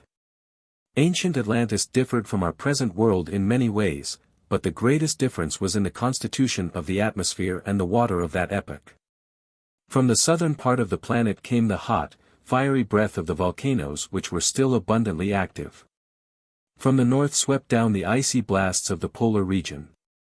The continent of Atlantis was the meeting place of those two currents, consequently its atmosphere was always filled with a thick and murky fog. The water was not so dense as now, but contained a greater proportion of air. Much water was also held in suspension in the heavy, foggy Atlantean atmosphere. Through this atmosphere the sun never clearly shone. It appeared to be surrounded by an aura of light mist, as do street lamps when seen through a dense fog. It was then possible to see only a few feet in any direction and the outlines of all objects not close at hand appeared dim, hazy, and uncertain.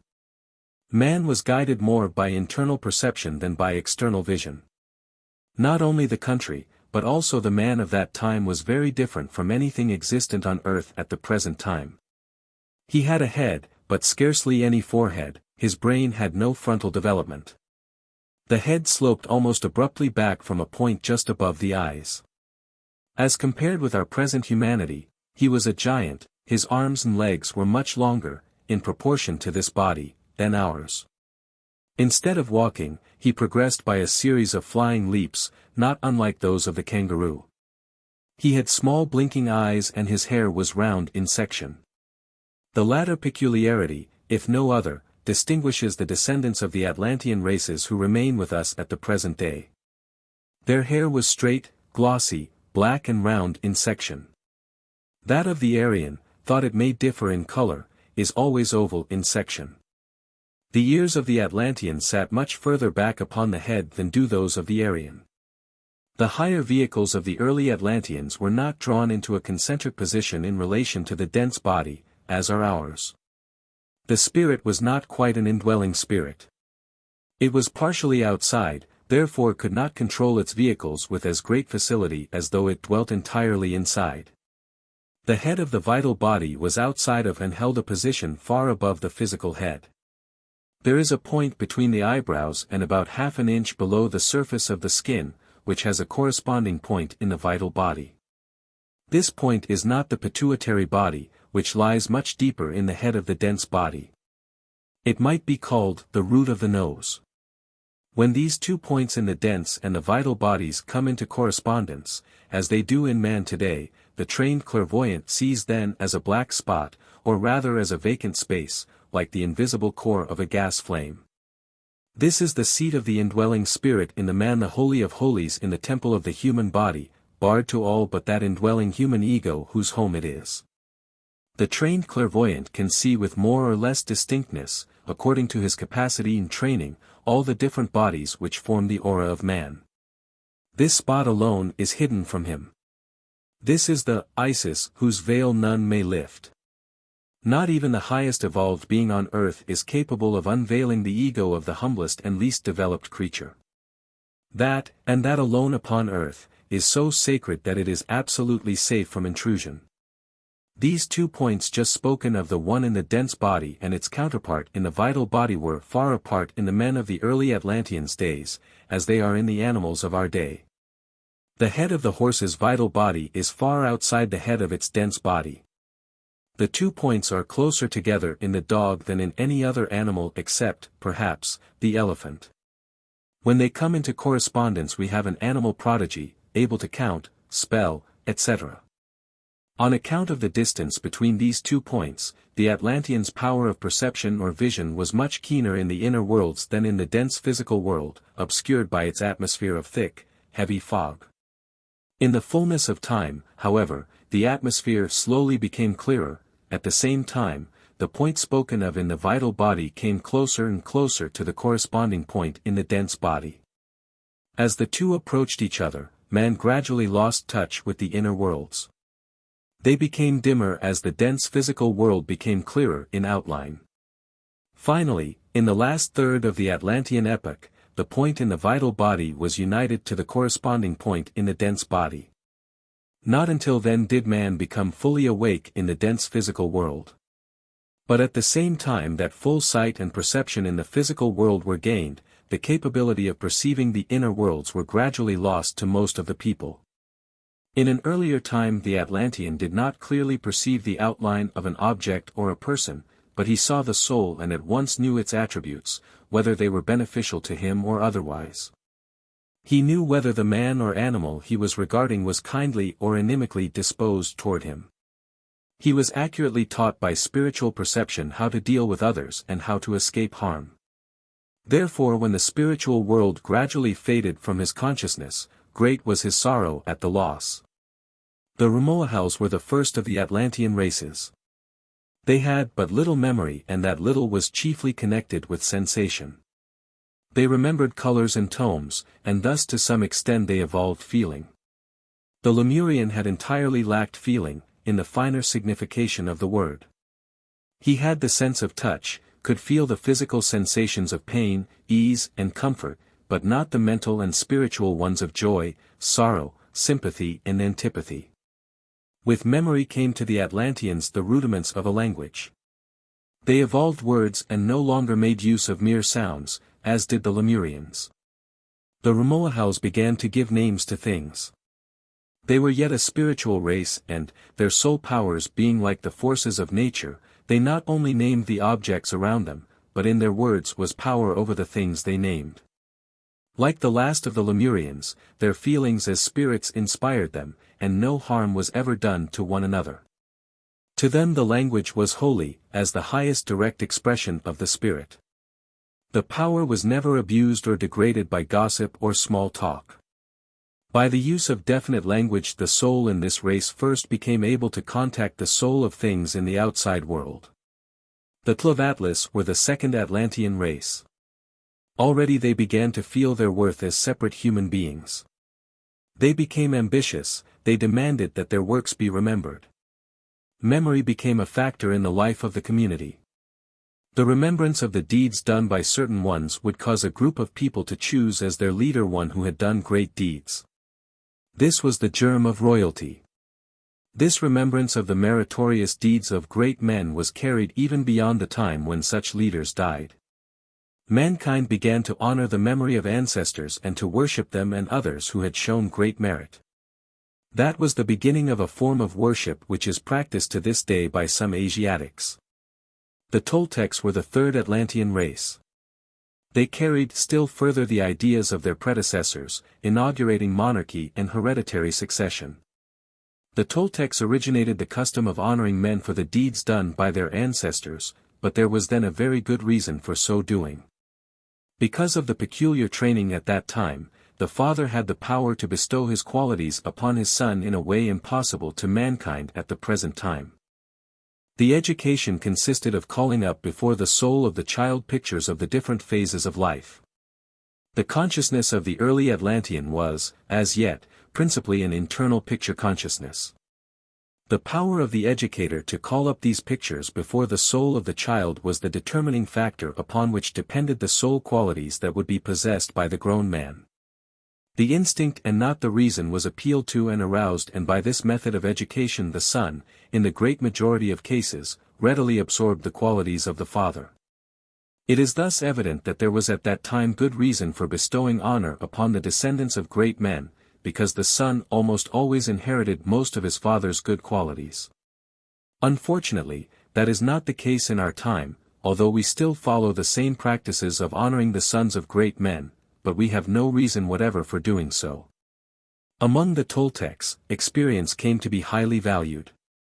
The man who had gained the most varied experience was the most honored and sought. Memory was in them so great and accurate that our present memory is nothing in comparison. In an emergency, a Toltec of wide practical experience would be very likely to remember similar cases in the past, and suggest what action should be taken. Thus B became a valuable advisor to the community when a situation developed which none of the members had previously encountered and they were unable to think or reason from analogy as to how to deal promptly with the emergency. When such an individual was not available, they were compelled to experiment in order to find what was best to do. In the middle third of Atlantis we find the beginning of separate nations. Groups of people who discovered in one another similar tastes and habits would leave their old homes and found a new colony. They remembered old customs and followed them in their new homes as far as they suited, forming new ones to meet their own particular ideas and necessities. The leaders of mankind initiated great kings at that time to rule the people, over whom they were given great power. The masses honored these kings with all the reverence due to those who were thus truly kings, by the grace of God. This happy state, however, had in it the germ of disintegration, for in time the kings become intoxicated with power. They forgot that it had been put into their hands by the grace of God, as a sacred trust. That they were made kings for the purpose of dealing justly by and helping the people. They began to use their power corruptly, for selfish ends and personal aggrandizement instead of for the common good, arrogating themselves privileges and authorities never intended for them. Ambition and selfishness ruled then and they abused their high, divinely derived powers, for purposes of oppression and revenge. This was true, not only of the kings, but also of the nobles and the higher classes, and when one considers the power possessed by them over their fellow beings of the less developed classes. It is easy to understand that its misuse would bring about terrible conditions. The original Turanians were the fourth Atlantean race. They were especially vile in their abominable selfishness.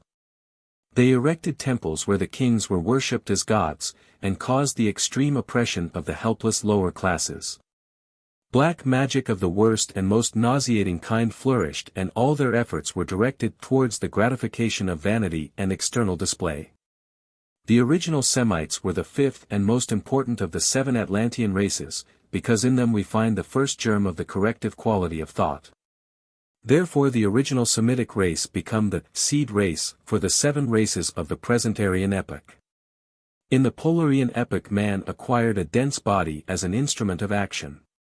In the Hyperborean epoch the vital body was added to give power of motion necessary to action. In the Lemurian epoch a desire body furnished incentive to action. The mind was given to man in the Atlantean epoch to give purpose to action, but as the ego was exceedingly weak and the desire nature strong, the nascent mind coalesced with the desire body.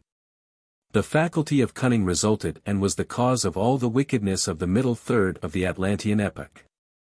In the Aryan epoch thought and reason were to be evolved by the work of the ego and the mind to conduct desire into channel leading to the attainment of spiritual perfection, which is the goal of evolution.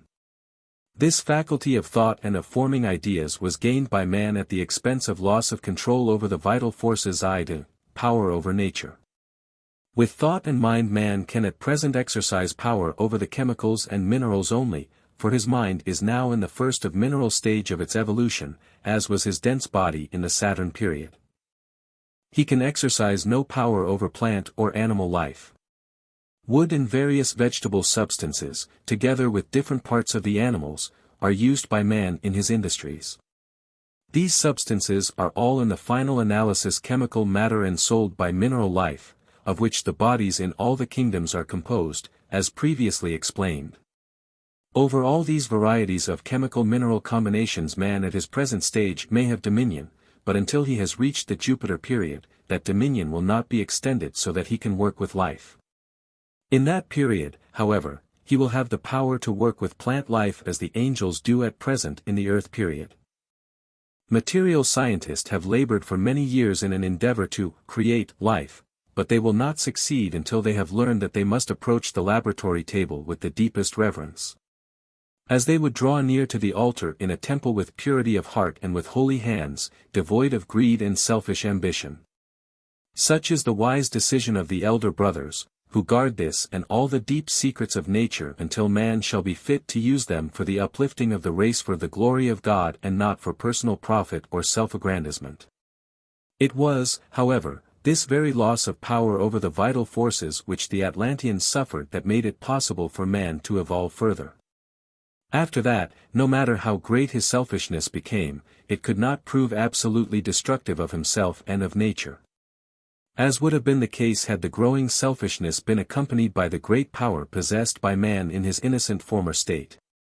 Thought that works only in man is powerless to command nature and can never endanger humanity, as would be possible were nature's forces under man's control. The original Semites regulated their desires to some extent by the mind, and instead of mere desires, came cunning and craftiness the means by which those people sought to attain their selfish ends. Though they were a very turbulent people, they learned to curb their passions to a great extent and accomplished their purposes by the use of cunning, as being more subtle and potent than mere brute strength. They were the first to discover that brain is superior to brawn. During the existence of this race, the atmosphere of Atlantis commenced to clear definitely, and the previously mentioned point in the vital body came into correspondence with its companion point in the dense body. The combination of events gave man the ability to see objects clearly with sharp, well-defined contours, but it also resulted in loss of sight pertaining to the inner worlds. Thus we see, and it may be well to definitely state it as a law, no progress is ever made that is not gained at the cost of some previously possessed faculty, which is later regained in a higher form. Man built the brain at the expense of the temporary loss of the power to bring forth offspring from himself alone. In order to get the instrument wherewith to guide his dense body, he became subject to all the difficulty, sorrow and pain which is involved in the cooperation necessary to the perpetuation of the race. He obtained his reasoning power at the cost of the temporary loss of his spiritual insight. While reason benefited him in many ways, it shut from his vision the soul of things which had previously spoken to him. And the gaining of the intellect which is now man's most precious possession was at first but sadly contemplated by the Atlantean, who mourned the loss of spiritual sight and power which marked its acquisition. The exchange of spiritual powers for physical faculties was necessary, however, in order that man might be able to function, independent of outside guidance, in the physical world which he must conquer. In time his higher powers will be regained when, by means of his experiences in his journey through the denser physical world, he has learned to use them properly. When he possessed them, he had no knowledge of their proper use, and they were too precious and too dangerous to be used as toys, with which to experiment. Under the guidance of a great entity, the original Semitic race was led eastward from the continent of Atlantis, over Europe, to the great waste in Central Asia which is known as the Gobi Desert. There it prepared them to be the seed of the 7 races of the Aryan epoch, imbuing them potentially with the qualities to be evolved by their descendants. During all the previous ages from the commencement of the Saturn period, through the Sun and Moon periods, and in the 3 1/2 revolutions of the Earth period, the Polarian, Hyperborean, Lemurian, an earlier part of the Atlantean epochs, man had been led and guided by higher beings, without the slightest choice. In those days he was unable to guide himself, not yet having evolved a mind of his own, but at last the time had come when it was necessary for his further development that he should begin to guide himself. He must learn independence and assume responsibility for his own actions. Hitherto he had been compelled to obey the commands of his ruler. Now his thoughts were to be turned from the visible leaders, the lords from Venus, whom he worshipped as messengers from the gods, to the idea of the true God, the invisible creator of the system. Man was to learn to worship and obey the commands of a God he could not see. Their leader therefore called the people together and delivered a soul-stirring oration, which might be thus expressed. Hitherto, you have seen those who led you, but there are leaders of varying grades of splendor, higher than they, whom you have not seen, who guided your every tottering step in the evolution of consciousness. Exalted above all these glorious beings stands the invisible God who has created the heaven, and the earth upon which you dwell. He has willed to give you dominion over all this land, that you may be fruitful and multiply in it. This invisible God only must you worship, but you must worship him in spirit and in truth, and not make any graven image of him, nor use any likeness to picture him to yourselves, because he is everywhere present, and is beyond any comparison or similitude. If you follow his precepts, he will bless you abundantly in all good. If you stray from his ways, evil will follow. The choice is yours. You are free, but you must endure the consequences of your own actions. The education of man proceeds by 4 great steps. First, he is worked upon from without unconsciously. Then he is placed under the rulership of divine messengers and kings whom he sees, and whose commands he must obey. Next he is taught to revere the commands of a God whom he does not see. Finally, he learns to rise above the commands, to become a law unto himself. And, by conquering himself of his own free will, to live in harmony with the order of nature, which is the law of God. Fourfold also are the steps by which man climbs upward to God. First, through fear, he worships the God whom he begins to sense, sacrificing to propitiate him, as do the fetish worshippers. Next, he learns to look to God as the giver of all things, and hopes to receive from him material benefits here and now. He sacrifices through avarice, expecting that the Lord will repay 100-fold, or to escape swift punishment by plague, war, etc. Next, he is taught to worship God by prayer and the living of a good life. And that he must cultivate faith in a heaven where he will be rewarded in the future, and to abstain from evil that he may escape a future punishment in hell.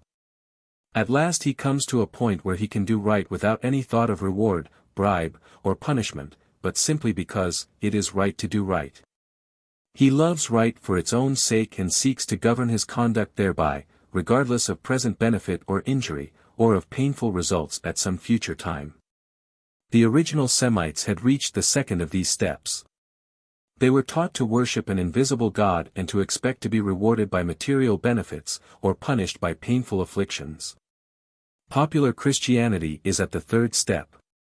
Esoteric Christians, and the pupils of all occult schools are trying to reach the highest step, which will be generally achieved in the sixth epoch, the New Galilee, when the unifying Christian religion will open the hearts of men. As their understanding is being opened now.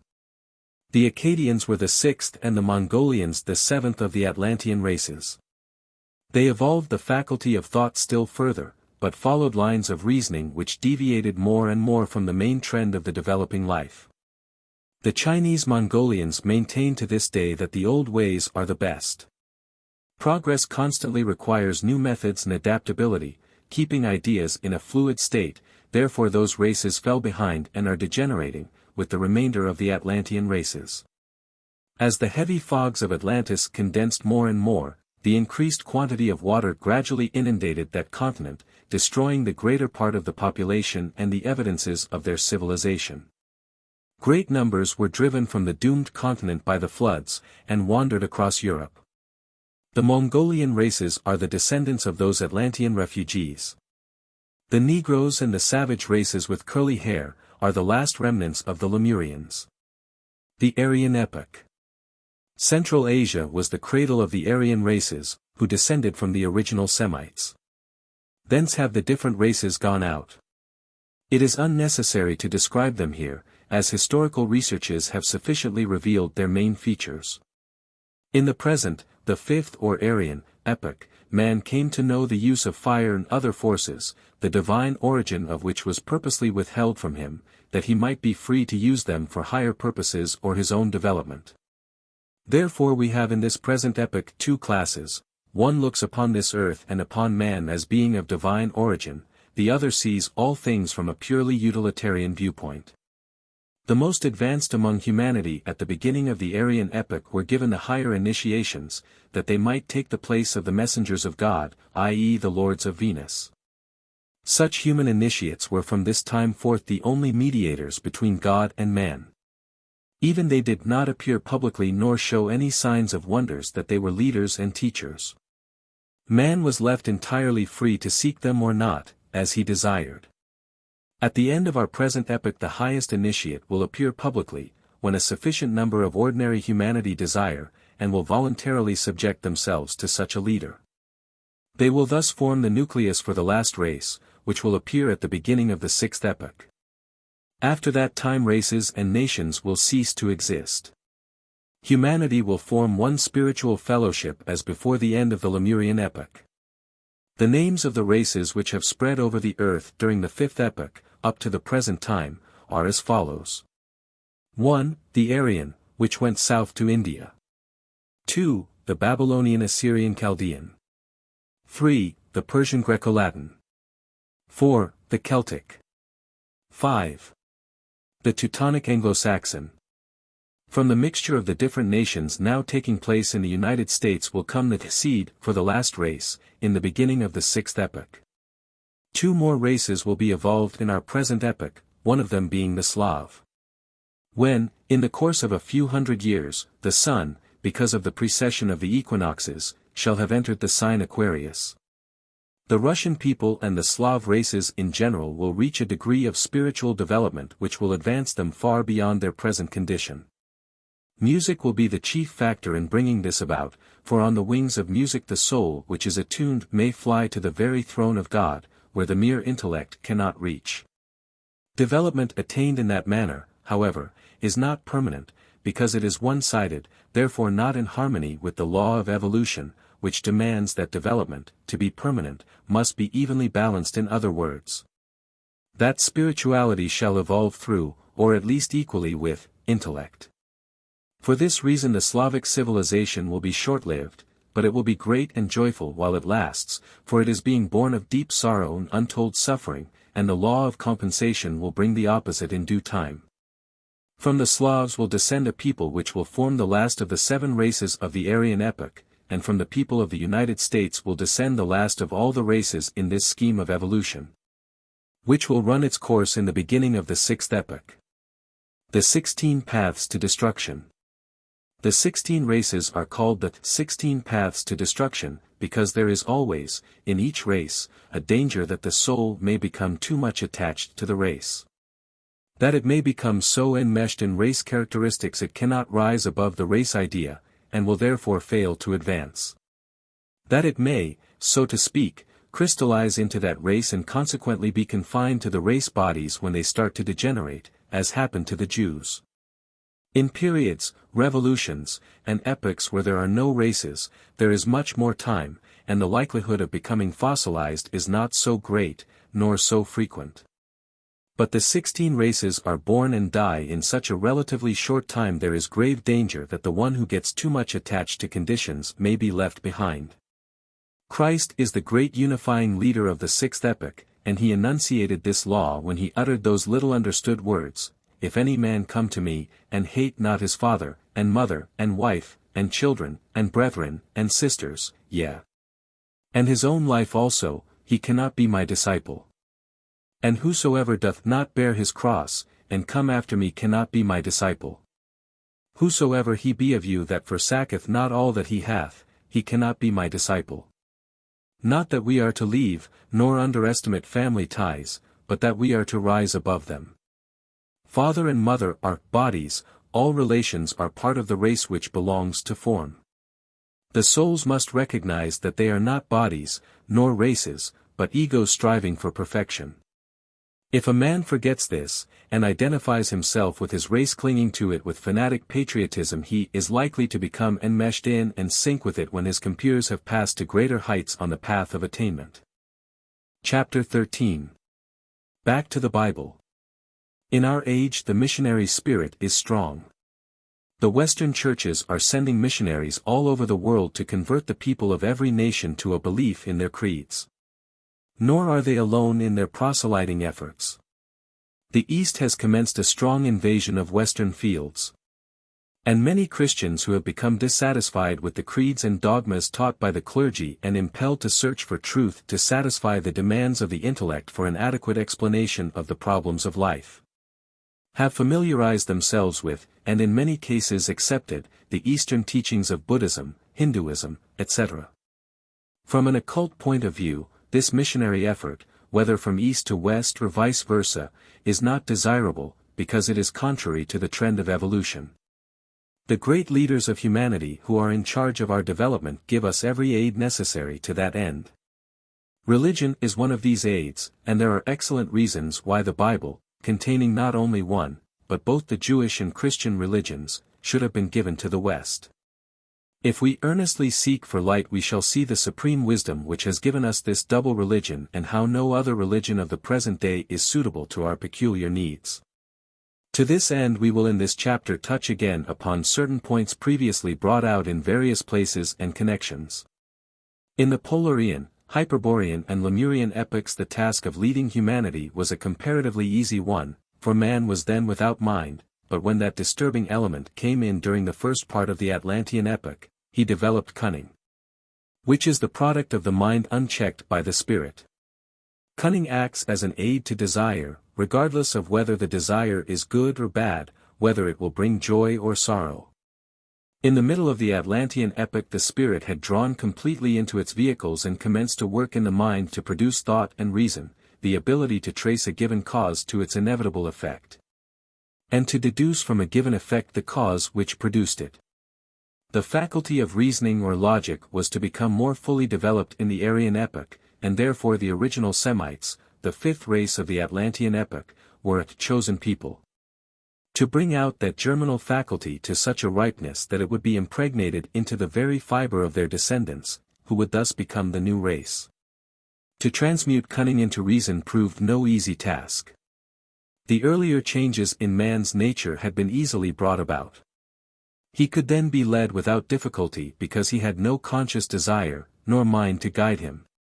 But by the time of the original Semites he had become cunning enough to resent limitations of his liberty and to circumvent repeatedly the measures taken to hold him in line. The task of guiding him was all the more difficult because it was necessary he should have some liberty of choice, that he might in time learn self-government. Therefore a law was enacted which decreed immediate rewards for obedience and instant punishment for disregard of its provisions. Thus was man taught, coaxed and coerced into reasoning in a limited manner that, the way of the transgressor is hard, and that he must fear God, or the leader who guided him. Out of all who were chosen as seed for the new race, but few remained faithful. Most of them were rebellious and, so far as they were concerned, entirely frustrated the purpose of the leader by intermarrying with the other Atlantean races, thus bringing inferior blood into their descendants. That is what is meant in the Bible where the fact is recorded that the sons of God married the daughters of men. For that act of disobedience were they abandoned and lost. Even the faithful died, according to the body, in the desert of Gobi, the wilderness, in Central Asia, the cradle of our present race. They reincarnated, as their own descendants of course, and thus inherited the promised land, the earth as it is now. They are the Aryan races, in whom reason is being evolved to perfection. The rebellious ones who were abandoned are the Jews, of whom the great majority are still governed more by the Atlantean faculty of cunning than by reason. In them the race feeling is so strong that they distinguish only two classes of people, Jews and Gentiles. They despise the other nations and are in turn despised by them for their cunning, selfishness, and avarice. It is not denied that they give to charity, but it is principally, if not exclusively, among their own people and rarely internationally, as was done in the case of the earthquake disaster in Italy, where barriers of creed, race and nationality were forgotten in the human feeling of sympathy. In such cases as that and the San Francisco disaster, the inner spiritual nature of man becomes more in evidence than under any other circumstances, and the close observer may then discern the trend of evolution. The fact then becomes manifest that though in the stress of ordinary life our actions may deny it, nevertheless at heart we know and acknowledge the great truth that we are brothers and the hurt of one is really felt by all. Such incidents, therefore, point out the direction of evolution. The control of man by reason must be succeeded by that of love, which at present acts independent of and sometimes even contrary to the dictates of reason. The anomaly arises from the fact that love, at present, is rarely quite unselfish and our reason is not always true. In the New Galilee, the coming sixth epoch, love will become unselfish and reason will approve its dictates. Universal brotherhood shall then be fully realized, each working for the good of all, because self-seeking will be a thing of the past. That this much to be desired end may be attained, it will be necessary to select another, chosen people, from the present stock to serve as a nucleus from which the new race shall spring. This choosing is not to be done contrary to the will of the chosen. Each man must choose for himself, he must willingly enter the ranks. Races are but an evanescent feature of evolution. Before the end of the Lemurian epoch there was a chosen people, different from the ordinary humanity of that time, who became the ancestors of the Atlantean races. From the fifth race of those another chosen people was drawn, from which the Aryan races descended, of which there have been 5 and will be 2 more. Before a new epoch is ushered in, however, there must be a new heaven and a new earth. The physical features of the earth will be changed and its density decreased. There will be one race at the beginning of the next epoch, but after that every thought and feeling of race will disappear. Humanity will again constitute one vast fellowship, regardless of all distinctions. Races are simply steps in evolution which must be taken, otherwise there will be no progress for the spirits reborn in them. But, though necessary steps, they are also extremely dangerous ones, and are therefore the cause of grave concern to the leaders of mankind. They call these 16 races, the 16 paths to destruction, because, while in previous epochs the changes came after such enormous intervals that it was easier to get the majority of the entities in line for promotion. It is different with the races. They are comparatively evanescent, therefore extra care must be taken that as few of the spirits as possible become enmeshed in the fetters of race. This is exactly what happened to the spirits reborn in the Jewish race bodies. They attach themselves so firmly to the race that they are drawn back into it in successive births. Once a Jew, always a Jew, is their slogan. They have entirely forgotten their spiritual nature and glory in the material fact of being Abraham's seed. Therefore they are neither fish nor flesh.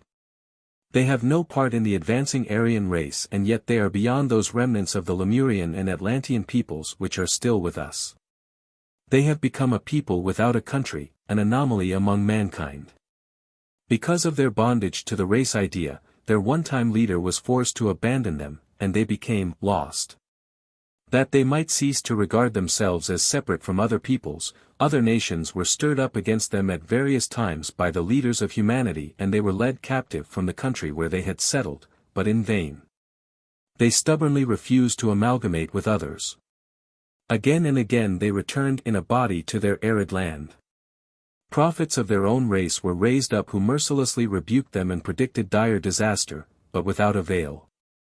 As a final effort to persuade them to cast off the fetters of race, we have the seeming anomaly that the leader of the coming race, the great teacher Christ, appeared among the Jews. This still further shows the compassion and wisdom of the great beings who guide evolution. Among all the races of the earth, none other was lost in the same sense as the Jews, none other so sorely needed help. To send them a stranger, not one of their own race, would have been manifestly useless. It was a foregone conclusion that they would have rejected him. As the great spirit known as Booker T. Washington incarnated among the Negroes, to be received by them as one of themselves, and thus enabled to enlighten them as no white man could. So the great leaders hoped that the appearance of Christ among the Jews as one of their own might bring them to accept him and his teachings and thus draw them out of the meshes of the race bodies. But sad it is to see how human prejudice can prevail. He came unto his own and they chose Barabbas. He did not glory in Abraham, nor any other of their ancient traditions. He spoke of another world, of a new earth, of love and forgiveness, and repudiated the doctrine of an eye for an eye. He did not call them to arms against Caesar. Had he done so, they would have hailed him as a deliverer. In that respect he was misunderstood even by his disciples, who mourned as greatly over their vanished hope of an earthly kingdom as over the friend slain by Roman hands. The rejection of Christ by the Jews was the supreme proof of their thraldom to race. Thenceforth all efforts to save them as a whole by giving them special prophets and teachers, were abandoned and, as the futility of exiling them in a body had been proven, they were, as a last expedient, scattered among all the nations of the earth. Despite all, however, the extreme tenacity of this people has prevailed even to the present day, the majority being yet orthodox. In America, however, there is now a slight falling away.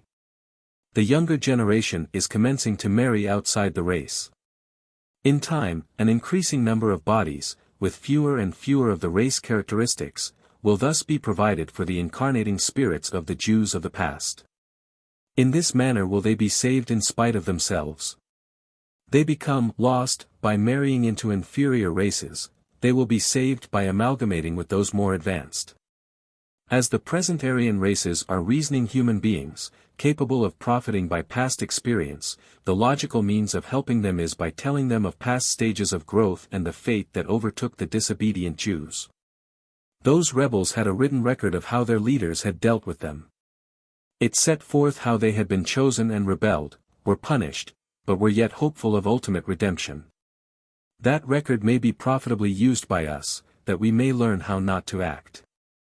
It is immaterial that, in the course of ages, it has become mutilated, and that the Jews of today are still under the delusion of being a chosen people. The lesson that may be drawn from their experience is none the less valid. We may learn how a chosen people may harass their leader, frustrate his plans, and become bound to a race for ages. Their experience should be a warning to any future chosen people. This Paul points out in unmistakable terms, Heb 2. 3-4. For if the word spoken by angels was steadfast and every transgression and disobedience received a just recompense of reward, how shall we escape if we neglect so great salvation? And Paul was speaking to Christians, for the Hebrews to whom he wrote this were converted, had accepted Christ and were people whom he expected would, in some future life, be among the new, chosen people, who would willingly follow a leader and evolve the faculty of love and spiritual perception, the intuition which shall succeed self-seeking and reason. The Christian teaching of the New Testament belongs particularly to the pioneer races of the Western world. It is being specially implanted among the people of the United States, for as the object of the new race of the sixth epoch will be the unification of all the races.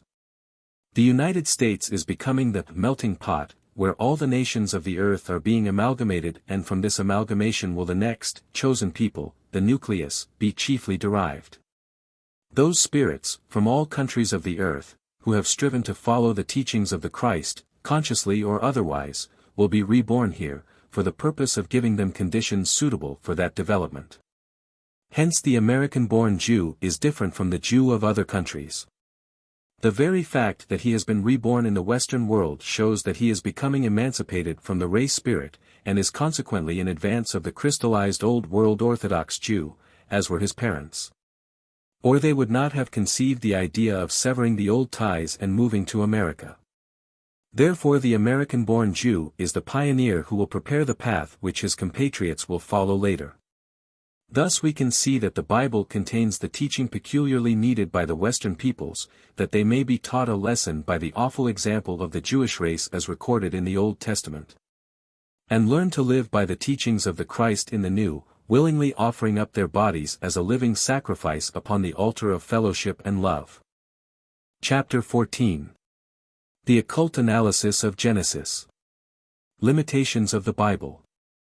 In our study thus far, previous to chapter 13, comparatively little reference has been made to the Bible, but we shall now devote our attention to it for some time. Not that it is intended to attempt a vindication of the Bible, in the form in which it is commonly known to us at the present day, as the only true and inspired Word of God, nevertheless it is true that it contains much valuable occult knowledge. This is, to great extent, hidden beneath interpolations and obscured by the arbitrary withholding of certain parts as being apocryphal.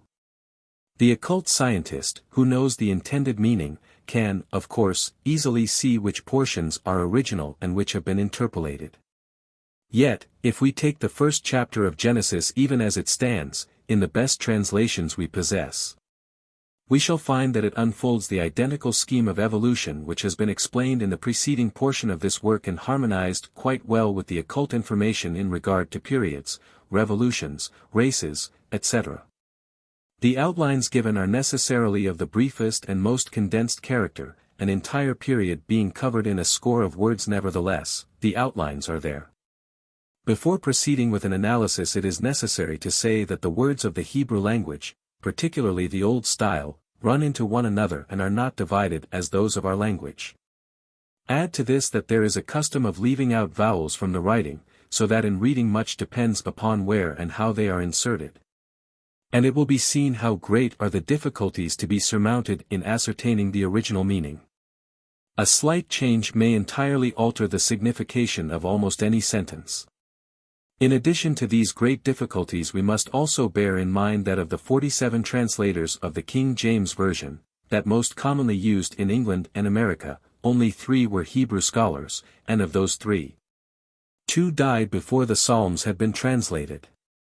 We must still further take into consideration that the act which authorized the translation prohibited the translators from any rendition that would greatly deviate from or tend to disturb the already existing belief. It is evident, therefore, that the chances of getting a correct translation were very small indeed. Nor were conditions much more favorable in Germany, for there Martin Luther was the sole translator, and even he did not translate from the original Hebrew, but merely from a Latin text. Most of the versions used in continental Protestant countries today are simply translations, into the different languages, of Luther's translations. True, there have been revisions, but they have not greatly improved matters. Moreover, there is a large number of people in this country who insist that the English text of the King James Version is absolutely correct from cover to cover, as though the Bible had been originally written in English. And the King James Version were a certified copy of the original manuscript. So the old mistakes are still there, in spite of the efforts which have been made to eradicate them. It must also be noted that those who originally wrote the Bible did not intend to give out the truth in such plain form that he who ran might read. Nothing was further from their thoughts than to write an open book of God. The great occultists who wrote the Zohar are very emphatic upon this point.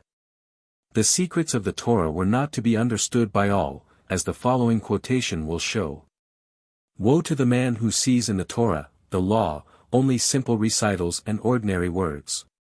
Because, if in truth it contained only these, we would even today be able to compose a Torah much more worthy of admiration.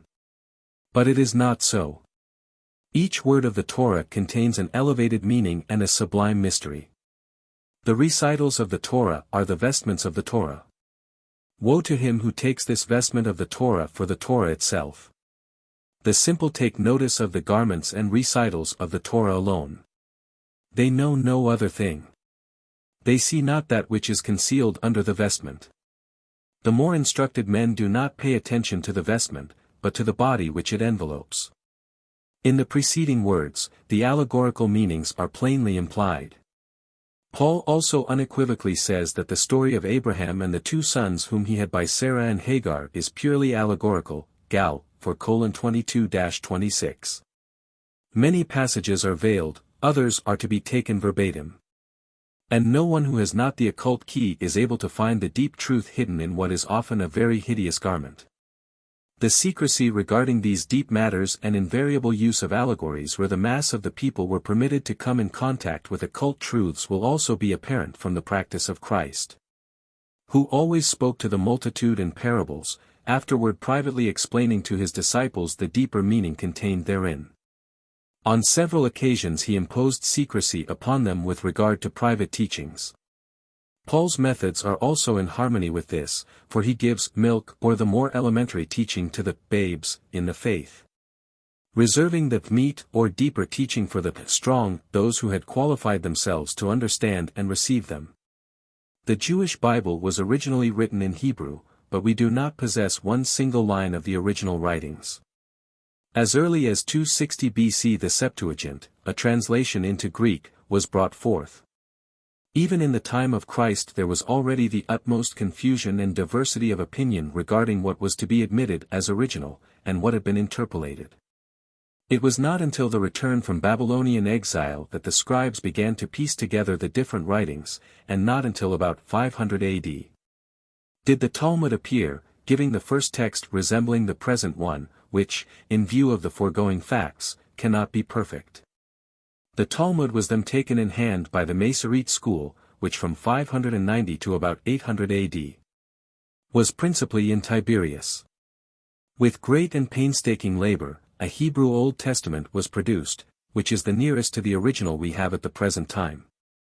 This Masoretic text will be used in the following elucidation of Genesis, and, not relying upon the work of one translator, it will be supplemented by a German translation, the work of three eminent Hebrew scholars H. Arnheim, M. Sachs, and July. First, who cooperated with a fourth, Dr. Zunes, the latter being also the editor. In the beginning. The opening sentence of Genesis is a very good example of what has been stated about the interpretation of the Hebrew text, which may be changed by differently placing the vowels and dividing the words in another way. There are two well-recognized methods of reading this sentence. One is, in the beginning God created the heavens and the earth, the other is, out of the ever-existing essence, of space, the twofold energy formed the double heaven. Much has been said and written as to which of these two interpretations is correct. The difficulty is, that the people want something settled and definite. They take the stand that, if a certain explanation is true, all others must be wrong. But, emphatically, this is not the way to get at truth, which is many-sided and multiplex. Each occult truth requires examination from many different points of view. Each viewpoint presents a certain phase of the truth, and all of them are necessary to get a complete, definite conception of whatever is under consideration. The very fact that this sentence and many others in the vestment of the Torah can thus be made to yield many meanings, while confusing to the uninitiated, is illuminative to those who have the key. And the transcendental wisdom of the wonderful intelligences who inspired the Torah is thereby shown. Had the vowels been inserted, and a division made into words, there would have been only one way of reading it, and these grand and sublime mysteries could not have been hidden therein. That would have been the proper method to pursue if the authors had meant to write an open book of God, but that was not their purpose. It was written solely for the initiated, and can be read understandingly by them only. It would have required much less skill to have written the book plainly than to have concealed its meaning.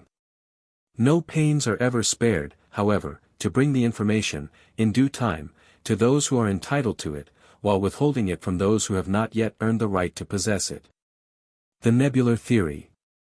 Regarded by the light thrown upon the genesis and evolution of our system, it is plain that both renderings of the opening sentence in the book of Genesis are necessary to an understanding of the subject.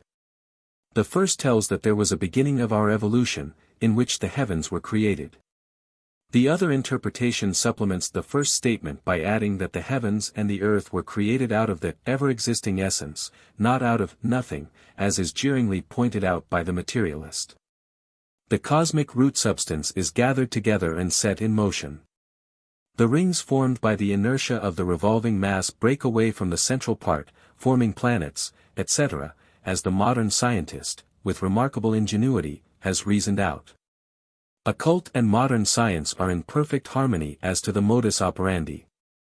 There is nothing in these statements inconsistent with the two theories, as will presently be shown. Occult science teaches that God instituted the process of formation and is constantly guiding the system in a definite path. The modern scientist, in refutation of what he calls a foolish idea, and to demonstrate that a God is not necessary, takes a basin of water and pours a little oil into it. The water and the oil represent space and fire mist respectively. He now commences to turn the oil around with a needle, bringing it into the form of a sphere. This, he explains, represents the central sun. As he turns the oil ball faster and faster, it bulges at the equator and throws off a ring, the ring breaks and the fragments coalesce, forming a smaller ball, which circles around the sun. Then he pityingly asks the occult scientist, "Do you not see how it is done? There is not need for your God, or any supernatural force." The occultist readily agrees that a solar system may be formed in approximately the manner illustrated. But he marvels greatly that a man possessing the clear intuition enabling him to perceive with such accuracy the operation of cosmic processes, and the intellect to conceive this brilliant demonstration of this monumental theory, should at the same time be quite unable to see that in his demonstration he himself plays the part of God. His was the extraneous power that placed the oil in the water, where it would have remained inert and shapeless through all eternity had he not supplied the force that set it in motion, thereby causing it to shape itself into representation of sun and planets. His was the thought which designed the experiment, using the oil, water and force, thus illustrating in a splendid manner the triune God working in cosmic substance to form a solar system. The attributes of God are will, wisdom and activity. See diagram 6. Note carefully what the name God signifies in this terminology. The scientist has will to make the experiment. He has ingenuity to supply ways and means for the demonstration. This ingenuity corresponds to wisdom, the second attribute to God. He has also the muscular force necessary to perform the action, corresponding to activity, which is the third attribute of God. Further, the universe is not a vast perpetual motion machine, which, when once set going, keeps on without any internal cause or guiding force. That also is proven by the experiment of the scientist, for the moment he ceases to turn the oil ball the orderly motion of his miniature planets also ceases and all returns to a shapeless mass of oil floating on the water. In a corresponding manner, the universe would at once dissolve into thin space, if God for one moment ceased to exert his all-embracing care and energizing activity. The second interpretation of Genesis is marvelously exact in its description of a twofold formative energy. It does not specifically state that God is triune. The reader's knowledge of that fact is taken for granted. It states the exact truth when it says that only two forces are active in the formation of a universe. When the first aspect of the triune God manifests as the will to create, it arouses the second aspect, which is wisdom, to design a plan for the future universe. This first manifestation of force is imagination. After this primal force of imagination has conceived the idea of a universe, the third aspect, which is activity, working in cosmic substance, produces motion. This is the second manifestation of force. Motion alone, however, is not sufficient. To form a system of worlds, it must be orderly motion.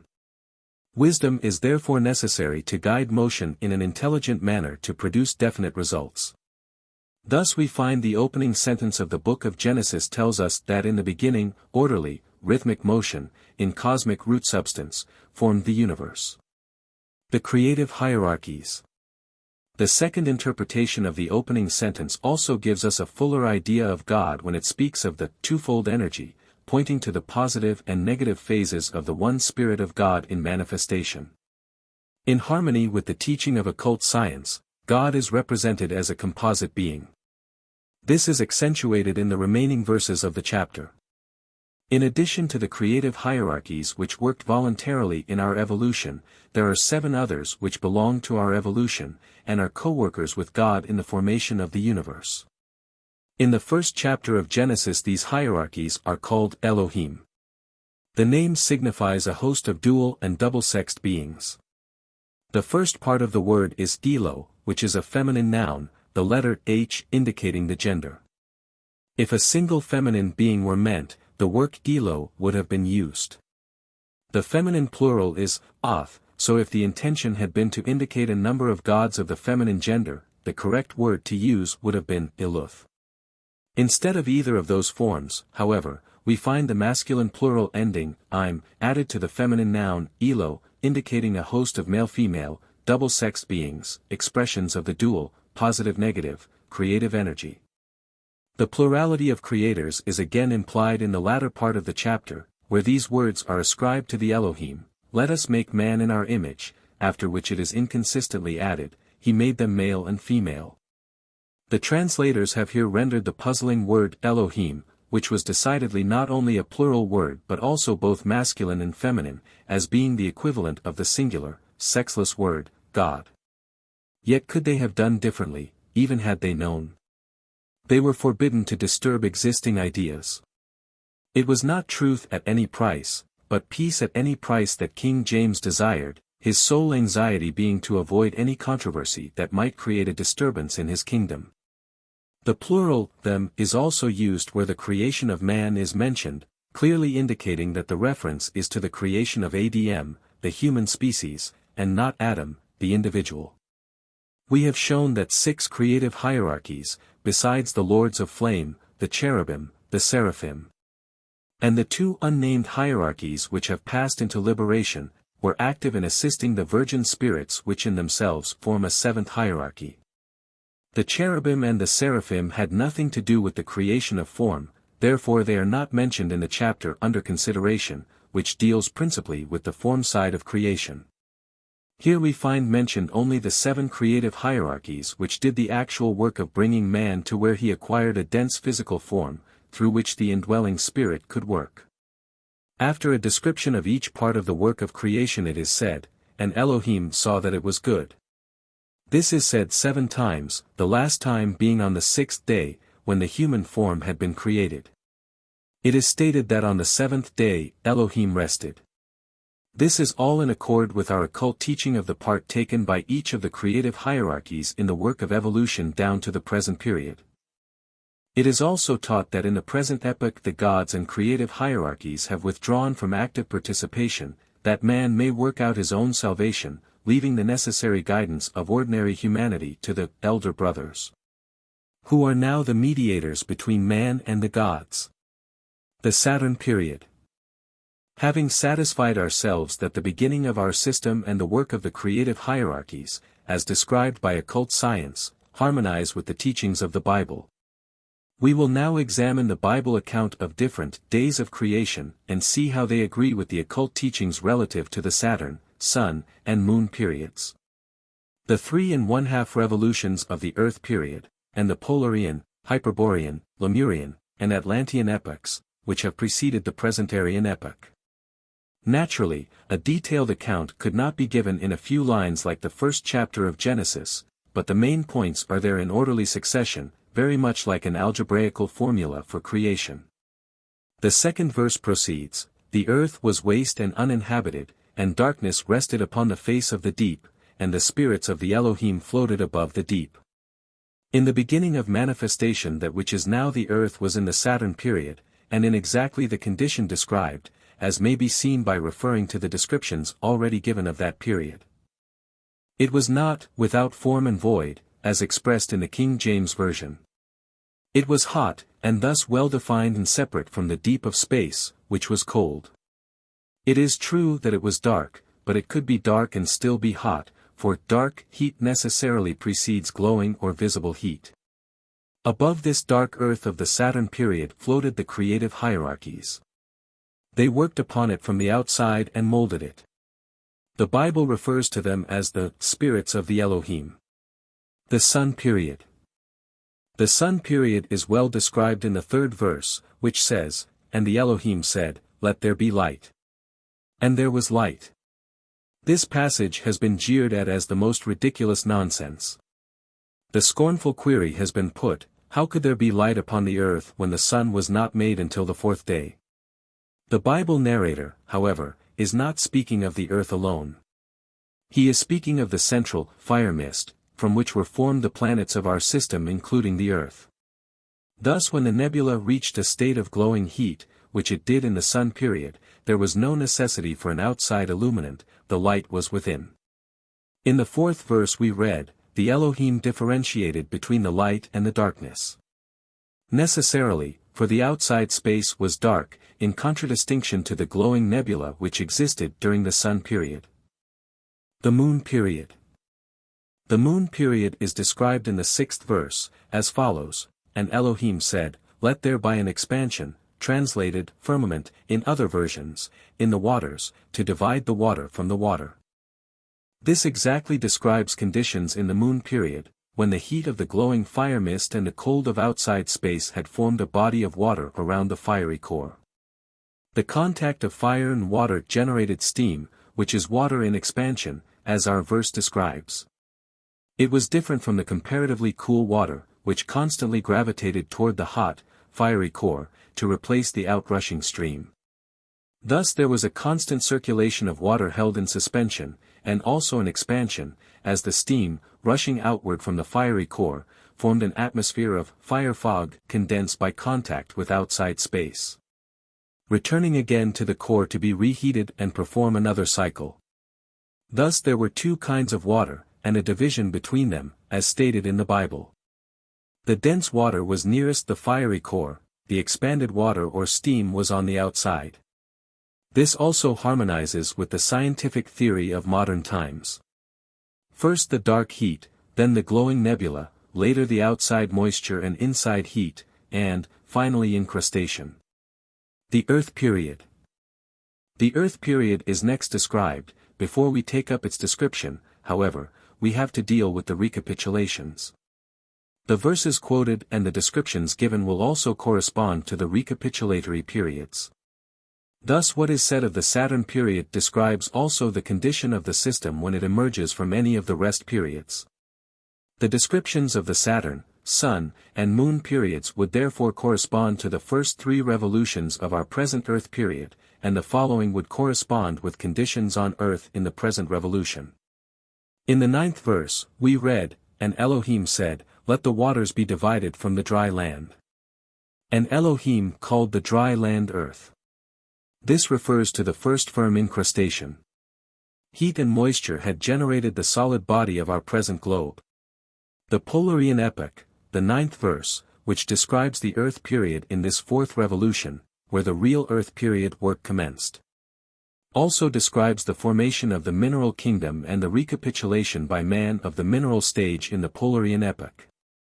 Each epoch is also a recapitulation of the previous stage. Just as there are recapitulations of globes, revolutions, and periods, so there are on each globe, recapitulations of all that has gone before. These recapitulations are endless. There is always a spiral within a spiral in the atom, in the globe, and in all other phases of evolution. Complicated and bewildering as this may appear at first, it is really not so difficult to understand. There is an orderly method running through it all, and in time one is able to perceive and follow the workings of this method, as a clue leading through a maze. Analogy is one of the best helps to an understanding of evolution. The Hyperborean epoch is described in verses 11 to 19, as the work of the fourth day. It is here recorded that Elohim created the plant kingdom, the sun, the moon, and the stars. The Bible agrees with the teaching of modern science that plants succeeded the mineral. The difference between the two teachings is in regard to the time when the earth was thrown off from the central mass. Science asserts that it was before the formation of any incrustation which could be called mineral and plant. If we mean such minerals and plants as we have today, that assertion is correct. There was no dense material substance, but nevertheless the first incrustation that took place in the central sun was mineral. The Bible narrator gives only the principal incidents. It is not recorded that the incrustation melted when it was thrown off from the central mass as a ring which broke, the fragments afterward coalescing. In a body as small as our Earth, the time required for recrystallization was so comparatively short that the historian does not mention it. Nor the further subsidiary fact that the melting process took place once more when the moon was thrown off from the earth. He probably reasons that one who is entitled to occult information is already in possession of such minor details as those. The plants of the incrustation of the central fire mist were ethereal, therefore the melting processes did not destroy them. As the lines of force along which the ice crystals form are present in the water, so when the earth crystallized, were those ethereal plant forms present in it. They were the molds which drew to themselves the dense material forming the plant bodies of the present day and also of the plant forms of the past, which are embedded in the geological strata of the earth globe.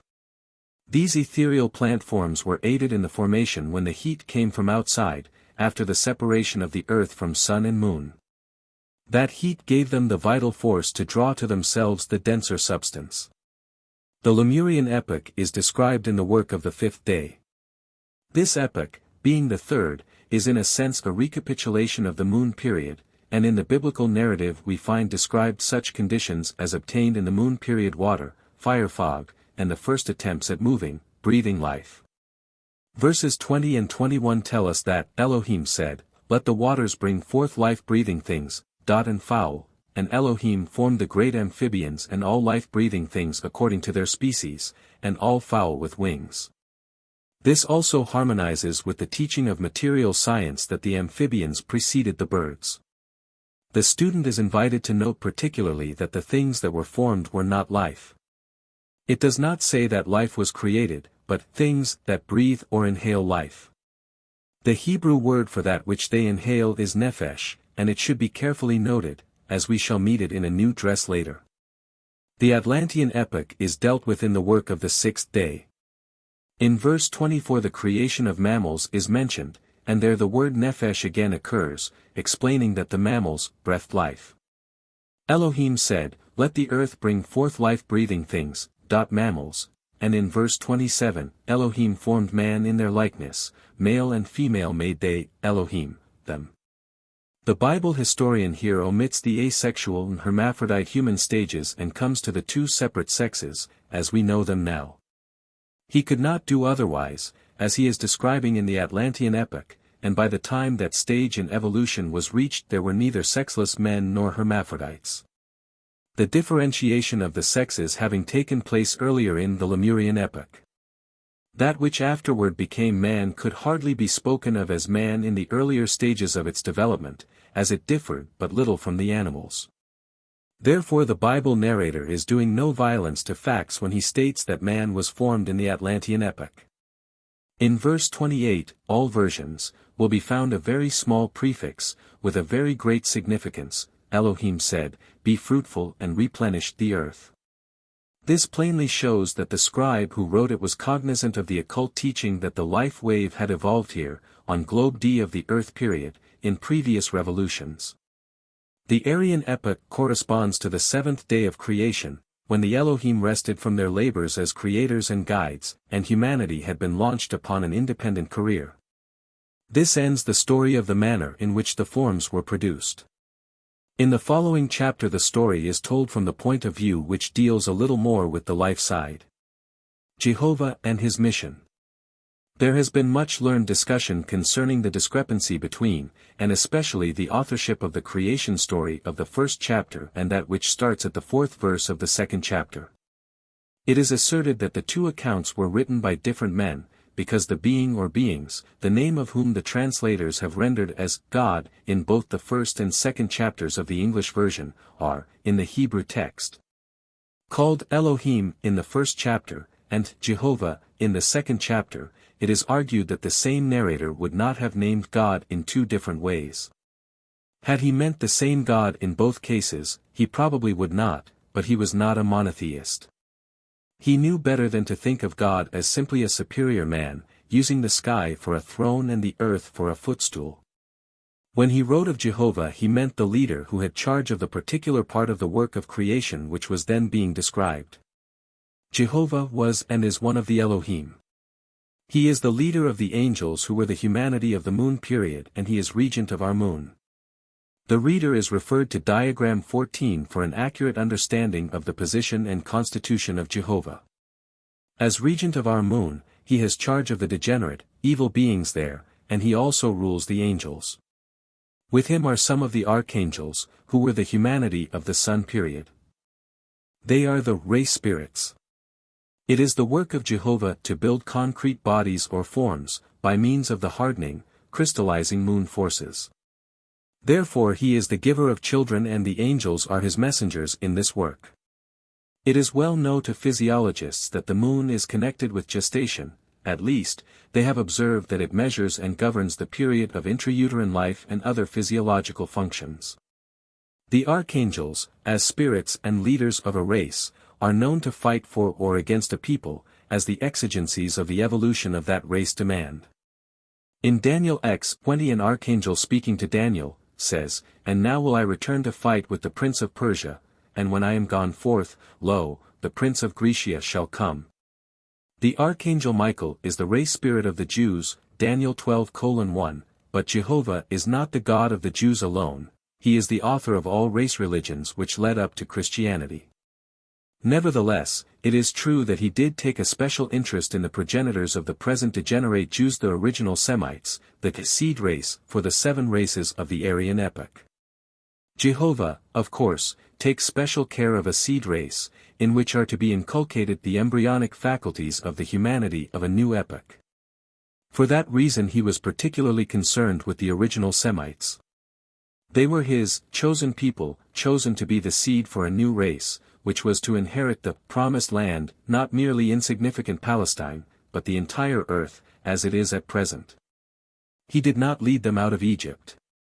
That story originated with their descendants and is a confused account of their journey eastward through flood and disaster out of the doomed Atlantis into the wilderness, the desert of Gobi in Central Asia. There to wander during the Kabbalistic 40 years, until they could enter the promised land. There is a double and peculiar significance to the descriptive word, promised, in this connection. The land was called the promised land, because, as land or earth suitable for human occupation, it did not exist at the time that chosen people were led into the wilderness. Part of the earth had been submerged by floods and other parts changed by volcanic eruptions, hence it was necessary that a period of time elapse before the new earth was in a fit condition to become the possession of the Aryan race. The original Semites were set apart and forbidden to marry into other tribes or peoples, but they were a stiff-necked and hard people, being yet led almost exclusively by desire and cunning, therefore they disobeyed the command. Their Bible records that the sons of God married the daughters of man, the lower grades of their Atlantean compatriots. They thus frustrated the designs of Jehovah and were cast off, the fruit of such crossbreeding being useless as seed for the coming race. These crossbreeds were the progenitors of the present Jews, who now speak of lost tribes. They know that some of the original number left them and went another way, but they do not know that those were the few who remained true. The story of the 10 tribes being lost is a fable. Most of them perished, but the faithful ones survived, and from that faithful remnant have descended the present Aryan races. The contention of the opponents of the Bible, that it is a mere mutilation of the original writings, is cheerfully agreed to by occult science. Parts of it are even conceded to be entire fabrications, and no attempt is made to prove its authenticity as a whole, in the form we now have it. The present effort is simply an attempt to exhume a few kernels of occult truth from the bewildering mass of misleading and incorrect interpretations under which they have been buried by the various translators and revisers. Involution, evolution, and epigenesis. Having in the foregoing paragraphs disentangled from the general confusion the identity and mission of Jehovah, it may be that we can now find harmony in the 2 seemingly contradictory accounts of the creation of man, as recorded in the 1st and 2nd chapters of Genesis, in the first of which it is written that he was the last, and in the second that he was the first created of all living things. We note that the first chapter deals chiefly with the creation of form, the 2nd chapter is devoted to the consideration of life, while the 5th chapter deals with the consciousness. The key to the meaning, then, is that we must differentiate sharply between the physical form, and the life that builds that form for its own expression. Although the order of the creation of the other kingdoms is not as correctly given in the 2nd chapter as in the 1st, it is true that if we consider man from the life side, he was created first.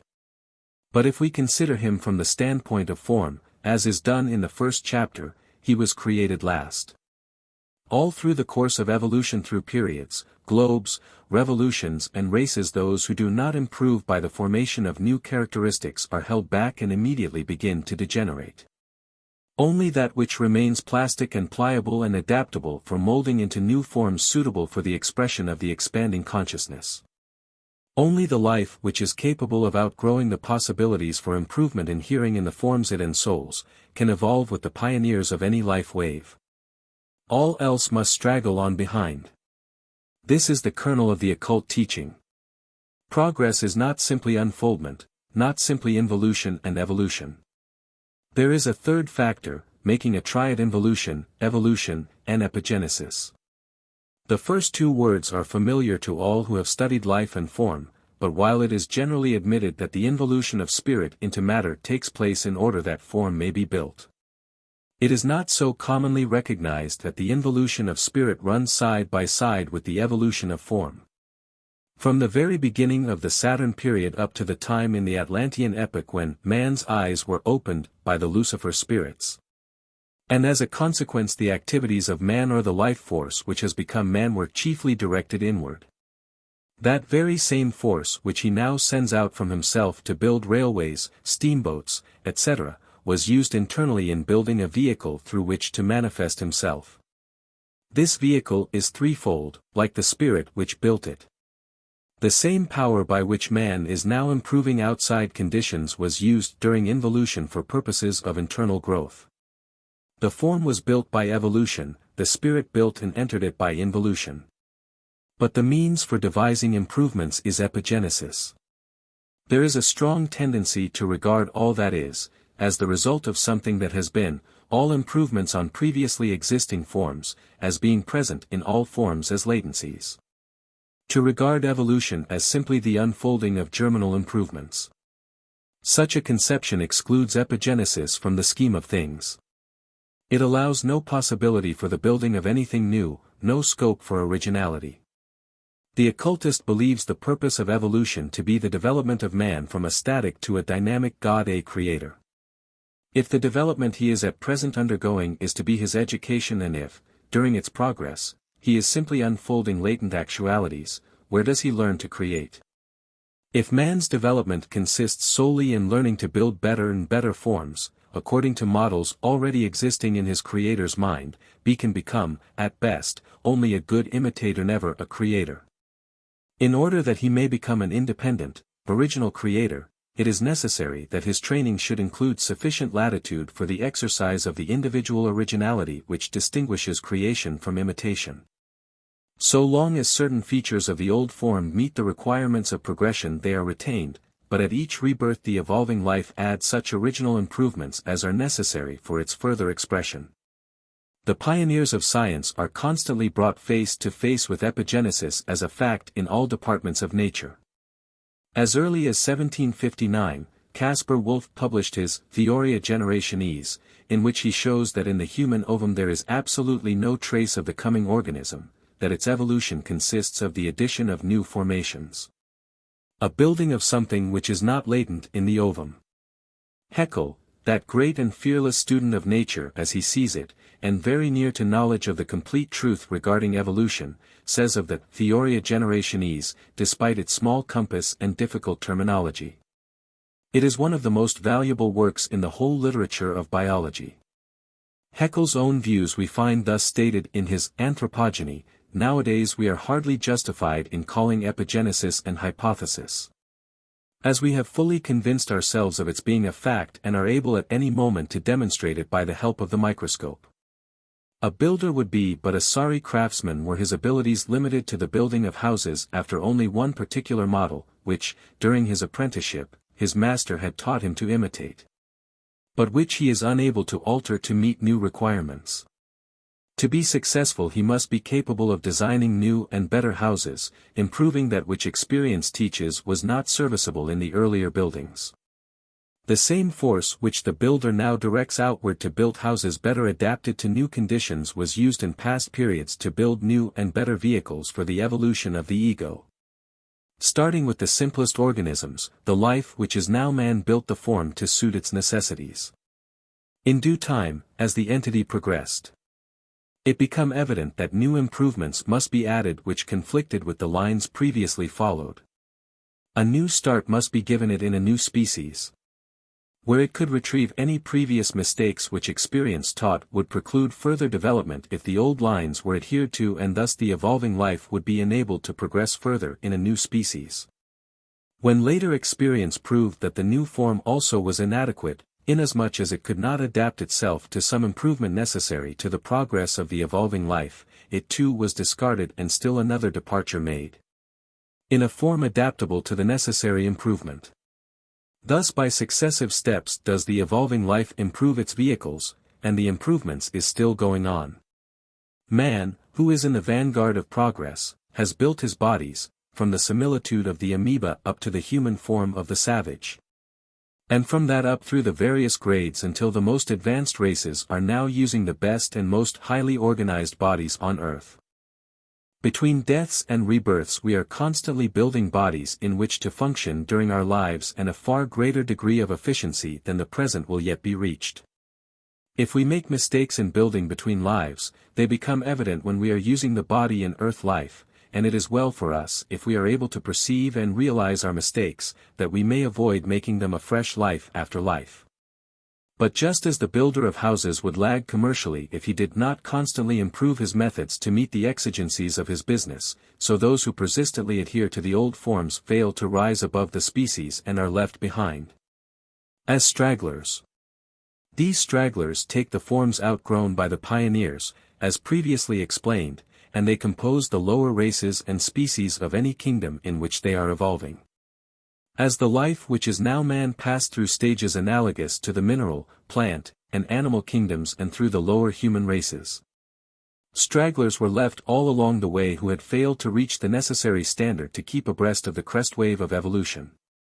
They took the discarded forms of the pioneers and used them as stepping stones, by means of which they tried to overtake the others, but the advanced forms did not stand still. In the progress of evolution there is no halting place. In evolving life, as in commerce, there is no such thing as merely holding your own. Progression or retrogression is the law. The form that is not capable of further improvement must degenerate. Therefore there is one line of improving forms ensouled by the pioneers of the evolving life, and another line of degenerating forms, outgrown by the pioneers, but ensouled by the stragglers. As long as there are any stragglers of that particular life wave to which those forms originally belonged. When there are no more stragglers, the species gradually dies out. The forms have been crystallized beyond the possibility of being improved by tenets of increasing inability. They therefore return to the mineral kingdom, fossilize and are added to the different strata of the Earth's crust. The assertion of material science that man has ascended through the different kingdoms of plant and animal which exist about us now to anthropoid and thence to man, is not quite correct. Man has never inhabited forms identical with those of our present-day animals, nor the present-day anthropoid species, but he has inhabited forms which were similar to but higher than those of the present anthropoids. The scientist sees that there is an anatomical likeness between man and the monkey, and as the evolutionary impulse always makes for improvement, he concludes that man must have descended from the monkey. But he is always baffled in his efforts to find the missing link connecting the two. From the point where the pioneers of our life wave, the Aryan races, occupied ape-like forms, they have progressed to their present stage of development. While the forms, which were the missing link, have degenerated and are now ensouled by the last stragglers of the Saturn period. The lower monkeys, instead of being the progenitors of the higher species, are stragglers occupying the most degenerated specimens of what was once the human form. Instead of man having ascended from the anthropoids, the reverse is true: the anthropoids have degenerated from man. Material science, dealing only with form, has thus misled itself and drawn erroneous conclusions in this matter. The same relative conditions are to be found in the animal kingdom. The pioneers of the life wave which entered evolution in the Sun period are our present-day mammals. The different grades correspond to the steps once taken by man, but the forms are all degenerating under the management of the stragglers. Similarly, the pioneers of the life wave which entered evolution in the Moon period are found among the fruit trees, while the stragglers of that life wave ensoul all other plant forms. Each life wave, however, remains definitely confined within its own borders.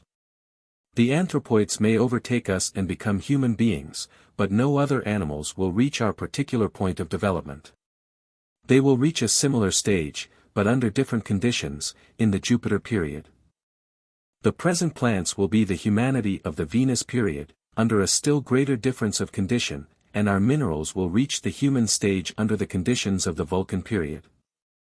It will be noted that the modern evolutionary theory, particularly that of Haeckel, would, if it were completely reversed, be in almost perfect accord with the knowledge of occult science. The monkey has degenerated from the man. The polyps are the last degeneration left behind by the mammals. The mosses are the lowest degenerations of the plant kingdom. The mineral kingdom is the final goal of the forms of all the kingdoms when they have reached the acme of degeneration. A corroboration of this is found in coal, which was once vegetable or plant forms, also in petrified wood and fossilized remains of various animal forms. Common stone or rock, which no scientist would admit had its origin in another kingdom, is to the occult investigator as truly mineralized plants as coal itself. The mineralogist will learnedly explain that it is composed of hornblende, feldspar, and mica, but the trained clairvoyant, who can trace it back in the memory of nature, through millions of years, can supplement that statement by adding, yes. And that which you call hornblende and feldspar are the leaves and stems of prehistoric flowers, and the mica is all that remains of their petals. The occult teaching of evolution is also corroborated by the science of embryology in the antenatal recapitulation of all past stages of development. The difference between the ovum of a human being and of some of the higher mammals, and even of the higher developments in the plant kingdom, is indistinguishable, even under the microscope. Experts are unable to tell which is animal and which is human. Even after several of the initial antenatal stages have been passed through, the experts cannot differentiate between an animal and human embryo. But if the animal ovum is studied through the entire period of gestation, it will be observed that it passes through the mineral and plant stages only, and is born when it reaches the animal stage. This is because the life ensouling such an ovum passed through its mineral evolution in the sun period, its plant life in the moon period, and is now forced to stop at the animal stage in the earth period. On where epigenesis is inactive in the individual, family, nation, or race, their evolution ceases and degeneration commences. A living soul. Thus the two creation stories harmonize very well. One deals with form, which was built up through mineral, plant and animal and reached the human last. The other tells us that life which now ensouls human forms was manifested anterior to the life which ensouls the forms of the other kingdoms. One of these accounts of creation would not have been sufficient. There are important particulars hidden behind the narrative of man's creation, in the second chapter. The verse reads, "Then Jehovah formed man from the dust of the earth, and blew into his nostrils the breath, nephesh, and man become a breathing creature, nephesh chayim." In other places in the King James Version nephesh is translated life, but in this particular instance, Gen 2:7, it is rendered living soul, thus conveying the idea that there was a distinction made between the life that ensouled the human form and that which ensouled inferior creations. There is no authority whatever for this difference in translation, which is purely arbitrary. The life breath, nephesh, is the same in man and beast. This can be shown even to those who stand firmly upon the Bible as authority, for even the King James Version distinctly states, Ecclesiastes 3:19-20, "As the one dieth, so dieth the other, yea, they all have one breath, nephesh. So that a man hath no preeminence above a beast, all go unto one place." The animals are but our younger brothers, and though they are not now so finely organized, they will eventually reach a state as high as our own, and we shall then have ascended higher. If it is contended that man received his soul in the way described in this 7th verse of the 2nd chapter of Genesis, and that he could have received it in no other way, it is pertinent to ask where and how woman received her soul. The meaning of the chapter, and of the inspiration of the breath of life by Jehovah, is very plain and clear when we use the occult key, and it has the further and immense advantage of being logical. The fact that the regent of the moon, Jehovah, with his angels and archangels, were the principals in this action fixes the time when this creation occurred. It was between the early and the middle parts of the Lemurian epoch, and must have been after the moon was thrown out from the earth, because Jehovah had nothing to do with the generation of bodies before the moon was thrown off.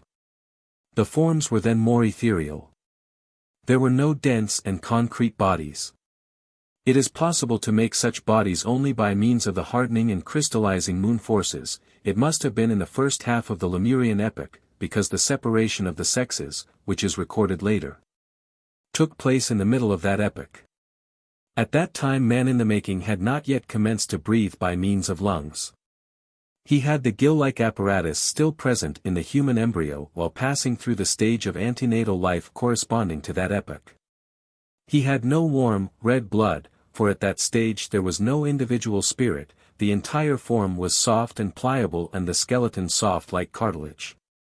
Before the later date, when it became necessary to separate humanity into sexes, the skeleton had grown firm and solid. The work done by Jehovah was to build dense, hard-bone substance into the soft bodies already existing. Previous to this time, i.e., during the Polarian and Hyperborean epochs, neither animal nor man had bones. Adam's rib. The grotesque and impossible manner in which the separation of the sexes is said to have been accomplished, as described in the common versions of the Bible and, in this particular case, in the Masoretic text also, is another example of what may be done by changing vowels in the Old Hebrew text.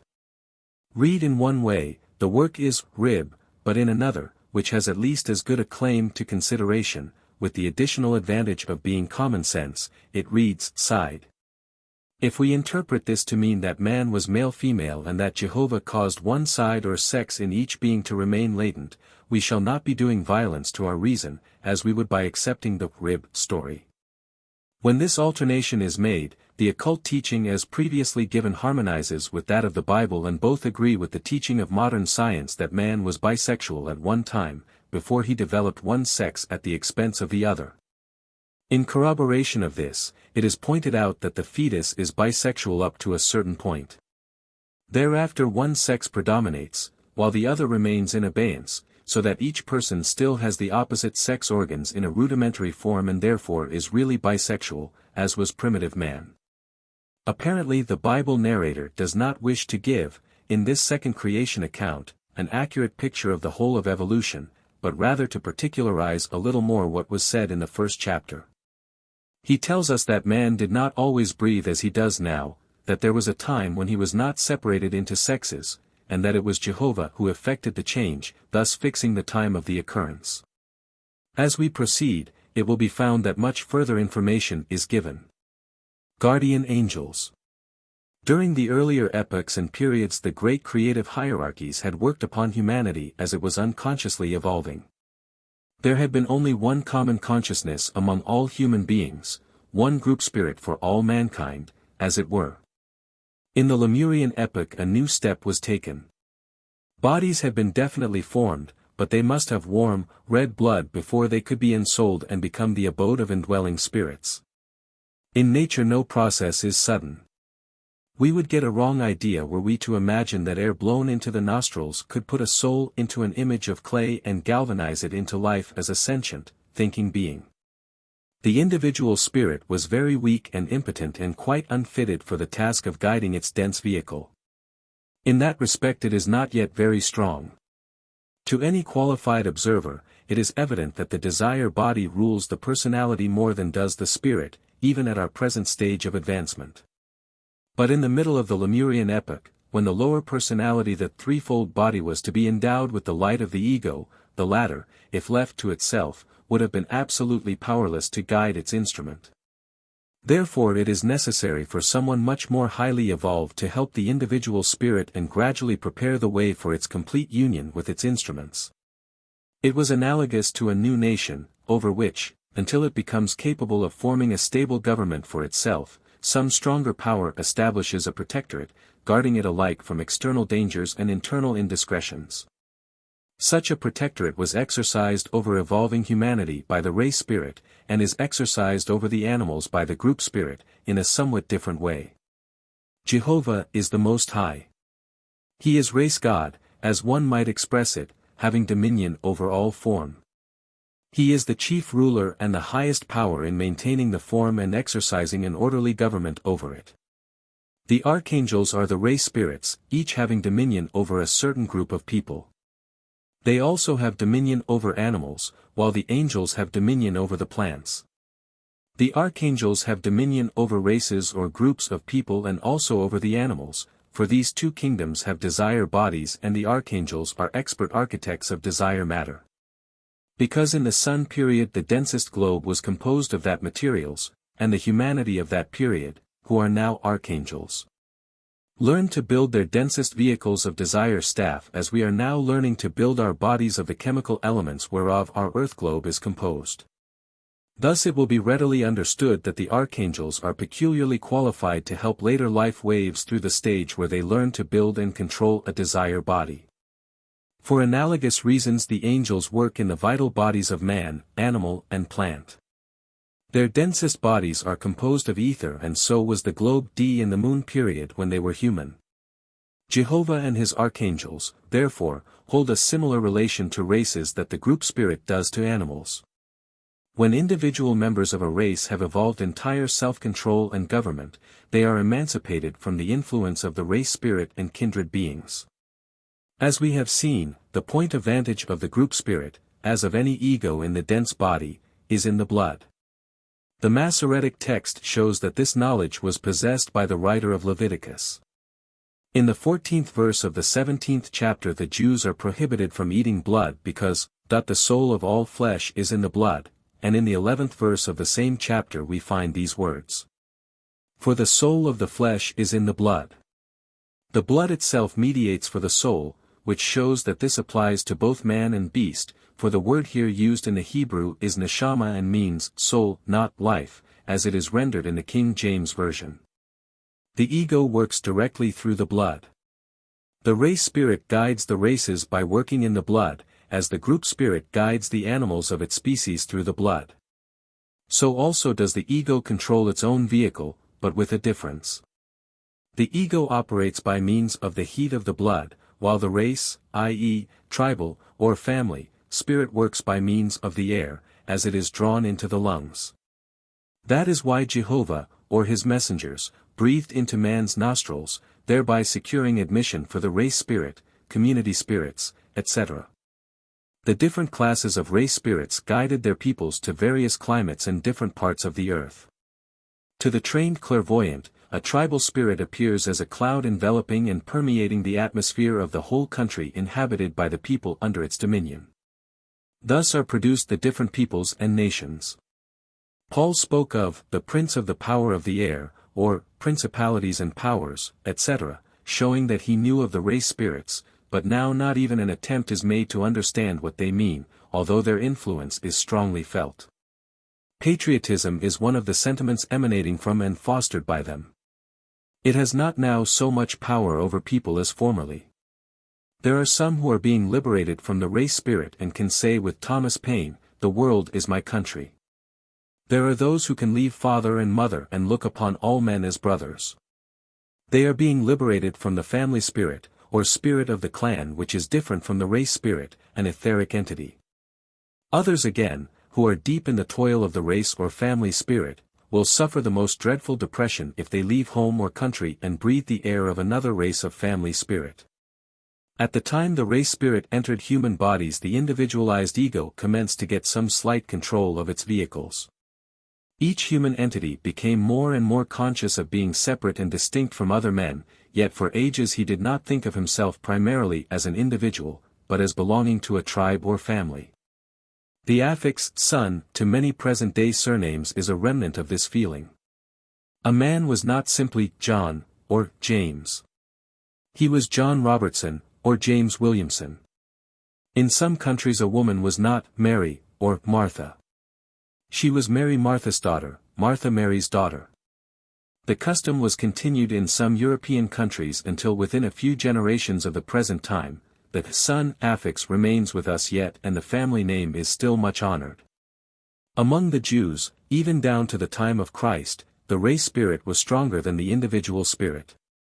Every Jew thought of himself first as belonging to a certain tribe or family. His proudest boast was that he was of the seed of Abraham. All this was the work of the race spirit. Previous to the advent of Jehovah, when the earth was yet a part of the sun, there was one common group spirit, composed of all the creative hierarchies, which controlled the entire human family. But it was intended that each body should be the temple and pliable instrument of an indwelling spirit, and that meant an infinite division of rulership. Jehovah came with his angel and archangels and made the first great division into races, giving to each group the guiding influence of a race spirit and archangel. For each ego he appointed one of the angels to act as guardian until the individual spirit had grown strong enough to become emancipated from all outside influence. Mixing blood in marriage. Christ came to prepare the way for the emancipation of humanity from the guidance of differentiating race and family spirit, and to unite the whole human family in one universal brotherhood. He taught that Abraham's seed referred to the bodies only, and called their attention to the fact that before Abraham lived, the ego was in existence. The threefold individual spirit had its being before all tribes and races, and it will remain when they have passed away and even the memory of them is no more. The threefold spirit in man, the ego, is the God within, whom the personal, bodily man must learn to follow. Therefore did Christ say that, to be his disciple, a man must forsake all he had. His teaching points to the emancipation of the God within. He calls upon man to exercise his prerogative as an individual and rise above family, tribe, and nation. Not that he is to disregard kin and country.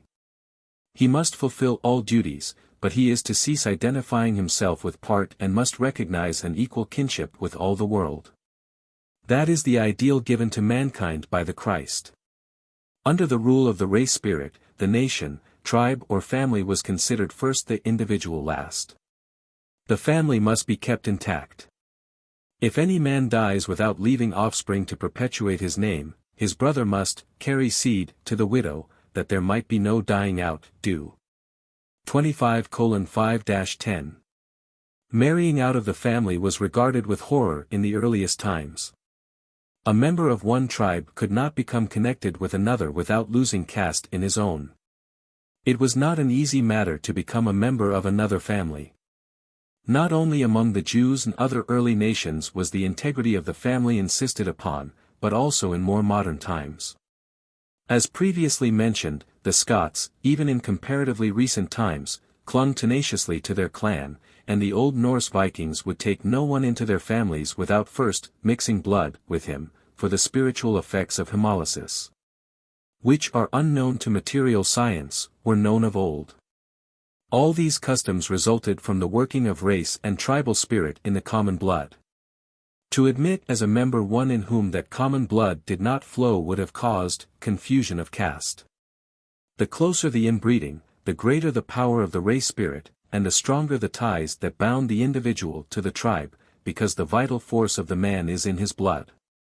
Memory is intimately connected with the blood, which is the highest expression of the vital body. The brain and the nervous system are the highest expression of the desire body. They call up pictures of the outside world, but in mental image making, i.e., imagination, the blood brings the material for the pictures, therefore when the thought is active the blood flows to the head. When the same unmixed strain of blood flows in the veins of a family for generations, the same mental pictures made by great-grandfather, grandfather and father are reproduced in the son by the family spirit which lived in the hemoglobin of the blood. He sees himself as the continuation of a long line of ancestors who live in him. He sees all the events of the past lives of the family as though he had been present, therefore he does not realize himself as an ego. He is not simply David, but the son of Abraham, not Joseph, but the son of David. By means of this common blood men are said to have lived for many generations, because through the blood their descendants had access to the memory of nature, in which the records of the lives of their ancestors were preserved. That is why, in the 5th chapter of Genesis, it is stated that the patriarchs lived for centuries. Adam, Methuselah and the other patriarchs did not personally attain to such great age, but they lived in the consciousness of their descendants, who saw the lives of their ancestors as if they had lived them. After the expiration of the period stated, the descendants did not think of themselves as Adam or Methuselah. Memory of those ancestors faded and so it is said they died. The second sight of the Scotch Highlanders shows that by means of endogamy the consciousness of the inner world is retained. They have practiced marrying in the clan until recent times, also in gypsies, who always marry in the tribe. The smaller the tribe and the closer the inbreeding, the more pronounced is the sight. The earlier races would not have dared to disobey the injunction issued by the tribal god, not to marry outside of the tribe, nor had they any inclination to do so, for they had no mind of their own. The original Semites were the first to evolve will, and they at once married the daughters of the men of other tribes. frustrating temporarily the design of their race spirit and being promptly ejected as evildoers who had gone a-whoring after strange gods, thereby rendering themselves unfit to give the seed for the 7 races of our present Aryan epoch. The original Semites were, for the time being, the last race that the race spirit cared to keep separate. Later, man was given free will. The time had come when he was to be prepared for individualization.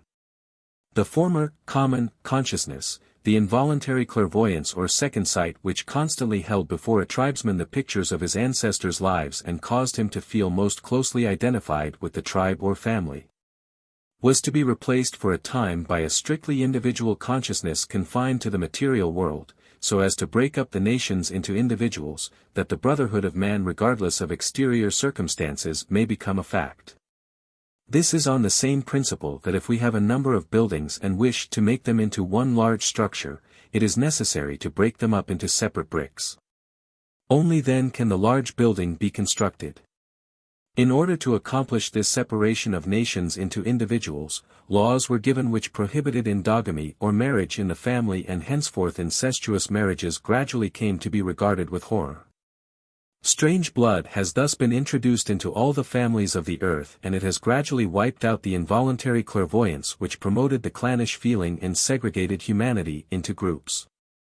Altruism is superseding patriotism, and loyalty to the family is disappearing in consequence of the mixture of blood.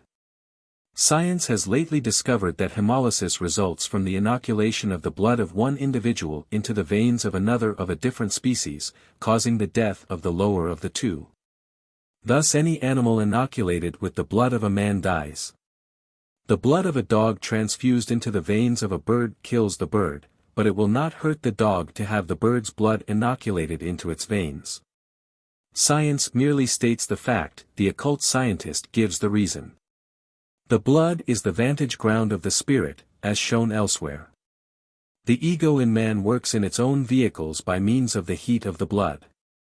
The race, family or community spirit gains entrance to the blood by means of the air we inspire.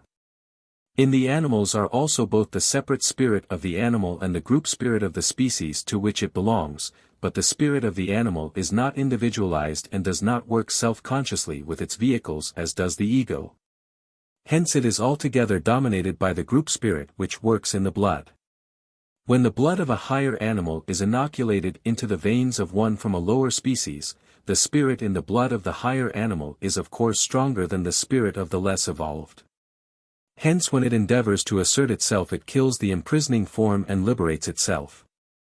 When, on the other hand, the blood of a lower species is inoculated into the veins of a higher animal, the higher spirit is capable of ousting the less evolved spirit in the strange blood and assimilating the blood to its own purposes. Therefore no visible catastrophe ensues. The group spirit always aims to preserve the integrity of its domain in the blood of the species under its charge. Like the human race god, it resents the marriage of its subjects into other species and visits the sins of the fathers upon the children, as we see in the case of hybrids. Where a horse and a donkey produce a mule, for instance, the mixture of strange blood destroys the propagative faculty so as not to perpetuate the hybrid, which is an abomination from the standpoint of the group spirit. For the mule is not so definitely under the dominion of the group spirit of the horses or of the group spirit of the donkeys as the pure breed, yet it is not so far away as to be entirely exempt from their influence. If two mules could mate, their offspring would be still less under the dominion of either of these group spirits, and so a new species without a group spirit would result. That would be anomaly in nature, an impossibility until the separate animal spirits should have become sufficiently evolved to be self-sufficient. Such a species, could it be produced, would be without the guiding instinct, so-called, which is in reality the promptings of the group spirit. They would be in an analogous position to a litter of kittens removed from the mother's womb prior to birth. They could not possibly shift for themselves, so they would die. Therefore, as it is the group spirit of the animals that sends the separate spirits of the animals into embodiment, it simply withholds the fertilizing seed atom when animals of widely differing species are mated. It permits one of its charges to take advantage of an opportunity for re-embodiment where two animals of nearly the same nature are mated, but refuses to let the hybrids perpetuate themselves. Thus we see that the infusion of strange blood weakens the hold of the group spirit and that therefore it either destroys the form or the propagative faculty where it has the power. The human spirit is individualized, an ego, it is evolving free will and responsibility. It is drawn to birth by the irresistible law of consequence, so that it is beyond the power of the race, community or family spirit to keep it from returning at the present stage of human development, and by the admixture of strange blood. By intermarriage of the individuals of different tribes or nations, the leaders of man are gradually helping him to oust the family, tribal or national spirit from the blood. But with it has necessarily gone the involuntary clairvoyance which was due to its working in the blood, whereby it fostered the family traditions in its charges. And so we see that also in the case of man a faculty was destroyed by the mixture of blood. That loss was a gain, however, for it has concentrated man's energy on the material world and he is better able to master its lessons than if he were still distracted by the visions of the higher realms. As man becomes emancipated he gradually ceases to think of himself as Abraham's seed, as a clan Stuart man, as a Brahmin or a Levite, he is learning to think more of himself as an individual and I. The more he cultivates that self, the more he frees himself from the family and national spirit in the blood, the more he becomes a self-sufficient citizen of the world. There is much foolish, even dangerous, talk of giving up the self to the not-self. Only when we have cultivated a self, can we sacrifice ourselves and give up the self to the whole. So long as we can only love our own family or nation we are incapable of loving others. We are bound by the tie of kin and country. When we have burst the tie of blood and asserted ourselves and become self-sufficient may we become unselfish helpers of humanity. When a man has reached that stage he will find that, instead of having lost his own family, he has gained all the families in the world, for they will have become his sisters and brothers, his fathers and mothers to care for and help. Then he will regain the viewpoint of the spiritual world which he lost by the mixing of blood, but it will be a higher faculty, an intelligent, voluntary clairvoyance where he can see what he wills and not merely the negative faculty imprinted in his blood by the family spirit which bound him to the family to the exclusion of all other families. His viewpoint will be universal, to be used for universal good. For aforementioned reasons, intertribal, and later international, marriages came gradually to be regarded as desirable and preferable to close intermarriages.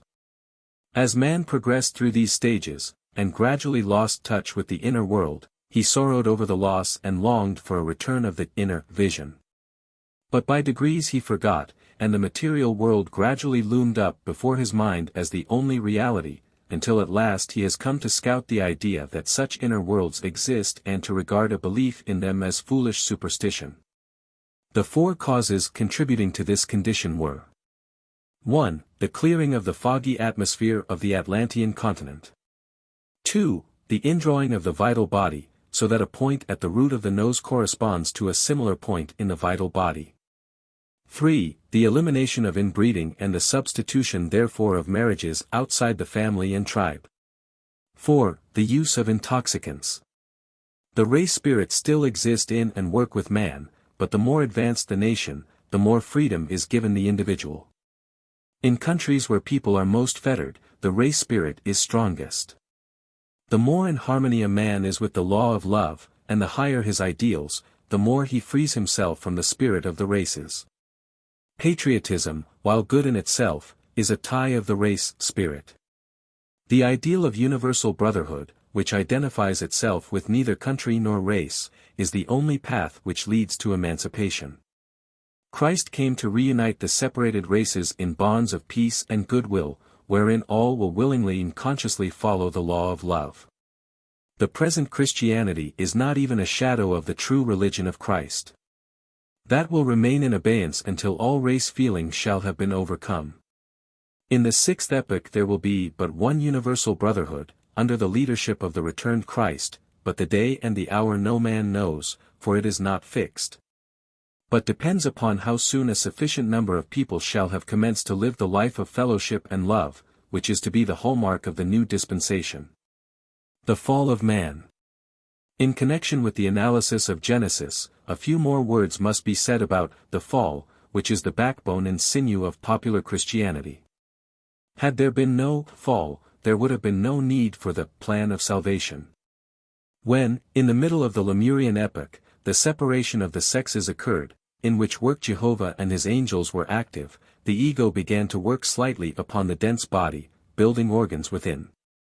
Man was not at that time the wide-awake conscious being he is at present, but by means of half the sex force, he was building a brain for the expression of thought as previously described. He was more awake in the spiritual world than in the physical, hardly saw his body and was not conscious of the act of propagation. The Bible statement that Jehovah put man to sleep when he was to bring forth is correct. There was no pain nor trouble connected with childbirth. Nor, because of man's exceedingly dim consciousness of his physical surroundings, did he know anything of the loss of his dense body by death, or of his installment in a new dense vehicle at birth. It will be remembered that the Lucifers were a part of the humanity of the moon period. They are the stragglers of the life wave of the angels, too far advanced to take a dense physical body, yet they needed an inner organ for the acquisition of knowledge. Moreover, they could work through a physical brain, which the angels or Jehovah could not. These spirits entered the spinal cord and brain and spoke to the woman, whose imagination, as explained elsewhere, had been aroused by the training of the Lemurian race. As her consciousness was principally internal, a picture consciousness of them was received by her, and she saw them as serpents, for they had entered her brain by the serpentine spinal cord. The training of the women included watching the perilous feats and fights of the men in developing will, in which fights bodies were necessarily often killed. The dim consciousness of something unusual set the imagination of the woman to wondering why she saw these strange things. She was conscious of the spirits of those who had lost their bodies, but her imperfect sense of the physical world failed to reveal these friends whose dense bodies had been destroyed. The Lucifers solved the problem for her by opening her eyes. They revealed to her her own body in that of the man and taught her how, together, they might conquer death by creating new bodies. Thus death could not touch them, for they, like Jehovah, could create at will. Lucifer opened the eyes of woman, she sought the help of man and opened his eyes. Thus, in a real though dim way, they first knew or became aware of one another and also of the physical world. They became conscious of death and pain, and by this knowledge they learned to differentiate between the inner man and the outer garment he wears and renews each time it is necessary to take his next step in evolution. They ceased to be automatons and became free-thinking beings at the cost of freedom from pain, sickness and death. That the interpretation of the eating of the fruit as a symbol of the generative act is not a far-fetched idea, is shown by the declaration of Jehovah, which is not a curse at all, but simply a statement of the consequences that would follow the act, that they will die and that the woman will bear her children in pain and suffering. He knew that, as man's attention had now been called to his physical garment, he would become aware of its loss by death. He also knew that man had not yet wisdom to bridle his passion and regulate sexual intercourse by the positions of the planets, therefore pain in childbirth must follow his ignorant abuse of the function. It has always been a sore puzzle to Bible commentators what connection there could possibly be between the eating of fruit and the bearing of children. But if we understand that the eating of the fruit is symbolical of the generative act whereby man becomes like God inasmuch as he knows his kind and is thus able to generate new beings, the solution is easy. In the latter part of the Lemurian epoch, when man arrogated to himself the prerogative of performing the generative act when he pleased, it was his then powerful will that enabled him to do so. By eating of the tree of knowledge, at any and all times he was able to create a new body whenever he lost an old vehicle. We usually think of death as something to be dreaded.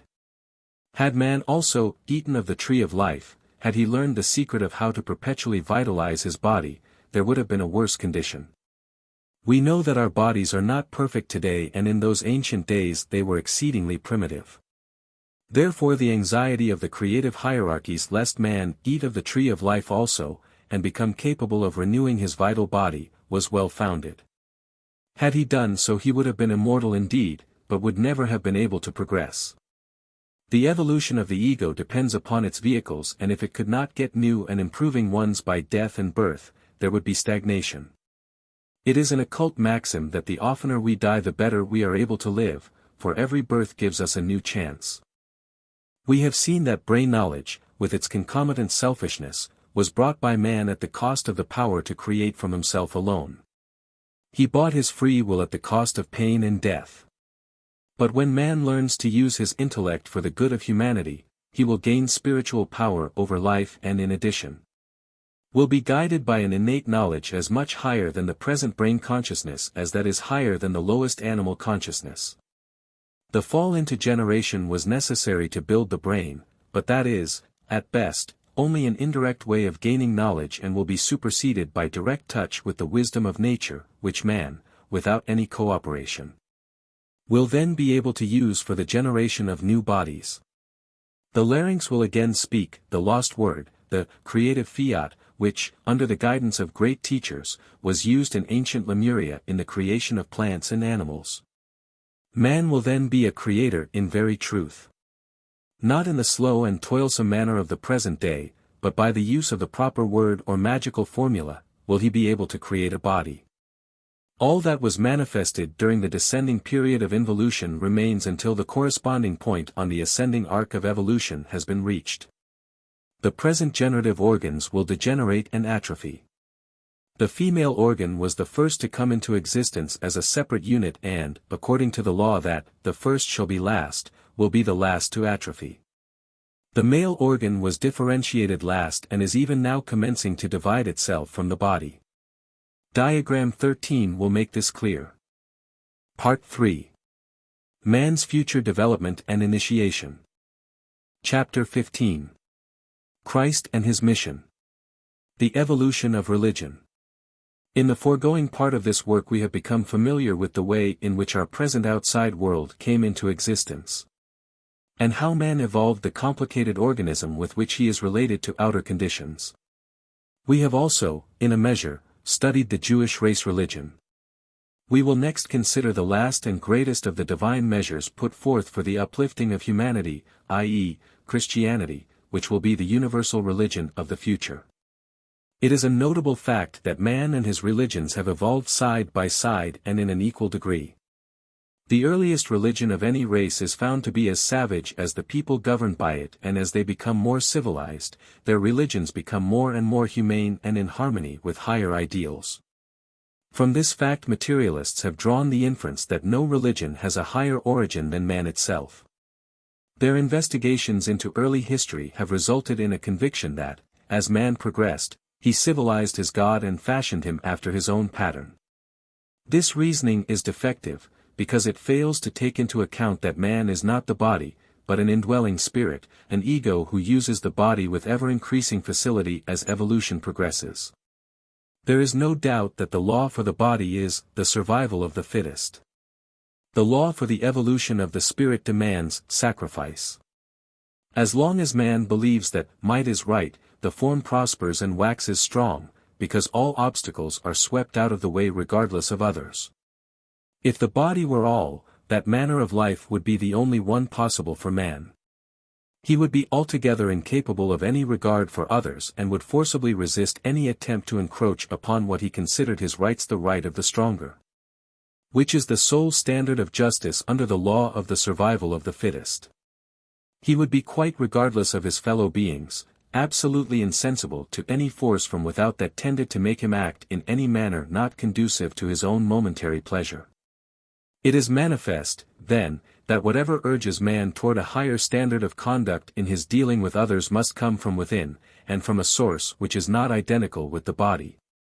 Otherwise it would not strive with the body and often prevail against its most obvious interests. Moreover, it must be a stronger force than that of the body, or it could not succeed in overcoming its desires and compelling it to make sacrifices for those who are physically weaker. That such a force exists, surely no one will deny. We have come to that stage in our advancement where, instead of seeing in physical weakness an opportunity for easy prey, we recognize in the very frailty of another a valid claim upon our protection. Selfishness is being slowly but surely routed by altruism. Nature is sure to accomplish her purposes. Though slow, her progress is orderly and certain. In the breast of every man this force of altruism works as a leaven. It is transforming the savage into the civilized man, and will in time transform the latter into a god. Though nothing that is truly spiritual can be thoroughly comprehended, yet it may at least be apprehended by means of an illustration. If one of two tuning forks of exactly the same pitch is struck, the sound will induce the same vibration in the other, weak to begin with, but if the strokes are continued, the second fork will give out a louder and louder tone until it will emit a volume of sound equal to that of the first. This will happen though the forks are several feet apart, and even if one of them is encased in glass. The sound from the smitten one will penetrate the glass and the answering note be emitted by the enclosed instrument. These invisible sound vibrations have great power over concrete matter. They can both build and destroy. If a small quantity of very fine powder is placed upon a brass or glass plate, and a violin bow drawn across the edge, the vibrations will cause the powder to assume beautiful geometrical figures. The human voice is also capable of producing these figures, always the same figure for the same tone. If one note or chord after another be sounded upon a musical instrument, a piano, or preferably a violin, for from it more gradations of tone can be obtained, a tone will finally be reached which will causes the hearer to feel a distinct vibration in the back of the lower part of the head. Each time that note is struck, the vibration will be felt. That note is the keynote of the person whom it so affects. If it is struck slowly and soothingly, it will build and rest the body, tone the nerves and restore health. If, on the other hand, it be sounded in a dominant way, loud and long enough, it will kill as surely as a bullet from a pistol. If we now apply what has been said about music or sound to the problem of how this inner force is awakened and strengthened, we may perhaps understand the matter better. In the first place, let us particularly note the fact that the two tuning forks were of the same pitch. Had this not been the case, we might have sounded one of them until the crack of doom, but the other one would have remained mute. Let us understand this thoroughly. Vibration can be induced in one tuning fork by one of like tone only. Anything, or any being, can be affected as above stated by no sound except its own keynote. We know that this force of altruism exists. We also know that it is less pronounced among uncivilized people than among people of higher social attainment, and among the very lowest races it is almost entirely lacking. The logical conclusion is that there was a time when it was altogether absent. Consequent upon this conclusion follows the natural question, what induced it? The material personality surely had nothing to do with it. In fact, that part of man's nature was much more comfortable without it than it has been at any time since. Man must have had the force of altruism latent within, otherwise it could not have been awakened. Still further, it must have been awakened by a force of the same kind, a similar force that was already active as the second tuning fork was started into vibration by the first after it was struck. We also saw that the vibrations in the second fork become stronger and stronger under the continued impacts of sound from the first, and that a glass case was no hindrance to the induction of the sound. Under the continued impacts of a force similar to that within him, the love of God to man has awakened this force of altruism and is constantly increasing its potency. It is therefore reasonable and logical to conclude that, at first, it was necessary to give man a religion commensurate with his ignorance. It would have been useless to talk to him, at that stage, of a God who was all tenderness and love. From his viewpoint, those attributes were weaknesses, and he could not have been expected to reverence a God who possessed what were to him despicable qualities. The God to whom he rendered obedience must be a strong God, a God to be feared, a God who could hurl the thunderbolt and wield the flail of lightning. Thus, man was impelled first to fear God and was given religions of a nature to further his spiritual well-being under the lash of fear. The next step was to induce in him a certain kind of unselfishness, by causing him to give up part of his worldly goods to sacrifice. This was achieved by giving him the tribal or race God, who is a jealous God, requiring of him the strictest allegiance and the sacrifice of wealth, which the growing man greatly prizes. But in return, this race God is a friend and mighty ally, fighting man's battles and giving him back many-fold the sheep, bullocks and grain which he sacrificed. He had not yet arrived at the stage where it was possible for him to understand that all creatures are akin.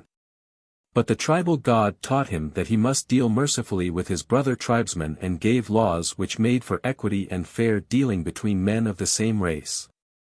It must not be thought that these successive steps were taken easily, nor without rebellion and lapses upon the part of primitive man. Selfishness is ingrained in the lower nature even unto this day, and there must have been many lapses and much backsliding. We have in the Jewish Bible good examples of how man forgot, and had to be patiently and persistently prodded again and again by the tribal god. Only the visitations of a long-suffering race spirit were potent, at times, in bringing him back to the law, that law very few people have even yet learned to obey. There are always pioneers, however, who require something higher. When they become sufficiently numerous, a new step in evolution is taken, so that several gradations always exist. There came a time, nearly 2,000 years ago, when the most advanced of humanity were ready to take another step forward and learn the religion of living a good life for the sake of future reward in a state of existence in which they must have faith. That was a long, hard step to take. It was comparatively easy to take a sheep or a bullock to the temple and offer it as a sacrifice. If a man brought the first fruits of his granary, his vineyards, or his flocks and herds, he still had more, and he knew that the tribal god would refill his stores and give abundantly in return.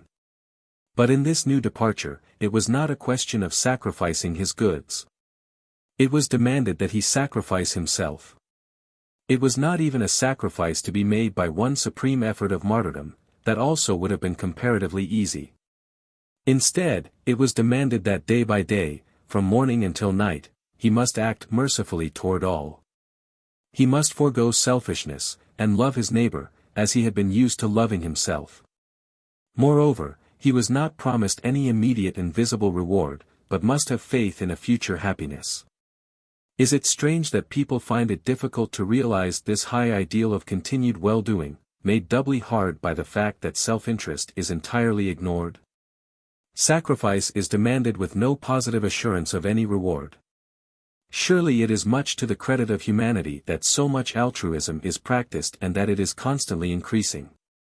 The wise leaders, knowing the frailness of the spirit to cope with the selfish instincts of the body, and the dangers of despondency in the face of such standards of conduct, gave another uplifting impulse when they incorporated in the new religion the doctrine of vicarious atonement.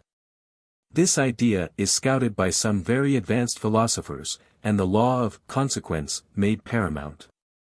If it so happens that the reader agrees with these philosophers, we request that he await the explanation herein set forth, showing how both are part of the scheme of upliftment. Suffice it to say, for the present, that this doctrine of atonement gives many an earnest soul the strength to strive and, in spite of repeated failures, to bring the lower nature under subjection.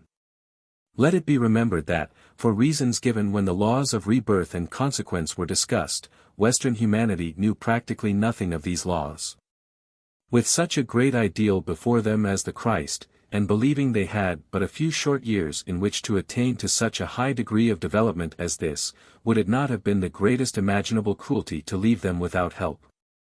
Therefore, the great sacrifice on Calvary, while it also served other purposes, as will be shown, becomes rightfully the beacon of hope for every earnest soul who is striving to achieve the impossible.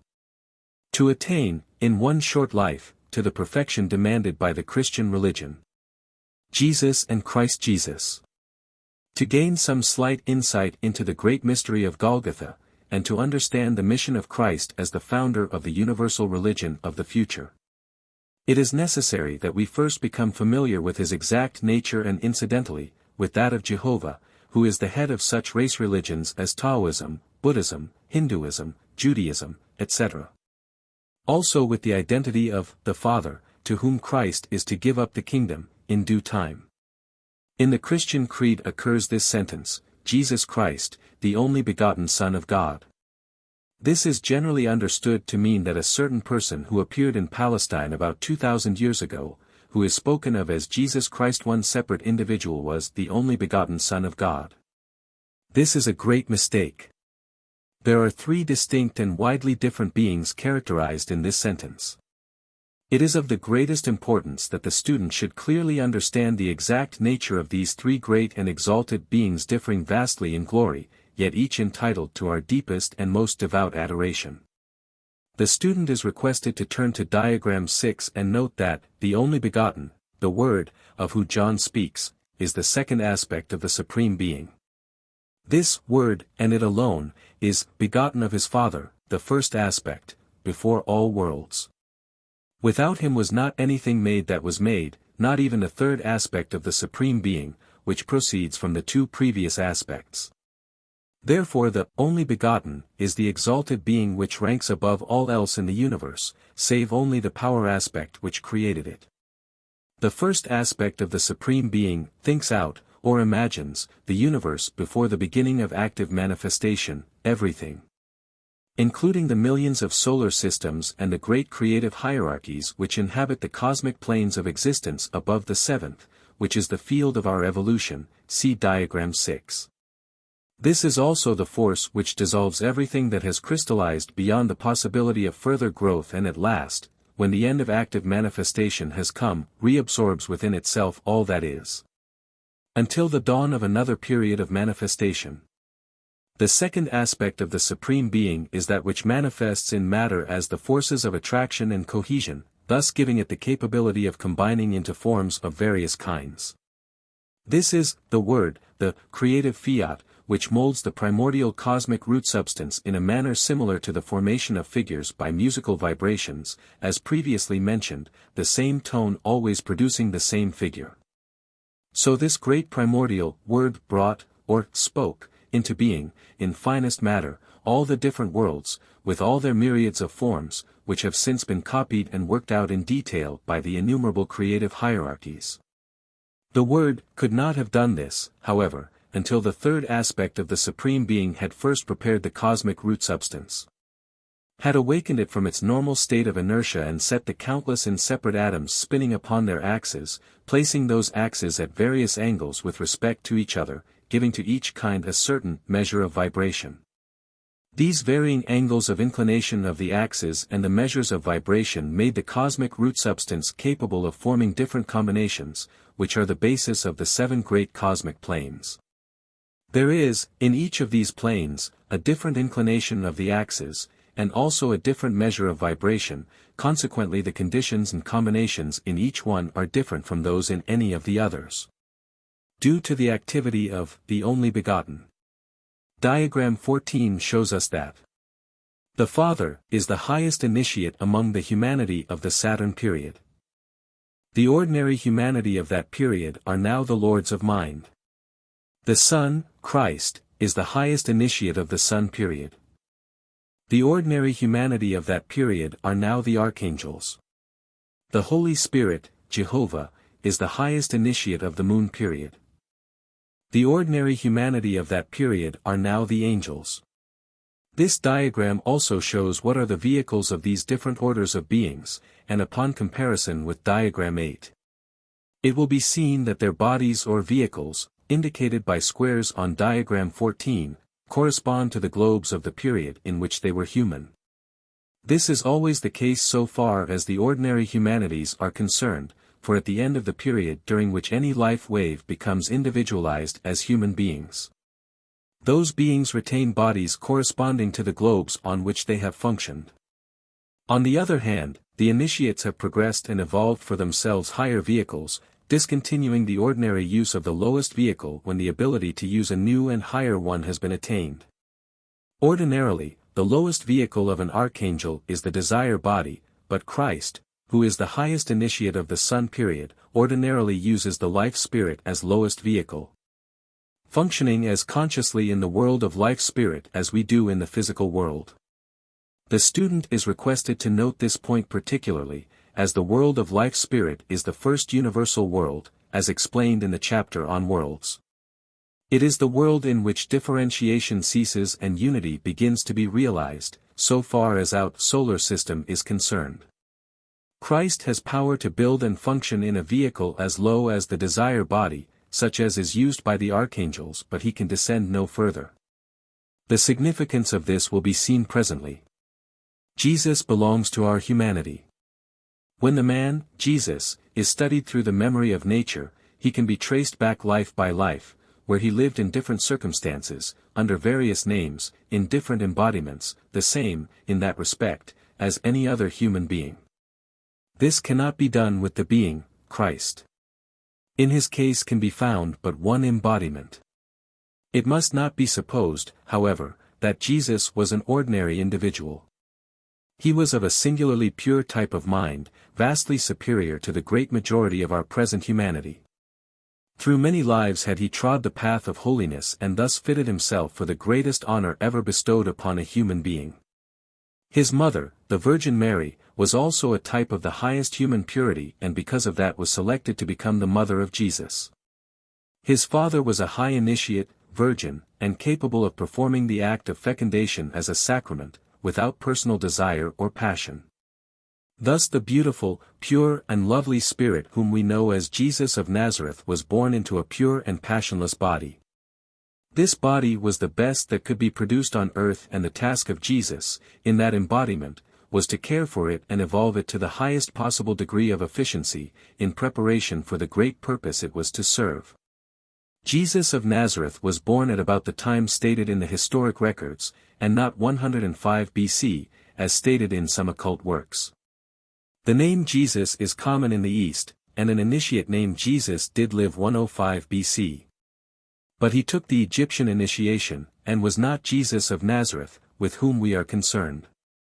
The individual who was later born under the name of Christian Rosenkreuz, who is in the body today, was a highly evolved being when Jesus of Nazareth was born. His testimony, as well as the results of first-hand investigation by later Rosicrucians, all agree in placing the birth of Jesus of Nazareth at the beginning of the Christian era, on about the date usually ascribed to that event. Jesus was educated by the Essenes and reached a very high state of spiritual development during the 30 years in which he used his body. It may be here said, parenthetically, that the Essenes were a third sect which existed in Palestine, besides the two mentioned in the New Testament, the Pharisees and the Sadducees. The Essenes were an exceedingly devout order, widely different from the materialistic Sadducees and entirely opposite to the hypocritical, publicity-seeking Pharisees. They shunned all mention of themselves and their methods of study and worship. To the latter peculiarity is due the fact that almost nothing is known of them, and that they are not mentioned in the New Testament.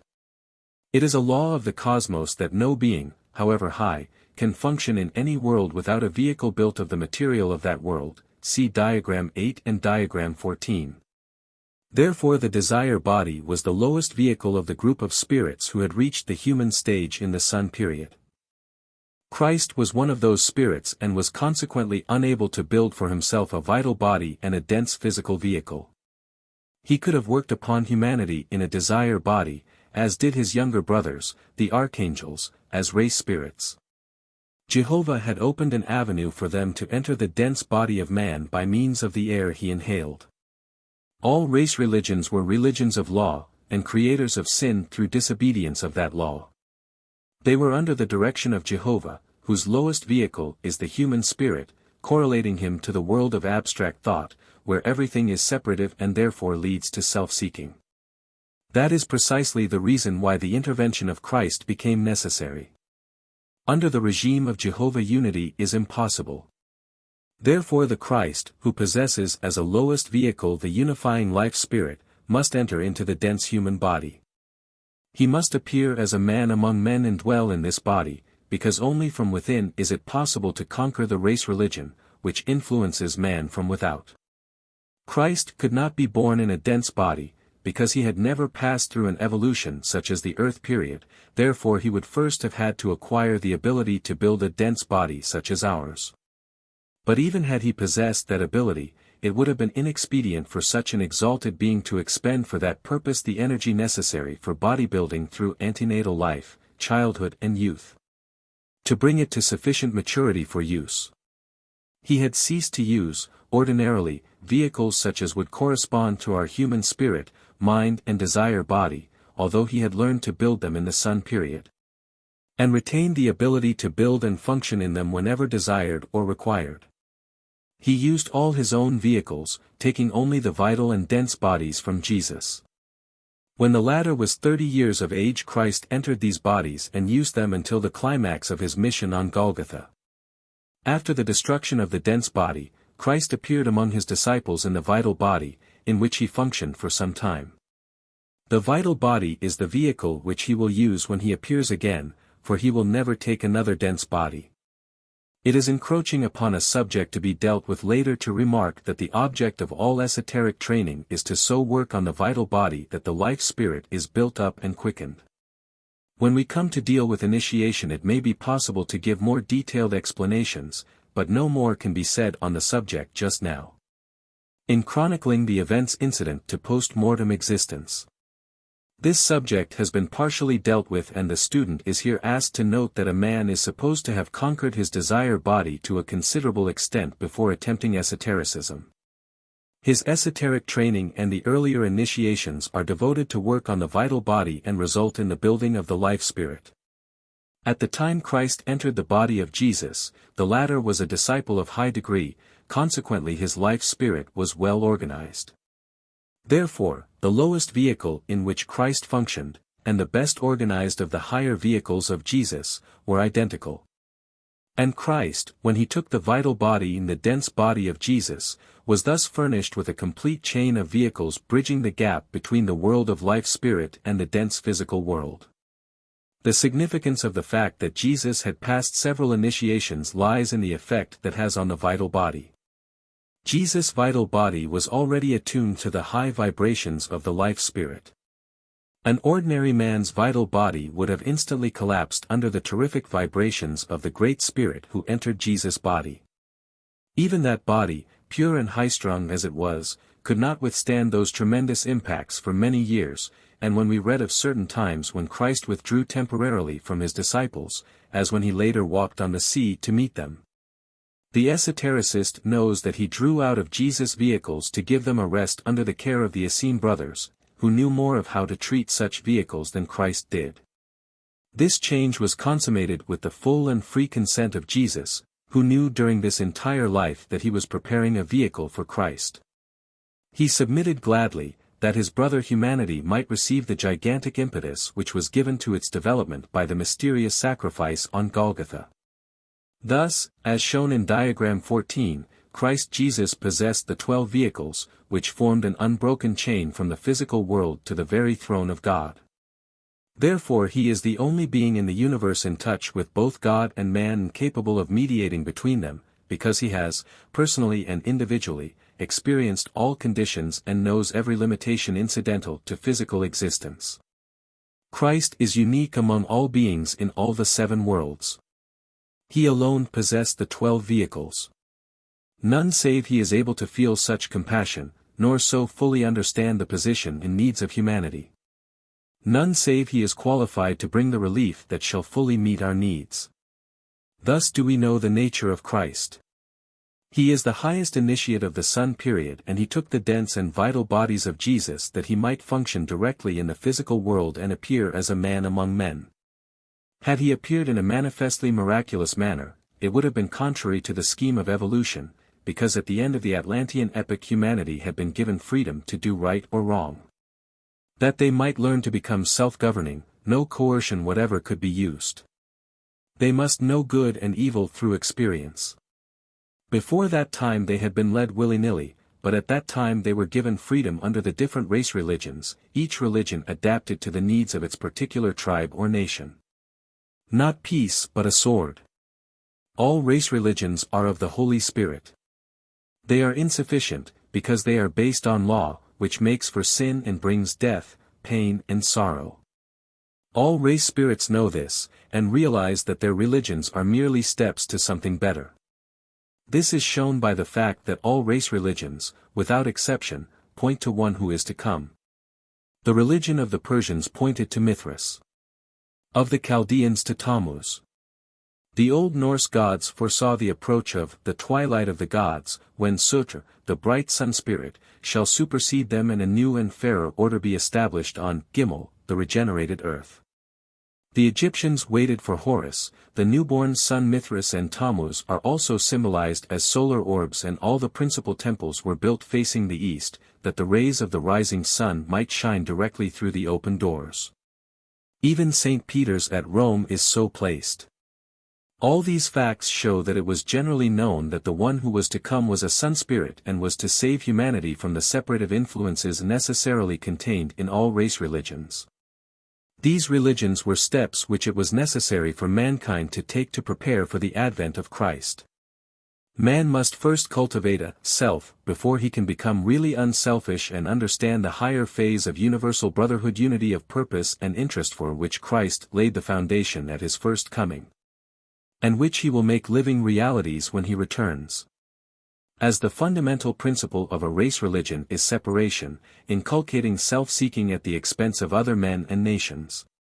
It is evident that if the principle is carried to its ultimate conclusion, it must necessarily have an increasingly destructive tendency and finally frustrate evolution, unless succeeded by a more constructive religion. Therefore the separative religions of the Holy Spirit must give place to the unifying religion of the Son, which is the Christian religion. Law must give place to love, and the separate races and nations be united in one universal brotherhood, with Christ as the eldest brother. The Christian religion has not yet had time to accomplish this great object. Man is still in the toils of the dominant race spirit, and the ideals of Christianity are yet too high for him. The intellect can see some of the beauties, and readily admits that we should love our enemies, but the passions of the desire body are still too strong. The law of the race spirit being, an eye for an eye, the feeling is, I'll get even. The heart prays for love, the desire body hopes for revenge. The intellect sees, in the abstract, the beauty of loving one's enemies, but in concrete cases it allies itself with the vengeful feeling of the desire body, pleading, as an excuse for getting even, that the social organism must be protected. It is a matter for congratulation, however, that society feels compelled to apologize for the retaliative methods used. Corrective methods and mercy are becoming more and more prominent in the administration of the laws, as is shown by the favorable reception which has been accorded that very modern institution, the juvenile court. Further manifestation of this same tendency may be noted in the increasing frequency with which convicted prisoners are released on probation, under suspended sentence. Also in the greater humanity with which prisoners of war are treated of late years. These are the vanguards of the sentiment of universal brotherhood, which is slowly but surely making its influence felt. Yet, though the world is advancing and though, for instance, it has been comparatively easy for the writer to secure a hearing for his views in the different cities where he has lectured, the daily papers sometimes devoting to his utterances whole pages, and front pages at that, so long as he confined himself to speaking of the higher worlds and the post-mortem states. It has been very noticeable that as soon as the theme was universal brotherhood, his articles have always been consigned to the wastebasket. The world in general is very unwilling to consider anything that is, as it thinks, too unselfish. There must be something in it. Nothing is regarded as an entirely natural line of conduct if it offers no opportunity for getting the best of one's fellow men. Commercial undertakings are planned and conducted on that principle and, before the minds of those who are enslaved by the desire to accumulate useless wealth. The idea of universal brotherhood conjures up frightful visions of the abolition of capitalism and its inevitable concomitant, the exploitation of others, with the wreck of business interests implied thereby. The word enslaved exactly describes this condition. According to the Bible, man was to have dominion over the world, but in the vast majority of cases the reverse is true. It is the world which has dominion over man. Every man who has property interests will, in his saner moments, admit that they are a never-failing source of worry to him. That he is constantly scheming to hold his possessions, or at least to keep from being deprived of them by sharp practice, knowing that others are as constantly scheming to accomplish that, to them, desirable end. The man is the slave of what, with unconscious irony, he calls my possessions, when in reality they possess him. Well did the sage of Concord say, things are in the saddle and ride mankind. This state of affairs is the result of race religions, with their system of law, therefore do they all look for one who is to come. The Christian religion alone is not looking for one who is to come, but for one who is to come again. The time of this second coming depends upon when the Church can free itself from the state. The Church, especially in Europe, is bound to the chariot of state. The ministers are fettered by economic considerations and dare not proclaim the truths that their studies have revealed to them. A visitor to Copenhagen, Denmark, recently witnessed a church confirmation service. The church there is under state control and all ministers are appointed by the temporal power. The parishioners have nothing whatever to say in the matter. They may attend church or not, as they please, but they are compelled to pay the taxes which support the institution. In addition to holding office by the bounty of the state, the pastor of the particular church visited was decorated with several orders conferred by the king. The glittering badges bearing silent but eloquent testimony as to the extent of his subservience to the state. During the ceremony, he prayed for the king and the legislators, that they might rule the country wisely. As long as kings and legislators exist, this prayer might be very appropriate, but it was a considerable shock to hear him add, "And, Almighty God, protect and strengthen our army and navy."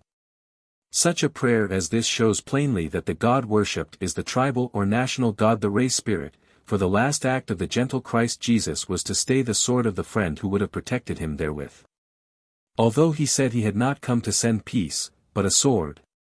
It was because he foresaw the oceans of blood that would be spilled by the militant, Christian nations in their mistaken understanding of his teachings, and because high ideals cannot be immediately attained by humanity. The wholesale murder of war and like atrocities are harsh, but they are potent illustrations of what love would abolish. There is, apparently, a flat contradiction between the words of Christ Jesus, "I came not to send peace, but a sword," and the words of the celestial song which heralded the birth of Jesus, "On earth peace, goodwill toward men." This contradiction, however, is apparent only. There is as great an apparent contradiction between a woman's words and her actions when she says, "I am going to clean house and tidy up," and then proceeds to take up carpets and pile chairs one upon another, producing general confusion in a previously orderly house. One observing only this aspect of the matter, would be justified in saying, she is making matters worse instead of better, but when the purpose of her work is understood, the expediency of the temporary disorder is realized, and in the end her house will be the better for the passing disturbance. Similarly, we must bear in mind that the time which has elapsed since the coming of Christ Jesus is but little more than a moment in comparison with the duration of even one day of manifestation. We must learn, as did Whitman, to know the amplitude of time, and look beyond the past and present cruelties and jealousies of the warring sects to the shining age of universal brotherhood, which will mark the next great step of man's progress on his long and wondrous journey from the clod to the God, from protoplasm to conscious unity with the Father, that one far-off, divine event, to which the whole creation moves. It may be added that the above-mentioned pastor, during the ceremony of receiving his pupils into the church, taught them that Jesus Christ was a composite individual. That Jesus was the mortal, human part, while Christ was the divine, immortal spirit. Presumably, if the matter had been discussed with him, he would not have supported this statement, nevertheless in making it he stated an occult fact. The Star of Bethlehem. The unifying influence of the Christ has been symbolized in the beautiful legend of the worship of the three Magi, or wise men of the East, so skillfully woven by General Lew Wallace into his charming story, Ben-Hur. The three wise men Caspar, Melchior and Balthasar are the representatives of the white, yellow and black races and symbolize the people of Europe, Asia and Africa, who are all led by the star to the world Savior, to whom eventually every knee shall bow, and whom every tongue shall confess, who shall unite all the scattered nations under the banner of peace and goodwill, who shall cause men to beat their words into plowshares and their spears into pruning hooks. The Star of Bethlehem is said to have appeared at the time of the birth of Jesus, and to have guided the three wise men to the Savior. Much speculation has been indulged in as to the nature of this star. Most material scientists have declared it a myth, while others have said if it were anything more than a myth, it might have been a coincidence, two dead suns might have collided and caused a conflagration. Every mystic, however, knows the star, and the cross also not only as symbols connected with the life of Jesus and Christ Jesus, but in his own personal experience. Paul says, "Until Christ be formed in you." And the mystic, Angelus Silesius, echoes, "Though Christ 1,000 times in Bethlehem be born, and not within thyself, thy soul will be forlorn. The cross on Golgotha thou lookest to in vain, unless within thyself it be set up again." Richard Wagner shows the intuitional knowledge of the artist when, to the question of Parsifal, who is the Grail, Gernmans answers, "That tell we not. But if thou hast by him been bidden, from thee the truth will not stay hidden. The land to him no path leads through, and search but severs from him wider, when he himself is not the guider." Under the old dispensation, the path to initiation was not open. It was for only the chosen few. Some might seek the path, but only those who were guided to the temples by the Hierophants found entrance. Previous to the advent of Christ, there was no such sweeping invitation as "whosoever will may come." At the moment the blood flowed on Golgotha, however, the veil of the temple was rent, for reasons presently to be explained, and ever since that time, whosoever will seek admittance will surely find it. In the temples of mystery the Hierophant taught his pupils that there is in the sun a spiritual, as well as a physical force. The latter force in the rays of the sun is the fecundating principle in nature. It causes the growth of the plant world and thereby sustains the animal and human kingdom. It is the upbuilding energy which is the source of all physical force. This physical, solar energy reaches its highest expression in midsummer, when the days are longest and the nights are shortest, because the rays of the sun then fall directly on the northern hemisphere. At that time the spiritual forces are the most inactive. On the other hand, in December, during the long winter nights, the physical force of the solar orb is dormant and the spiritual forces reach their maximum degree of activity. The night between the 24th and the 25th of December is the holy night, par excellence, of the entire year. The zodiacal sign of the Immaculate Celestial Virgin stands upon the eastern horizon near midnight. The sun of the new year is then born and starts upon his journey from the southernmost point toward the northern hemisphere. To save that part of humanity, physically, from the darkness and famine which would inevitably result if he were to remain permanently south of the equator. To the people of the northern hemisphere, where all our present-day religions originated, the sun is directly below the earth, and the spiritual influences are strongest, in the north, at midnight of the 24th of December. That being the case, it follows as a matter of course that it would then be easiest for those who wish to take a definite step toward initiation to get in conscious touch with the spiritual sun especially for the first time. Therefore the pupils who were ready for initiation were taken in hand by the Hierophants of the mysteries, and by means of ceremonies performed in the temple, were raised to a state of exaltation wherein they transcended physical conditions. To their spiritual vision, the solid earth became transparent and they was the sun at midnight, the star. It was not the physical sun they saw with spiritual eyes, however, but the spirit in the sun, the Christ their spiritual Savior, as the physical sun was their physical Savior. This is the star that shone on that holy night and that still shines for the mystic in the darkness of night. When the noise and confusion of physical activity are quieted, he enters into his closet and seeks the way to the King of Peace. The blazing star is ever there to guide him and his soul hears the prophetic song, on earth peace, goodwill toward men. Peace and goodwill to all, without exception, no room for one single enemy or outcast. Is it any wonder that it is hard to educate humanity to such a high standard? Is there any better way to show the beauty of, and the necessity for peace, goodwill and love than by contrasting them with the present state of war, selfishness and hate? The stronger the light, the deeper the shadow it casts. The higher our ideals, the more plainly can we see our shortcomings. Unfortunately, at the present stage of development, humanity is willing to learn only by the hardest experience. As a race, it must become absolutely selfish to feel the bitter pangs caused by the selfishness of others, as one must know much sickness to be thoroughly thankful for health. The religion miscalled Christianity has therefore been the bloodiest religion known, not accepting Mohammedanism, which in this respect is somewhat akin to our malpracticed Christianity. On the battlefield and in the Inquisition innumerable and unspeakable atrocities have been committed in the name of the gentle Nazarene. The sword and the wine cup, the perverted cross and communion chalice have been the means by which the more powerful of the so-called Christian nations gained supremacy over the heathen peoples. And even over other but weaker nations professing the same faith as their conquerors. The most cursory reading of the history of the Greco-Latin, Teutonic and Anglo-Saxon races will corroborate this. While man was under the full sway of race religions, each nation was a united whole. Individual interests were willingly subordinated to the community interests. All were under the law. All were members of their respective tribes first, and individuals only secondarily. At the present time there is a tendency toward the other extreme to exalt self above all else. The result is evident in the economic and industrial problems that are facing every nation and clamoring for solution.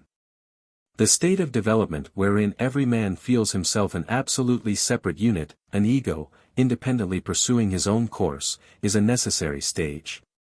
The national, tribal and family unity must first be broken up before universal brotherhood can become a fact. The regime of paternalism has been largely superseded by the reign of individualism. We are learning the evils of the latter more and more as our civilization advances. Our unsystematic method of distributing the products of labor, the rapacity of the few and the exploitation of many, these social crimes result in underconsumption, industrial depressions and labor disturbances, destroying internal peace. The industrial war of the present day is vastly more far-reaching and destructive than the military wars of the nations. The heart as an anomaly. No lesson, though its truth may be superficially assented to, is of any real value as an active principle of the life until the heart has learned it in longing and bitterness. And the lesson man must so learn is that what is not beneficial to all can never be truly beneficial to any. For nearly 2,000 years we have lightly assented with our lips that we should govern our lives in accordance with such maxims as, return good for evil. The heart urges mercy and love, but the reason urges belligerent and retaliatory measures, if not as revenge, at least as a means of preventing a repetition of hostilities. It is this divorce of head from heart that hinders the growth of a true feeling of universal brotherhood and the adoption of the teachings of Christ the Lord of love. The mind is the focusing point by means of which the ego becomes aware of the material universe. As an instrument for the acquisition of knowledge in those realms the mind is invaluable, but when it arrogates to itself the role of dictator as to the conduct of man to man. It is as though the lens should say to an astronomer who was in the act of photographing the sun through a telescope, "You have me improperly focused. You are not looking at the sun correctly. I do not think it is good to photograph the sun anyway, and I want you to point me at Jupiter. The rays of the sun heat me too much and are liable to damage me." If the astronomer exercises his will and focuses the telescope as he desires, telling it to attend to its business of transmitting the rays that strike it, leaving the results to him, the work will proceed well. But if the lens has the stronger will and the mechanism of the telescope is in league with it, the astronomer will be seriously hampered in having to contend with a refractory instrument, and the result will be blurred pictures of little or no value. Thus it is with the ego. It works with a threefold body, which it controls, or should control through the mind. But, sad to say, this body has a will of its own and is often aided and abetted by the mind, thus frustrating the purposes of the ego. This antagonistic, lower will, is an expression of the higher part of the desire body. When the division of the sun, moon, and earth took place, in the early part of the Lemurian epoch, the more advanced portion of humanity in the making experienced a division of the desire body into a higher and a lower part. The rest of humanity did likewise in the early part of the Atlantean epoch. This higher part of the desire body became a sort of animal soul. It built the cerebrospinal nervous systems and the voluntary muscles, by that means controlling the lower part of the threefold body until the link of mind was given. Then the mind coalesced with this animal soul and become a co-regent. The mind is thus bound up in desire, is enmeshed in the selfish lower nature, making it difficult for the spirit to control the body. The focusing mind, which should be the ally of the higher nature, is alienated by and in league with the lower nature enslaved by desire. The law of the race religions was given to emancipate intellect from desire. The fear of God was pitted against the desires of the flesh. This, however, was not enough to enable one to become master of the body and secure its willing cooperation. It became necessary for the spirit to find in the body another point of vantage, which was not under the sway of the desire nature. All muscles are expressions of the desire body and a straight road to the capital, where the traitorous mind is wedded to desire and reigns supreme. If the United States were at war with France, it would not land troops in England, hoping in that way to subjugate the French. It would land its soldiers directly in France, and fight there. Like a wise general, the ego followed a similar course of action. It did not commence its campaign by getting control of one of the glands, for they are expressions of the vital body. Nor was it possible to get control of the voluntary muscles, for they are too well garrisoned by the enemy. That part of the involuntary muscular system which is controlled by the sympathetic nervous system would also be useless for the purpose. It must get into a more direct touch with the cerebrospinal nervous system. To do this, and secure a base of operations in the enemy's country, it must control a muscle which is involuntary, and yet connected with the voluntary nervous system. Such a muscle is the heart. We have previously spoken of the two kinds of muscles, voluntary and involuntary. The latter are formed in lengthwise stripes and are connected with functions not under the control of the will, such as digestion, respiration, excretion, etc. The voluntary muscles are those which are controlled by the will through the voluntary nervous system, such as the muscles of the hand and arm. They are striped both lengthwise and crosswise. The above is true of all muscles in the body except the heart, which is an involuntary muscle. Ordinarily, we cannot control the circulation. Under normal conditions the heartbeat is a fixed quantity, yet to the bewilderment of physiologists, the heart is cross-striped like a voluntary muscle. It is the only organ in the body exhibiting this peculiarity, but, sphinx-like, it refuses to give material scientists an answer to the riddle. The occult scientist easily finds the answer in the memory of nature. Greater than from that record he learns that when the ego first sought a stronghold in the heart, the latter was striped lengthwise only, the same as any other involuntary muscle. But as the ego gained more and more control over the heart, the cross stripes have gradually developed. They are not so numerous nor so well defined as on the muscles under the full control of the desire body, but as the altruistic principles of love and brotherhood increase in strength and gradually overrule the reason, which is based in desire. So will these crossed stripes become more numerous and more marked. As previously stated, the seed atom of the dense body is located in the heart during life and withdrawn only at death. The active work of the ego is in the blood. Now, if we accept the lungs, the heart is the only organ in the body through which all the blood passes in every cycle. The blood is the highest expression of the vital body, for it nourishes the entire physical organism. It is also, in a sense, the vehicle of the subconscious memory, and in touch with the memory of nature, situated in the highest division of the etheric region. The blood carries the pictures of life from ancestors to descendants for generations, where there is a common blood, as produced by inbreeding. There are in the head 3 points, each of which is the particular seat of one of the 3 aspects of the spirit, see diagram 17, the second and third aspects having, in addition, secondary vantage grounds. The desire body is the perverted expression of the ego. It converts the selfhood of the spirit into selfishness. Selfhood seeks not its own at the expense of others. Selfishness seeks gain regardless of others. The seat of the human spirit is primarily in the pineal gland and secondarily in the brain and cerebrospinal nervous system, which controls the voluntary muscles. The love and unity in the world of the life spirit find their illusory counterpart in the etheric region, to which we are correlated by the vital body, which latter promotes sex love and sex union. The life spirit has its seat primarily in the pituitary body and secondarily in the heart, which is the gateway of the blood that nourishes the muscles. The actionless divine spirit, that silent watcher, finds its material expression in the passive, inert and irresponsive skeleton of the dense body, which is the obedient instrument of other bodies, but has no power to act on its own initiative. The divine spirit has its strong hold in the impenetrable point at the root of the nose. In reality there is but one spirit, the ego, but looking at it from the physical world, it is refracted into the three aspects, which work as stated. As the blood passes through the heart, cycle after cycle, hour after hour, all through life, it engraves the pictures it carries upon the seed atoms while they are still fresh, thus making a faithful record of the life which is indelibly impressed on the soul in the post-mortem existence.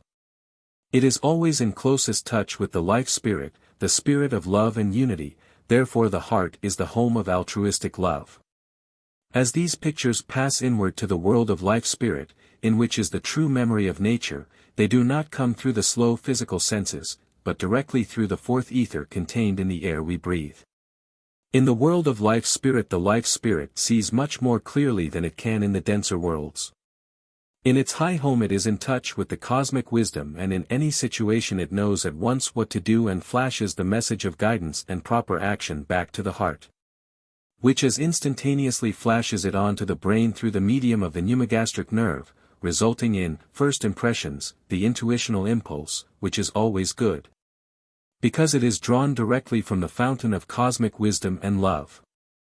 This is all done so quickly that the heart has control before the slower reason has had time to take in the situation, as it were. It is the thought that man thinketh in his heart, and it is true that so is he. Man is inherently a virgin spirit, good, noble and true in every respect. All that is not good is from the lower nature, that illusory reflection of the ego. The virgin spirit is always giving wise counsel. If we could only follow the impulses of the heart, the first thought, universal brotherhood, would be realized here and now. But that is just the point where the trouble begins.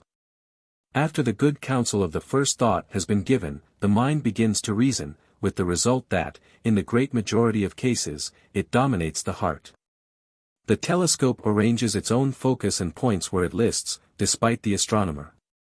The mind and the desire body frustrate the designs of the spirit by taking control, and, as they lack the spirit's wisdom, both spirit and body suffer.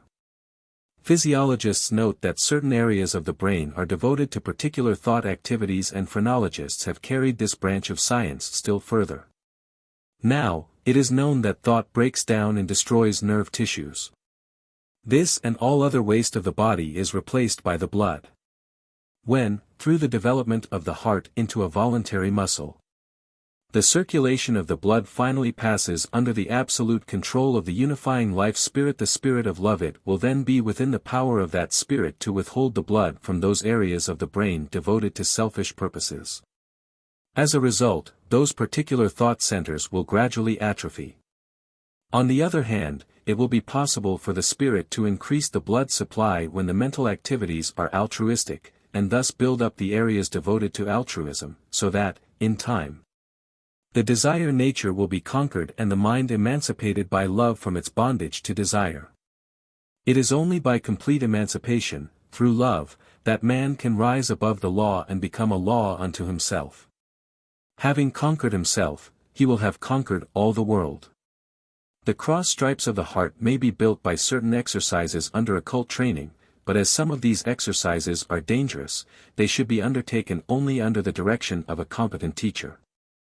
That no reader of this book may be deceived by impostors professing ability and willingness to so train aspirants for a consideration, it is emphatically repeated that no true occultist ever boasts, advertises his occult power, sells occult information or lessons at so much each or for a course. Nor will he consent to a theatrical display. His work is done in the most unobtrusive manner possible and solely for the purpose of legitimately helping others, without thought of self. As said in the beginning of this chapter, all persons earnestly desiring the higher knowledge may rest assured that if they will but seek, they will find the way open for them. Christ himself prepared the way for whosoever will. He will help and welcome all real seekers who are willing to work for universal brotherhood. The mystery of Golgotha. During the last 2,000 years much has been said about the cleansing blood. The blood of Christ has been extolled from the pulpit as the sovereign remedy for sin, the only means of redemption and salvation. But if the laws of rebirth and consequence work in such a way that the evolving beings reap as they have sown, and if the evolutionary impulse is constantly bringing humanity higher and higher, ultimately to attain perfection, where then is the need for redemption and salvation? Even if the need existed, how can the death of one individual help the rest? Would it not be nobler to suffer the consequences of one's acts than to hide behind another? These are some of the objections to the doctrine of vicarious atonement and redemption by the blood of Christ Jesus. We will try to answer them before showing the logical harmony between the operation of the law of consequence and the atonement by Christ. In the first place, it is absolutely true that the evolutionary impulse does work to achieve ultimate perfection for all, yet there are some who are constantly straggling behind. At the present time, we have just passed the extreme point of materiality and are going through the 16 races. We are treading the 16 paths to destruction, and are consequently in graver danger of falling behind than at any other part of the evolutionary journey. In the abstract, time is nothing. A number may fall behind so far that they must be abandoned, to take up their further evolution in another scheme, where they can continue their journey to perfection. Nevertheless, that was not the evolution originally designed for them, and it is reasonable to suppose that the exalted intelligences in charge of our evolution use every means to bring through in safety as many as possible of the entities under their charge. In ordinary evolution, the laws of rebirth and consequence are perfectly adequate for bringing the major portion of the life wave up to perfection, but they do not suffice in the case of the stragglers, who are lagging behind in the various races. During the stage of individualism, which is the climax of the illusion of separateness, all mankind needs extra help, but for the stragglers some additional special aid must be provided. To give that special aid, to redeem the stragglers, was the mission of Christ. He said that he came to seek and to save that which was lost. He opened the way of initiation for all who are willing to seek it. Objectors to vicarious atonement urge that it is cowardly to hide behind another, that each man should be willing to take the consequence of his acts. Let us consider an analogous case. The waters of the Great Lakes narrow into the Niagara River. For 20 miles this enormous volume of water flows rapidly toward the falls. The river bed is filled with rocks, and if a person who goes beyond a certain point does not lose his life in the rapids above the cataract, he will surely do so by the plunge over the brink. Suppose a man appeared who, in pity for the victims of the current, placed a rope above the cataract, although he knew that the conditions were such that in doing so, he himself could not by any possible chance escape death. Yet gladly and of his own free will, he sacrificed his life and placed the rope, thus modifying former conditions so that any otherwise helpless victims who would grasp the rope would be saved and thenceforward none need be lost. What would we think of a man who had fallen into the water through his own carelessness, and was struggling madly to reach the shore, if he should say, "What? Save myself and seek to avoid penalty of my carelessness by shielding myself behind the strength of another, who suffered through no fault of his own, and gave up his life that such as I might live? No, never. That would not be manly. I will take my deserts."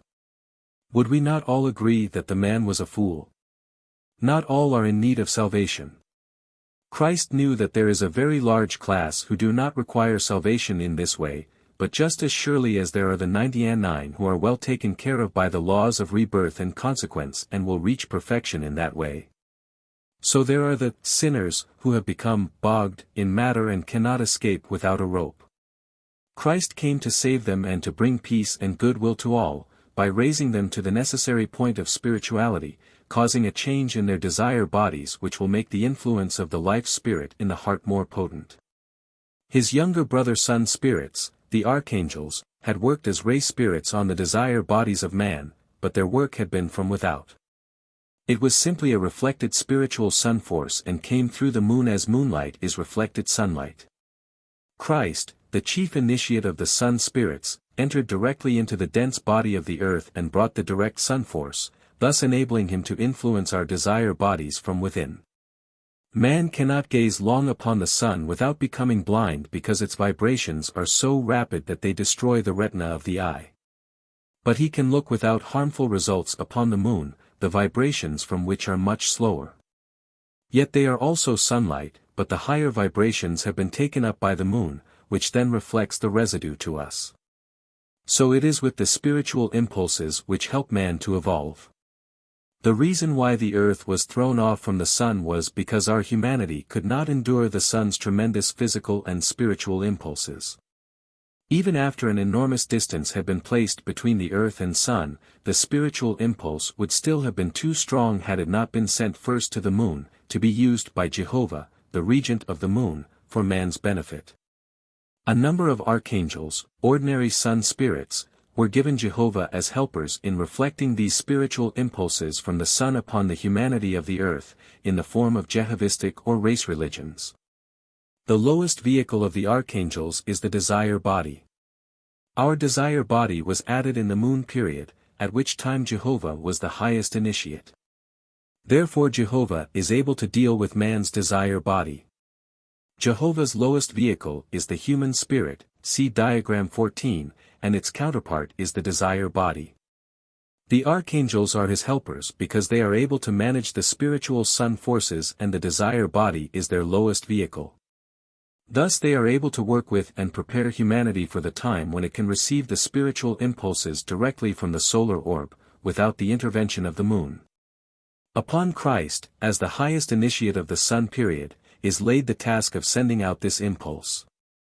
The impulse which Jehovah reflected was sent out by Christ, who thus prepared both the earth and humanity for his direct ingress. The expression, prepared the earth, means that all evolution on a planet is accompanied by the evolution of that planet itself. Had some observer gifted with spiritual sight watched the evolution of our earth from some distant star, he would have noticed a gradual change taking place in the earth's desire body.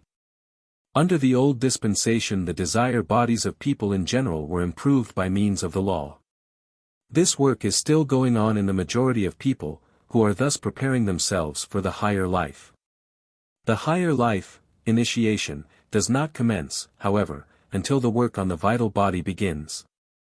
The means used for bringing that into activity is love, or rather altruism.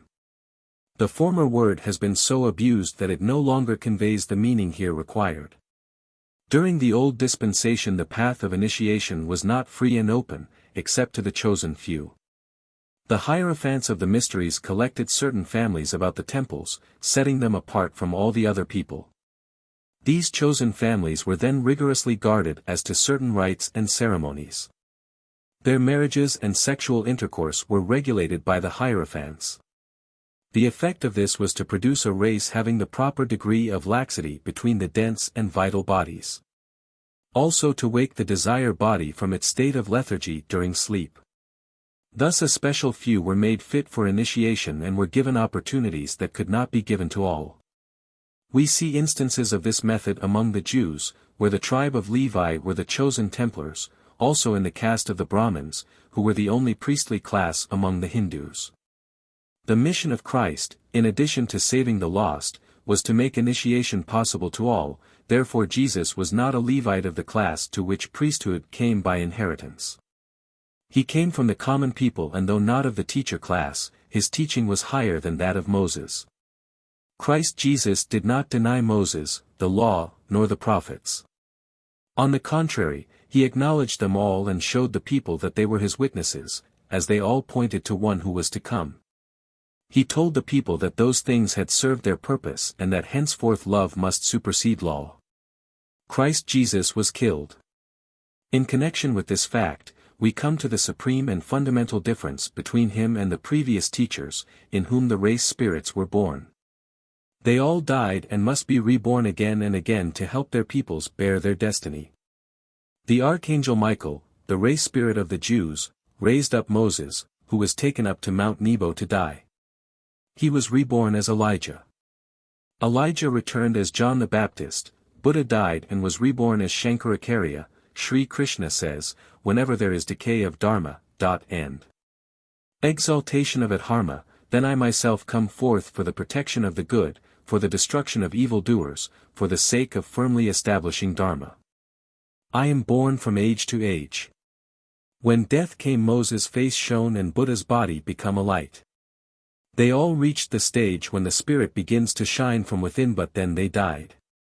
Christ Jesus reached that stage on the Mount of Transfiguration. It is of the very highest significance that his real work took place subsequent to that event. He suffered, was killed and resurrected. Being killed is a very different thing from dying. The blood that had been the vehicle of the race spirit must flow and be cleansed of that contaminating influence. Love of father and mother, exclusive of other fathers and mothers, must go, otherwise universal brotherhood and an all-embracing altruistic love could never become an actuality. The cleansing blood.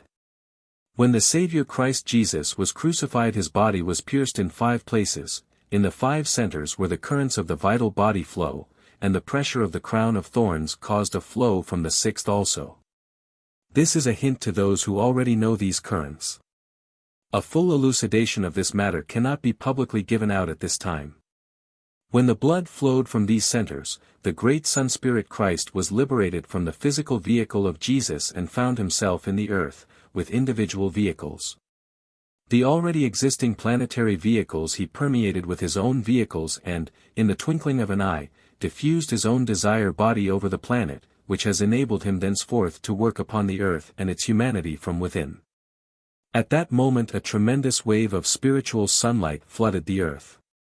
It rent the veil which the race spirit had hung before the temple to keep out all but the chosen few, and it made the path of initiation free thenceforth to whomsoever will. So far as concerned the spiritual worlds, this wave transformed the conditions of the earth like a flash of lightning, but the dense, concrete conditions are, of course, much more slowly affected. Like all rapid and high vibrations of light, this great wave blinded the people by its dazzling brilliance, therefore it was said that the sun was darkened. The very opposite was what actually occurred. The sun was not darkened, but shone out in glorious splendor. It was the excess of light that blinded the people, and only as the entire earth absorbed the desire body of the bright sun spirit did the vibration return to a more normal rate. The expression, the cleansing blood of Christ Jesus, means that as the blood flowed on Calvary, it bore with it the great sun spirit Christ, who by that means secured admission to the earth itself and since that moment has been its regent. He diffused his own desire body throughout the planet, thereby cleansing it from all the vile influences which had grown up under the regime of the race spirit. Under the law all sinned, nay, more they could not help it. They had not evolved to where they could do right for love's sake. The desire nature was so strong that it was an impossibility for them to rule it altogether, therefore their debts, engendered under the law of consequence, piled up to monstrous proportions.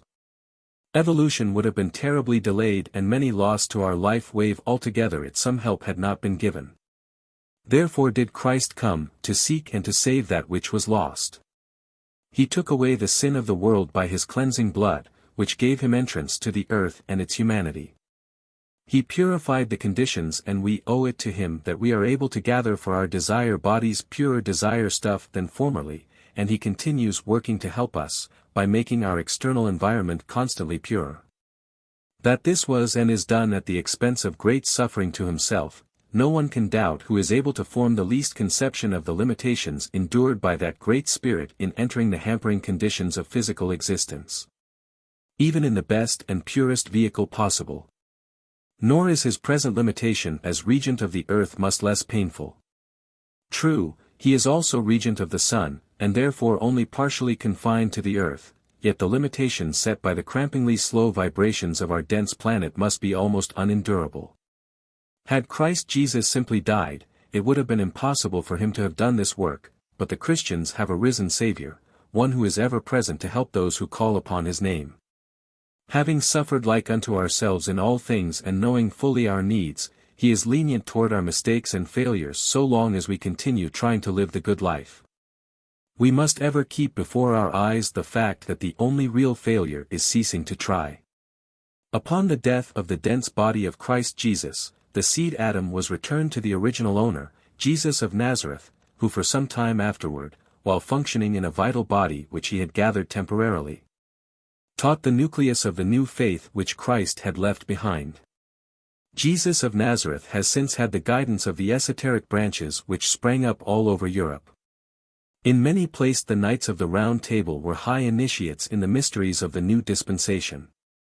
So were the Knights of the Grail, to whom was finally confided Joseph of Arimathea's Grail cup, which was used by Christ Jesus at the Last Supper. They were afterward entrusted also with the lance which pierced his side, and the receptacle which received the blood from the wound. The Druids of Ireland and the Trots of northern Russia were esoteric schools through which the Master Jesus worked during the so-called Dark Ages, but, dark though they were, the spiritual impulse spread. And from the standpoint of the occult scientist they were bright ages, compared to the growing materialism of the last 300 years, which has increased physical knowledge immensely, but has almost extinguished the light of the spirit. Tales of the Grail, Knights of the Round Table, etc., are now scouted as superstitions, and all that cannot be materially demonstrated is regarded as unworthy of belief.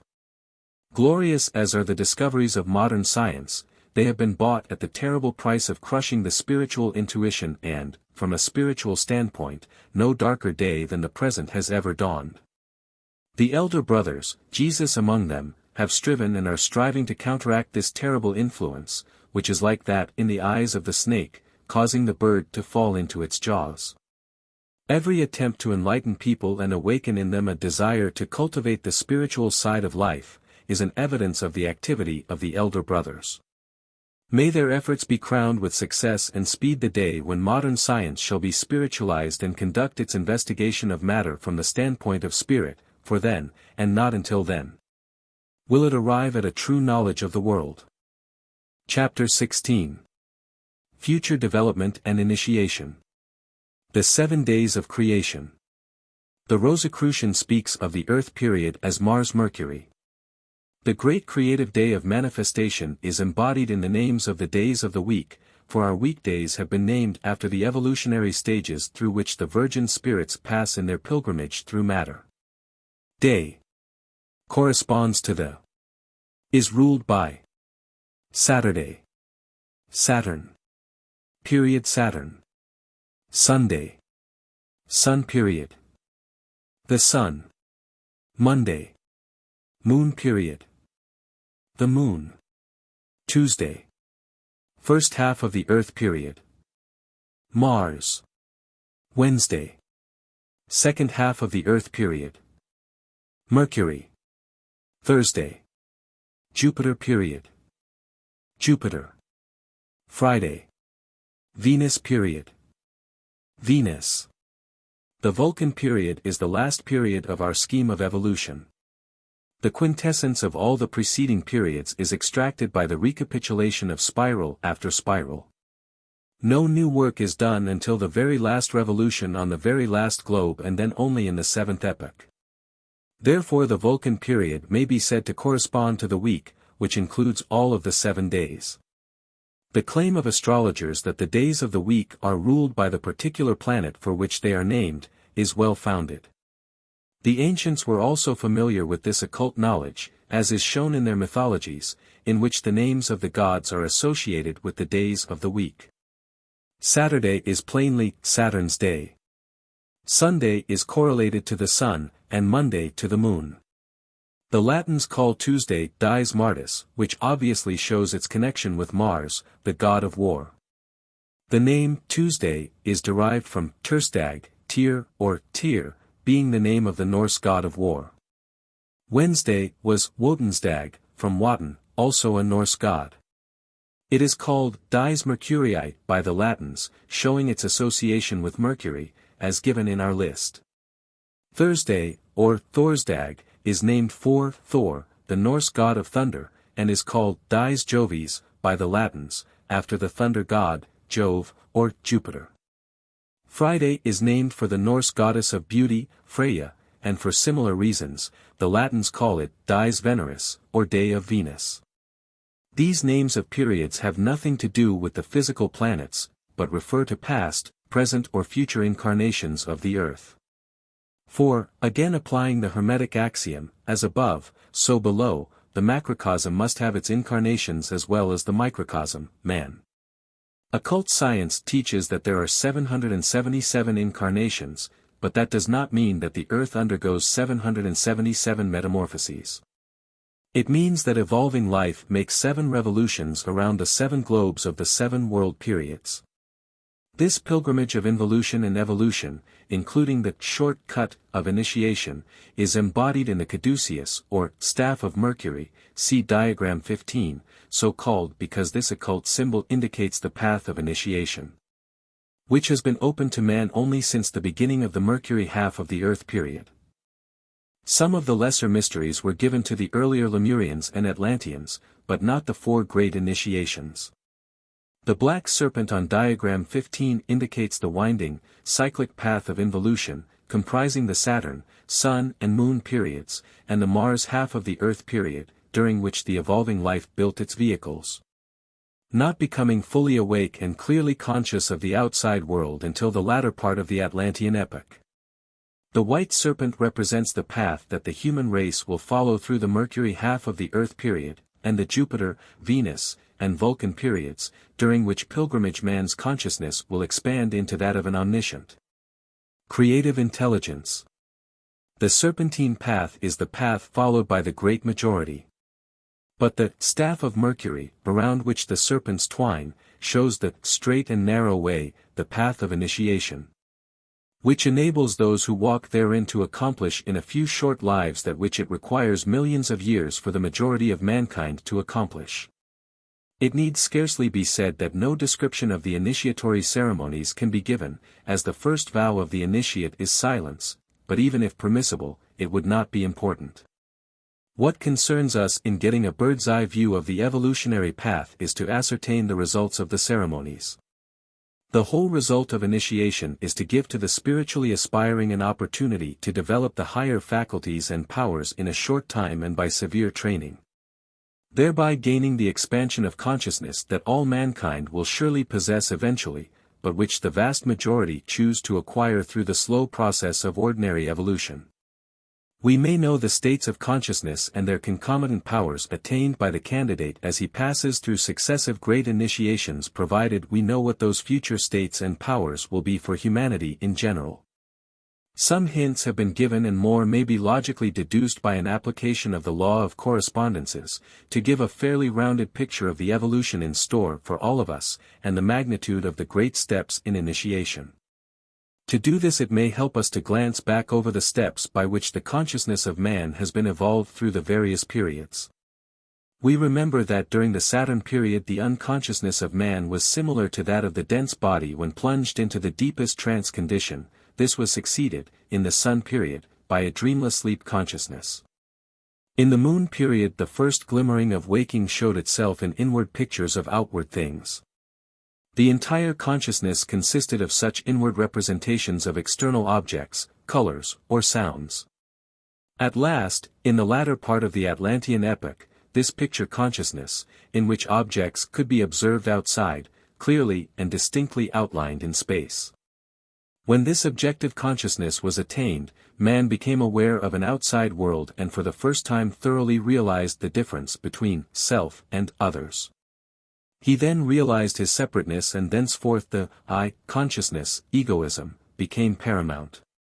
As previous to that time there had been no thoughts nor ideas dealing with an outside world, there had consequently been no memory of events. The change from the internal picture consciousness to the objective self-consciousness was effected by a very slow process, commensurate with its magnitude, lasting from the existence on globe C in the third revolution of the Moon period, until the latter part of the Atlantean epoch. During that time the evolving life passed through 4 great stages of animal-like development before reaching the human stage. These steps of the past correspond to 4 stages yet to be passed through, and to the 4 initiations. Within these 4 stages of consciousness previously passed there are altogether 13 steps. And from man's present state to the last of the great initiations there are also 13 initiations, the 9 degrees of the lesser mysteries and the 4 great initiations. There is a similar division among our present animals which can be traced through form, because, as the form is the expression of life, so each step in its development must necessarily show a step forward in consciousness. Cuvier was the first to divide the animal kingdom into 4 primary classes, but was not so successful in his division of these classes into subclasses. The embryologist, Carl Ernst von Baer, also Professor Agassiz and other scientists, classify the animal kingdom into 4 primary and 13 subdivisions, as follows. Radiates. Polyps, sea anemones and coral. Acalyphs. Or jellyfish. Starfish, sea urchins. Mollusks. Acephala, oysters, etc. Gastropoda, snails. Cephalopoda. Articulates. Worms. Crustacea, lobsters, etc. Insects. Vertebrates. Fishes. Reptiles. Birds. Mammals. The first 3 divisions correspond to the remaining 3 revolutions of the Mercury half of the Earth period. And their 9 steps correspond to the 9 degrees of the lesser mysteries, which will have been taken by humanity in general when it has reached the middle of the last revolutions of the Earth period. The 4th division in the list of the advancing animal kingdom has 4 subdivisions: fishes, reptiles, birds, and mammals. The steps in consciousness thus indicated correspond to similar states of advancement to be attained by humanity at the end of the Earth, Jupiter, Venus, and Vulcan periods, and which any qualified individual may now attain by initiation. The first of the great initiations gives the stage of consciousness which will be attained by ordinary humanity at the end of the Earth period, the second that to which all will attain at the end of the Jupiter period. The third gives the extension of consciousness to be reached at the close of the Venus period, the last brings to the initiate the power and omniscience to which the majority will attain only at the end of the Vulcan period. The objective consciousness by which we obtain knowledge of the outside world is dependent upon what we perceive through the medium of the senses. This we call real, in contradistinction to our thoughts and ideas which come to us through our inner consciousness. Their reality is not apparent to us in the same as that of a book or table, or other visible or tangible object in space. Thoughts and ideas seem misty and unreal, therefore we speak of a mere thought, or of just an idea. The ideas and thoughts of today, however, have an evolution before them.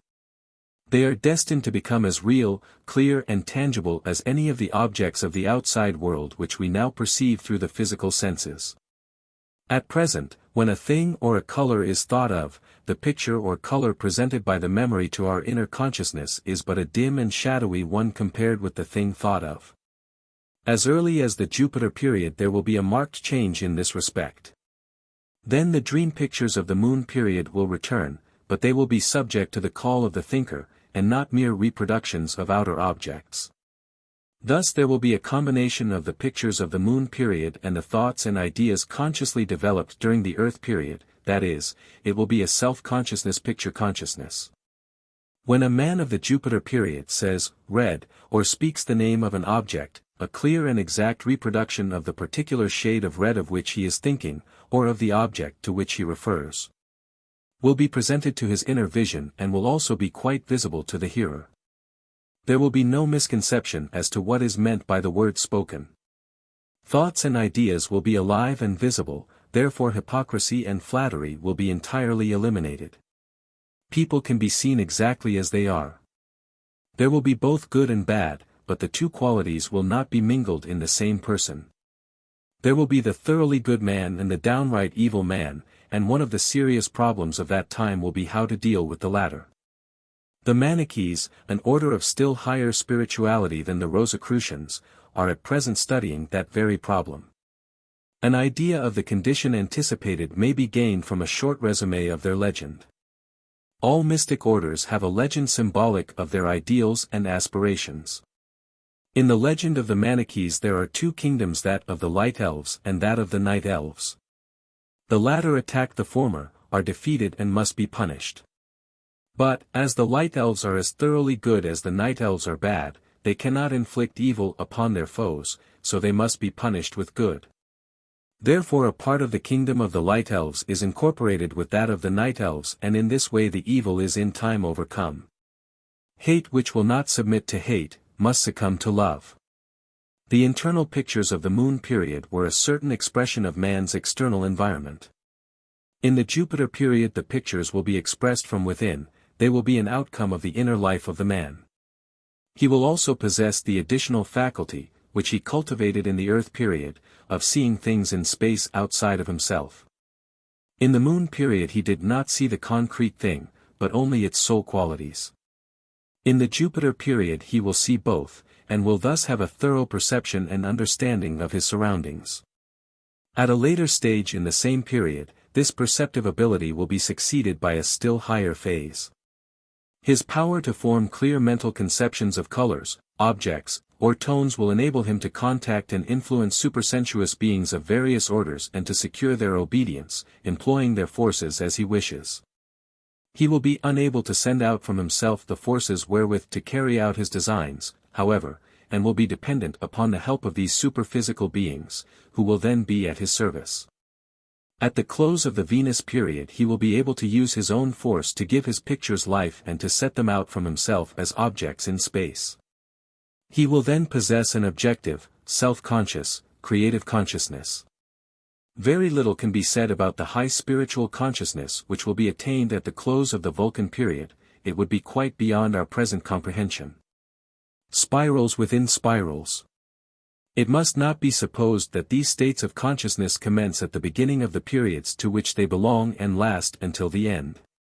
There is always the recapitulation, and therefore there must be the corresponding stages of consciousness on an ascending scale. The Saturn revolution of any period, the stay on globe A, and the first epoch on any globe, are repetitions of the Saturn period states of development. The Sun revolution, the stay on globe B, and the second epoch on any globe are recapitulations of the Sun period states of development, and so on, all the way through. Hence it will be seen that the consciousness which is to be the especial and peculiar result or product of any period, does not begin to be evolved until all the recapitulations have been made. The waking consciousness of the Earth period was not started until the fourth revolution, when the life wave had reached the fourth glove, D, and was in the fourth or Atlantean epoch on that globe. The Jupiter consciousness will not start in the Jupiter period until the fifth revolution, when the fifth globe, E, has been reached and the fifth epoch commences on that globe. Correspondingly, the Venus consciousness will not begin until the sixth revolution has come to the sixth globe and epoch, and the special Vulcan work will be confined to the very last globe and epoch, just before the day of manifestation closes. The time required for passing through these respective periods varies greatly. The further into matter the virgin spirits descend, the slower their progress and the more numerous the steps or stages of progression. After the nadir of material existence has been passed and the life wave ascends into more tenuous and mobile conditions, the progress is gradually accelerated. The Sun period is of somewhat longer duration than the Saturn period, and the Moon period is longer than the Sun period. The Mars, or first, half of the Earth period is the longest half of any period. Then the time begins to shorten again, so that the Mercury half of the Earth period, the latter 3.5 revolutions, will occupy less time than the Mars half, the Jupiter period will be shorter than the Moon period. The Venus period shorter than the corresponding Sun period, and the Vulcan period the shortest period of them all. The states of consciousness of the different periods may be tabulated as follows. Period. Corresponding consciousness. Saturn. Unconsciousness corresponding to deep trance. Sun. Unconsciousness resembling dreamless sleep. Moon. Picture consciousness corresponding to dream state. Earth. Waking. Objective consciousness. Jupiter. Self-conscious picture consciousness. Venus. Objective, self-conscious. Creative consciousness. Vulcan. Highest spiritual consciousness. Having taken a general survey of the states of consciousness to be developed in the next 3.5 periods, we will now study the means of attainment. Alchemy and soul growth. The dense body was started in the Saturn period, passed through various transformations in the Sun and Moon periods, and will reach its highest development in the Earth period. The vital body was started in the second revolution of the Sun period, was reconstructed in the Moon and Earth periods, and will reach perfection in the Jupiter period, which is its fourth stage. As the Earth period is the fourth stage for the dense body. The desire body was started in the Moon period, reconstructed in the Earth period, will be further modified in the Jupiter period, reaching perfection in the Venus period. The mind was started in the Earth period, will be modified in the Jupiter and Venus periods, and attain perfection in the Vulcan period. Reference to diagram 8 will show that the lowest globe of the Jupiter period is located in the etheric region. It would therefore be impossible to use the dense physical vehicle there, as only a vital body can be used in the etheric region. Yet it must not be supposed that after spending the time from the beginning of the Saturn period to the end of the Earth period in completing and perfecting this body, it is then thrown away that man may function in a higher vehicle. Nothing in nature is wasted. In the Jupiter period the forces of the dense body will be superimposed upon the completed vital body. That vehicle will then possess the powers of the dense body in addition to its own faculties, and will therefore be a much more valuable instrument for the expression of the threefold spirit that if built from its own forces alone. Similarly, Globe D of the Venus period is located in the desire world, see diagram 8, hence neither a dense nor a vital body could be used as an instrument of consciousness. Therefore the essences of the perfected dense and vital bodies are incorporated in the completed desire body, the latter thus becoming a vehicle of transcendent qualities. Marvelously adaptable and so responsive to the slightest wish of the indwelling spirit that in our present limitations, it is beyond our utmost conception. Yet the efficiency of even this splendid vehicle will be transcended when in the Vulcan period its essence, together with the essences of the dense and vital bodies, are added to the mind-body, which becomes the highest of man's vehicles. Containing within itself the quintessence of all that was best in all the vehicles. The vehicle of the Venus period being beyond our present power of conception, how much more so is that which will be at the service of the divine beings of the Vulcan period. During involution the creative hierarchies assisted man to arouse into activity the threefold spirit, the ego, to build the threefold body, and to acquire the link of mind. Now, however, on the seventh day, to use the language of the Bible, God rests. Man must work out his own salvation. The threefold spirit must complete the working out of the plan begun by the gods. The human spirit, which was awakened during involution in the Moon period, will be the most prominent of the three aspects of the spirit in the evolution of the Jupiter period, which is the corresponding period on the upward arc of the spiral. The life spirit, which was started into activity in the Sun period, will manifest its principal activity in the corresponding Venus period, and the particular influences of the divine spirit will be strongest in the Vulcan period. Because it was vivified in the corresponding Saturn period. All three aspects of the spirit are active all the time during evolution, but the principal activity of each aspect will be unfolded in those particular periods, because the work to be done there is its special work. When the threefold spirit had evolved the threefold body and gained control of it through the focus of mind, it commenced to evolve the threefold soul by working from within. How much or how little soul a man has depends upon the amount of work the spirit has done in the bodies. This has been explained in the chapter describing post-mortem experiences. As much of the desire body as has been worked upon by the ego is transmuted into the emotional soul, and is ultimately assimilated by the human spirit, the special vehicle of which is the desire body. As much of the vital body as has been worked upon by the life spirit, becomes the intellectual soul, and it builds the life spirit, because that aspect of the threefold spirit has its counterpart in the vital body. As much of the dense body as has been worked upon by the divine spirit is called the conscious soul, and is ultimately merged in the divine spirit, because the dense body is its material emanation. The conscious soul grows by action, external impacts, and experience. The emotional soul grows by the feelings and emotions generated by actions and experiences. The intellectual soul, as mediator between the other two, grows by the exercise of memory, by which it links together past and present experiences and the feelings engendered thereby, thus creating sympathy and antipathy, which could not exist apart from memory, because the feelings resulting from experience alone would be evanescent.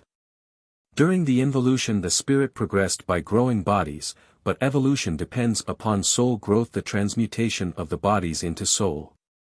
The soul is, so to say, the quintessence, the power or force of the body, and when a body has been completely built and brought to perfection through the stages and periods as above described, the soul is fully extracted therefrom and is absorbed by the one of the three aspects of the spirit which generated the body in the first place. Thus, the conscious soul will be absorbed by the divine spirit in the seventh revolution of the Jupiter period. The intellectual soul will be absorbed by the life spirit in the sixth revolution of the Venus period. The emotional soul will be absorbed by the human spirit in the fifth revolution of the Vulcan period. The creative word. The mind is the most important instrument possessed by the spirit, and its special instrument in the work of creation.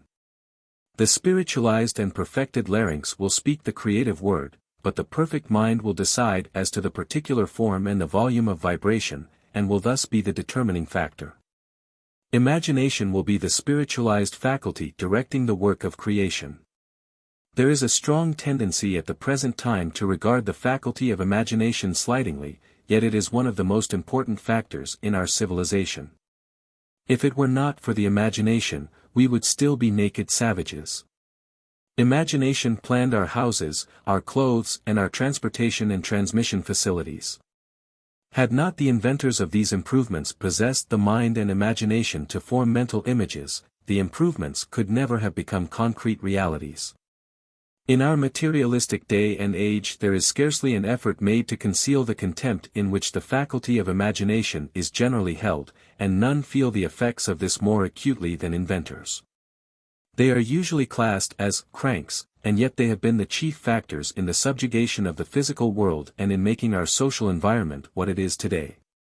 Any improvement in spiritual or physical conditions must first be imagined as a possibility before it can become an actuality. If the student will turn to diagram 1, this fact will become clear. In the comparison there drawn between the functions of the different human vehicles and the part of a stereopticon, the mind corresponds to the lens. It is the focusing medium whereby the ideas wrought by the imagination of the spirit are projected upon the material universe. First they are thought forms only, but when the desire to realize the imagined possibilities has set the man to work in the physical world, they become what we call concrete realities. At the present time, however, the mind is not focused in a way that enables it to give a clear and true picture of what the spirit imagines. It is not one-pointed. It gives misty and clouded pictures. Hence the necessity of experiment to show the inadequacies of the first conception, and bring about new imaginings and ideas until the image produced by the spirit in mental substance has been reproduced in physical substance. At the best, we are able to shape through the mind only such images as have to do with form, because the human mind was not started until the earth period, and therefore is now in its form, or mineral, stage. Hence in our operations we are confined to forms, to minerals. We can imagine ways and means of working with the mineral forms of the three lower kingdoms, but can do little or nothing with the living bodies. We may indeed graft living branch to living tree, or living part of animal or man to other living part, but it is not life with which we are working, it is form only. We are making different conditions, but the life which already inhabited the form continues to do so still. To create life is beyond man's power until his mind has become alive. In the Jupiter period the mind will be vivified to some extent and man can then imagine forms which will live and grow, like plants. In the Venus period, when his mind has acquired feeling, he can create living, growing, and feeling things. When he reaches perfection, at the end of the Vulcan period, he will be able to imagine into existence creatures that will live, groan, feel, and think. In the Saturn period the life wave which is now man started on its evolution. The lords of mind were then human. They worked with man at that period, when he was mineral. They now have nothing to do with the lower kingdoms, but are concerned solely with our human development. Our present animals started their mineral existence in the Sun period, at which time the archangels were human, therefore the archangels are the rulers and guides of the evolution of that which is now animal, but have nothing to do with plant or mineral. The present plants had their mineral existence in the moon period. The angels were then human, therefore they have special concern with the life that now inhabits the plants, to guide it up to the human stage.